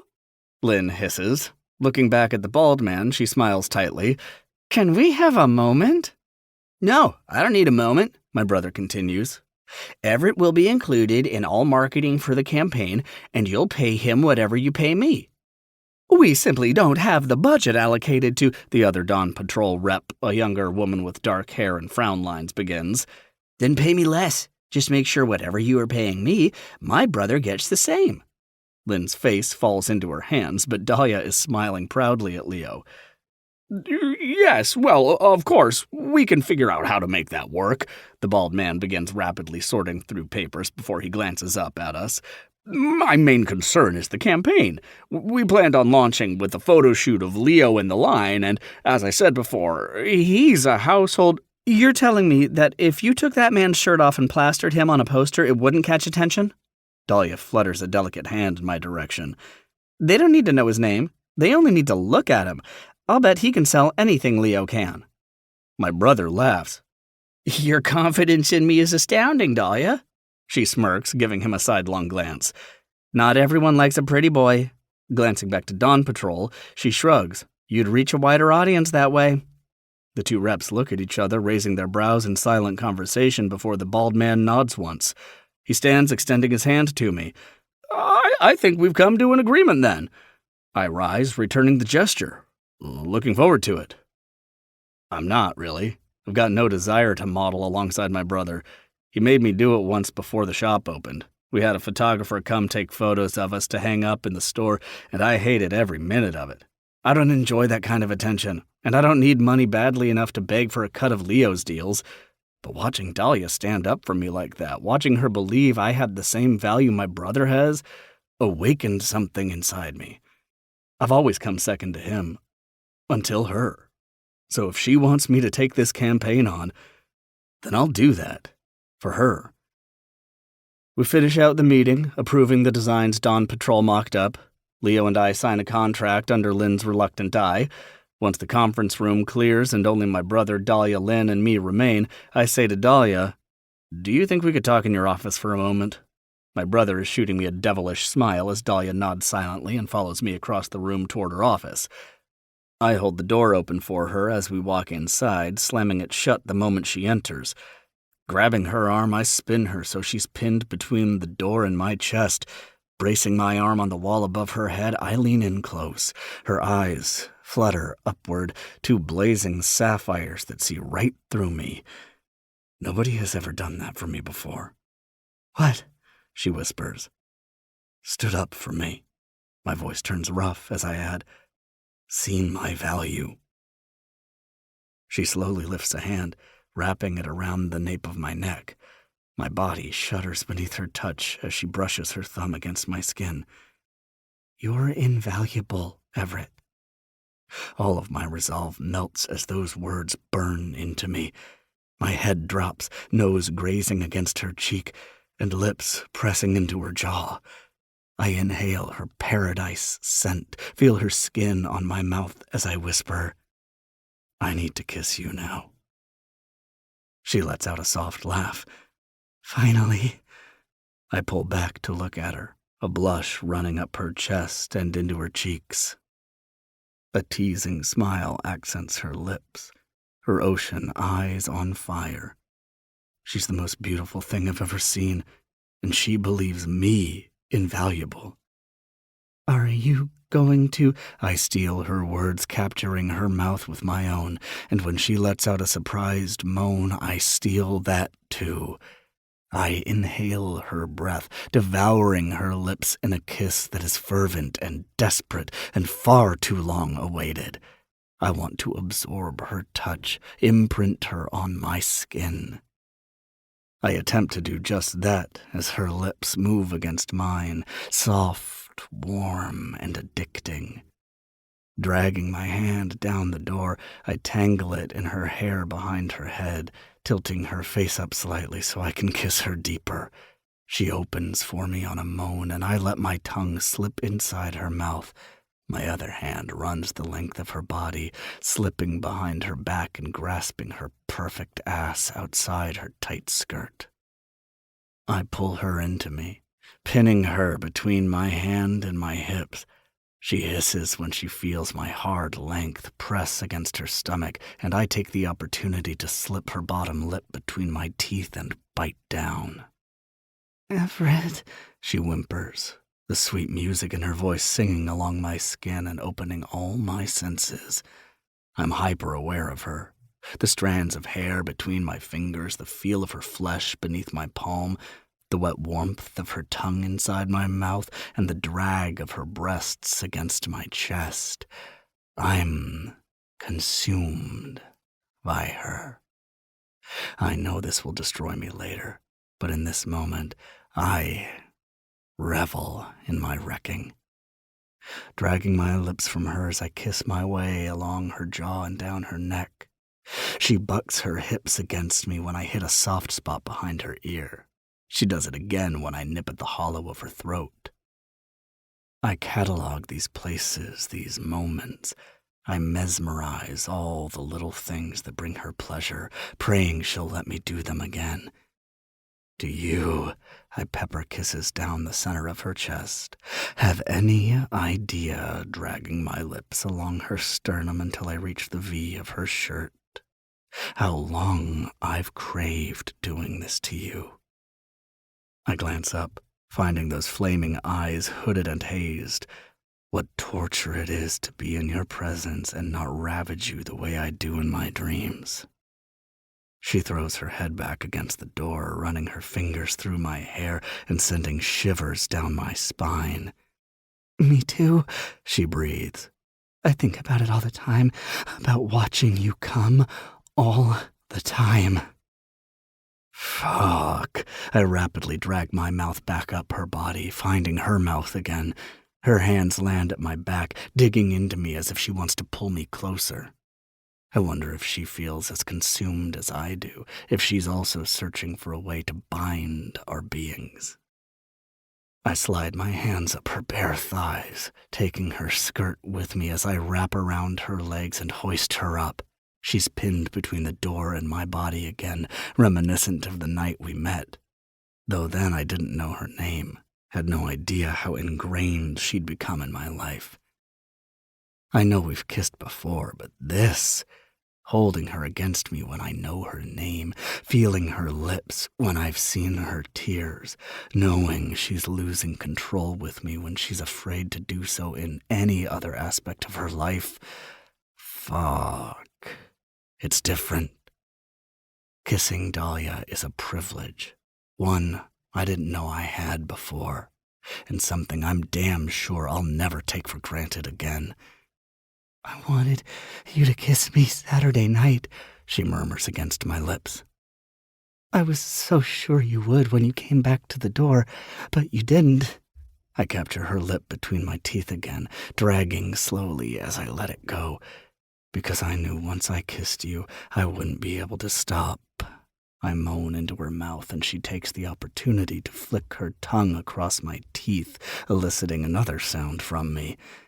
I knew I'd want to taste you, and I wasn't going to do that with our siblings downstairs or with your daughter 2 doors over.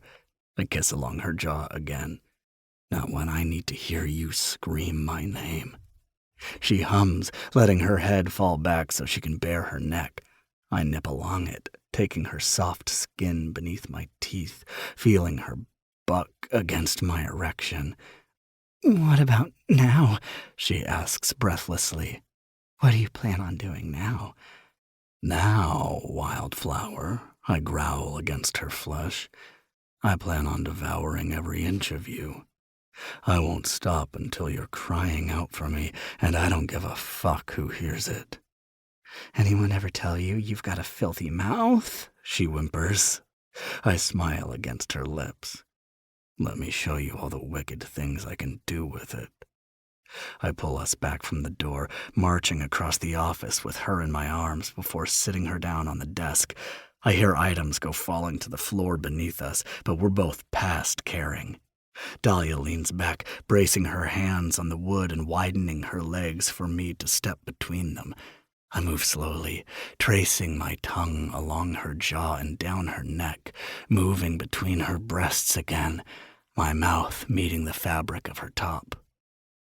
When I reach for her blouse so I can untuck it from her skirt and pull it off her, Dahlia's desk phone suddenly rings. We pause and she looks up at me with lust-hazed eyes, flushed cheeks, and swollen lips. I think I could come from the sight of her alone. Don't answer it, I snap. She nods rapidly, and the chiming stops just as I dip my head to continue my descent down the rest of her body, until the goddamn phone starts ringing again.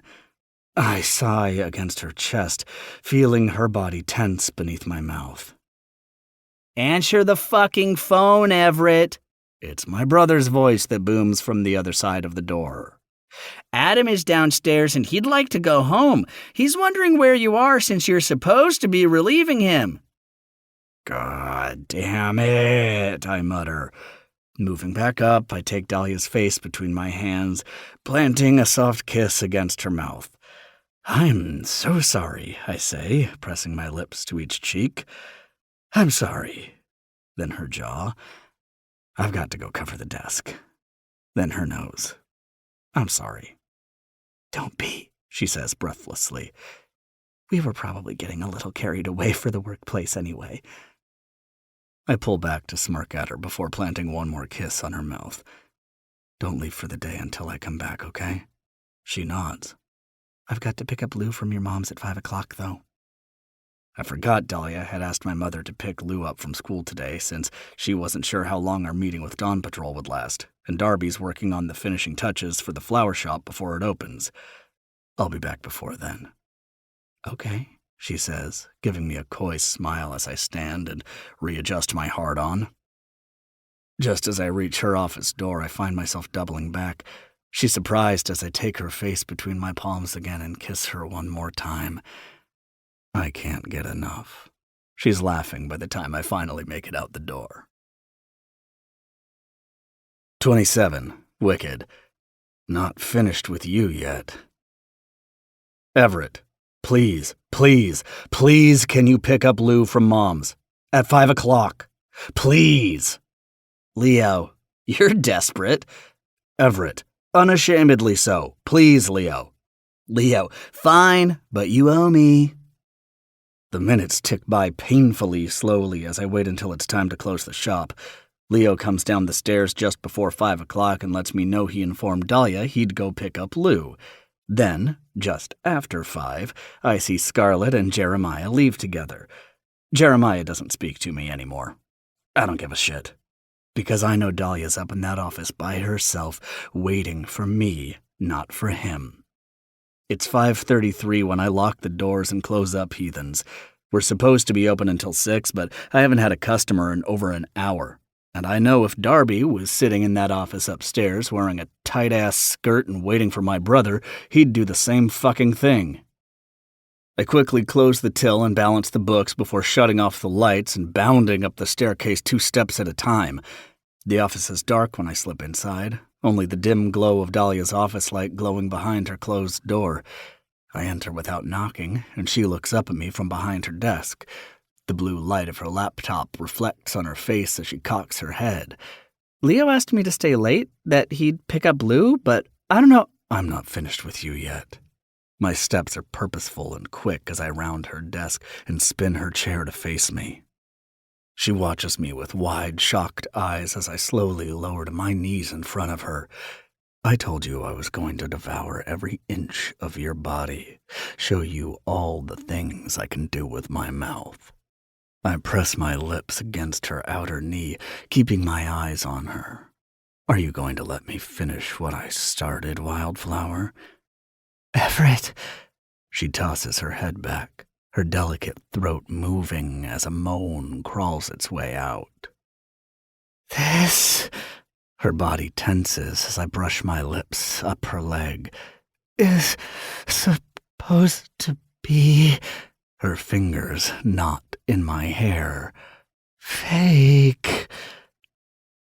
This woman must be doing something to me the way she causes me to have a visceral fucking reaction to a single word. I swear to God I'm going to obliterate fake from her vocabulary. I pull away, letting my mouth hover just above her skin, far enough away that it denies her the satisfaction of my touch, but close enough that she can feel my breath as I whisper, "That's not what I asked. Tell me, do you want this?" Her back arches, legs clenching around me. Yes, she whimpers. But... I stand swiftly, cutting off the rest of her sentence. She looks up at me, blue eyes bright like stars in the dim lighting. Her pretty pink lips part slightly as I grasp her arm and tug her up. She follows my lead, standing before, allowing me to grab her shoulder and spin her around, pressing her between my body and the desk. She gasps as I bend her over, one hand pressing between her shoulder blades while the other runs the length of her back, fingers dipping into her waistband. I'm going to make you come with my fingers. I grab her skirt with my other hand. After that, you're going to come all over my face. I pull the fabric down her thighs, letting it tangle at her ankles while I stare after her perfect round ass, now covered only by the thin good-for-nothing strip of her black lace thong. Catching my breath, I finally add, "Then I'm going to ask you again if you think this is fake." Sliding back up her body at a torturously slow pace, I snag the hem of her blouse. Dahlia doesn't hesitate when she lifts her arms and lets me pull it over her head, tossing it to the floor behind me. I reach around and take her full breasts in each of my hands, rolling her pert nipples between my fingers over the fabric of her bra. "Does that sound good to you, baby?" I nip at her ear, peppering kisses down her neck to her back. As if words are beyond her, she only responds with a terse hum and the nod of her head. I continue moving down her back, kissing and nipping and suckling her sweet skin, eliciting tremors and moans from her mouth as I go. As I reach the band of her underwear, I take it between my teeth and squat to the floor, dragging it with me until it's bunched at her ankles along with her skirt. My cock is painfully hard as I take in the sight of her above me. She's still in her heels, her legs slightly spread but restrained, hands braced on her desk as she leans over and puts herself on display for me. Her pussy is already wet, dripping, just for me. Fucking masterpiece. The words leave my mouth before I even realize I'm speaking them aloud. And when Dahlia turns her head slightly, looking down at me with those bright eyes and that playful twitch of her lips, all my resolve shatters. I run my hands up her legs until I reach her ass. Standing behind her, I take her flesh in my palms, running my hands over her soft skin. You have such a pretty ass, Dahlia. I grab her roughly, spreading her open. Has it ever been played with? Yes, she moans. Do you like that? I ask, gathering saliva at the tip of my tongue. Yes. I groan at her answer. I think she's fucking made for me. I part my lips just slightly, letting my spit slowly drip out of my mouth and land between her cheeks. She gasps at the sensation, crying out as I circle my thumb around her tight bud, pressing in lightly. Do you like it when I play with your ass, Wildflower? Please, she breathes, bucking backward as if to force me deeper. Fuck. My cock jumps at her begging, and I'm so fucking desperate for her I may lose myself without even being touched. You're so good for me. You're gonna listen to me, right, baby? Gonna do what I say like a good girl? Yes. She bucks back against me again. Promise? I ask, pressing my thumb inside her. I promise, she cries as I slip past the tight ring of muscle. Her breathing picks up, chest heaving as I pump my thumb in and out of her. Is your pussy wet for me too? She only nods, and I stretch my hand down between her legs, teasing her entrance with my middle finger. Fucking soaked. Potrei annegare in questa figa. Muore qui. È mio. Tutto mio. Shit, am I speaking Italian? She drives me insane. My mother would weep to know I'm utilizing all those years of lessons to talk like this right now. I slowly push my middle finger inside her, pumping twice before adding another. I set a rhythm between my two fingers in her pussy and my thumb in her ass, picking up my pace as I feel her begin to tighten and tremble around me. Everett, she moans. Body trembling, I steady her with a hand on her hip. I feather my lips along her back, feeling her shudder and tense beneath my mouth as she clenches on my fingers, reaching her peak. Yes, please, faster, she chants as I fuck her with my hand and brush my lips along her skin. Look at you. My voice comes out gruff and strained, both holes filled, and you're begging for more.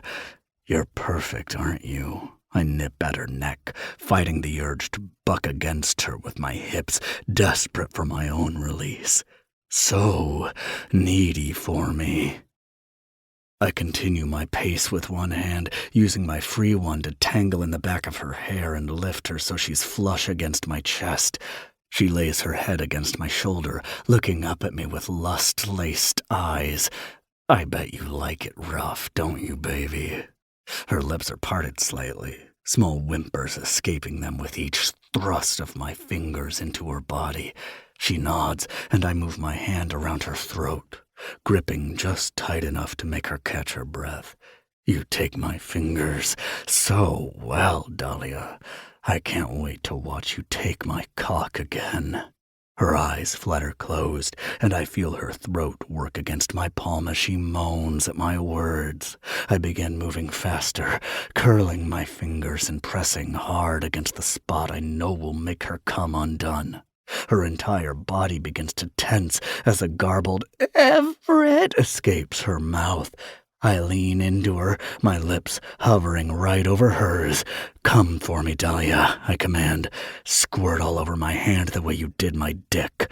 I want to feel you, baby."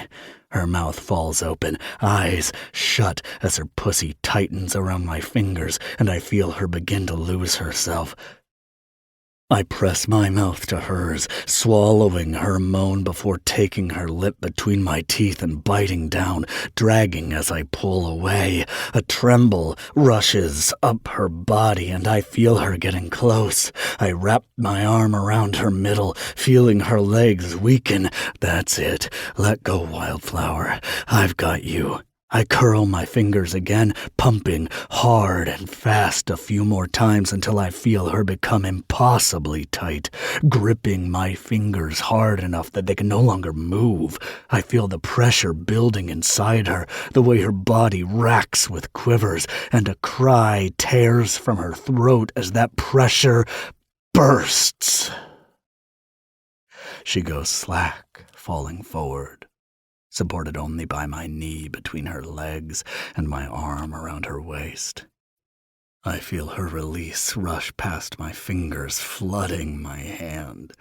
I hold her tightly as she rides it out, muttering unintelligible words like "fuck" and "God" and my name. It's the most beautiful thing I've ever heard. Once she's entirely spent, I slowly pull my fingers from her body. As I step back from her, she turns around and leans against the desk. Eyes at half-mast, a faint glow of sweat accenting her face. She looks up at me with a heaving chest, watching with rapt attention as I stick my middle finger in my mouth and suck her off my skin. The taste of her is heady and addicting. She's intoxicating. She tastes like she fucking belongs to me. Her eyes are fixated on my mouth, breathing increasing as she watches me. The straps of her bra hang limply off her shoulders, her breasts spilling out of the cups with each rapid movement of her chest. A flush runs up her neck, blooming on her cheeks and making her eyes appear even brighter in the dim light of her office. Lips swollen, she takes one between her teeth, biting down as we study each other. "You're so beautiful," I find myself saying. "So are you," she responds breathlessly. I'm smiling when I surge forward, grabbing her hips and setting her on the desk as my mouth falls on hers.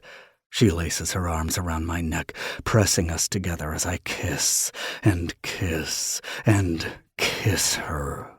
I move my lips along her jaw and down her neck, reaching around her back to unclasp her bra. She slides it off her arms and lets it fall to the floor as I take one of her hardened nipples into my mouth, sucking and nipping and gently biting. "Everett," she breathes as I move across her chest to service the other one. "You are so beautiful," I say again with her breast between my teeth. "I've been dreaming about doing this to you."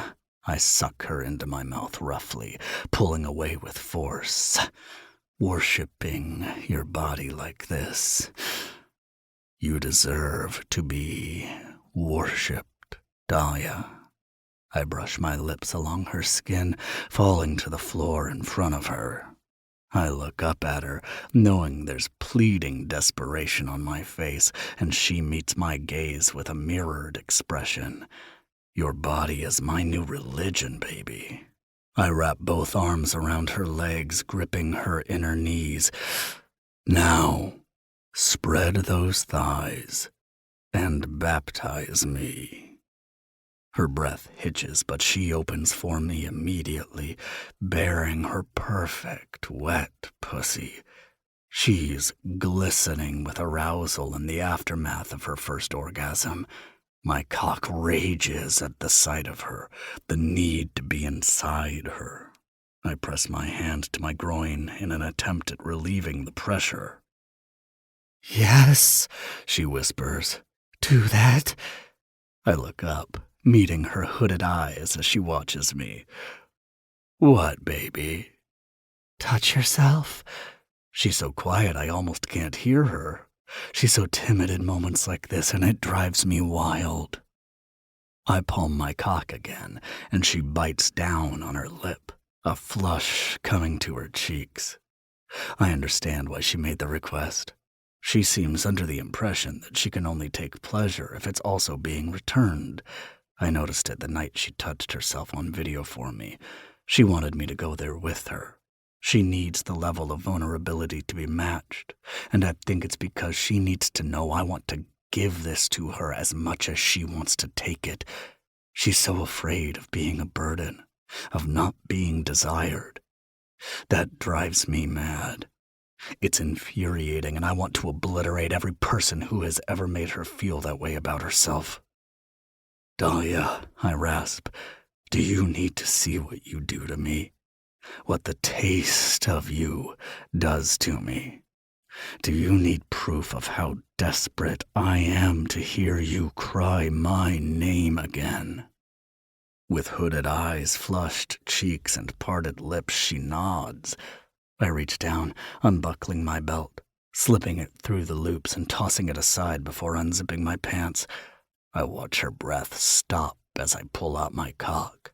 It's painfully fucking hard, aching for her, just like the rest of me.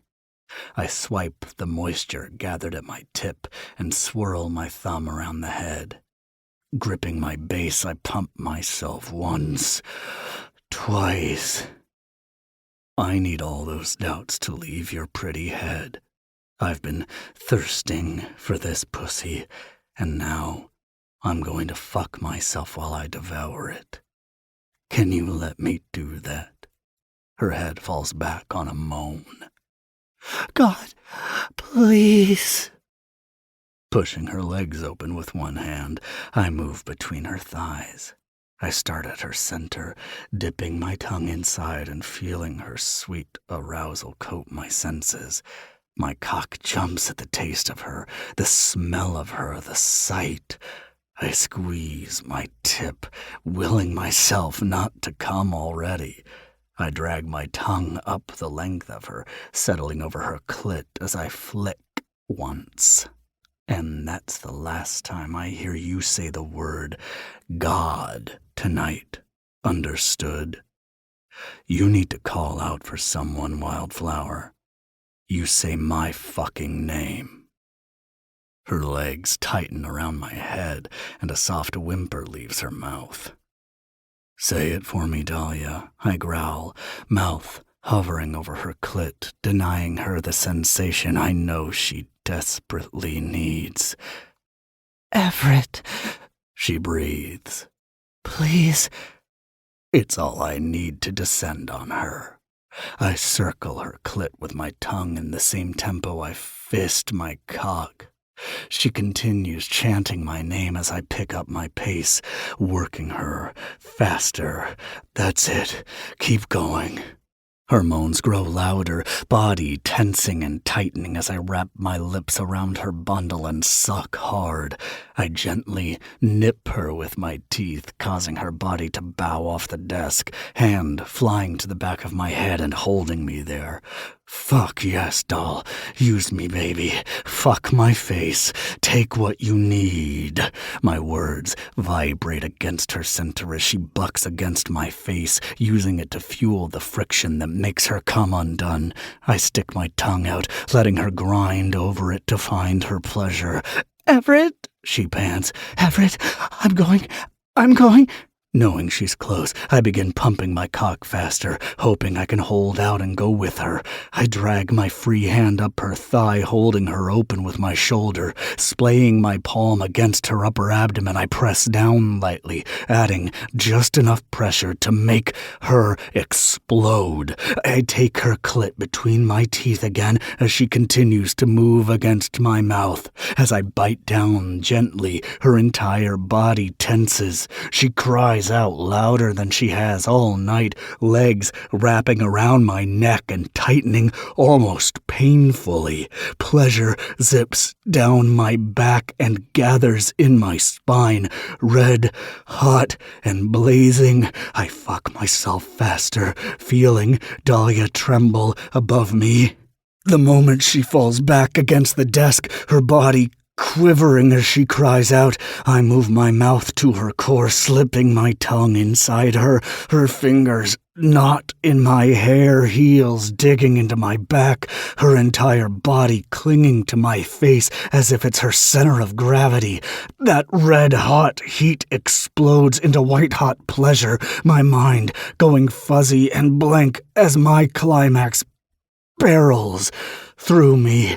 I feel my release coating my hand just as Dahlia's floods my mouth. I keep my tongue inside her, letting her ride out her orgasm on my face. She's still calling out my name, tightening around my tongue, drowning me in her pleasure. And I think it's the closest I've ever been to heaven. I'm still spilling into my hand, pumping myself, lost inside her. Quiero vivir, ahogarme y morir entre tus piernas, cariño. I don't even know what the fuck I'm saying, what language I'm speaking. All I know is I can't get enough of her, of the feel and taste and sound of her. I'm addicted, and I don't know how I'll ever recover from this. I didn't even get inside her, and I know with certainty that I'd die for this, to do this to her, with her, every day for the rest of my goddamn life. Everett, she continues moaning as she falls down from the clouds. Body still shaking, she finally begins to loosen her grip around my head. I kiss along her thighs as I pull back from between her legs. I pull a box of tissues from Dahlia's desk and clean myself up before tucking my cock back into my pants and standing. Dahlia slowly pushes herself up to sit. Her eyes are bright and sated, full lips offering me a soft smile. I grip her chin and drop my mouth to hers. Her wetness is dripping off my lips as I grasp her jaw and her mouth drops open. I gather up a mixture of my saliva and her release, and she sticks out her tongue as if she already knows what's coming. I spit into her mouth. I swipe my thumb along her bottom lip, smearing the remnants of my cum. Tell me, Dahlia, does this taste fucking fake to you? Her eyes flutter shut, her delicate throat working as she swallows. No, she murmurs. I close the distance between us, taking her lips gently. She whimpers, clinging to my chest as my mouth moves against hers, so soft in contrast to everything we've just done. Everett, she whispers, pulling away. Her gaze meets mine briefly before dropping to the floor. I don't know if I can offer more than this. I don't know if I'm capable of it. She sighs, eyes fluttering upward. I'm really fucked up. Everything inside my being shatters at those words, but I force a smile anyway. Taking her face between my hands, I kiss her nose, her cheeks. I run my lips along her jaw. She told me she'd ruin me. I told myself she'd destroy me. I should have fucking listened, because that one sentence wrecked me. I move my mouth to her forehead, pressing my lips there too. I'll take whatever you're willing to give. as long as whatever you are giving me is real." She nods against me, and I feel her hand tangle in the fabric of my shirt right over my goddamn heart. I've known what I was getting into with Dahlia since the day I learned her name. Even if she can't give me all of her, I can give her all of me. I don't think anyone ever has, but I will. I'll be patient until she knows she's safe. Her body, her heart, and soul, all of her is safe with me. I can't break down her walls with a wrecking ball. I need to pull them apart brick by brick. Each one she gives me is a gift I know she has never given anyone else. So I can be patient, no matter how bad it hurts me, because the only thing that would hurt more is losing her. Dahlia doesn't give her love or her trust freely, because it has always been taken for granted. All I have to do is show her I won't. I'll earn it, and once I have it, I'll cherish it, starting with her trust, because she needs to know she has someone on her side. And if you get another note on your car or anywhere else, you tell me immediately, okay? I whisper against her forehead. You don't deal with it alone. She nods. I know. I'm sorry. I'll tell you if it happens again. That's my girl, but I don't say it, because she's not mine yet, not truly. I am, however, irrevocably hers. 28. Wildflower. Save a wave, ride a surfer. Good morning, my little flower child. I smile as my sister flops down into the beach chair next to mine. Whoever convinced me it was a good idea to open a business and plan a wedding at the same time needs a swift kick in the ass. She rubs at her eyes, squinting in the morning sunlight. I think that'd be him. I nod toward the horizon, where her fiancé stands shirtless, leaning against a propped-up surfboard. Leo smiles when he catches sight of my sister, shooting her a wink. He and Everett are in the middle of their Dawn Patrol photo shoot, and while Leo is a natural behind the camera, Everett looks increasingly uncomfortable. He looks hot as hell, bare skin oiled and tattoos on display, but his demeanor tells me he'd rather be anywhere else. His eyes continue to catch mine, and in those moments, he looks more like he'd rather be all over me again instead. In the 2 weeks since our initial meeting with Dawn Patrol, since he dropped to his knees in front of my desk and made me see stars, Everett and I have had approximately 12 office makeout sessions, but I have had 0 additional orgasms.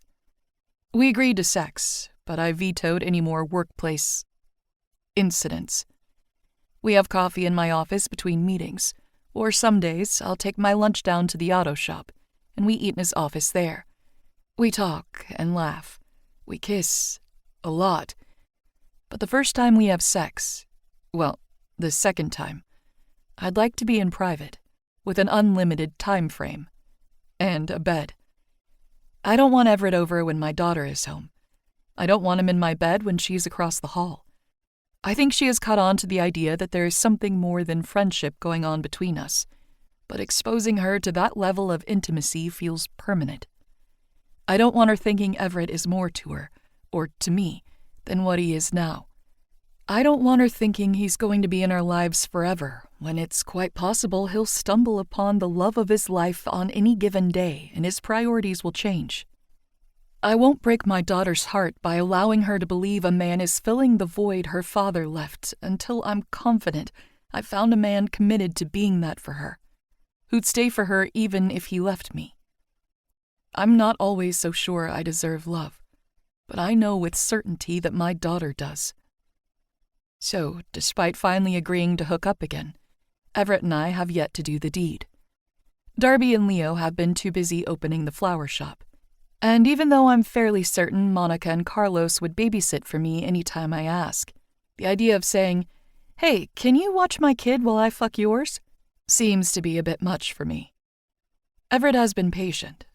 I'm hopeful now that Honeysuckle Florals is open, and Leo finally hired a wedding planner to help them out, I'll be able to convince them to take Lou for a night, so I can stay with Everett. Though, another obstacle I can't let myself think about is how I'd even go about explaining that to my daughter. I shake those thoughts away and glance at my sister, who's rubbing sunscreen into her tan legs. The grand opening was great, and it appears business is already booming. Honeysuckle has been flooded with customers since its opening last weekend. Her store is all shades of pastel, with buckets of flowers lining the entrance and paintings in the windows. Walking inside feels like a warm spring day, like instant peace. She is exactly what the boardwalk needed. Darby has been dead set on handling things herself, refusing any marketing assistance from me or help from the small business initiative to get things up and running. She was determined to do it all on her own. I think the flower shop became her way of proving she didn't just leave our hometown, our parents, or her ex-fiancé, because Leo showed up one day and rescued her. She was on a journey to finding herself for a while, and all he gave her was the push she needed to take the leap. Darby's entire life, she has been taken care of, programmed by her father to believe she wasn't capable of doing so for herself. By taking care of her, he controlled her, and then he passed that control on to his associate Jackson when he essentially arranged their marriage. The one time in Darby's life she found the courage and bravery to go against my parents was the summer she spent here in Pacific Shores, with Leo. Then, when she found out I was pregnant and locked in the house by our father, being forced into an abortion I didn't want to have, she stole our grandmother's car and attempted to make the drive from California back to Kansas to rescue me. But not before she experienced her own kind of irreversible trauma, which ended a shattered spirit when my father was the one to ultimately cart her back to Crestwell. All that courage and bravery, all her wild nature, died that day. I wasn't there, but I saw it in her eyes when she came home. She'd been broken, and seeing her here, thriving, laughing, living, and dreaming, it's like she has been put back together. As much as Leo saved her, I know she wishes she could have saved herself first, and I think taking on this business is her way of doing so. Taking on this venture is brave and courageous, and while she might be my younger sister, I often find myself wishing I could be more like her when I grow up. I'm proud of you, Darby, I find myself saying. She whips her head to the side, surprise in her hazel eyes. Her features soften as she smiles at me, reaching out to take my hand. I'm proud of you, too. I squeeze her fingers before pulling away. Where is my child, by the way? My sister laughs, throwing on her sunglasses and leaning back in her chair. She promised Leo she'd try to step away from the shop for a few hours this morning to watch the photo shoot, and Everett demanded I be here too.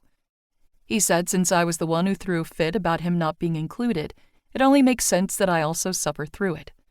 Although, I'm lying on the beach, watching Everett pose shirtless, so I'm not entirely sure what he meant by suffering. She's still assembling the little $5 bouquets for me. Darby smiles. Monica is in there helping her, though. Once they run out of flowers, they'll probably come down here. I nod, settling back in my own chair. It turns out that 10-year-olds aren't particularly interested in early morning photo shoots. And since they're doing it in front of the pier, I told Lou she could hang out in the flower shop instead, as long as she stayed with Monica or Darby. The prospect of my daughter growing up in a town like this makes me smile. Having an aunt and an uncle with shops on the boardwalk. I picture her growing up, running around, working there in the summers when she's a teenager. It warms something in my chest. I want her to feel at home here. I want this town to be her home. My eyes drift to Everett again. The director has both him and Leo knee-deep in the waves, the pier stretching out into the ocean behind them, and the morning sun bright on their faces. The water appears a translucent blue, lapping against Everett's hips and complementing the tone of his skin. He stretches his arms over his head, muscles in his stomach and chest flexing with the movement. My tongue sticks to the roof of my mouth as I watch him move and pose. Despite clearly being unfamiliar and uncomfortable with modeling, He looks flawless. I study his arms and think about the way they feel holding me up when he wraps me around his hips and kisses me breathless. I watch his hands and think about the way they felt inside me, how they look when they're grabbing me, running along my skin. I watch his chest move with his breath, reminding me of the way it feels pinned against mine when he presses me into a wall, the way it feels like he's breathing life into my body when he kisses me. My eyes finally find his face, and I realize he's watching me too. Smiling wide, he winks. "You're drooling again, Kara." The sound of Monica's voice has me jumping in my chair, a gasp flying from my throat as my hand flies to my chest. "Fuck, Monica, you scared me." "Mom," Lou drawls where she stands next to Everett's mother. $1. Monica smirks at me. "I figured you have heard us coming, but you were distracted." Darby chuckles from next to me. "You're no better," she chides my sister. I'm allowed to drool. Darby winks at me, raising her hand to flash her engagement ring. I roll my eyes and take the beach bag from Monica's arms, unpacking Lou's towel, sunscreen, and her book. Darby and Monica talk softly about operations at the flower shop. It's the first time Darby is leaving it with only her staff, 2 college students she hired on, and I can see the nerves rippling off her. But Monica quietly assures her while I set up a spot for Lou between our chairs and beneath the umbrella. Once Lou's settled in the sand and reading her book, my sister glances at me. She sighs. "I wanted to let you know that I've spoken to Mom." I look at Lou to make sure she's not paying attention. I rarely mention my parents, and she rarely asks about them. They say kids are intuitive, and I think it's always been clear that my parents saw my child as nothing more than my biggest mistake. I think she always knew their love and affection was conditional, the same way I'd been able to see it since I was a child myself. She doesn't miss them, I don't think, but I try to recognize their existence as little as possible. Luckily, Lou is so engrossed in Nancy Drew, she's not paying an ounce of attention. "Why?" I ask my sister. An uneasy sensation takes over my body. "She called to congratulate me on the wedding," Darby says. "She found out from a tabloid. I felt kind of bad about that." "You have nothing to feel bad for." She nods. "I know, I think she's a victim too. I know she's not perfect. She wasn't even a good mother. I just can't help but wonder what she'd have been like if he wasn't around. The same way I wonder if I would have become her if it wasn't for him." She nods toward her fiancé in the waves. "Or for you." "You would have always found your way out," I say with conviction. "You're stronger than her." I shrug. I can't find it in myself to care that she was weak. I can't find it in myself to accept that as an excuse. I know it's harsh, but it's true. As a mother myself, there isn't anyone on this planet that could put me in a position where I would treat my child the way... I trail off. My mother may not have been the one who locked me in the house or told me I was worthless. She may not have been the one to throw things or break doors, but she never stopped him, never defended us. There is no amount of fear that would drive me to be like her. No amount of approval I could seek to do the things she's done or act the way she has. I look into my sister's eyes, glimmering gold in the sunlight. I'm not sure there is anything that can be done at this point for me to forgive her either. Darby lets out a long breath. "I think I might want to try. Not for her or for him, but just for me. I feel like it's what I need to let go of that part of my life and embrace everything I have now." "I get it," I say, because I do. I understand why she feels the way she does. I just don't have it in me to feel the same. But if she starts guilt-tripping you into coming home, if she brings up him or Lou... "I've set clear boundaries. She knows I'll cut her off without a second thought." She chews on her lip. "Plus, She said Dad doesn't even know she's contacting me. I nod. Will you be upset with me for speaking with her? Forgiving her? I grab her hand again, holding tightly. Never. As long as you won't be mad at me for being unable to let it go. Never, she responds. I'm half asleep before something dark covers the brightness behind my closed lids. I open one eye and find Leo standing over us, water dripping down his shirtless chest as he places his hands on his hips and smiles. Hi. My sister laughs. Are you done? He shakes his head. Just taking a break while they torture Everett. Swaying on his feet, he looks almost giddy about something, filled with anticipation. Did you ask her yet? Oh, Darby sits up. No, I forgot. Lulu? My sister shakes my daughter's shoulder. What? Lou glances up at her, face scrunched and appearing aggravated for her reading time being interrupted. Wow. Leo lets out a slow whistle. That's the same look Honeysuckle gives me when she's reading about cowboys and I try talking to her. My sister rolls her eyes, letting out a snort. It's a little insulting, honestly, he continues. Like, what could a cowboy offer you that I can't? You know what they say, I chime. Save a horse. That's weird. I thought the term was save a wave, ride a surfer. Darby cups her hands around her mouth, letting out a low, boo! Leo crawls over my sister, straddling her chair as he begins shaking his hair over top of her, water droplets flying all around him. Stop! Darby shrieks with laughter. You're getting me wet! Hell yeah, I am, baby. He nuzzles his face against her neck, kissing along her jaw. I bet your cowboys can't do it like I can. Ya basta. Hay niños y suegras presentes. Monica shouts from Darby's other side. I'm not sure exactly what she's saying, but I assume it's something like, shut the fuck up, because that's what I'm about to start yelling too.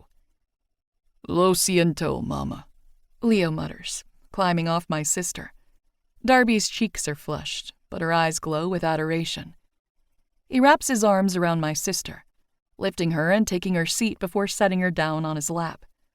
My daughter looks back at them, both with a scowl. You guys are being loud. Sorry, Lulu. Leo laughs.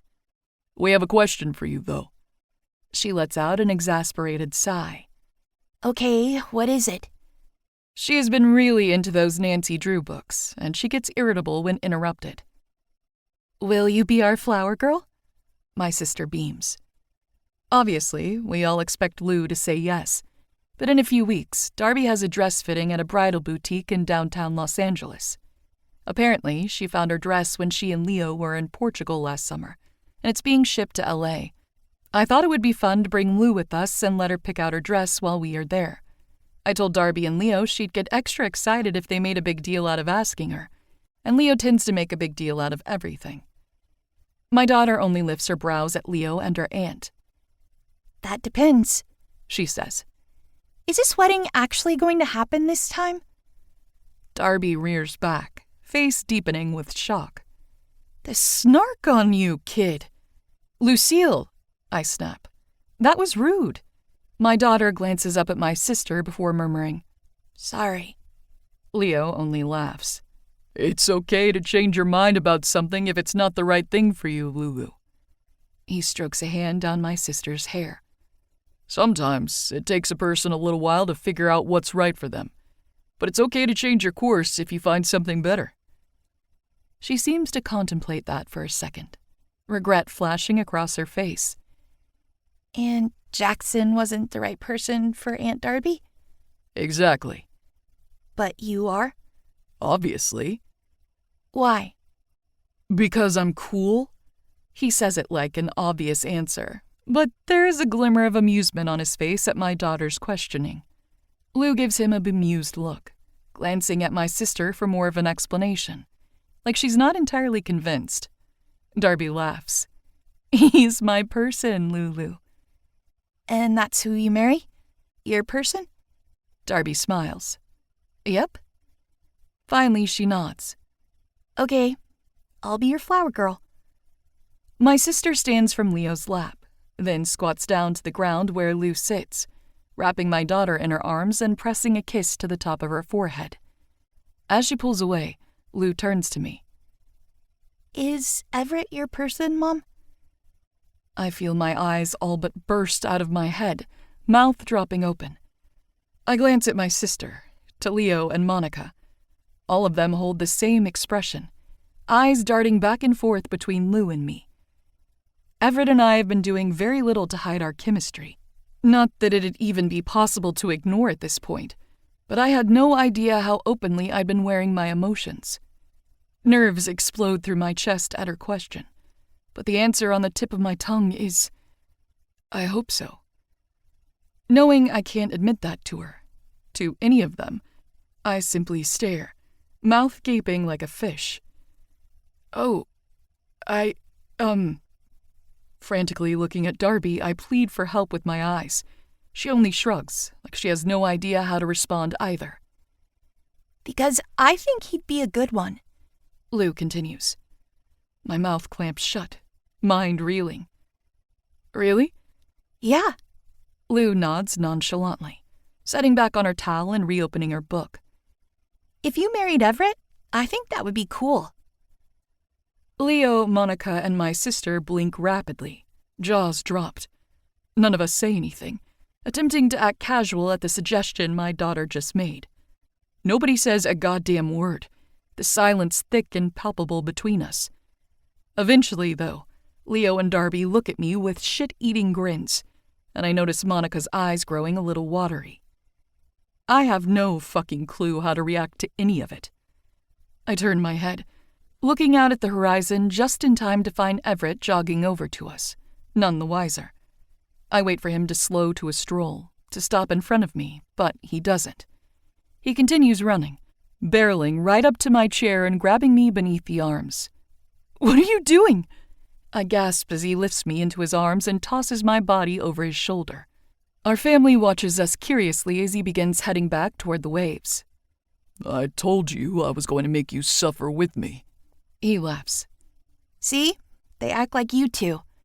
I hear Lou say as Everett runs away with me in his arms. I think he's her person because they're loud and annoying. My chest flutters at those words, heart beating harder as Darby adds through laughter, I think you might be right, kid. She gives me a knowing smile, but before I can react to any of it, Everett lowers me, holding me tight against his chest as he barrels into the ocean. The water is stinging cold, nipping at my toes and legs, clinging to my clothes, biting my cheeks and nose. As swiftly as he pulled me under, Everett rises out of the water again. I throw my arms around his neck, legs wrapping around his waist. What the fuck, Everett? The water is damn near freezing, it feels like. It's late February, and despite being in Southern California, it's nowhere near swimming weather. Everett only laughs against my ear. You were looking a little sleepy over there. Relaxing too hard, I think. He adjusts his hold on me, scooping his hands beneath my ass. I thought a little polar plunge could wake you up. You are crazy, I mutter. He pulls back from my neck, smiling at me in a way that feels like spring, eyes a warm shade of amber in the bright light of the midday sun. All of him is warm, and despite being chest-deep in the frigid ocean, I don't feel the cold at all. Crazy about you. I'm fully aware of our family watching us right now, including my daughter.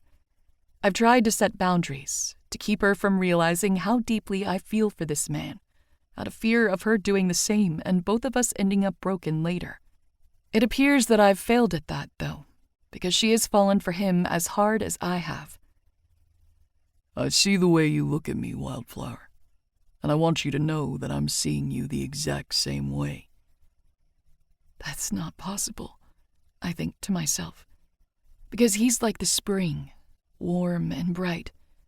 I'm like the winter, like the water we're standing in now, frigid and cold. How am I looking at you? I ask him anyway. He drops his forehead to mine, and I can feel his lips move against my skin when he says, Like you can't fight it anymore. I can't. I should, For the sake of both of us, for all of us, I should. Maybe I'm weaker than I thought, because instead of pulling away like a stronger, smarter woman would, I get closer. I feather my lips between his, cupping the back of his neck and pressing his mouth against mine. He groans, opening for me. The kiss is quick but deep, full of unspoken words neither of us know how to say. I hear the distant whistles and cheers of our family from the shore. All of us seem to be rooting for inevitable disaster. 29. Wildflower. Are you my good boy? I saw his entire ass, Everett. Laughter roars from the other side of my phone. What? He breathes through a fit of chuckles. Can you explain the logistics to me again? I'm having a hard time picturing it. Why do you want to be picturing it? He only laughs harder. Damn it, Tal, just explain to me what happened again. I sigh. I walked inside the house after dropping Lou off at her friend's, and I wince at the memory. I turned the corner into the dining room to find... Well, I'd rather not repeat it. The point is, I saw Leo's bare ass and heard sounds coming from my sister's mouth that I never want to think about again. No, but... Everett wheezes. What was the position? Why are you asking this? I damn near shout, tears beginning to sting my eyes as I fight to hold back my own laughter. I am traumatized, and you're supposed to be comforting me. You said they were in the dining room. Everett's choking on the other end of the line. Why would they be fucking in the dining room? Like, were they on the floor? A table? A chair? I need to know the logistics of this, Dahlia. It helps me understand the level of severity. I'm laughing in earnest now. My sister was lying on the table and Leo was standing and... I shake my head. Please don't make me explain anything else. It was horrifying. I'll never get the images out of my head. And now you're sitting outside on the front porch? I didn't know what to do, I exclaim. I had to get the fuck out of there. You could have gone upstairs. He's laughing at me again. I panicked. I don't even have my car keys. I think I threw them.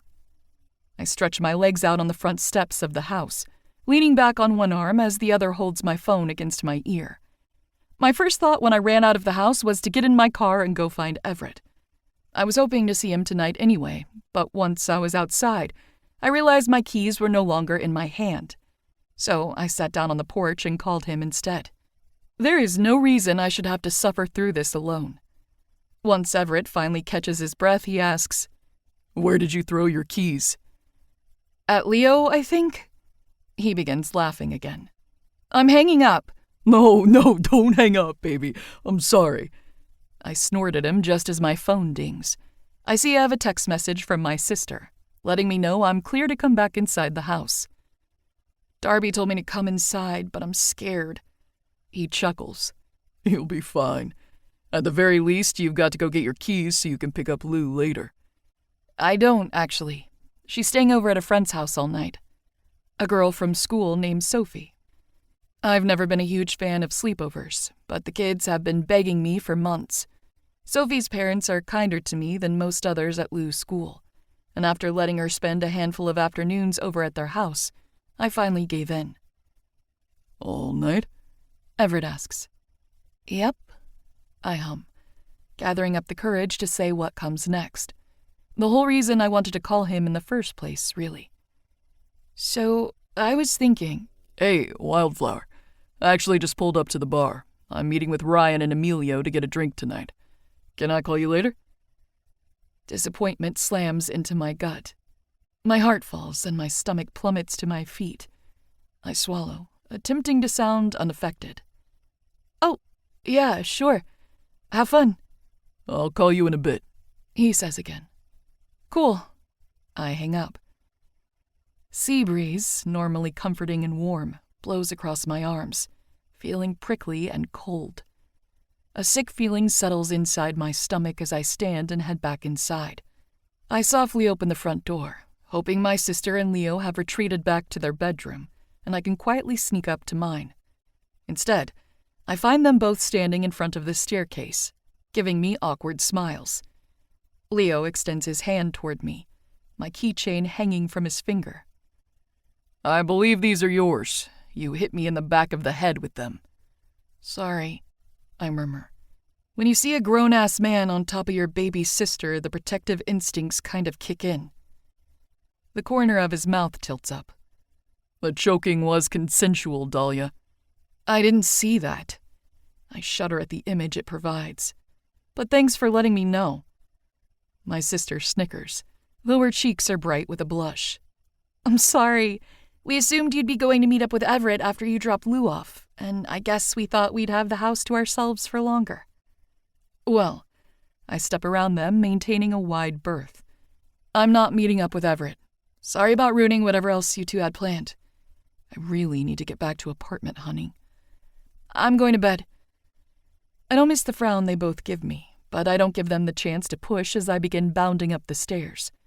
Once I'm inside my room with the door shut behind me, I sigh against it. I hadn't told Everett about Lou's sleepover plans earlier because I wasn't sure I was going to follow through with allowing her to do it, and I didn't want to disappoint him. I suppose I don't have any real reason to be upset with him. He had no idea I'd end up child-free for the evening. But it has been 3 weeks now since we've had any sort of hookup. Over 6 months since either of us have had sex. Not since the night we met in that bar. I guess I expected him to drop everything for me, and there is no reason for me to hold him to that expectation. It just stings when I know I would have done it for him. Not just because of the sex, but because I've been dreaming about what it'd feel like to fall asleep in his arms since the day I met him, especially since we began our nightly video calls back in November. I fall asleep to his face nearly every night, and I've wanted nothing more than to know what it'd feel like to drift off on his chest, heartbeat steady against my ear. Disappointment and rejection coat my throat, and when I swallow, it feels as if all that emotion is stuck inside. I push past the choking sensation, breathing away the thickness and the heavy sting of tears behind my eyes. I refuse to cry over something like this. Inhaling deeply, I step off the door and set my phone down on my nightstand before entering the bathroom. I decided I'm going to do a face mask, order Chinese food, and binge-watch some awful horror movies or something. Yep, that's what I'm going to do. I'm halfway through washing my face when I hear an incessant pounding that sounds like it's coming from downstairs. I turn off the faucet and dry my cheeks with a towel before tiptoeing back into my bedroom and quietly open my door, just enough to hear the commotion. Irrationally, when I hear any kind of pounding on my door, I assume it's my father. I know that can't be true. I know it doesn't make sense, but the cowardice in me doesn't want to risk it. So I wait, hoping Leo will answer instead.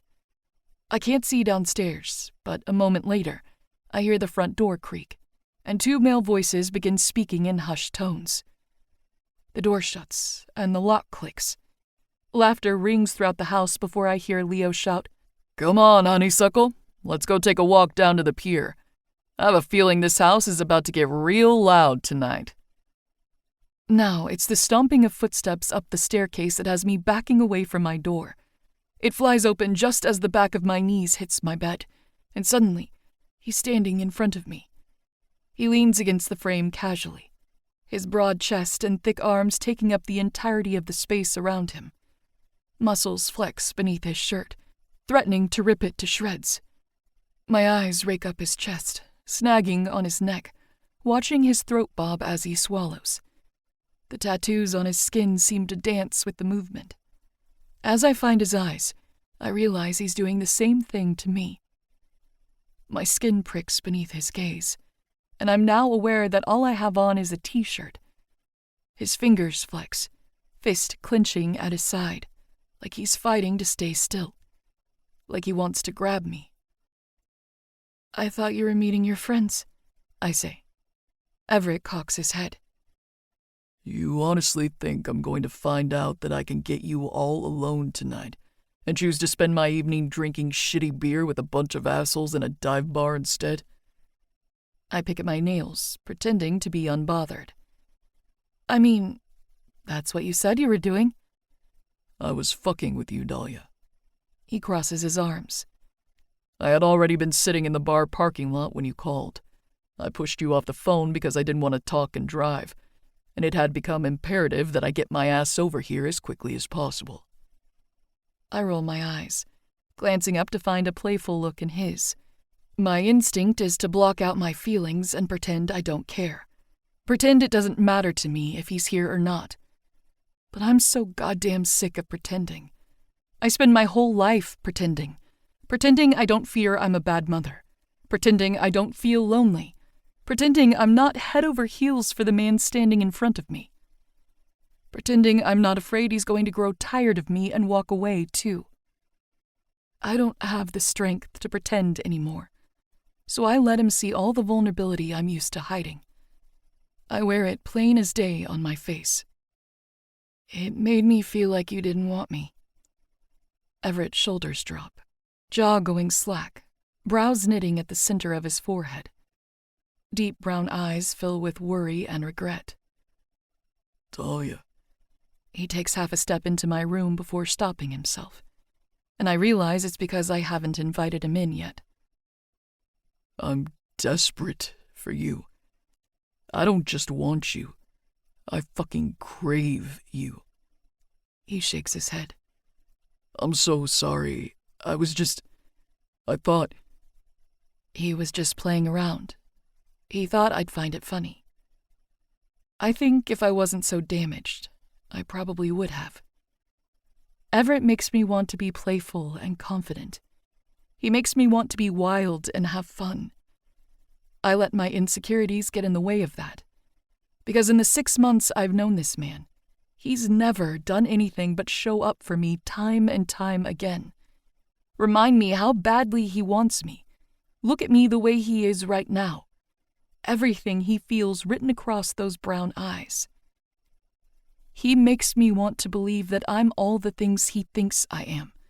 That I'm confident, desirable, and worthy. And I hate that I doubted him. Doubted myself. I let out an exasperated sigh. Well, I guess you're just going to have to prove to me how desperate you are then, I say, sitting back on the foot of my bed and crossing my arms. What would you do for a whole night alone with me? I'd do anything. He hesitantly steps into my room, pulling my door shut behind him, but he keeps himself pressed against it. Anything you want, Wildflower. I lean back on my forearms, and my shirt hikes up high enough to reveal the orange panties I'm wearing. I rub my legs together, drawing his attention there. Would you beg? Beg? He huffs a laugh. I'd fucking crawl. I smirk. Everett's jaw drops before snapping shut as he slowly lifts a brow. That's what you want, Wildflower? Do you want me on my knees, pleading for another taste of that pussy? My breath hitches as I watch him slowly, so fucking slowly, slide down the length of my bedroom door until he hits his knees. I'm entranced by you, Dahlia. He falls forward, bracing his weight on his arms. Allured. He begins crawling at a glacial pace across the floor. Obsessed. Desperation and pride and subservience reflect on his face as he moves toward me. This man, masculine and strong, is crawling for me, at my mercy. It awakens something inside me, something I think may have been dormant my entire life.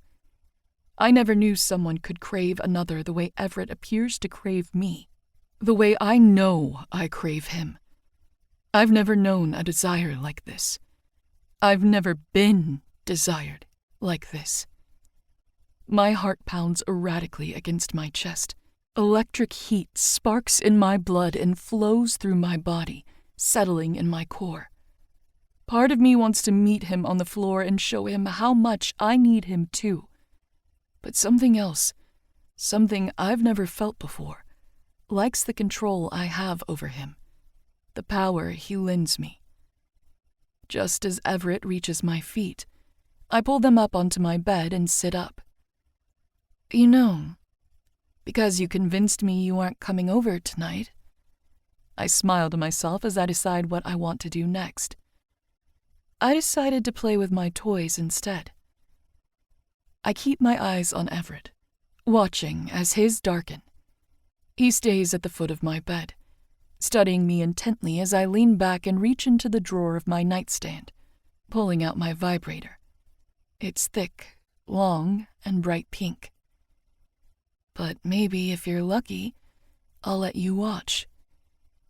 I crawl across my mattress, matching his earlier stride. His tongue snakes out to trace his bottom lip, breathing growing heavier as he takes me in. When I reach the end of my bed, I come to my knees again. Setting my toy down beside him, I slowly lift my t-shirt over my head and let it fall to the floor in front of him. Where I used to fear this level of exposure, I now revel in it, all because of him.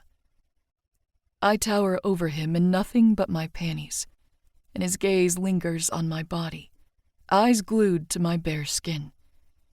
I can see the outline of his cock through his joggers, massive and hard.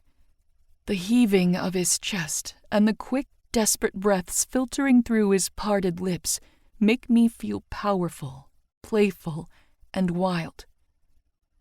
Everett, I drawl, pulling his attention back to my face while I pick up my toy. I think I need to get this nice and wet. It'll slide into my tight, hot little pussy so much easier that way. I smile as I watch his eyes flutter at my words, near black with lust.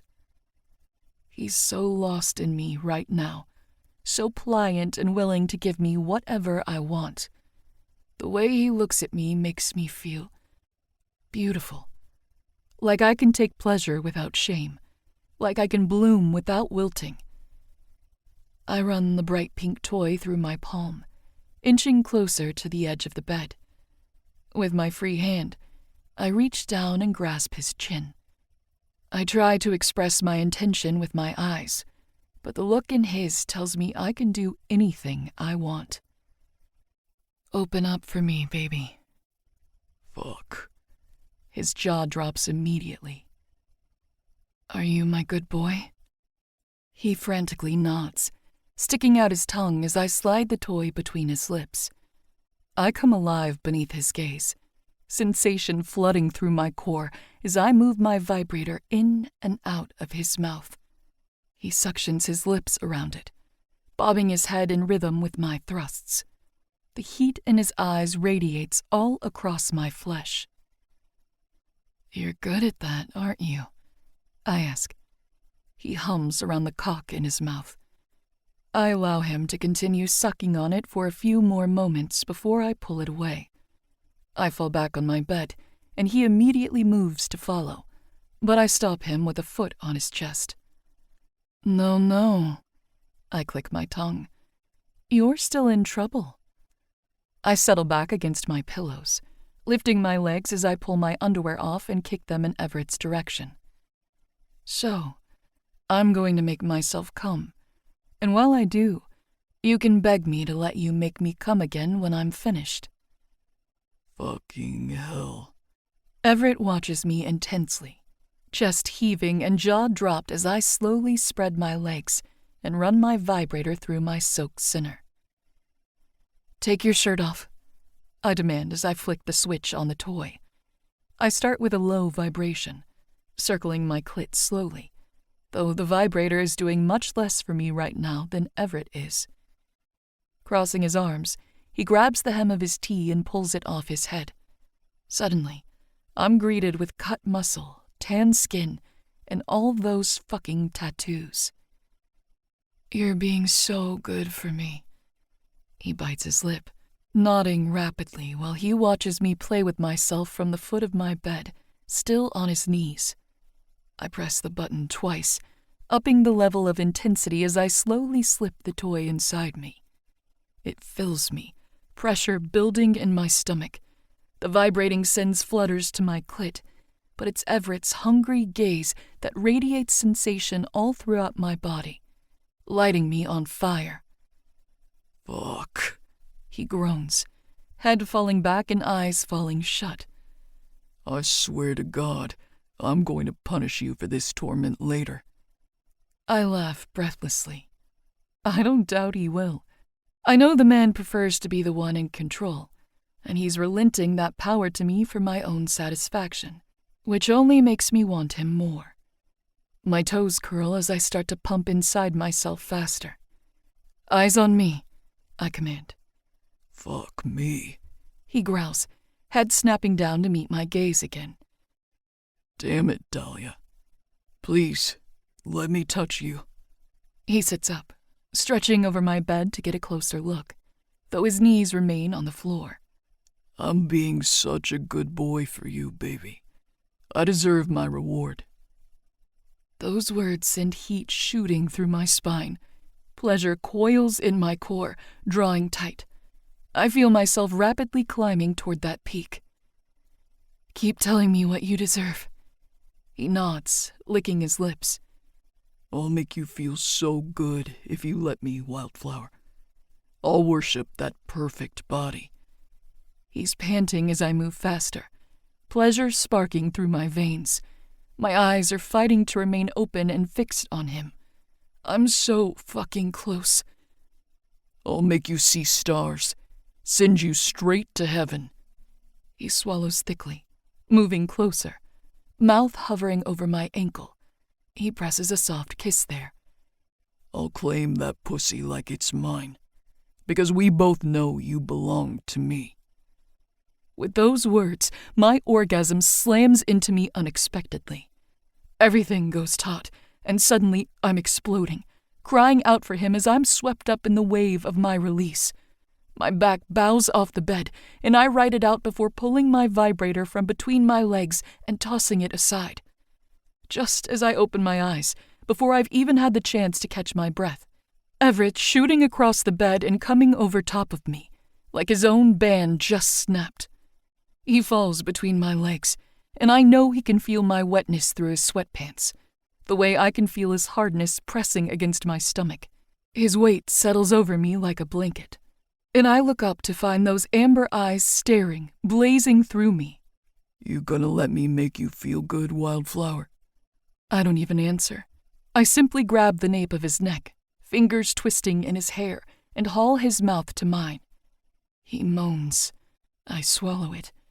His tongue slides against me, teasing and coaxing the same noise from my lips. I run my hands along his bare chest, feeling the muscles in his back move as he reaches up to grab my headboard.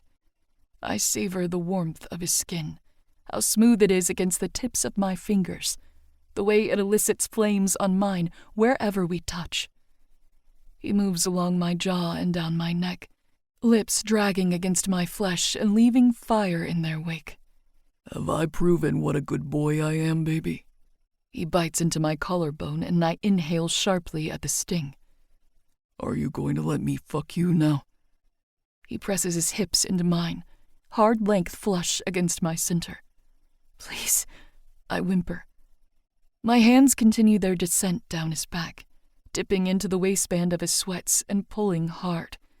He laughs against my neck, pulling away and standing from the bed. His eyes don't leave mine as he slips them off, along with his underwear. Suddenly, Everett Ramos is standing in front of me completely naked, all broad muscle, smooth, tattooed skin, and the proud length of his hard cock. I feel my cheeks heating as I take him in, but I can't look away. You're beautiful, I whisper. Fuck, he groans. Let me take control now, Wildflower. Can I do that? I nod, and it's all he needs before pouncing back on me. All of his skin aligns with mine, absolutely nothing between us now. It has never been like this before, and my mind catalogues every place we touch. His hand comes behind my head, lifting it so he can press his mouth to mine. Our noses graze and our lips clash, my hands holding his arms as his chest presses against my breasts, his cock against my low belly. Our thighs and legs and toes align. My entire body is on fire. Nothing has ever felt this way before. I need you, I whimper. He nods against me. I know, baby. I know. I need you so bad. He pulls back, looking down at me with those soft brown eyes. An infinity of intimacy sparkles in his gaze. He brushes his thumb along my skin and smiles. I've got condoms in my wallet. He moves to get off me, but I squeeze his forearm, holding him steady. I have an IUD, I say quietly. My mind is screaming at me. I've never done something like this before, but some baser instinct knows I won't be satisfied unless there is nothing in between us at all. And I'm in the clear. His eyes go wide, and he swallows thickly. I'm clear too. You have to pull out, though, I add, hoping he doesn't press. I won't do anything you don't want me to do, Dahlia. He rasps. Do you understand? I nod. He shakes his head. Tell me you understand. I need to hear you say it. Do you want me to grab a condom? I understand. If you do something I don't like, I'll say so. I squeeze his arm again. I don't want to use a condom, but I understand if you do. If you don't, then I want you to come anywhere you'd like, except inside me. He flicks a brow. That gives me a lot of options, Dahlia. Maybe you can try all of them and decide which you like best. God fucking damn it. His head falls against my chest. You're perfect. I swear you're perfect for me. He pulls back, sitting on his knees and fisting his length in one hand. I've never fucked without a condom before. Never really wanted to. I open my mouth to backtrack everything I said before, thinking I've gone too far, but he continues before I have the chance. Until I met you. Since that first night, Dahlia, I've dreamed about it. What it'd be like to fuck you raw, to feel you come all over my cock. My jaw snaps shut, a sound of need erupting from my throat. That seems to be all he needs as he swipes his length through my center. His head flicks against my clit, and a moan falls from my mouth. Leaning forward, he grabs the back of my neck and pulls me up. I want you to watch me enter you the first time bare, Wildflower. I want you to see what we look like joined together. Keeping one arm braced on the mattress beside me, he knots his fingers in my hair, pressing our foreheads together. My nails dig into his arms, and we both look down to where his cock notches at my entrance. He slowly slides inside me, and I watch his length disappear between my legs, little by little, stretching me open and filling me up until I'm deliciously aching with him inside. Once he's fully seated, and I feel him hit my most inner walls, a rough moan flies from my mouth, and he catches it with his own, tongue slipping between my lips as he leans forward, both of us falling onto the mattress. His hand stays behind my head, softening my landing. His other arm stays braced on the headboard, keeping his weight off me.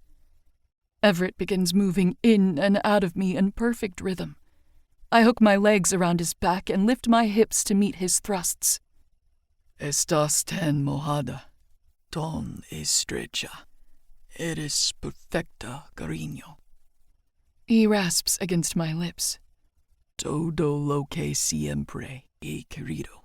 Te necesito para siempre. Dime que eres mía. Por favor. Mía, cariño. Say mía. His words send sparks across my skin. Fireworks explode behind my closed eyes, a flood of heat spreading to my core. I feel myself tightening around him as he continues pumping deep inside me, that pressure building at my core. Mierda. Me estás matando. What are you saying? I moan, desperate to understand him. He shakes his head against my mouth. I don't know. I can't. I lift my hips, meeting his thrust again. Fuck. I can't think straight. It's too good, Dal. It's too... Thrust. Fucking... Thrust. good. My nails dig into his back as my body tenses and trembles, rapidly climbing toward that peak. Everett sits up, towering above me, though he doesn't stop moving. Gripping my hips hard enough to bruise, he slams into me again. My moans grow louder, more urgent, as his soft palms run down my thighs, hooking beneath my knees and pushing my legs forward, forcing his cock even deeper. "Everett!" I cry. He's so deep, I can hardly breathe, as if his being is buried inside my soul. I don't think I'll ever get him out.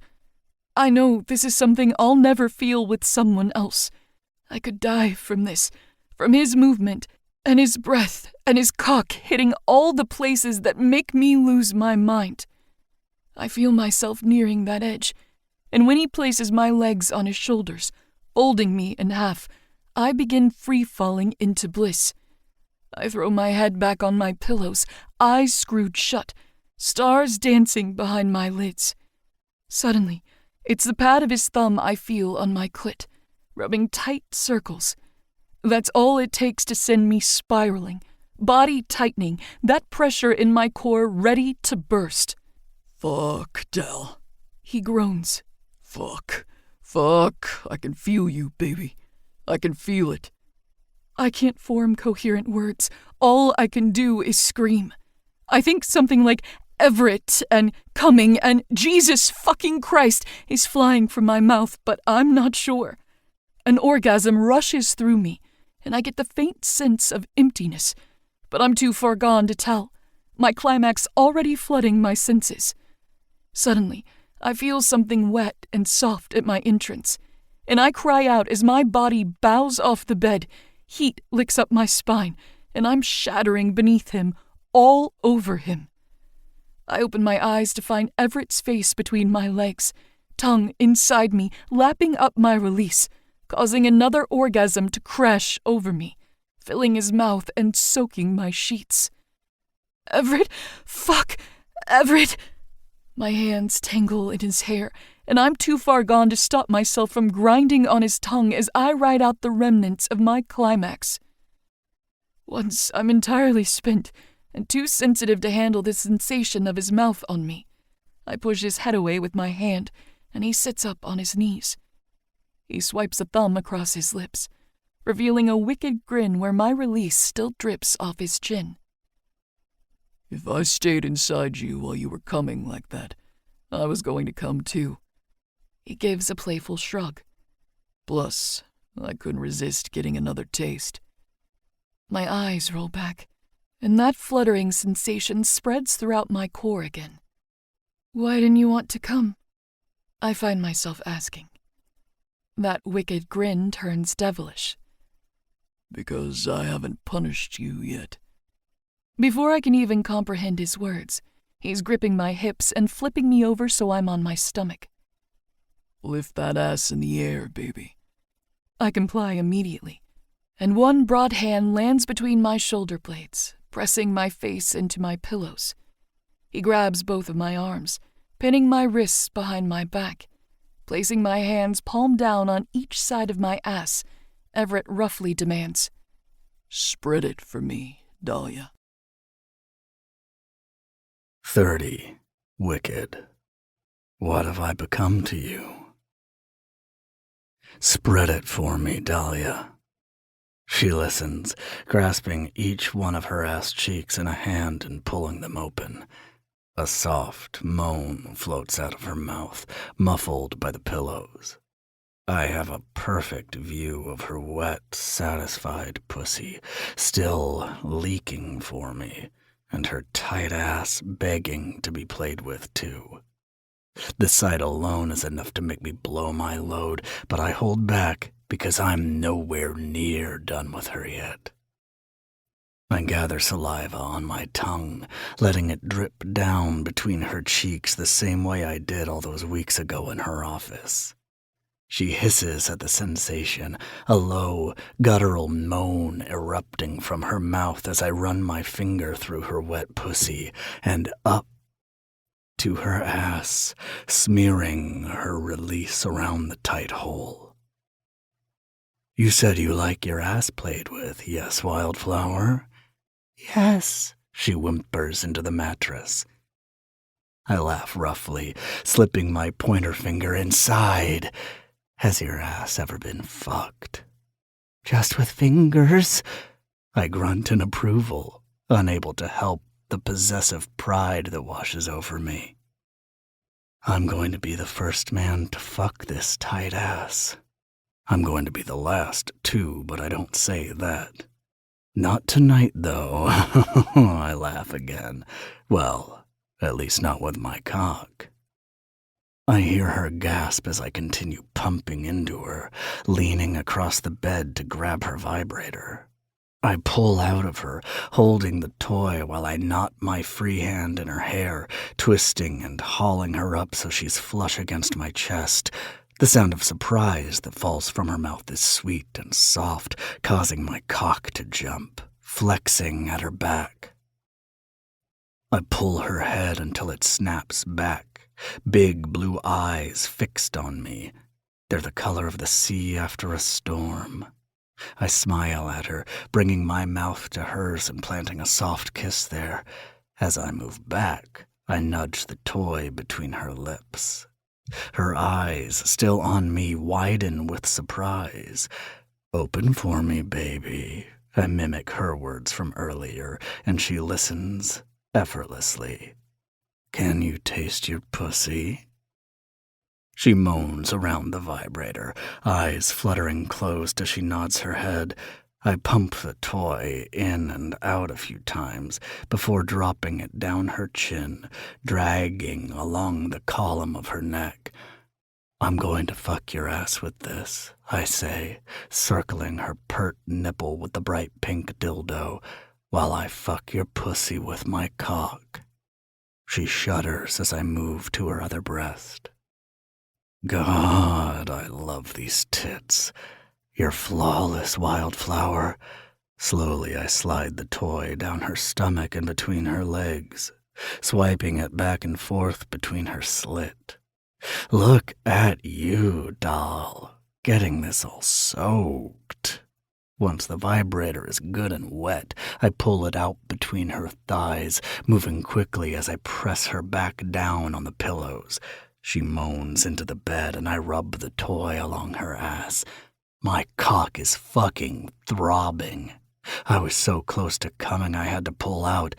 Then as I watched her squirting all over the bed, I couldn't stop myself from getting another taste of it. Now I'm aching to get back inside of her. Are you ready, baby? I ask.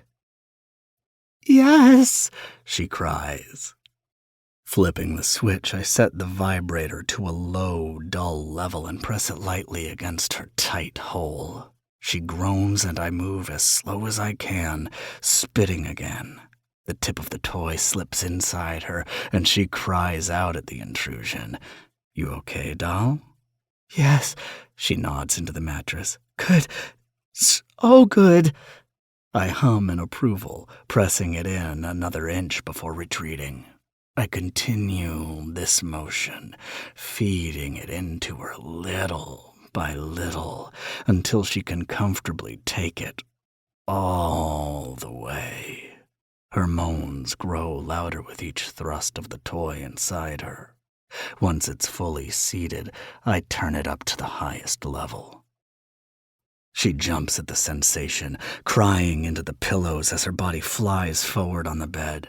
I grip her hips and pull her back to me, delivering a light smack to her ass. Stay still, baby. Her body begins to tense, and I grip her side as I slide back inside her pussy. She's so fucking wet. I begin thrusting, picking up a punishing pace as I fuck her with my cock and her toy in sync. Everett, she moans my name, sweet fucking music coming from her mouth. I'm so full. I know, baby. You're taking it so fucking well. Her hands claw at the sheets, body quivering beneath me. I can feel the vibration of the toy against my cock, and I'm pulsing so hard it hurts. I know I'm not going to last long in this position. Her ass in the air, her pussy filled with me, and soft moans flying from her mouth. She's so goddamn tight, so wet and warm. You feel so good, doll. She cries my name, her thighs trembling wildly beneath me. Pleasure zips down my back, settling in my spine, and I know I'm about to lose my goddamn mind. I said I was punishing her by fucking her ass and her pussy at the same time, but I'll be damned if I don't make her come like this. Reach between your legs and touch your clit. Give me one more. My tone comes out gruff and commanding. She immediately listens, small hand sliding beneath her stomach. That's my good girl. I start fucking her harder, faster, matching the rhythm of her fingers beneath us. Her body tightens, voice growing hoarse with the volume of her moans. I grip her ass with both hands, folding forward and pumping into her with everything in me. Come for me, Dahlia, I growl, desperate to feel her lose herself one more time before I do. I bring my mouth to her shoulder, biting down. I'm so deep at this angle, the feel of the vibrator so intense, I'm damn near cross-eyed. Finally, her entire body stills, pussy gripping my cock impossibly tight, almost as if she's swelling, that pressure readying to burst. Everett, she screams, and that's when I feel it happen. The gush of her release is so intense, it pushes me out of her as she climaxes. Her body erupts in quivers, going slack as she sinks into the bed. White, hot pleasure explodes at my base and my cock pulsates. I grip my base, a groan flying from my throat as I pump myself, spurting across her ass and her lower back. I keep fucking my hand, expelling every last drop of my release across her skin, reveling in the way it looks to mark her.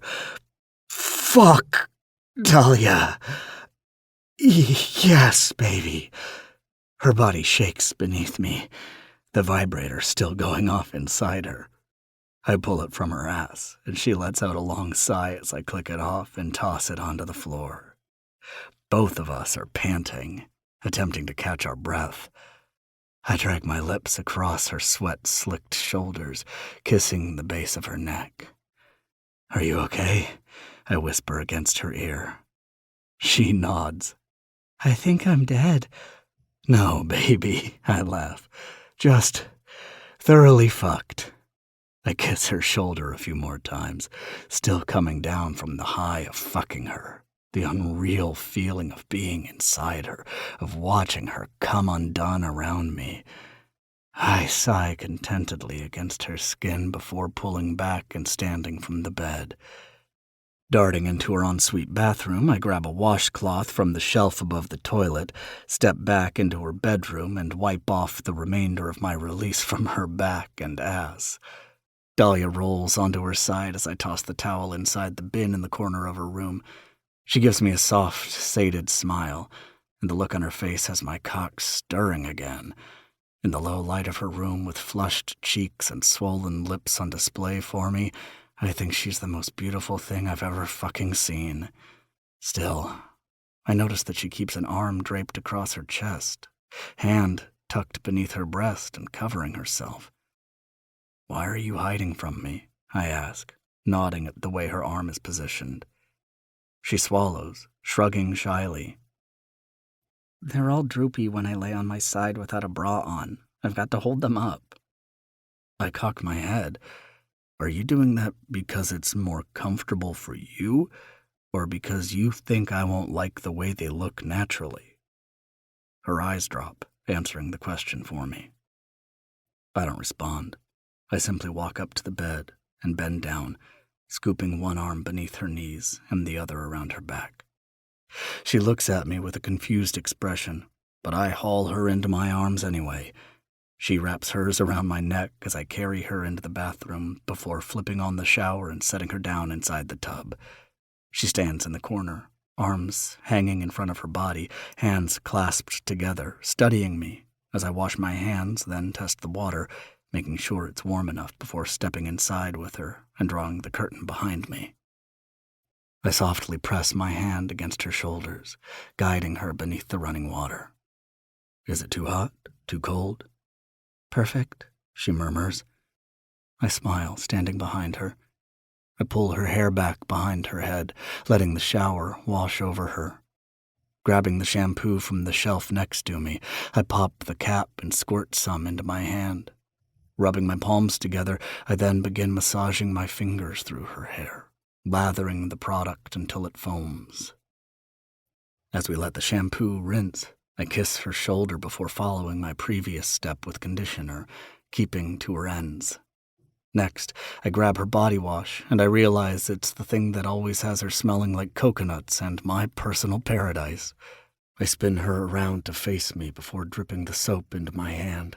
Starting at her shoulders, I softly run my hands along her collarbone and down her arms, spreading the bubbles across her skin.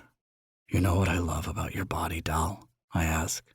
She hums, seemingly transfixed on all the places I touch her. But when I lift my head to meet her eyes, she does the same. Everything, I say quietly. You know, blue is my favorite color.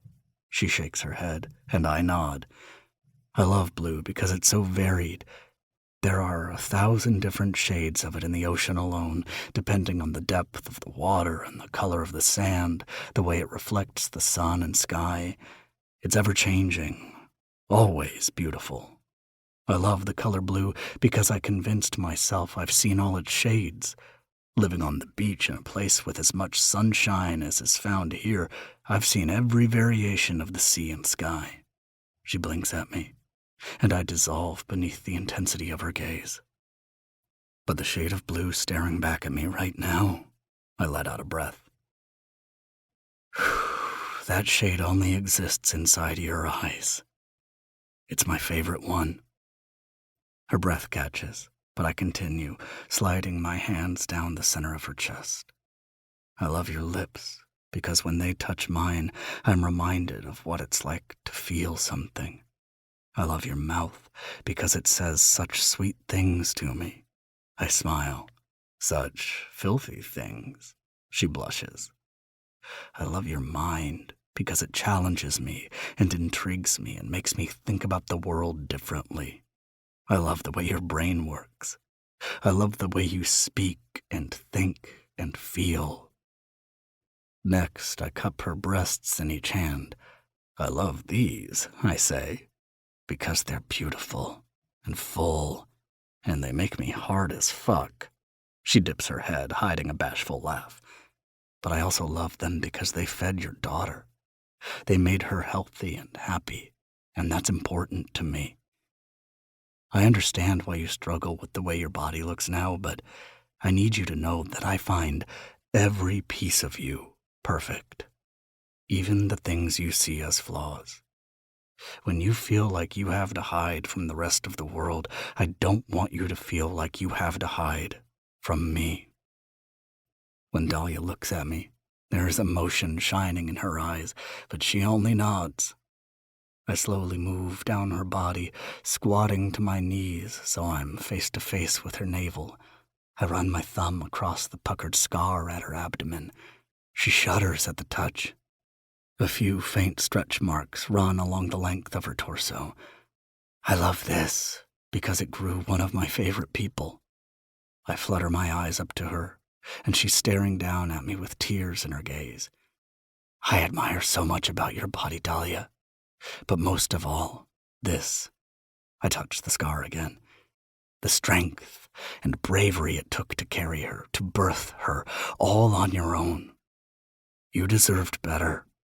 You deserved love and support, but even without it, you're an incredible mother.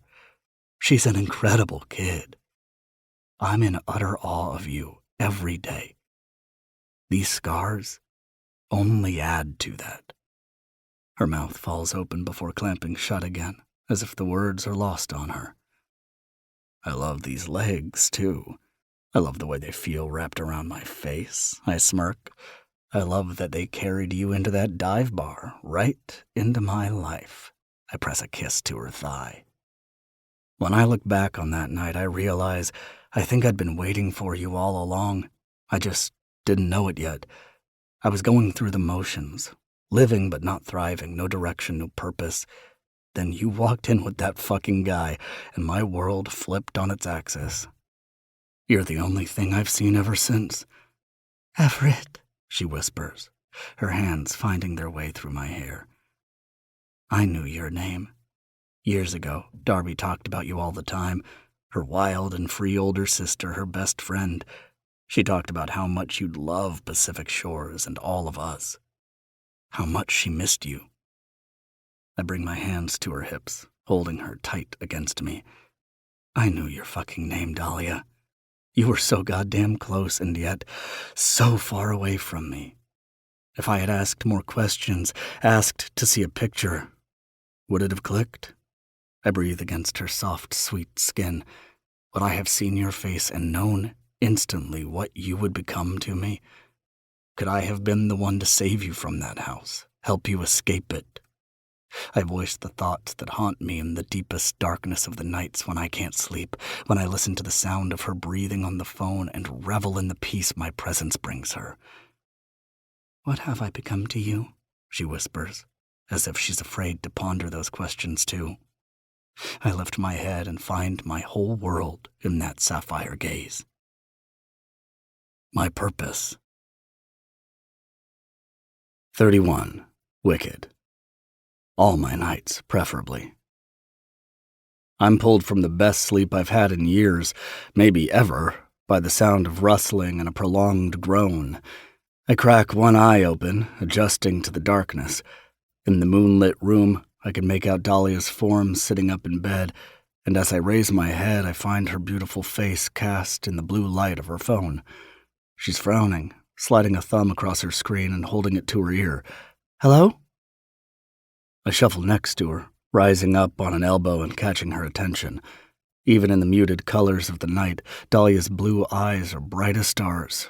Her brows are pinched, and she chews on her lip nervously as she studies my face. Everything okay? I mouth. She shrugs, eyes going unfocused when she zones back into the conversation. Hi, Amy. Is everything okay?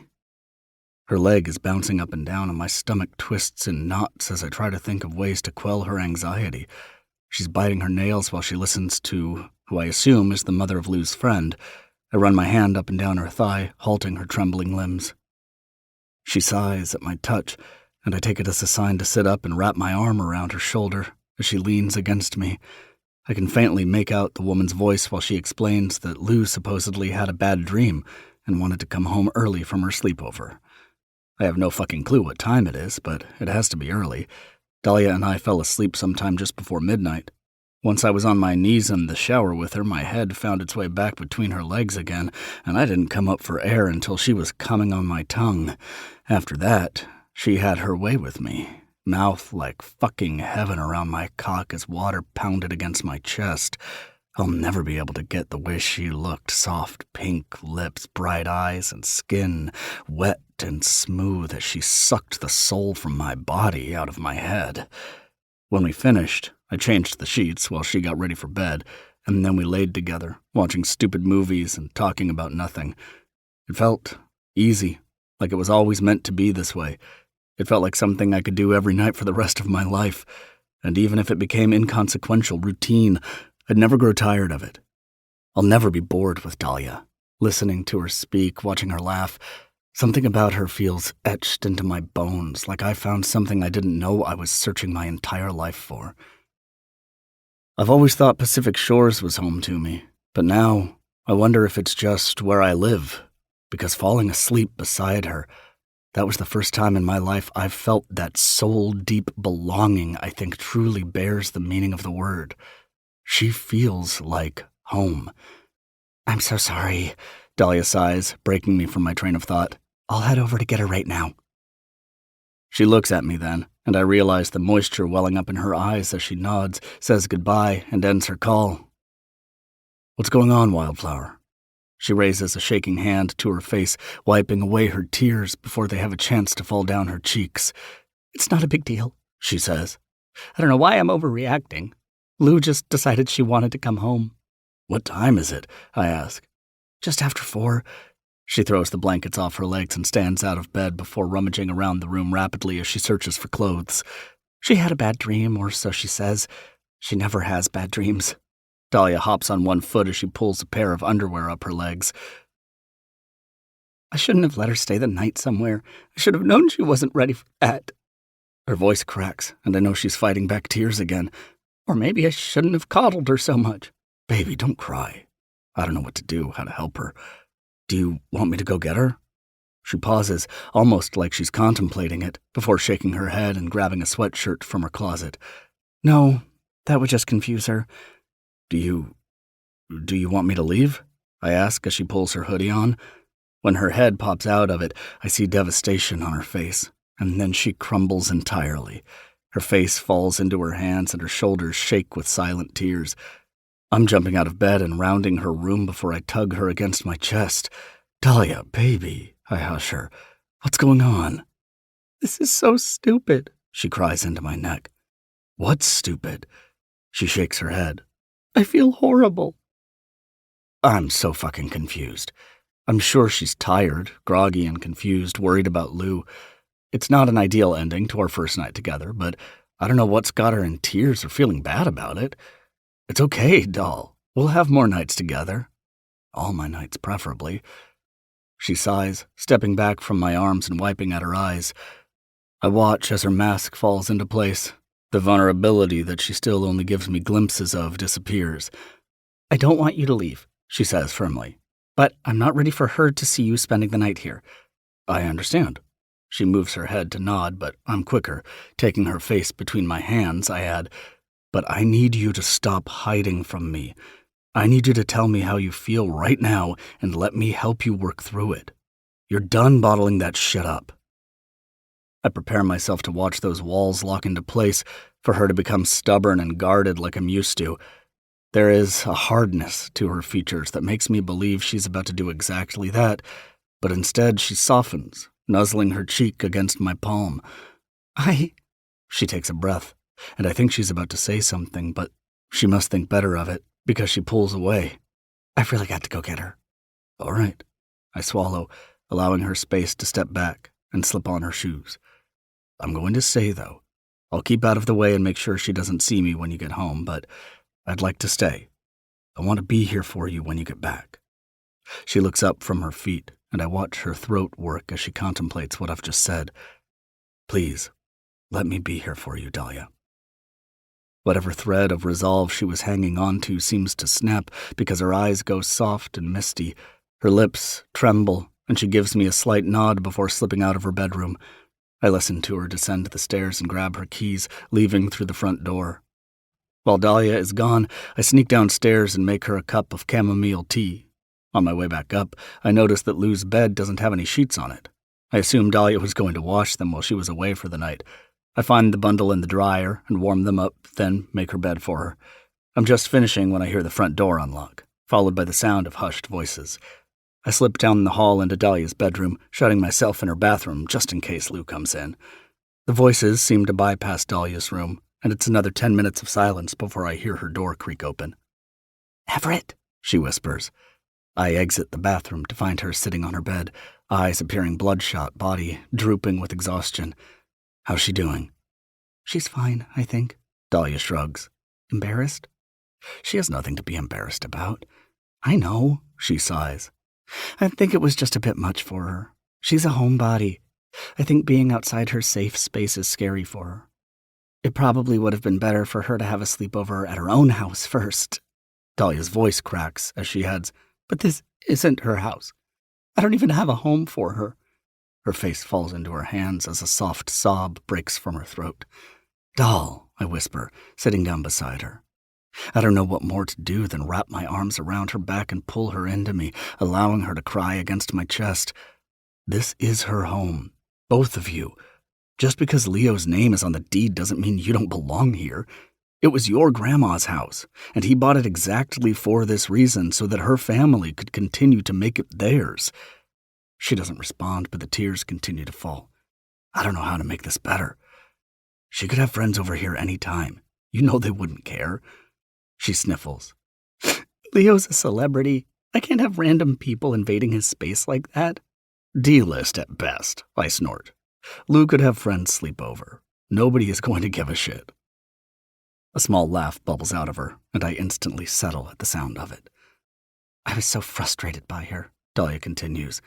I just wanted one fucking night to myself, one night without having to worry about her. Her voice breaks again. I feel so guilty for being upset. A mother shouldn't want space from her own child. I don't want to ever make her an imposition. I know what it's like to feel that way, and I don't ever want to do that to her. Short, rapid breath filters from her lips, and I know it's because she's trying to stay quiet. She's afraid of her daughter hearing her break down. You've never made her feel that way. I press my lips to her head. You're her safe space. She knows that. I stand from the bed, reaching for the hem of her shirt. She looks up at me with red-rimmed eyes, but lifts her arms without hesitation. I pull her hoodie off and toss it into the hamper in the corner of her room before pulling back the sheets. Get into bed.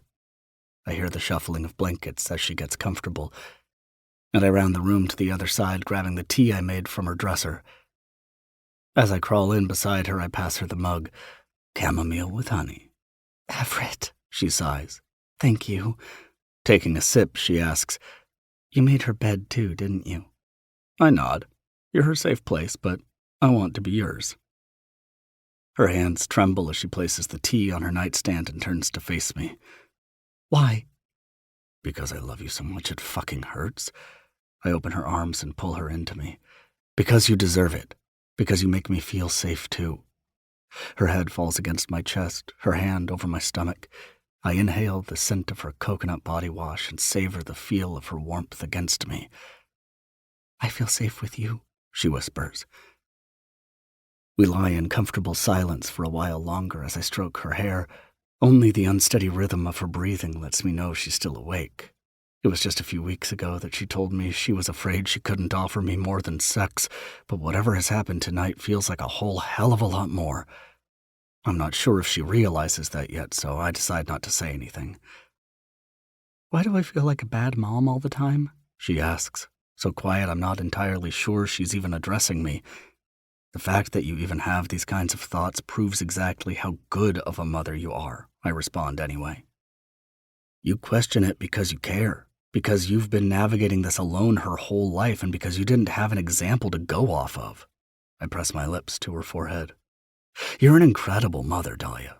Coming from someone who grew up with a great one, I can say that with certainty.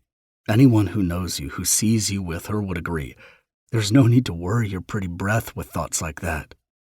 She sighs sleepily. Breath isn't pretty. I huff a laugh at the random train of thought, hoping it's a sign that what I've just said has gotten through to her. Yours is, I continue. When you moan into my mouth, it tastes pretty. When you breathe against my neck, it feels pretty. When you whimper as I push inside you, I groan. Most beautiful fucking sound I've ever heard. She turns her head, nuzzling into my neck, and it's as if I can feel her smile against my skin. Everything about you is pretty, Wildflower. Not everything, she whispers. Everyone has some ugly in them too. Then show me yours. I took a piece of hair behind her ear. I want to see it. I want to see all of you. I know there's nothing about her I'd ever find ugly, even her darkest parts. But as long as she's convinced there are pieces of her that need to be hidden, I'm going to work to convince her to let me see them anyway. Maybe someday I'll help her find a way to see beauty in every aspect of who she is. Dahlia pulls away from my neck and looks up at me. Every conceivable emotion shines in her eyes. Fear and sorrow and insecurity, but also gratitude and vulnerability and something that looks a hell of a lot like love. Why would you want to see my ugly sides? She asks. I smile, running my thumb along the soft skin of her cheek. Because showing me you're ugly and watching me stay is the only way I'm going to prove to you how real this is. I watch her search my face the way she always does, looking for the lie. I know it's her defense mechanism, what she trained herself to do because of how much of her life has been spent being lied to and manipulated. So I don't just tell her the truth in those words, I let her feel it, too. Snaking my fingers around the back of her head, I pull her into me. Her lips land on mine with a soft and delicate caress. She moans, opening for me as my tongue sweeps in to meet hers. I let out a groan at the taste of her, and she matches my sounds as she inches closer to me, hand nodding in my t-shirt. "Everett," she whimpers, pulling away. It's a smile I see on her face now. "We've got to be quiet, and I can't be quiet when you're doing that to me." I chuckle, moving down the bed and tugging her against me so we're both lying on our sides facing each other. She stares at me for a while, running a finger down my nose and over my lips, studying my face. I wonder if she catalogs me the same way I do her, wanting to ingrain every detail of the other until it's tattooed in our minds, almost like we're afraid we'll lose it. "You're sure you still want real, now that you've seen what it looks like?" "What do you mean?" "Waking up at 4 in the morning when my daughter needs something?" She laughs sarcastically. "Sex once every 3 weeks?" Swallowing hard, she adds, "Knowing that I'm always going to put her first?" "First of all, Dahlia, I wouldn't want you so much if you didn't put her first. That's one of the things I like most about you. I want what's best for Lou every bit as much as you do, and I hope you know she's my priority too." I watch her eyes gloss over as she nods. "Secondly, I waited 6 months to have sex with you again. 3 weeks is nothing. I'm not in this because I want to fuck you. I'm in this because I want you, period. Plus, after you walked in on Leo and Darby today, they're definitely going to be owing you one, and I plan on using that to my full advantage." She stifles a giggle, rolling her eyes. "Lastly," I continue, "I let you put a dildo in my mouth tonight. It's going to take a lot more than your daughter needing you to scare me away." Her jaw drops open, face flooding with heat even in the dark. "Did you not like that? I thought—" She drops her gaze. "I thought you would have been into it." I give her an easy smile. "Because I'm bi?" "Yeah," she says quietly. "I thought you'd probably—" "Sucked a dick before?" "Yeah." She's so fucking bashful, it's cute. "I have." I grab her chin and tilt her head upward. "And I was into it." I place my thumb on her full bottom lip, pulling it down as she watches me with wide, sparkling eyes. But I also like to be in control. It takes a lot of vulnerability for me to be submissive like that. I've never allowed myself to be that way with someone before. "Oh." Her pretty little mouth pops open, and suddenly my cock is hard. "So, why did you let me?" "Because it makes me feel good to see you feel good." My tone is turning rough, and I know we can't fuck again with the house this goddamn full of people. "Because I know that you don't take much for yourself," I continue, reveling in the way the soft skin of her thigh slides between my legs. "Peace, rest, pleasure. You do a lot of shit for a lot of other people, and I want you to feel comfortable taking what you need from me. I think you need that power and control sometimes, and I want to give you that. I want you to feel safe taking it." "I've never thought of it that way before," she says on a breath. I watch her pupils dilate, and I wonder if she's replaying the night in her head the way I am, if the brush of my thumb against her lips reminds her how it feels in her ass, if she's remembering the way she wrapped her mouth around my cock in the shower, or the way she took it as I pounded into her from behind. The memories are delicious and enticing, but I summon the will to remain on topic, knowing there are more conversations to be had about how far we'd gone. "If you decide you didn't like what we did tonight, we don't ever have to do it again. If you decide you want to do more, then we'll try it." I slip my thumb into her mouth, and she wraps her lips around it, licking the pad of my finger. "Fuck. I want to explore with you, Dahlia." My words come out a near growl. "I want you to feel comfortable exploring with me. I want you to show me everything." I pull my hand away from her mouth and replace it with my lips. Not just in the bedroom, but in all aspects of your life.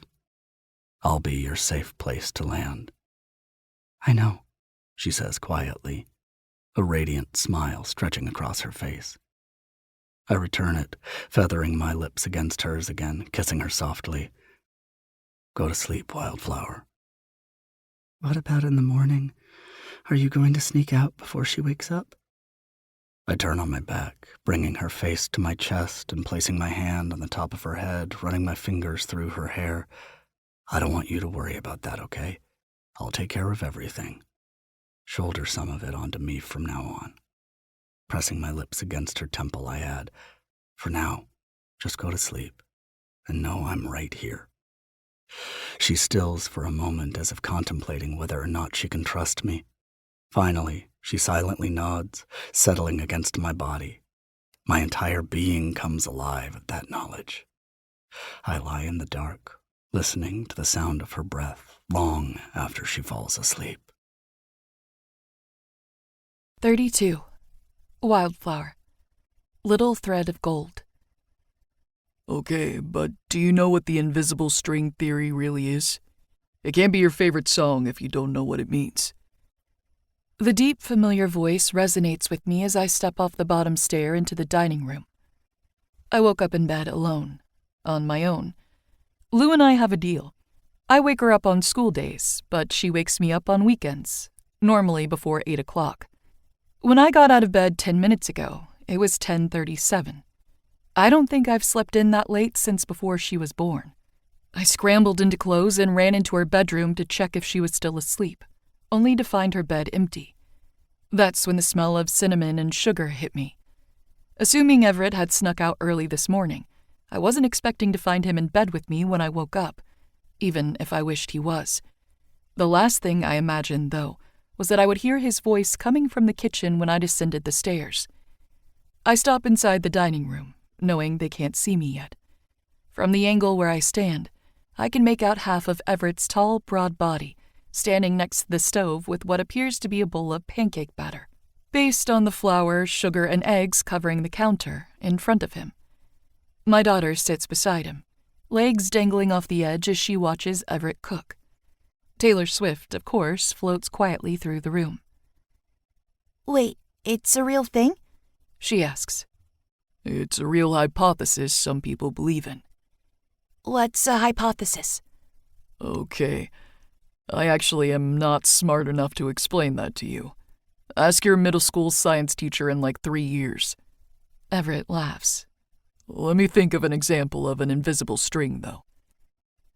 They're quiet for a few moments, and I can't help but watch them as he pours batter onto the griddle.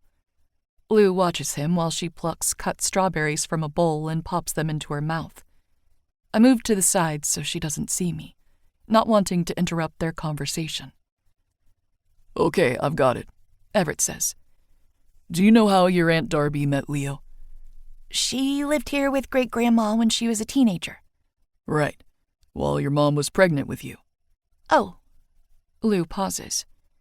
I didn't know that part. Yep. Everett continues. So, listen to this. If your mom hadn't gotten pregnant with you, Darby never would have spent that summer here in Pacific Shores, in this very house.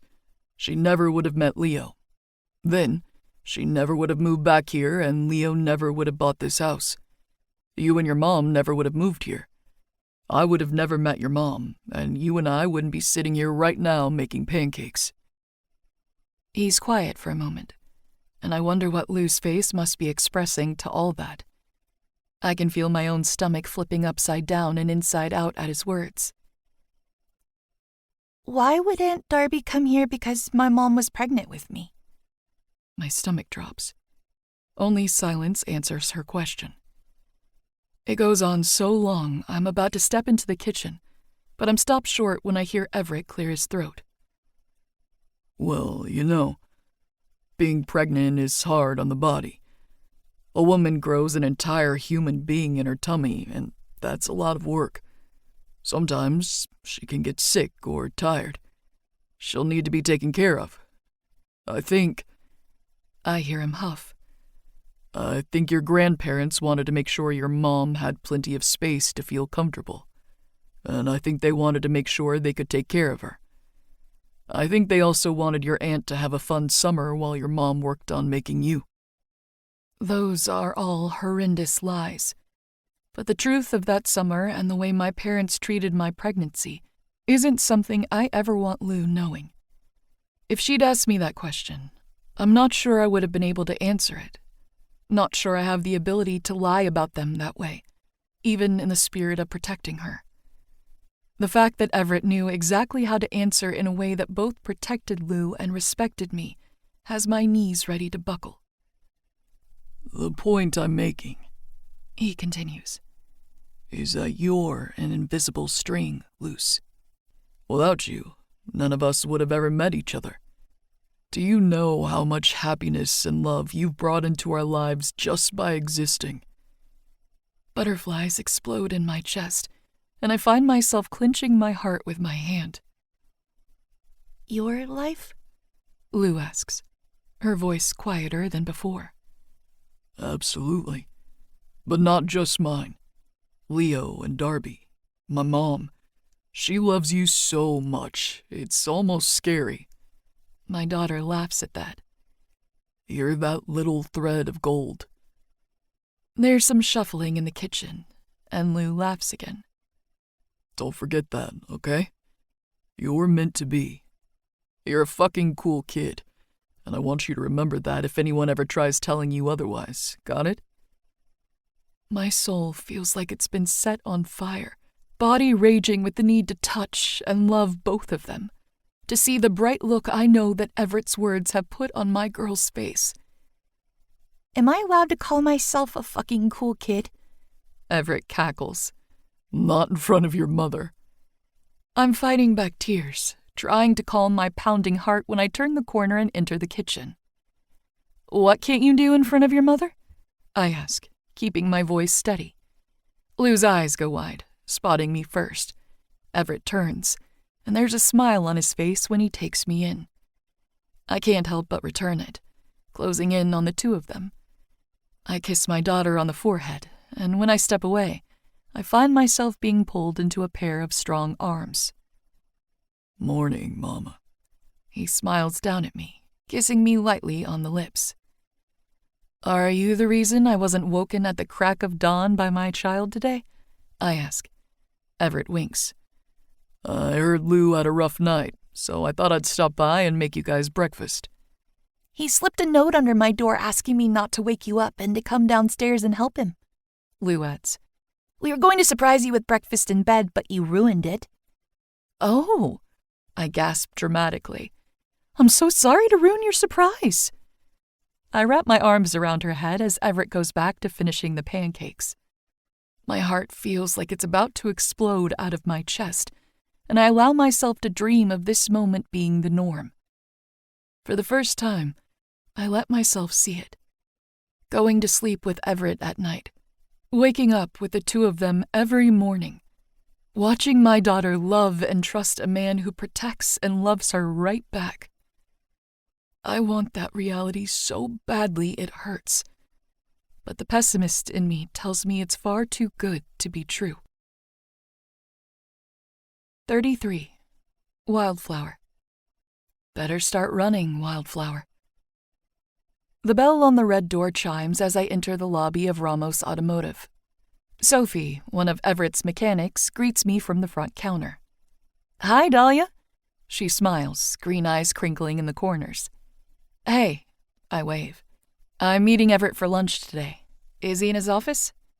I begin to step toward the back end of the building where his office is located when she stops me. No, he's actually still outside working on the reno for the 1960 T-Bird. She runs a tan fingertip through the end of her dark ponytail. He and Carlos both get so carried away with that thing. Can you believe someone just dumped it here? She asks exasperatedly. I don't know what a 1960 birdie or whatever the fuck she just said even is, so it's hard for me to relate to the shock in her tone, but I respond, No, that's crazy. She smiles at me like she can tell I'm full of shit, but she holds out her hands. Here, hand me your boxes, and I'll set them in his office for you. Nodding toward the glass door behind her, she adds, "You can go grab him from the bay." "You sure?" I ask. "Yeah," she laughs. "You might be the only person capable of pulling him away from that car." Everett's staff had gotten to know me over the last few months, since I've come down here for lunch about once a week. He spends a lot of time in the office above Heathens as well, since we have regular meetings there. I like coming down here when I want to get off the boardwalk, though. I thank Sophie as I hand her the paper bag filled with sandwiches I picked up from Everett's favorite spot downtown, and then I enter the deck through the glass door behind the counter. A few of his other workers greet me when I pass by. There are 3 cars in the garage currently, all seeming to be at different stages of repair or maintenance. Everett doesn't seem to notice my approach, but I see him on the far end of the deck, bent over the hood of an old classic-looking teal-blue car. The Birdie, I assume. As I get closer, I notice his face is pinched in concentration, staring down into the hood. He's got an enticing gleam of sweat on his brow and neck. His arms are bare, straining outside the black cut-off t-shirt he's wearing as he braces against the side of the vehicle. His full-sleeve tattoos ripple beneath his weight, and I find myself clamping down on my lip to bite back a literal swoon. I'm starting to wonder if Sophie sent me back here so I could get a look at this man in action. And if that's the case, I'm going to need to send her a thank you card. When I reach the car, I lean against the driver's side door.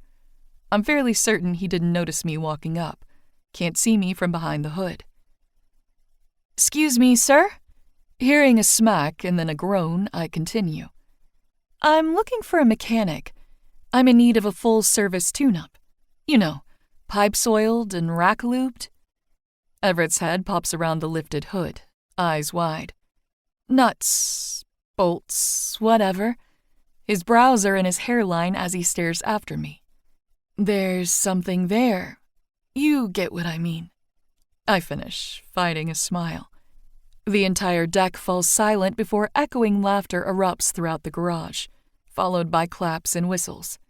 Everett's look of shock slowly morphs into something resembling endearment, and finally, a smirk flutters across his lips. "I'm not sure I do, ma'am." He rounds the front of the car, closing the distance between us. "You might have to show me." "You asking for a look under my hood?" "Always, Wildflower." He rasps, snaking an arm around my waist and tugging me against him.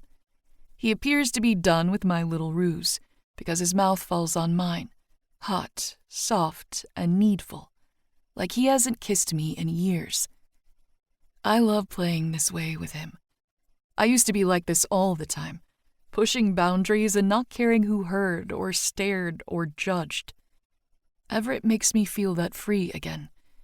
But part of me wonders if he's attracted to this version of me, the one with the sharp tongue and quick impulse, the one who's experimental in the bedroom and likes to banter when it's just the 2 of us, and if he could truly fall for all of me.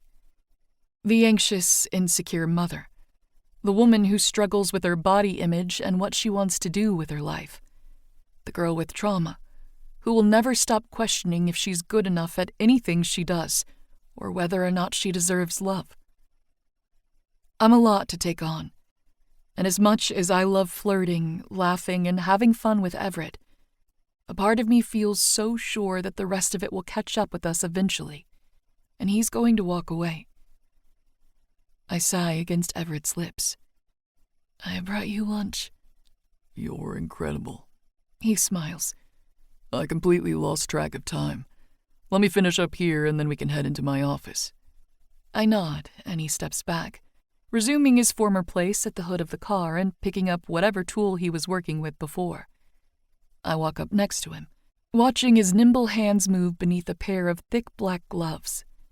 His gaze is fixed on the vehicle, entirely focused, but he's addressing me when he asks, "What's got you all flustered, Wildflower?" "You?" I say it like a question, waving my hand in his direction. "All sweaty and muscled and working on cars? You're like a walking, talking wet dream." He smiles to himself, biting down on his lower lip. "You know that's not what I mean, Carino." Gaze still fixed on the car, he continues. You got that faraway look in your eye after I kissed you that tells me you're overthinking. How do you read me so well? That stops him. His head snaps sideways, eyes finding mine. Because I study you. Because I want to know you better than anyone else does. Because I want to give you exactly what you need, tell you exactly what you need to hear without you having to ask. Mostly because I know you won't. His gaze turns intense, eyes of molten chocolate rushing through me. I'm afraid that now you've had me, you'll realize I'm not worth keeping. The words tumble from my lips, because I can't hide anything from his surefire presence. I know he'd get it out of me, no matter how hard I'd try to fight. I know there's no point in that anymore anyway, because I always melt beneath his heated stare. I'm terrified because now that the chase is over, I'm not going to end up being what you dreamed of in your head. I expect Everett to do one of two things. He's either going to go soft, pull me against his hard and steady chest, and speak those insecurities out of existence with reassuring words, or he's going to get frustrated with me. As he lets out an exasperated sigh and stands straight, I assume we're going with the latter. Better start running. He's still looking at me, his face entirely expressionless as he slowly brings one gloved hand to his mouth, taking it between his teeth and pulling it off. What? I ask. I said. He takes off his other glove, tossing both on the workbench next to him. You better start running, Wildflower.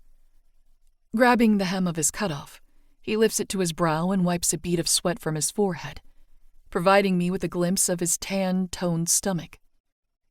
When I catch you, I'm going to fuck all of those doubts right out of your pretty mouth. My jaw drops open. Butterflies flutter through my chest, sparks ignite in my stomach, and heat pools at the center of my thighs. Everett's face is entirely serious, stern, confident conviction in his features. He means every word he says. The slow rise of his brow has my blood racing through my veins, and suddenly, I'm turning on my heel and sprinting through the bay. We were talking quietly enough that I know his workers didn't hear our conversation, and their confused faces as I run by them, dodging equipment and darting between vehicles, is confirmation. I hear Everett laugh roughly, his footsteps growing louder as he gains on me. I fly through the glass doors that lead back into the lobby, catching the eyes of several patrons and Sophie. Dahlia? She gasps. Are you? I move around her, and her question is cut off as Everett barrels through the door behind her. I'm the one laughing now as her eyes bulge from her head. I run through the aisles of tires and toward the back of the building where Everett's office is. I'm taking my lunch break, Soph, he calls, voice getting louder as he catches up to me. Field any calls and don't let the guys bother me. Her laughter follows us as I reach his office door. I fling it open, trying to shut it behind me, but he's on my heels, catching the door and slipping inside. His office is small. Desk at the center of the room, 2 chairs in front of it, a bookshelf where he keeps financial records and employee files against the back wall. I spin around, backing into his desk until I'm leaning against it. His predatory gaze tracks my every movement from where he stands against the door, reaching behind him and turning the lock. The click of it sliding into place is deafening. I'm prey, and I've been caught. On your knees, he growls. Keeping your promises, huh? I ask breathlessly. I'm a man of my word, Dahlia, he rasps. I mean what I say, and I think you need to be reminded of that. So I won't ask you again. On your knees. His tone is primal and electrifying, and I'm instantly lowering to the floor. He steps up to me in 2 long strides, his gait strong and purposeful. When he stops in front of me, I lift my head, my gaze clashing against his brown eyes with enough heat between them to light the room on fire if we stared long enough. Take off my belt, he commands. My fingers shake, but I immediately comply, reaching for the hem of his pants. I slowly unfasten the leather and slide it through the loops of his black jeans, feeling the bulge of his raging cock beneath my palm. My mouth waters at the idea of having it in my mouth again. As soon as I slip the belt off, I move to toss it onto the floor beside me, but he reaches out and snatches my wrist. We're not done with that.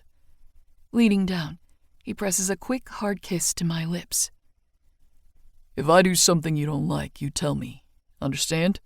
Say no. Say stop. If your mouth is full, he smirks. You tap me on the thigh twice. Yeah? I nod. Good. He kisses me again before pulling me away and standing straight. Now, wrap that belt around your neck. My breath hitches, curiosity and anticipation shooting through my core. Put yourself on a leash and remind me what a good girl you are.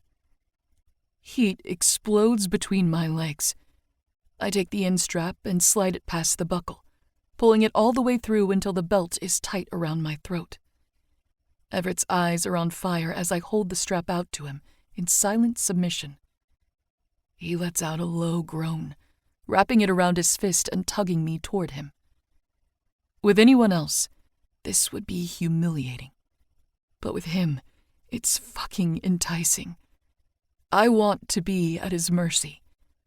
There is vulnerability and trust in acts like this, and knowing he's doing this for my pleasure, to help me let go, gives me faith in his control of the situation. I want to explore like this with Everett, knowing he's going to take care of me, guide me through all of it, pushing the boundaries together until we find new levels of pleasure than we could have ever imagined, that we'd never be able to find with anyone else. Take my cock out, Dahlia, he demands roughly. I pop the button on his jeans, keeping my eyes on him as I slowly unzip and tug them down his thighs. His hardness tints his underwear, thick and long. I dip into the waistband, letting my nails tickle the skin of his hips, and he lets out a hiss at the sensation. I drag his underwear down his legs, too, and his cock springs free, hard, throbbing, and already glistening with moisture. My tongue sticks to the roof of my mouth as my throat goes dry. Part of me can't believe this is the same man who crawled across my bedroom floor and begged to fuck me. He stands before me now so tall, rugged, and masculine, arms straining, the tattoos on his hands flexing where he wraps the belt around his knuckles. As he pulls it tight, my throat constricts, and my mouth falls open, sucking in air. His other hand snakes behind my head, fisting my hair and holding me still as he slides his length between my parted lips. He's hard and hot against my tongue, pushing in slowly until he reaches resistance at the back of my throat.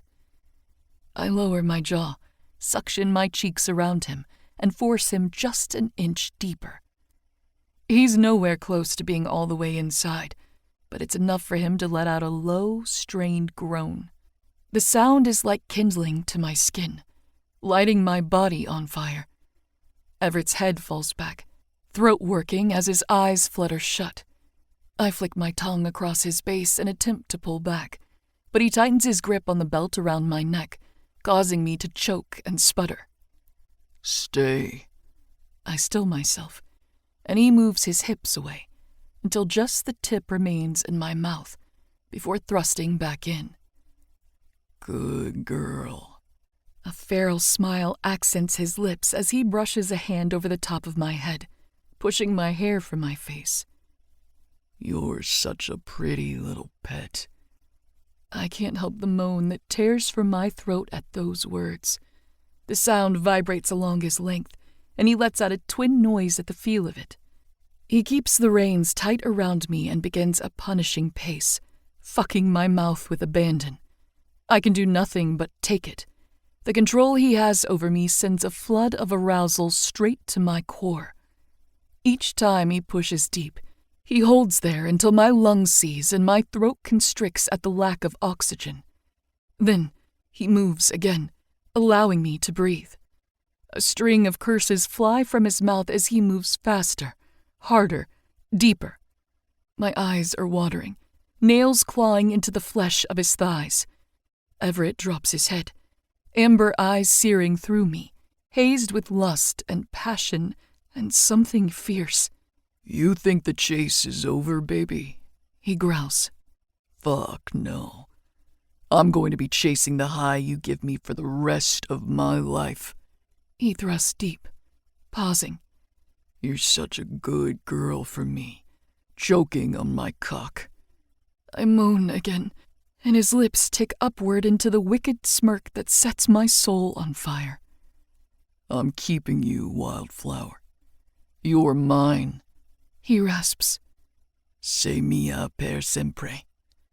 He picks up his pace, thrusting deep into my throat, roughly and with purpose. I hollow out my cheeks, sucking hard and wrapping my tongue around his length as it moves in and out of my mouth. Fucking damn it, Dahlia. He moans. I'm going to... His eyes are bright as he stares down at me with that unspoken question. I squeeze his leg, attempting to nod my permission through the grip around my neck. He pulls on the belt, forcing it even tighter, his fingers knotting in my hair and pulling tight. The sting is electrifying. My vision goes blurry, but I fight to keep my eyes open, desperate to watch him come undone, to watch him lose control. Coming. He grits out through clenched teeth, and suddenly his body is spasming around me, cock jerking in my mouth before his release coats my tongue, shooting hot and fast down my throat. His thighs tremble beneath my palms as I swallow everything. My mind still hazy and clouded, I think I may hear him whispering my name again and again. But by the time the belt loosens around my neck and his fingers leave my hair, the room is quiet. He pulls his cock from my mouth, and I lick the remnants of him from my lips as he watches me with hooded eyes. Everett tucks himself back into his jeans before reaching his hand out to me. I take it as he hauls me to my feet and slides the belt off my neck, letting it fall to the floor beside us. You're incredible, and I think I'm obsessed with you, he says, taking my face between his hands. Was it too much? I laugh. No, I liked it. Gripping his forearms and pulling him closer so that his mouth hovers over mine, I whisper, "But later, I'm going to walk you like a fucking dog." He smiles against my lips. Yes, ma'am. 34. Wildflower. Having a crisis over my dying 20s. Have you given any more thought to my proposal? I sigh, deleting the text message and locking my phone before slipping it back into my purse. I should really just block his number, but the thought terrifies me somehow. I'm afraid of the damage he would do if he truly lost his access to me. Plus, if he wasn't tormenting me, he'd be tormenting my sister. You haven't heard from Dad recently, have you? I ask. Her hands tense on the steering wheel, and I watch her glance in the rear view to check on Lou in the back, ensuring her earbuds are in. The music is so loud I can hear it from the front seat, so I know there is no way she's listening. No, not in months. I've been emailing with Mom. Her eyes flicker in my direction. Only every few weeks, not often. I nod. And she never brings him up?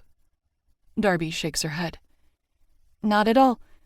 We mostly talk about wedding stuff. She seems happy for me. Chewing on her lips, she adds, I suppose it's hard to convey tone in an email, but she at least appears enthusiastic. That's good. I force a smile. I'm not getting married, but even if I was, I doubt it'd be enough to warrant a check-in from my mother. I shuffle uncomfortably in my seat, attempting to physically shake off the unease. You okay? Darby asks. Yeah, I lie. It's these damn panties you have me in. They're so uncomfortable. That's not a lie. Today is my 30th birthday, which is terrifying as fuck all on its own, but I'm being forced to spend the day in some upscale Beverly Hills bridal boutique, trying on dresses. The dress shopping I don't totally mind. It's just not how I'd prefer to spend my birthday. Plus, Darby insisted I wear the same undergarments I plan on wearing for the wedding itself so I can make sure everything fits correctly with my dress. The panties are uncomfortable as hell, and my sister put me in one of her sundresses, which rides up on my thighs that are already sticking to the hot leather of her car seats. I'd rather have spent my birthday lying in bed, having a crisis over my dying 20s, and watching Love Island, Season 6 specifically. It should have been my sister's birthday spent at her wedding dress fitting. I promise you'll thank me for it later. She smiles to herself, eyes on the interstate in front of her. We had to leave early to make our appointment because, apparently, she couldn't get her dress delivered at any other location than the one in Los Angeles, a nearly 2-hour drive from Pacific Shores. An hour and a half later, I'm lounging on the plushiest couch I've ever had the pleasure of sitting on, stuffed with eclairs, watching my daughter twirl around the room in a poofy white dress with cap sleeves and gold accents. She picked it out as soon as we arrived and has refused to take it off. Darby's in the back with her wedding coordinator, Macy, getting into her dress. I offered to go back with her, but she told me she wanted to surprise me. I know that's something typically done with the mother of the bride, but we don't have that option, so I'll have to do. I tried on my dress when we first arrived, something Darby and I had picked out online. It's simple, sage green and satin, with off-shoulder sleeves, a wrap around the midsection, and tight at the waist and chest. It made me feel beautiful, and I couldn't stop thinking about how Everett will react when he sees me in it. I still hate the underwear I have on, a silky thong that's supposed to smooth out any lines, but the wedgie it gives me is unreal. Darby also forced me into a blue floral dress that has my breasts just about spilling over the top. It's your birthday. You should feel beautiful, she'd said as she thrust it into my arms before we left this morning. It is my birthday, but somehow I can't say no to her. I'm smoothing out the fabric of the dress on my legs as Macy's head pops around the corner, her shoulder-length curls shaking with the movement. She's a stunner. The kind of beautiful that makes you stop and catalog every single one of her features. Bright hazel eyes, full lips, and a megawatt smile. Today's the first time I've met her, and I find myself sweating a little every time she speaks. I mean, she's one of the most approachable and personable people I've ever encountered, but I think I've got some kind of girl crush because she makes me nervous as hell. I met her boyfriend Dom once when he stopped by Heathens to have lunch with Everett and Leo. He rendered me speechless, too. I'm both excited and terrified to see what kind of kids they cook up together someday, because holy shit, talk about a beautiful couple. Are you guys ready to see her? Macy asks, practically vibrating with excitement. Yes! My daughter claps her hands together. She smiles, ducking back down the hall before returning a moment later with my sister in tow. Breathtaking doesn't even begin to describe Darby, but as I struggle to catch my own, it's the only word that comes to mind. Pure white strapless satin fits her chest and waist like a mold made for her, before cascading to the floor in smooth, flawless rivulets. She has on matching gloves to just above her elbow. It's effortless, elegant, and so utterly her. What's truly striking, though, is her veil. Her hair is slicked back into a tight bun at the nape of her neck, and tucked into it, falling down her back and over her shoulders is a lace veil, embellished with flowers. Honeysuckles, I realize as I get a closer look. Small yellow, pink, and red honeysuckles are sewn into the fabric. They're sparse at the top, growing more frequent as my eyes drag down the length of it. Macy helps her stand onto the platform in front of the mirror before bending down and fluffing out the bottom of her dress and smoothing down her veil. Macy steps back to stand next to Lou and me, and the three of us watch Darby take herself in. I can see tears pricking at her eyes as she slowly runs her gloved hand down her waist, smoothing out the dress. She takes a deep breath before turning to face the three of us. Well, What do you think? My sister's voice shakes as she asks the question, trembling with emotion. It's so much better than your last one, My daughter answers, ever honest. You look like a princess. A tear begins to bubble over, but Macy's on it with a tissue in hand, extending it toward Darby. She takes it, dotting at her eyes. Thanks, Lulu. You look unbelievable, I say, feeling heavy with my own emotion. How do you feel? She turns around again, meeting my eyes in the mirror. I'm taken back to the day of her wedding to Jackson, the way she looked at me through the mirror back then, to the devastation and hopelessness written across her features. I'll never stop being thankful for the man who showed up at that church and helped her get away, because the way she looks at me now is full of hope and happiness. Because of him. It's everything I've ever wanted, she whispers. Do you think he'll like it? I think Leo's going to lose his goddamn mind, Macy chimes enthusiastically. He better watch his back, because I might just steal you away from myself. My sister grins. Well, you know how pretty he thinks Dom is. They probably wouldn't miss us. We all laugh as I pull out my phone and begin snapping pictures of her for Monica, who was upset she couldn't come with us today due to a former engagement with her book club. Our appointment was originally set for the beginning of the month, but Darby had to reschedule it last minute, and the only day they had available before the wedding was my birthday. Macy helps my sister step off the platform, and I wrap her in my arms. You look so beautiful, I whisper. I'm proud of you. Thank you for being here. Her voice breaks on the words. Darby and Macy head back to the dressing rooms, and I do the same with my very reluctant daughter. After a partial meltdown, I finally convince her to get out of her dress. The boutique staff pack our things for us while we say goodbye to Macy. We trade hugs, and she vows to set up a lunch date for the three of us, plus her best friend Penelope. It has been so long since I had friends, I almost forget how to act. It's another thing I convinced myself I don't deserve and can't find. But for the first time in a while, I feel hopeful at the prospect of it. My sister is giddy as we grab the dress boxes from the reception counter and head out. Giving me a manic smile, she asks, Are you ready to go? Yes. I cock my head at her. Are you okay? I'm great. She's giggling as I push open the front door, and I look back at her like she's crazy. Turning in the direction of where she parked her Mustang, I'm momentarily blinded by the midday sun, but as the brightness clears my vision, I'm stopping, stunned. Parked in front of Darby's car against the curb is a vintage motorcycle, and standing beside it is a 6'4" monster of a man. Brown leather jacket over his shoulders, and a black tee with beige trousers. Everett is beaming at me as he leans back against the bike with his ankles crossed. In his hands is a massive arrangement of flowers, wildflowers, the names of which I wouldn't know, and the unmistakable dahlias erupting out of the bouquet. I turn to my sister and daughter, who are both looking after me with shit-eating grins. Without saying anything, Darby slides the box with Lou's and my dresses from my hands, and Everett steps onto the curb, extending the bouquet to me. Happy birthday, Wildflower. 35. Wicked. Kick rocks, bitch. Thought we could take the long way home, I say with a smile as Dahlia stares after me in stunned silence. That seems to snap her out of her trance, and she shakes her head as she looks down at the flowers I thrust into her hands.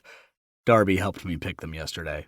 I stopped by Honeysuckle just before closing, and she assisted me in creating an arrangement of the most colorful wildflowers she had, along with bright orange dahlias, until we ended up with a bouquet that reminded us of her sister.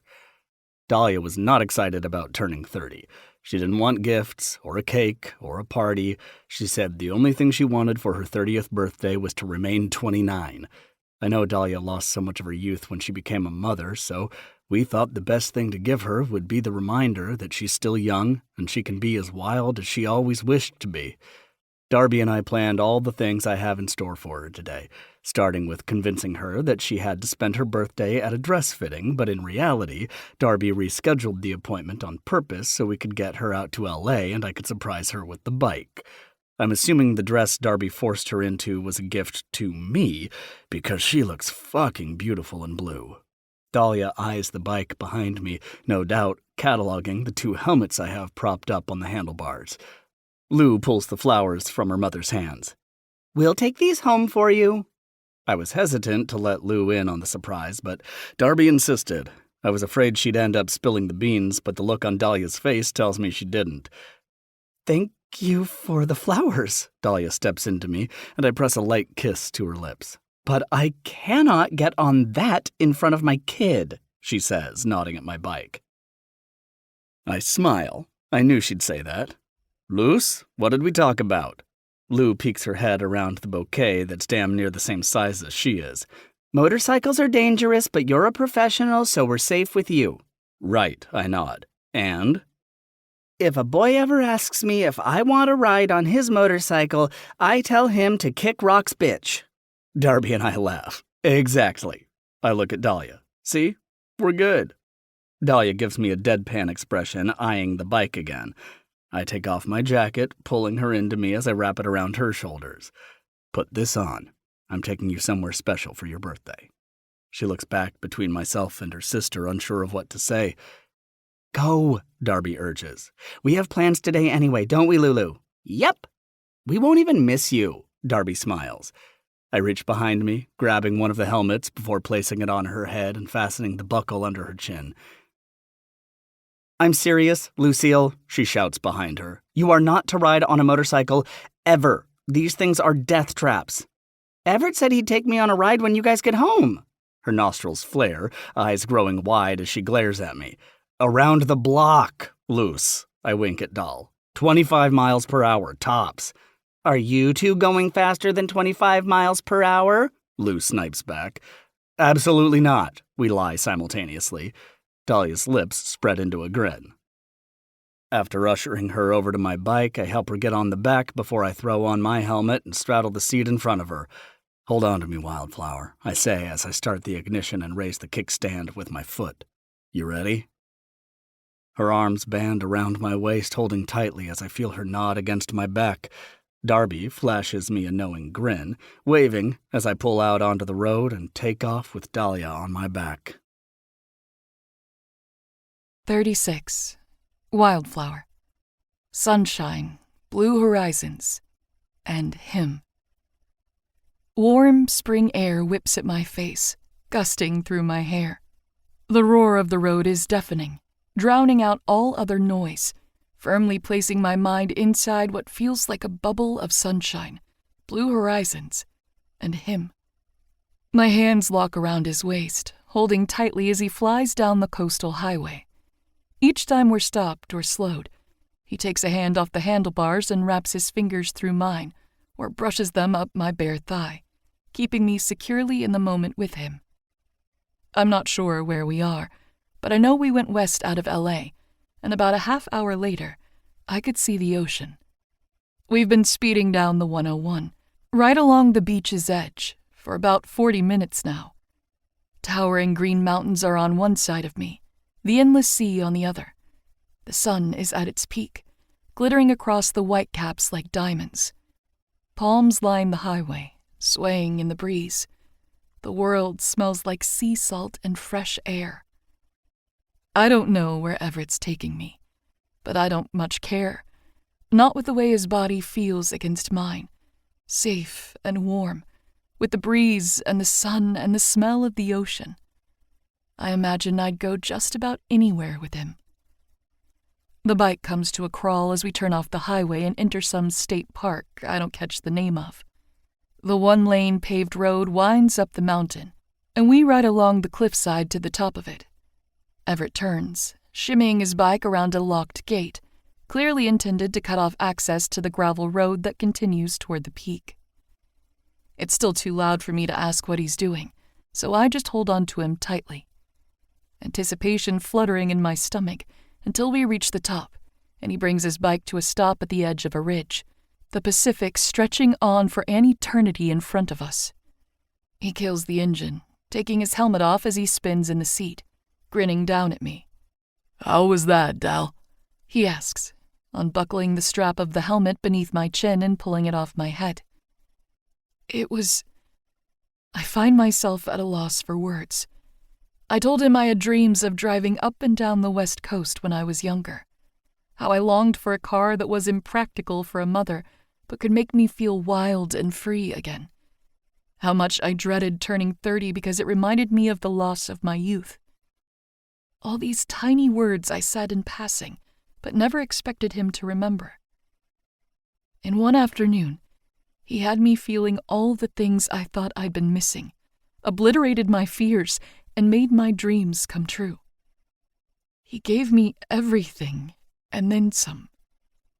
He's beautiful, I say.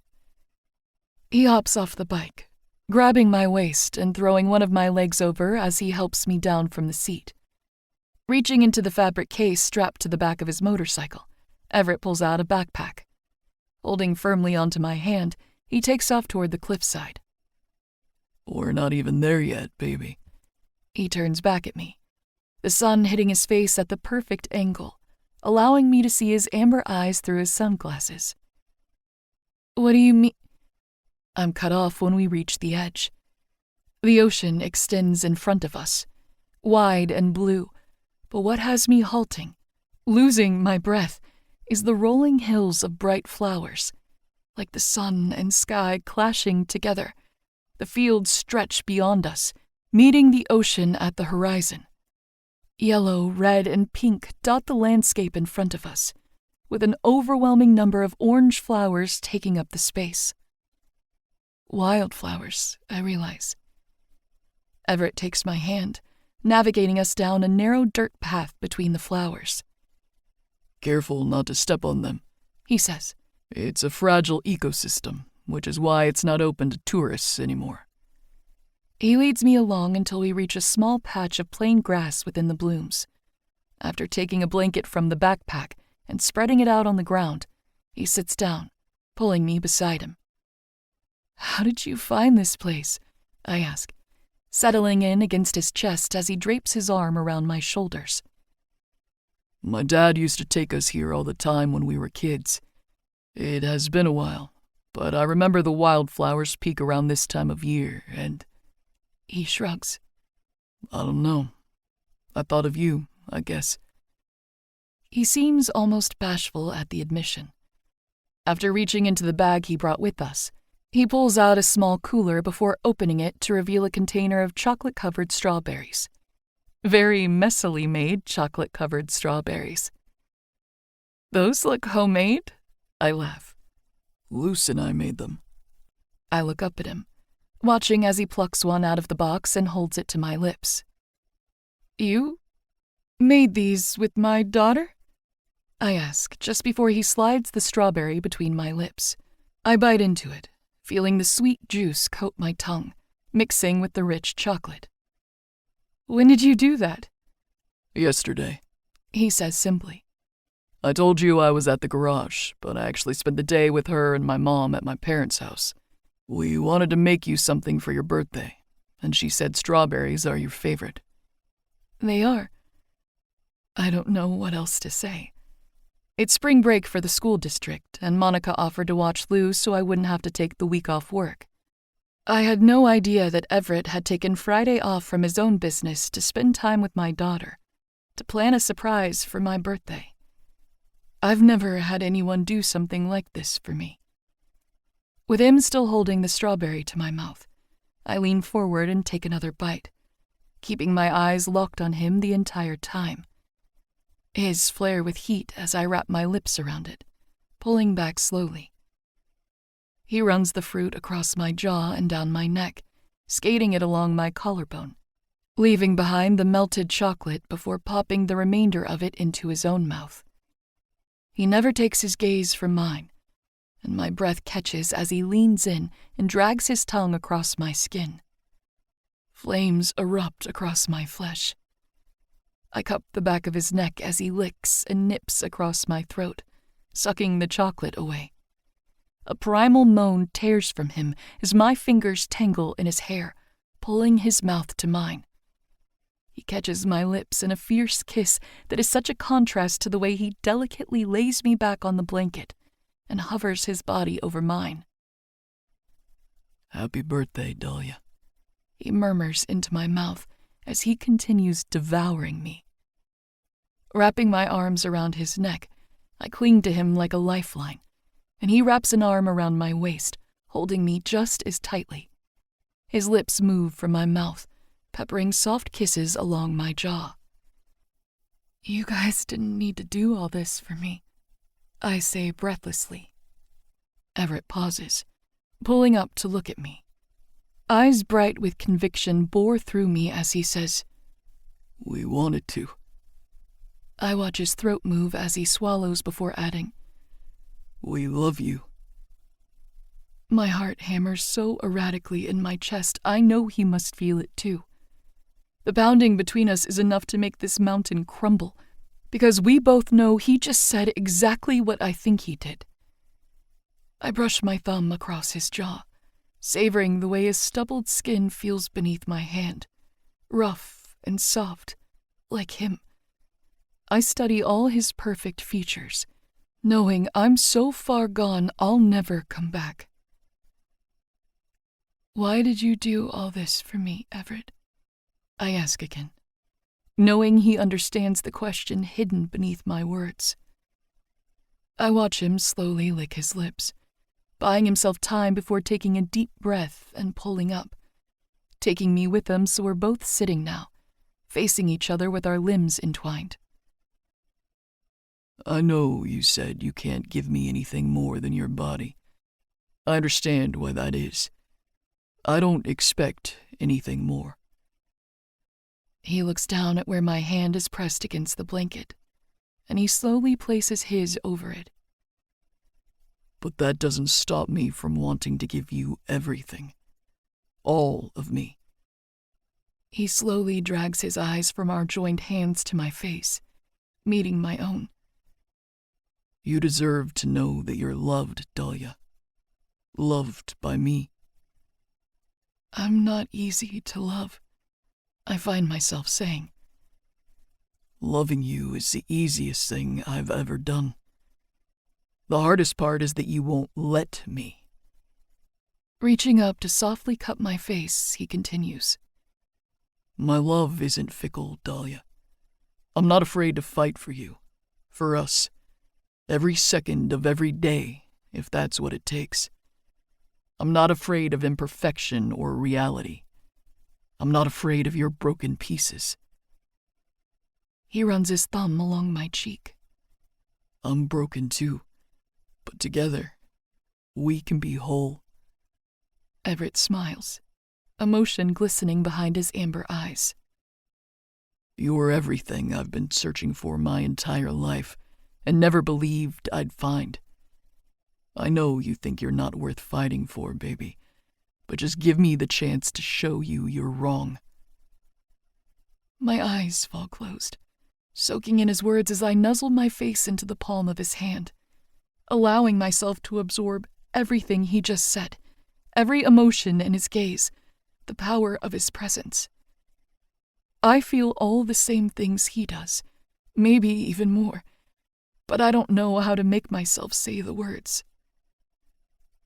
I don't know how to be selfless with my love, I admit quietly. When I was a child, that word was never used. I was never taught how to express that feeling, or what it even was. Everett's brows knit together at his forehead, concern and confusion etched into his beautiful face, but he nods for me to continue. When I got older and began to understand what love is, the weight of loving someone and all that meant, I quickly realized I was not loved the way a daughter should be by her parents, and I think that's why they never used it. I pause, biting back the trembling in my jaw, the rising emotion. When I fell for Jason, I finally realized what it meant to be in love and how heavy that could be. I trusted him. I gave him what I had been told my whole life was the most valuable part of me, my body. I gave him all that pent-up love I never got to express. A tear I failed to hold back spills over, cascading slowly down my cheek. Everett immediately stops it with his thumb, swiping it away. It was like, once he had it, it lost its value. He didn't want it anymore, and he certainly didn't want to give me his. I chased and chased him, desperate to get back all that love I gave away. I take a breath, swallowing the sob that wants to claw its way out of my chest. Then I had Lou, and I realized what the true value of love is. How what I thought I'd experienced before hardly scratched the surface of the depths I feel for her. All she simply had to do was exist, and she already received everything I had left to give. I close my eyes, knowing I'll crumble beneath the weight of Everett's stare. My eyes well with tears, and I let them fall this time. I allow myself to weep as he pulls me into his chest, wrapping his arms around my back, attempting to quell the trembling in my limbs. What was wrong with me that my parents had never done the same? What was wrong with me and the half of me in her that made her father unable to give either of us a drop of love? Everett doesn't respond, because answers to questions like that can't be found. He runs his hand down the back of my head, hushing my cries and rocking me in his arms. I take a moment to compose myself, letting out all the emotion I've held back my entire life, things I've never shared with another soul because I've always been so afraid they'd see whatever my parents had, that they'd realize I'm not worth loving. Finally, pulling out of his embrace, I'm the one cupping his face in my hands now, ensuring he's looking directly at me as I say, I've been left to ponder that my whole life. I've been drained of it, and there is hardly enough left for myself most days. I don't know how to give any more. I don't know how to say the words. I'm afraid if I do, I'll lose myself. He drops his head so our noses brush together, and I feel him smiling against my lips. You don't have to say them to me, Wildflower, but I'll give you all of mine just the same. Bringing his hand to the back of my neck, he brushes his fingers along my skin. I'll show you that love is endless. It's infinite. I'll show you that you're worthy of it. I'll love you enough for the both of us until your well is overflowing. Warm air rushes from his lips, sending shivers across my flesh. I shudder beneath the weight of his emotion, of his love. What if that takes a while? I ask. You're my wildflower. He lets out a breathless laugh. You blew into town one day on a whim and planted yourself right beside my soul. You're rooted in me now, baby. I don't mind waiting to watch you bloom. I sigh against his lips, feeling him smile as he closes that sliver of a gap between us and takes my breath away with his kiss. I've been waiting my whole life to love you, Dahlia. We've got nothing but time. 37. Wildflower. My compass, Wildflower. Hours later, we remained sprawled out on the blanket, watching the sky fade from bright blue to softening pastels as the sun lowers on the horizon. We talk, but not much, instead soaking in each other's skin and breath. One rogue thought enters my mind, and I find myself voicing it out loud. What if my dad wins in the end? What if he somehow gets me back to Kansas? Makes me take Lou back there? He won't, Everett answers firmly, turning me to face him. But if he did, I'd go with you. I lift my head, gazing down at him. There is no way I heard that correctly. You'd move to Kansas? For me? And for Lou. But this is your home, Everett.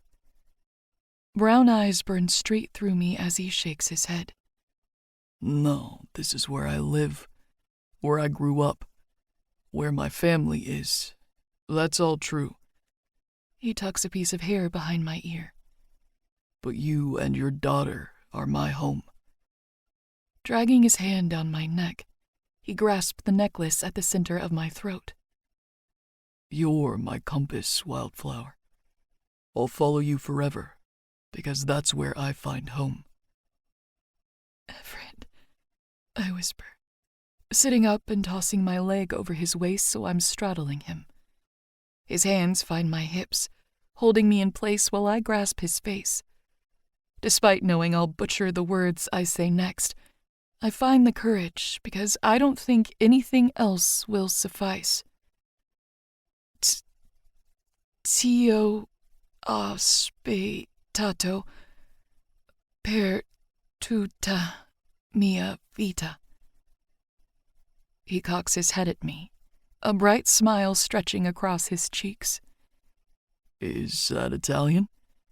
Your mom has been teaching me. I glance down, feeling embarrassed. I think it's cool you guys can speak so many different languages. I thought maybe I could learn too. Slowly dragging my eyes up to meet his, I add, for you.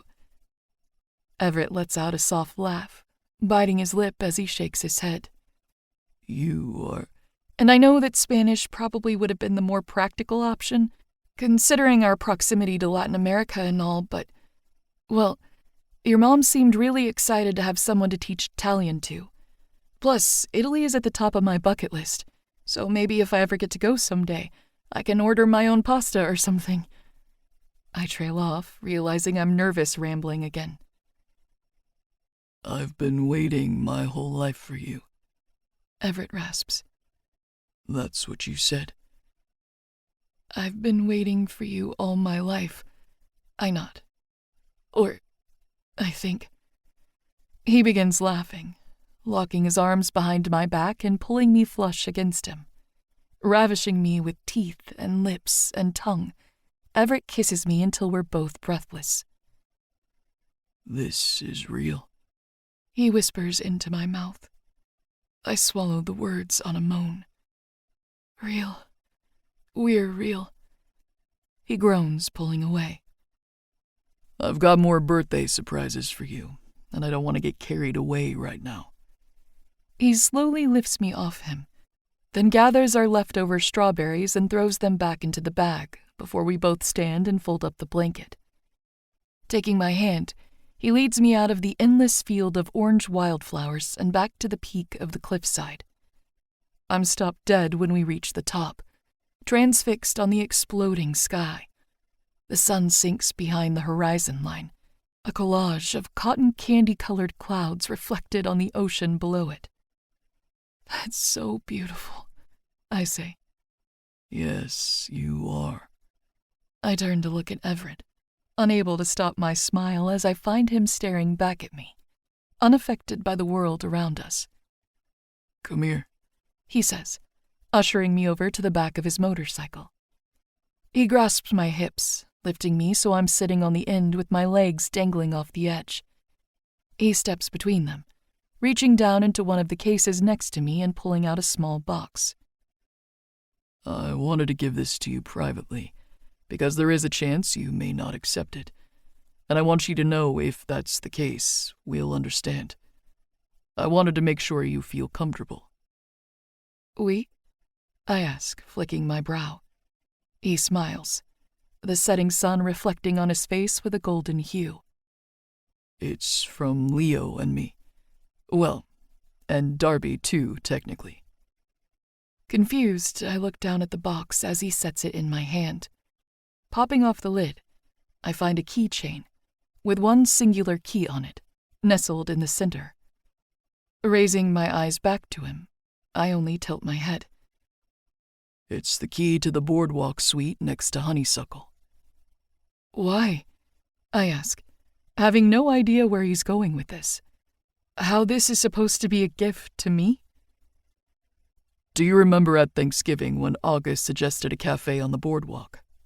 I nod. Well, we had those meetings you suggested. We just didn't include you in them. I frown. Who's we? Leo, Scarlett, Darby, and me. August came to the first couple as well. He grips my hips a little tighter. We agreed that the best option for the boardwalk would be a coffee shop, and that led to talks of a bakery. And, well, he smiles. You're the best baker we know. But I'm not a baker. I shake my head at a loss for words. And I don't know a damn thing about small businesses. Baby. Everett laughs. You're the marketing director of a small business initiative, and I'm your boss. Don't say that to me. My mouth clamps shut. I don't know what to say. Say yes, he murmurs, feathering his lips against mine. Let me tell you a secret, Wildflower. My eyes flutter shut, head dropping back as his mouth connects with my jaw. We don't know anything either. Not me or Leo. Not Darby. We're winging it every day, but we figure it out. Together. Because we're a family. He drags his lips along the column of my throat. You love baking. It's how you relieve stress. It's your therapy. It's the way you show your love to those in your life. It's your passion. And that shines through in everything you make. You're good, and we want you involved, but we're serious about what we're doing here. It's our family legacy, and we wouldn't offer this to someone if we didn't have faith in them. We're not in the business of failing. He pulls back, looking down at me with bright eyes. We're giving you this because we believe in you, because we think it'd make you happy, and because you should know it's never too late to find your calling. Something soft and warm settles over me, like a blanket being wrapped around my shoulders in the cold. Like a sense of belonging, something larger than myself telling me I'm exactly where I'm supposed to be. Whatever compass I've been following, well, not the direction I intended, finally helped me reach my destination. How does it work? I ask. Everett presses a quick kiss to my forehead. As soon as you think of what you'd like to name it, we'll help you get a business license. Our gift to you is that we'll cover renovations, get the building up to code and refurbished with a kitchen. Once it's ready to open, you'll take on a lease from Leo, just like your sister has. He grabs my face with both hands. The rest of the details we can work out later. All I need you to do right now is say yes, Wildflower. I can't believe you guys want me for this. We believe in you, Dahlia. He presses his head against mine, flaming eyes blazing right through my soul. But you've got to believe in yourself, too. I nod against him. Okay, I'll try. He smiles wide and bright and beautiful. That's my girl. I'm the one pulling him against me now, sealing our lips together. He lets out a deep groan, opening for me as my tongue sweeps in, dancing with his. He still tastes like chocolate, and all my dreams coming true. He tastes warm and enticing, and like he was always meant to be mine. That bone-deep feeling of destiny washes over me once more, and for the first time in my entire life, I think I feel true contentment. Thank you, I whisper into his mouth. This is better than I ever could have imagined for 30. I feel him smile. I'm not done yet, baby.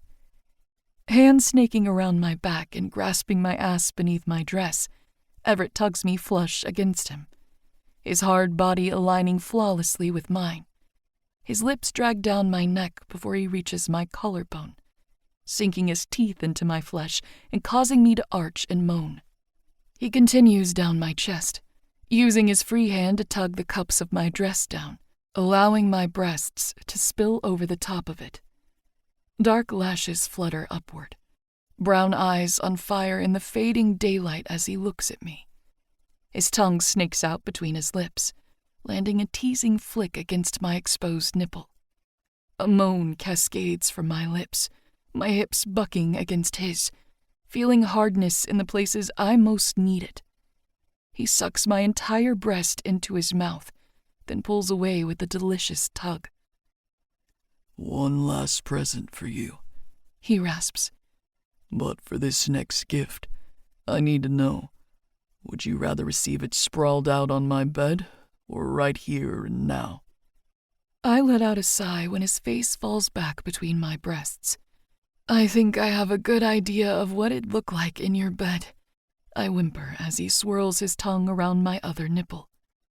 "But you've got me curious about how you'd give it to me on the back of this bike."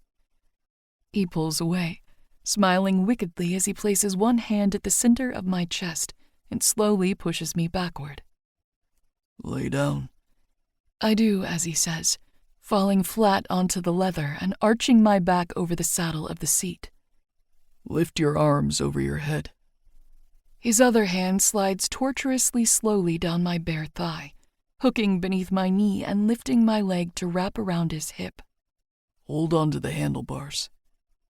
I imagine the view I present to him now, laid out on his motorcycle, my breasts spilling out of my top and my dress hiked up to my waist, the sun setting on the ocean behind my back.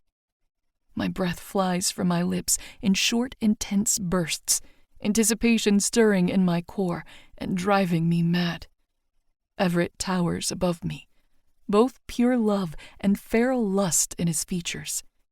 He's breathing just as rapidly as I am when his hands reach for the buckle on his belt, releasing it before unbuttoning his jeans.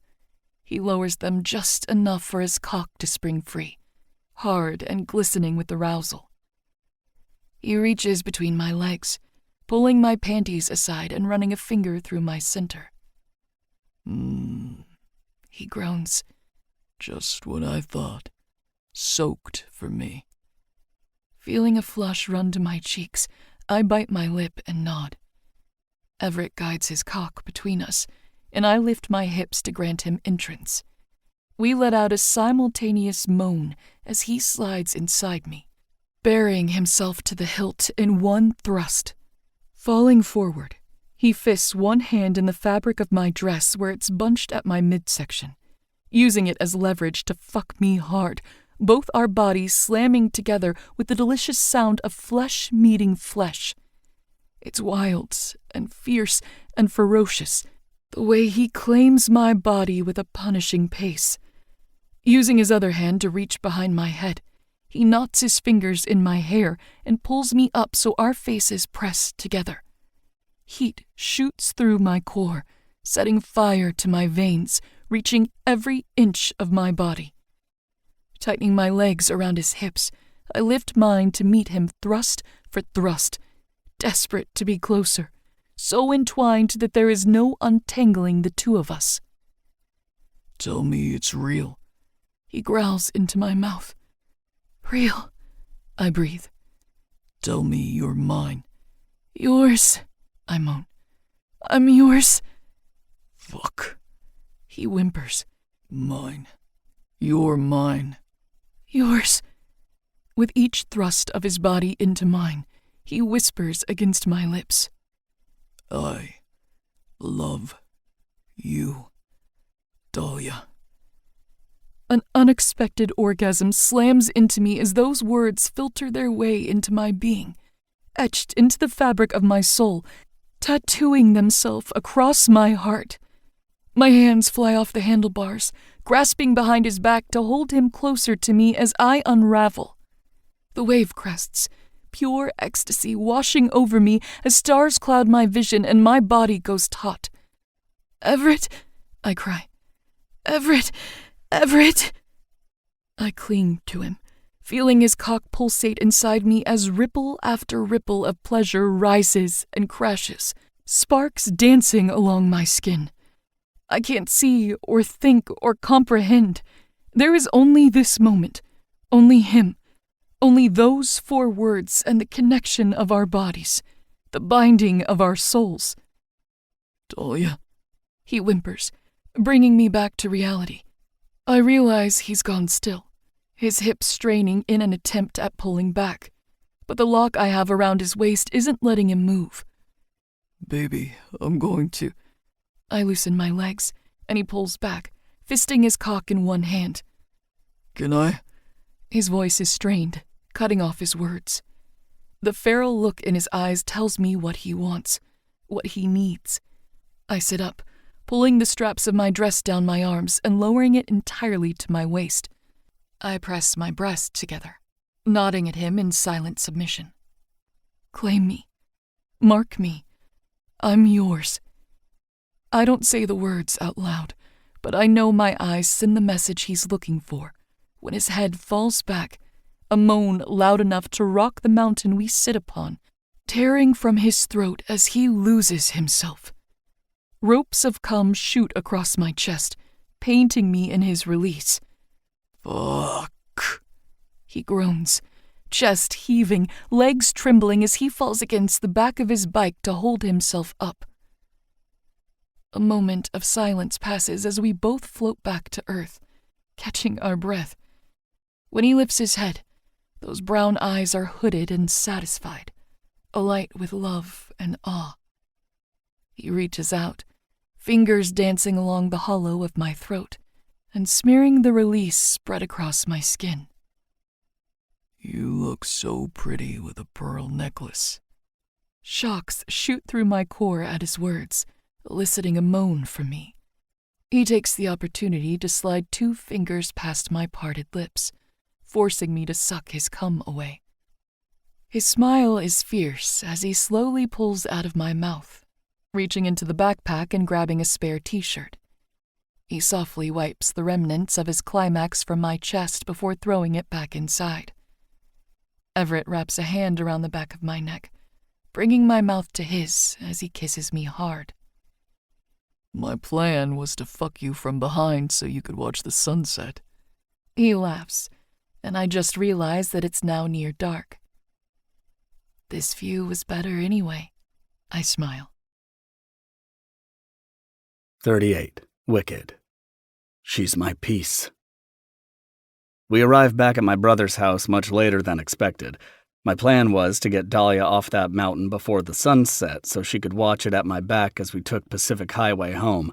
It was far too easy to lose track of time, though, even as I watched the sun sink low in the sky when she was wrapped up in my arms and we were lost inside those wildflowers. I didn't want to rush the gift, offering her a bakery of her own. I'm not sure I fully conveyed what it means to me and to my brother to invite her into that. If she goes on this adventure with us, she's truly solidifying herself as part of our family. Opening that cafe means that she has to stay here in Pacific Shores, that she's going to stay close to me. In my head, it answered the prayer I've been pleading for since I met her. She's mine. When she agreed, the sun setting like a golden halo around her shoulders, she was so earth-shatteringly beautiful that I lost myself. I didn't intend on taking her right there on the ridge, but when she looked at me with those smoldering blue eyes, brighter than the sea behind her head, it felt like kismet, laying her back and showing her just what she is to me right then and there. Mine. Yours. I love you, Dahlia. She hadn't said it back, but I didn't expect her to. Not after all she'd told me when we talked. I don't expect her to say it for some time, but that doesn't mean I won't keep loving her with everything in me. It doesn't mean I don't feel it when she looks at me, when she touches me, when she clings to me like I'm the only thing anchoring her to the earth. I know what we have goes beyond words, beyond language.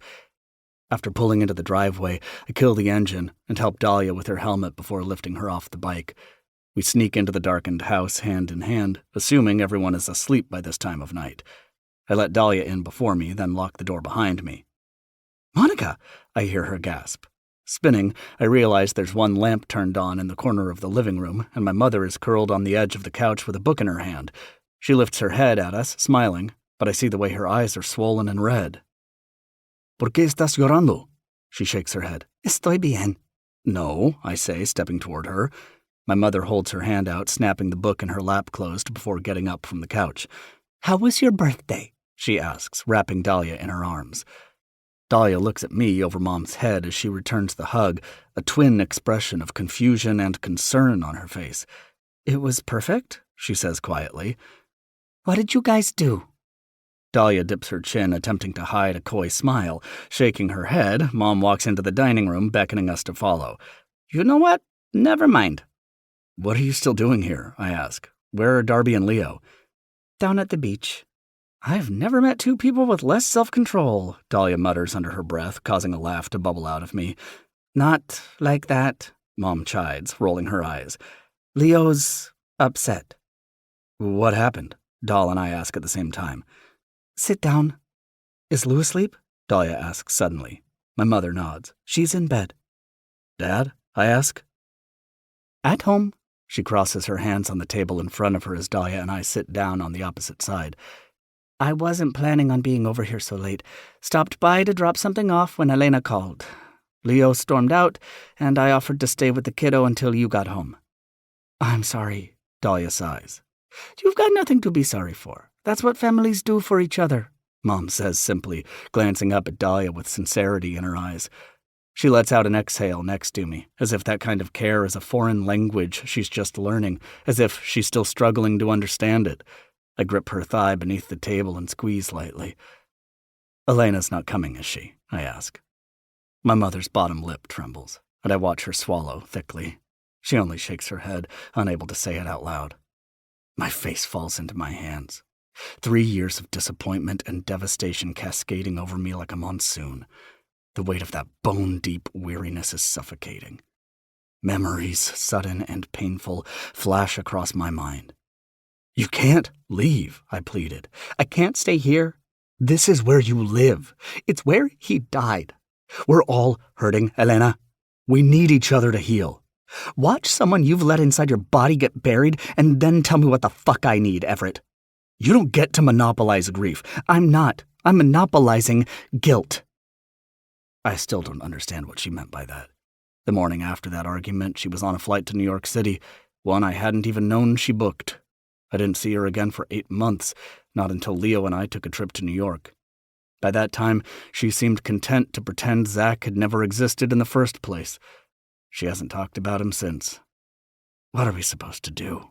I ask, my tone coming out rough and broken. A soft, warm touch lands at the center of my back, moving in soothing circles. I think that's something to discuss tomorrow, my mother says quietly. It's still Dahlia's birthday. Let's not ruin it with this. I hear her chair slide out from the table. I've got to get home and tell your father. We'll get together tomorrow and talk this out. I nod, palms pressed against my eyes as I fight back tears and the scream I want to release. Should I wait up for my sister and Leo? I hear Dahlia ask. I told her to text me when they came back up the hill. I think they'll be fine. I feel my mother's lips brush against the top of my head, her hands running through my hair softly. Ti amo, tesoro, she whispers. Ti amo, mama. The front door shuts a moment later, and that soft hand at my back moves up to my neck, tugging me against her chest as she cradles my head. Her breath is shallow and steady, comforting. Do you want to talk about it? Dahlia whispers. I shake my head. Words are lost on me at this point. I feel utterly hopeless. They say when someone leaves their hometown, they only come home for 2 reasons, weddings and funerals. If we can't get her back here for the happiest day of her brother's life, we'll never get her back at all. If New York was healing her, if it's where she was meant to be, I'd try harder to understand, but I know the reason she hides out east is because she's not healing. She's letting all of her wounds fester. She's fucking killing herself. And I'll be damned if the only way I get her back here is by her own funeral. I take a deep breath, knowing it's unfair to Dahlia for her birthday to end this way, not after I worked so hard to give her a perfect day. Pulling my head from her hands, I look at her, and she's smiling softly at me. Come on, she says, standing from her chair and grabbing my hand. Let's go to bed. I pause, eyes fixated on her outstretched arm in the direction she pulls me, toward the stairs, her room. You want me to stay? A grin splits her face, light shining in her blue eyes. Yeah, baby. I want you to stay. A little while later, as Dahlia's breath, heavy with sleep, lands against my chest, I don't feel quite so hopeless. I run my fingers through her hair, and the darkness doesn't feel quite so all-consuming. The exhaustion isn't quite so heavy. In my arms, she's my peace. 39. Wicked. Hi, Lele. I fucking hate New York City. It's loud and cold, and I can't see the goddamn sky. I'm suffocated by this smog. Why do people live here? After taking a look at the address saved in my phone again, I squint up at the building in front of me, confirming I'm at the right place. There is a buzzer on the door, but the entrance is broken, so it's not even locked. I easily walk right in before climbing the 4 flights of stairs until I reach the door marked 402. I vaguely remember her apartment from when Leo and I visited last year, but I'd get lost trying to find my own feet in this city, so I'm proud I actually found it. My knock is followed by a muffled string of expletives and rough shuffling. I glance at the time on my phone. It's just after 11. Elena's always been a night owl, but damn. Finally, I hear the turn of a latch and slide of a chain before the door creaks open. Eyes, so similar to mine, glare at me through an inch-wide crack. Brows furrowed, she looks me up and down, but the moment the recognition hits her, she stumbles backward. The door slowly swings open, revealing my sister as she covers a hand with her mouth, eyes wide with shock and brimming with silent tears. Everett? Hi, Lele. I smile. My heart about stops at the sight of her. She looks exhausted, thin and pale, and sad. But knowing she's here in the flesh, that she's breathing, actually in front of me after nearly a year apart, my bones settle at that. They say a lot of bullshit about twins, but it can't be denied that the connection I have with her can never be duplicated. She always felt a little like my other half, despite the fact we couldn't be more different. Without my sister, it feels like a big chunk of who I am is missing from me, like I'm always walking around the world wearing only one shoe. Something just isn't right. I take the deepest breath I've been capable of taking in a long, long time, and I open my arms to her. One quick glimpse of vulnerability flashes across her face as she steps into me. At hardly 5 feet tall, she barrels into my chest, wrapping her arms around my waist. I bring my arms around her head and hold her to me, knowing the moment I let her step away, she'll be wearing that mask again. She'll hide all her emotions like she always has, though it's worse now. She'll probably realize she's pissed at me for turning up unexpectedly. I squeeze her one more time, hearing her sigh against me before she pulls away. Just as I expected, rage now simmers in her eyes. What the fuck are you doing here? Why didn't you call me first? There are a lot of reasons I didn't call her first. If I had, she would have found an excuse not to see me, to not let me in. She sure as fuck would have found an excuse not to do what I'm about to make her do.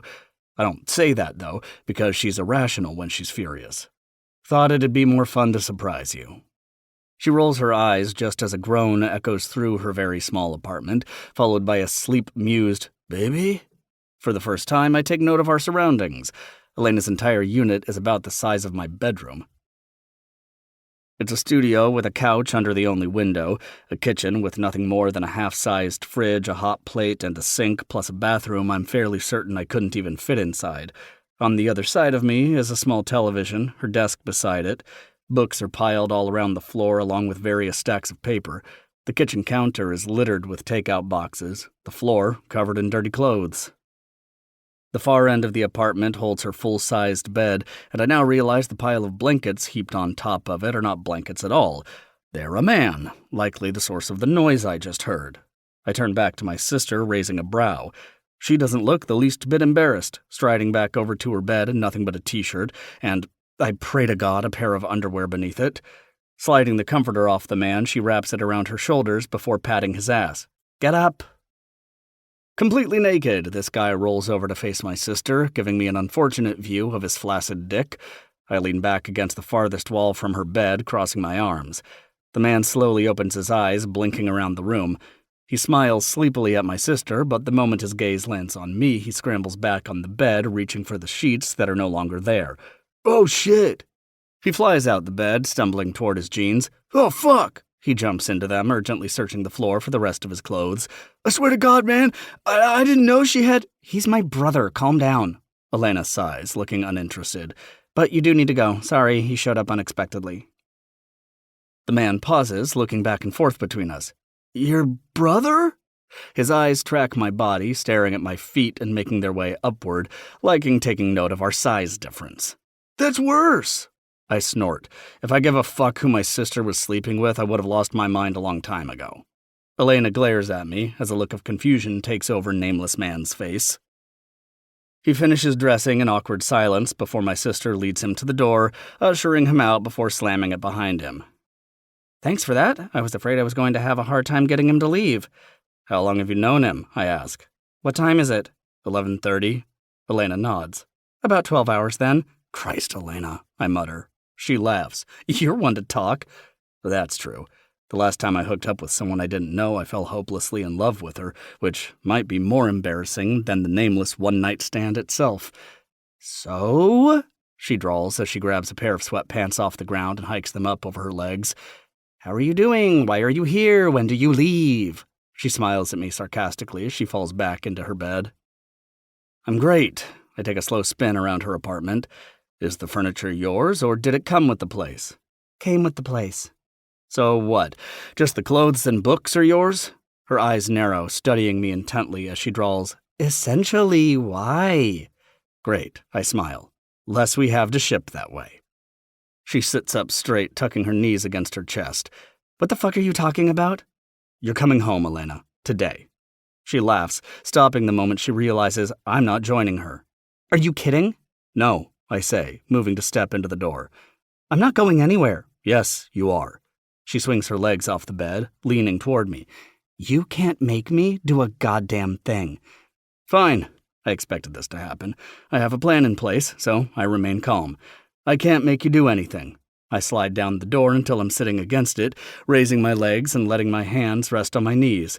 I can wait until you're ready to work through whatever shit is going on in your mind. I'll sit right here with you. You are blocking my door, she growls. You show up to my fucking apartment without warning, demand I pack up my whole life, and then block my door when I say no? Who the fuck do you think you are? Something tells me you didn't have many plans today anyway, Lele. In fact, I'd be hard-pressed to believe you have any plans any day, I say simply. Her nostrils flare, but she turns her head away from me. I think you sit here and let yourself rot, and you're afraid to come home because you don't want the rest of us to see it. But the thing is, Elena, we do. We feel you dying from the inside out. I feel it right here. I point at my chest. She refuses to look at me, jaw trembling as she stares at the wall. We hear it in your voice, in the silence you leave when you don't answer our calls. We don't have to see it. We know. I can understand your fears, but you've got to try understanding mine too. Imagine if the roles were reversed and you were in my shoes. Imagine if Leo was refusing to attend your wedding. I watch a tear roll down her cheek, and she bats it away, thinking I didn't see. I don't tell her about Leo's ultimatum, because I know it'd only make things worse. Elena's too damn stubborn to be swayed by something like that. She'd challenge him to give up on her and play into all of his fears. She's afraid those in her life expect the worst from her, and her defensive nature causes her to try to live up to those expectations when she feels cornered. You know, if I had told you I was coming, you would have tried to talk me out of it. You would have found some excuse to keep me away, to avoid any conversation of you coming home. You know that, Lele. She still doesn't look at me. I'll sit here until you're ready to talk, until you're ready to go and face whatever it is you're so afraid of, but I'm not leaving without you. She looks at me now, angry tears glistening in her eyes. You'd do the same for me. Her features soften just noticeably, and she gives me a shallow nod, her only glimpse of understanding. But she says nothing, leaning against the wall behind her bed and closing her eyes. We sit in silence. I don't do it on purpose. The words come out on a cracked whisper, startling me from my thoughts. Thoughts about Dahlia, if I'm being honest. What she's doing, what she ate today. If she's missing me as much as I'm missing her, fuck, I'm in deep. I don't know how much time passed in silence, but I do know my ass is numb from sitting on my sister's floor. I look up at her, finding her on her side, head resting on her pillow as she faces me. Don't do what on purpose? I ask. Avoid you guys? Avoid coming home? She swallows. I just feel so tired all the time, and sometimes the thought of making small talk or pretending I had a good day or that I'm doing anything with my life is too much. I watch my phone ring with you or Mom or Leo, and I'm so fucking tired I can't get myself to answer. I understand. We all understand, I respond softly. You could always tell us that. You'd worry. We're already worried. She sighs. I've tried coming home. Last year for Mother's Day, I'd booked my flight and everything. I hailed a cab, got halfway to the airport, and then asked him to turn around. The thought of getting on the plane, spending all that time alone in the air, and then stepping foot back in California after so long. She shakes her head, eyes glazing over with some faraway memory. It felt too heavy. I couldn't bring myself to even try again. Those words gut me, but I try not to let it show. I get it. This time you won't be alone. She looks so numb. She refers to her feelings as heavy and tiring, but can't seem to associate them with any emotion, like she doesn't know how to feel at all. She looks so small in her bed, surrounded by heaps of blankets, staring across the room but seeing nothing. My mind reels backward as a sense of déjà vu floods me. Get out of bed, Elena, please. She needs more time, Everett, my mother says, voice breaking with tears as she stands in the doorway. My sister has been wasting away in the guest room of my apartment for 2 weeks now. She doesn't eat. I don't think she sleeps, doesn't read or write, certainly doesn't shower. She doesn't even speak. She stares at the wall, seeing nothing. She didn't go to her apartment, not the place she last spoke to him, not my parents' house, her childhood bedroom, the place she spent her whole life loving him. She came to my house, somewhere safe, with as little association to Zach as possible. I welcomed her at first. I needed her. I let her wallow, stare at the wall, rot away if that's what she wanted. But when she didn't show up to the funeral, when she refused every meal I made for her, when she ignored my parents' calls, I hit my limit. The only time I've seen any ounce of emotion from her is when August tried to visit. A rage I'd never seen her possess flashed across her face. Keep him the fuck away from me, she'd said. Everyone told me to give her space, give her time. She'd come around eventually. It has been over 2 weeks since Zach's death, and as unfamiliar as we are with grief, I know this isn't fucking normal. She's not even in this room. She might as well be dead too. I feel her more deeply than they do, so I don't give a shit what my parents or my brother say. She needs to get the fuck up. Elena, please, take a shower, go for a walk, do something. Dead eyes and silence are my only response. Come on, Lena, for us, Leo murmurs from beside me, tears streaming down his face. Talk to me. Look at me. I grab her face, tilting her head to face me. Nothing. Fucking do something, Elena. My fears and hopelessness hit their boiling point, rage spilling over.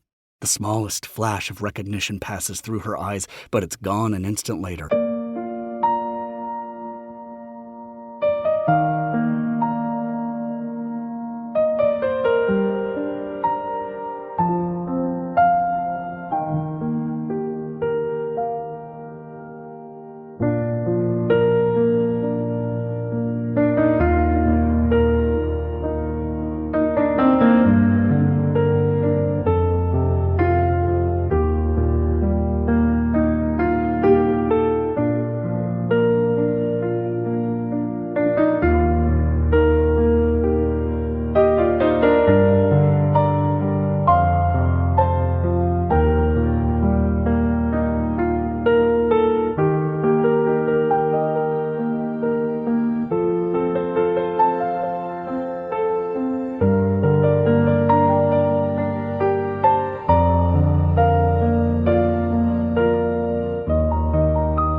quickly, glancing up at Dahlia with sincerity in her eyes.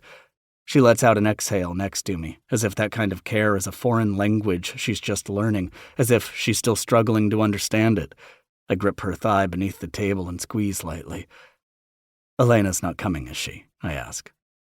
My mother's bottom lip trembles, and I watch her swallow thickly. She only shakes her head, unable to say it out loud. My face falls into my hands. 3 years of disappointment and devastation cascading over me like a monsoon. The weight of that bone-deep weariness is suffocating. Memories, sudden and painful, flash across my mind. You can't leave, I pleaded. I can't stay here. This is where you live. It's where he died. We're all hurting, Elena. We need each other to heal. Watch someone you've let inside your body get buried and then tell me what the fuck I need, Everett. You don't get to monopolize grief. I'm not. I'm monopolizing guilt. I still don't understand what she meant by that. The morning after that argument, she was on a flight to New York City, one I hadn't even known she booked. I didn't see her again for 8 months, not until Leo and I took a trip to New York. By that time, she seemed content to pretend Zach had never existed in the first place. She hasn't talked about him since. What are we supposed to do? I ask, my tone coming out rough and broken. A soft, warm touch lands at the center of my back, moving in soothing circles. I think that's something to discuss tomorrow, my mother says quietly. It's still Dahlia's birthday. Let's not ruin it with this. I hear her chair slide out from the table. I've got to get home and tell your father. We'll get together tomorrow and talk this out. I nod, palms pressed against my eyes as I fight back tears and the scream I want to release. Should I wait up for my sister and Leo? I hear Dahlia ask. I told her to text me when they came back up the hill. I think they'll be fine. I feel my mother's lips brush against the top of my head, her hands running through my hair softly. Ti amo, tesoro, she whispers. Ti amo, mama. The front door shuts a moment later, and that soft hand at my back moves up to my neck, tugging me against her chest as she cradles my head. Her breath is shallow and steady, comforting. Do you want to talk about it? Dahlia whispers. I shake my head. Words are lost on me at this point. I feel utterly hopeless. They say when someone leaves their hometown, they only come home for 2 reasons, weddings and funerals. If we can't get her back here for the happiest day of her brother's life, we'll never get her back at all. If New York was healing her, if it's where she was meant to be, I'd try harder to understand, but I know the reason she hides out east is because she's not healing. She's letting all of her wounds fester. She's fucking killing herself. And I'll be damned if the only way I get her back here is by her own funeral. I take a deep breath, knowing it's unfair to Dahlia for her birthday to end this way, not after I worked so hard to give her a perfect day. Pulling my head from her hands, I look at her, and she's smiling softly at me. Come on, she says, standing from her chair and grabbing my hand. Let's go to bed. I pause, eyes fixated on her outstretched arm in the direction she pulls me toward the stairs, her room. You want me to stay? A grin splits her face, light shining in her blue eyes. Yeah, baby. I want you to stay. A little while later, as Dahlia's breath, heavy with sleep, lands against my chest, I don't feel quite so hopeless. I run my fingers through her hair, and the darkness doesn't feel quite so all-consuming. The exhaustion isn't quite so heavy. In my arms, she's my peace. 39. Wicked. Hi, Lele. I fucking hate New York City. It's loud and cold, and I can't see the goddamn sky. I'm suffocated by this smog. Why do people live here? After taking a look at the address saved in my phone again, I squint up at the building in front of me, confirming I'm at the right place. There is a buzzer on the door, but the entrance is broken, so it's not even locked. I easily walk right in before climbing the 4 flights of stairs until I reach the door marked 402. I vaguely remember her apartment from when Leo and I visited last year, but I'd get lost trying to find my own feet in this city, so I'm proud I actually found it. My knock is followed by a muffled string of expletives and rough shuffling. I glance at the time on my phone. It's just after 11. Elena's always been a night owl, but damn. Finally, I hear the turn of a latch and slide of a chain before the door creaks open. Eyes so similar to mine glare at me through an inch-wide crack. Brows furrowed, she looks me up and down, but the moment the recognition hits her, she stumbles backward. The door slowly swings open, revealing my sister as she covers a hand with her mouth, eyes wide with shock and brimming with silent tears. Everett? Hi, Lele. I smile. My heart about stops at the sight of her. She looks exhausted, thin and pale, and sad. But knowing she's here in the flesh, that she's breathing, actually in front of me after nearly a year apart, my bones settle at that. They say a lot of bullshit about twins, but it can't be denied that the connection I have with her can never be duplicated. She always felt a little like my other half, despite the fact we couldn't be more different. Without my sister, it feels like a big chunk of who I am is missing from me, like I'm always walking around the world wearing only one shoe. Something just isn't right. I take the deepest breath I've been capable of taking in a long, long time, and I open my arms to her. One quick glimpse of vulnerability flashes across her face as she steps into me. At hardly 5 feet tall, she barrels into my chest, wrapping her arms around my waist. I bring my arms around her head and hold her to me, knowing the moment I let her step away, she'll be wearing that mask again. She'll hide all her emotions like she always has, though it's worse now. She'll probably realize she's pissed at me for turning up unexpectedly. I squeeze her one more time, hearing her sigh against me before she pulls away. Just as I expected, rage now simmers in her eyes. What the fuck are you doing here? Why didn't you call me first? There are a lot of reasons I didn't call her first. If I had, she would have found an excuse not to see me, to not let me in. She sure as fuck would have found an excuse not to do what I'm about to make her do. I don't say that, though, because she's irrational when she's furious. Thought it'd be more fun to surprise you. She rolls her eyes just as a groan echoes through her very small apartment, followed by a sleep-mused, "Baby?" For the first time, I take note of our surroundings. Elena's entire unit is about the size of my bedroom. It's a studio with a couch under the only window, a kitchen with nothing more than a half-sized fridge, a hot plate, and a sink, plus a bathroom I'm fairly certain I couldn't even fit inside. On the other side of me is a small television, her desk beside it. Books are piled all around the floor along with various stacks of paper. The kitchen counter is littered with takeout boxes, the floor covered in dirty clothes. The far end of the apartment holds her full-sized bed, and I now realize the pile of blankets heaped on top of it are not blankets at all. They're a man, likely the source of the noise I just heard. I turn back to my sister, raising a brow. She doesn't look the least bit embarrassed, striding back over to her bed in nothing but a t-shirt, and, I pray to God, a pair of underwear beneath it. Sliding the comforter off the man, she wraps it around her shoulders before patting his ass. "Get up!" Completely naked, this guy rolls over to face my sister, giving me an unfortunate view of his flaccid dick. I lean back against the farthest wall from her bed, crossing my arms. The man slowly opens his eyes, blinking around the room. He smiles sleepily at my sister, but the moment his gaze lands on me, he scrambles back on the bed, reaching for the sheets that are no longer there. "Oh, shit!" He flies out the bed, stumbling toward his jeans. "Oh, fuck!" He jumps into them, urgently searching the floor for the rest of his clothes. "I swear to God, man, I didn't know she had—" "He's my brother, calm down." Elena sighs, looking uninterested. "But you do need to go. Sorry, he showed up unexpectedly." The man pauses, looking back and forth between us. "Your brother?" His eyes track my body, staring at my feet and making their way upward, liking taking note of our size difference. "That's worse." I snort. If I give a fuck who my sister was sleeping with, I would have lost my mind a long time ago. Elena glares at me as a look of confusion takes over nameless man's face. He finishes dressing in awkward silence before my sister leads him to the door, ushering him out before slamming it behind him.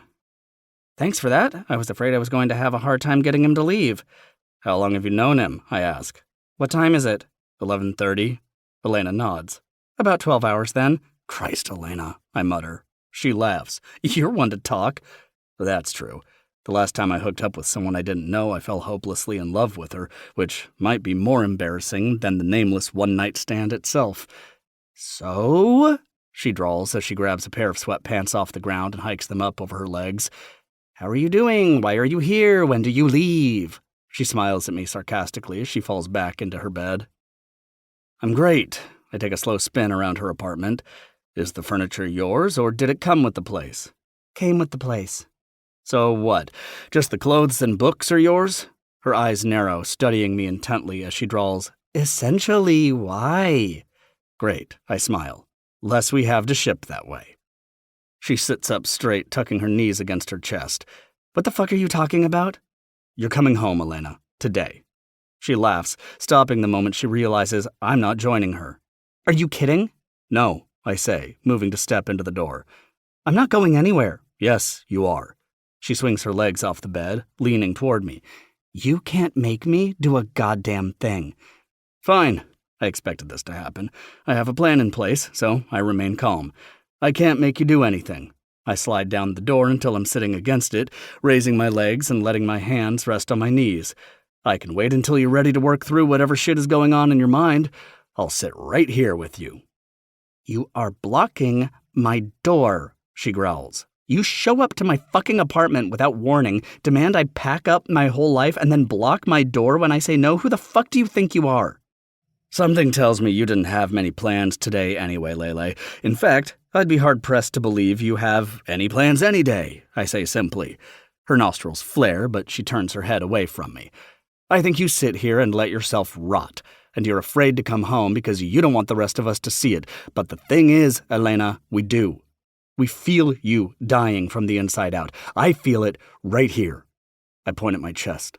She refuses to look at me, jaw trembling as she stares at the wall. "We hear it in your voice, in the silence you leave when you don't answer our calls. We don't have to see it, we know. I can understand your fears, but you've got to try understanding mine too. Imagine if the roles were reversed and you were in my shoes. Imagine if Leo was refusing to attend your wedding." I watch a tear roll down her cheek, and she bats it away, thinking I didn't see. I don't tell her about Leo's ultimatum, because I know it'd only make things worse. Elena's too damn stubborn to be swayed by something like that. She'd challenge him to give up on her and play into all of his fears. She's afraid those in her life expect the worst from her, and her defensive nature causes her to try to live up to those expectations when she feels cornered. You know, if I had told you I was coming, you would have tried to talk me out of it. You would have found some excuse to keep me away, to avoid any conversation of you coming home. You know that, Lele. She still doesn't look at me. "I'll sit here until you're ready to talk, until you're ready to go and face whatever it is you're so afraid of, but I'm not leaving without you." She looks at me now, angry tears glistening in her eyes. "You'd do the same for me." Her features soften just noticeably, and she gives me a shallow nod, her only glimpse of understanding. But she says nothing, leaning against the wall behind her bed and closing her eyes. We sit in silence. "I don't do it on purpose."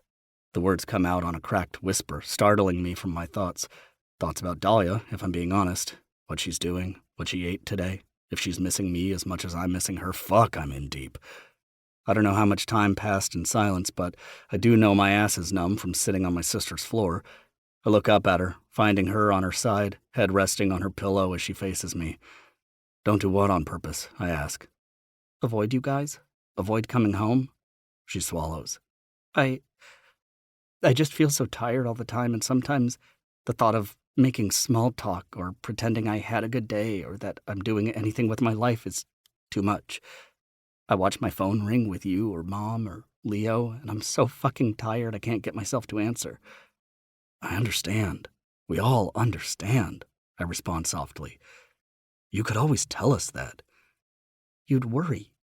"We're already worried." She sighs. "I've tried coming home. Last year for Mother's Day, I'd booked my flight and everything.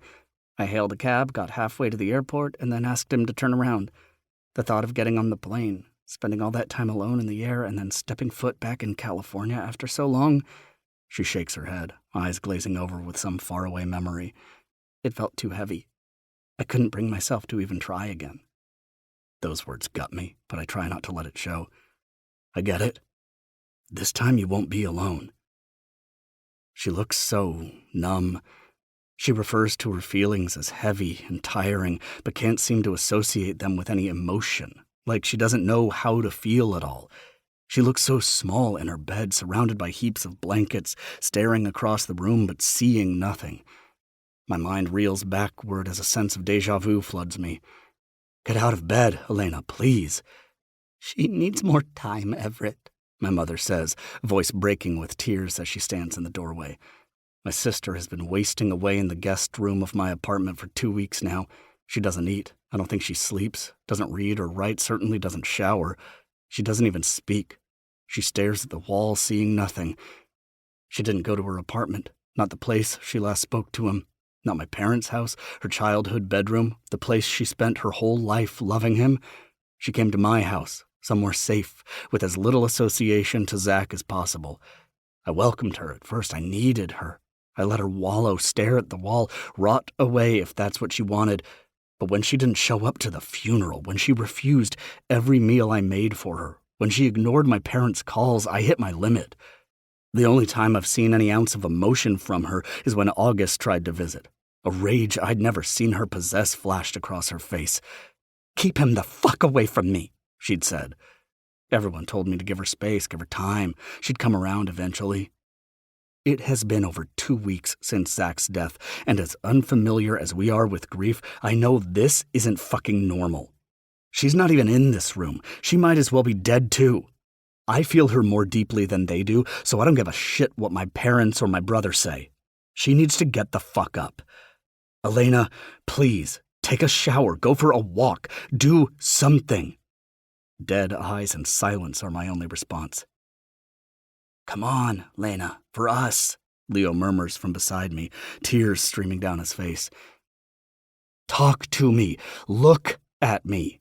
I grab her face, tilting her head to face me. Nothing. "Fucking do something, Elena." My fears and hopelessness hit their boiling point, rage spilling over. The smallest flash of recognition passes through her eyes, but it's gone an instant later.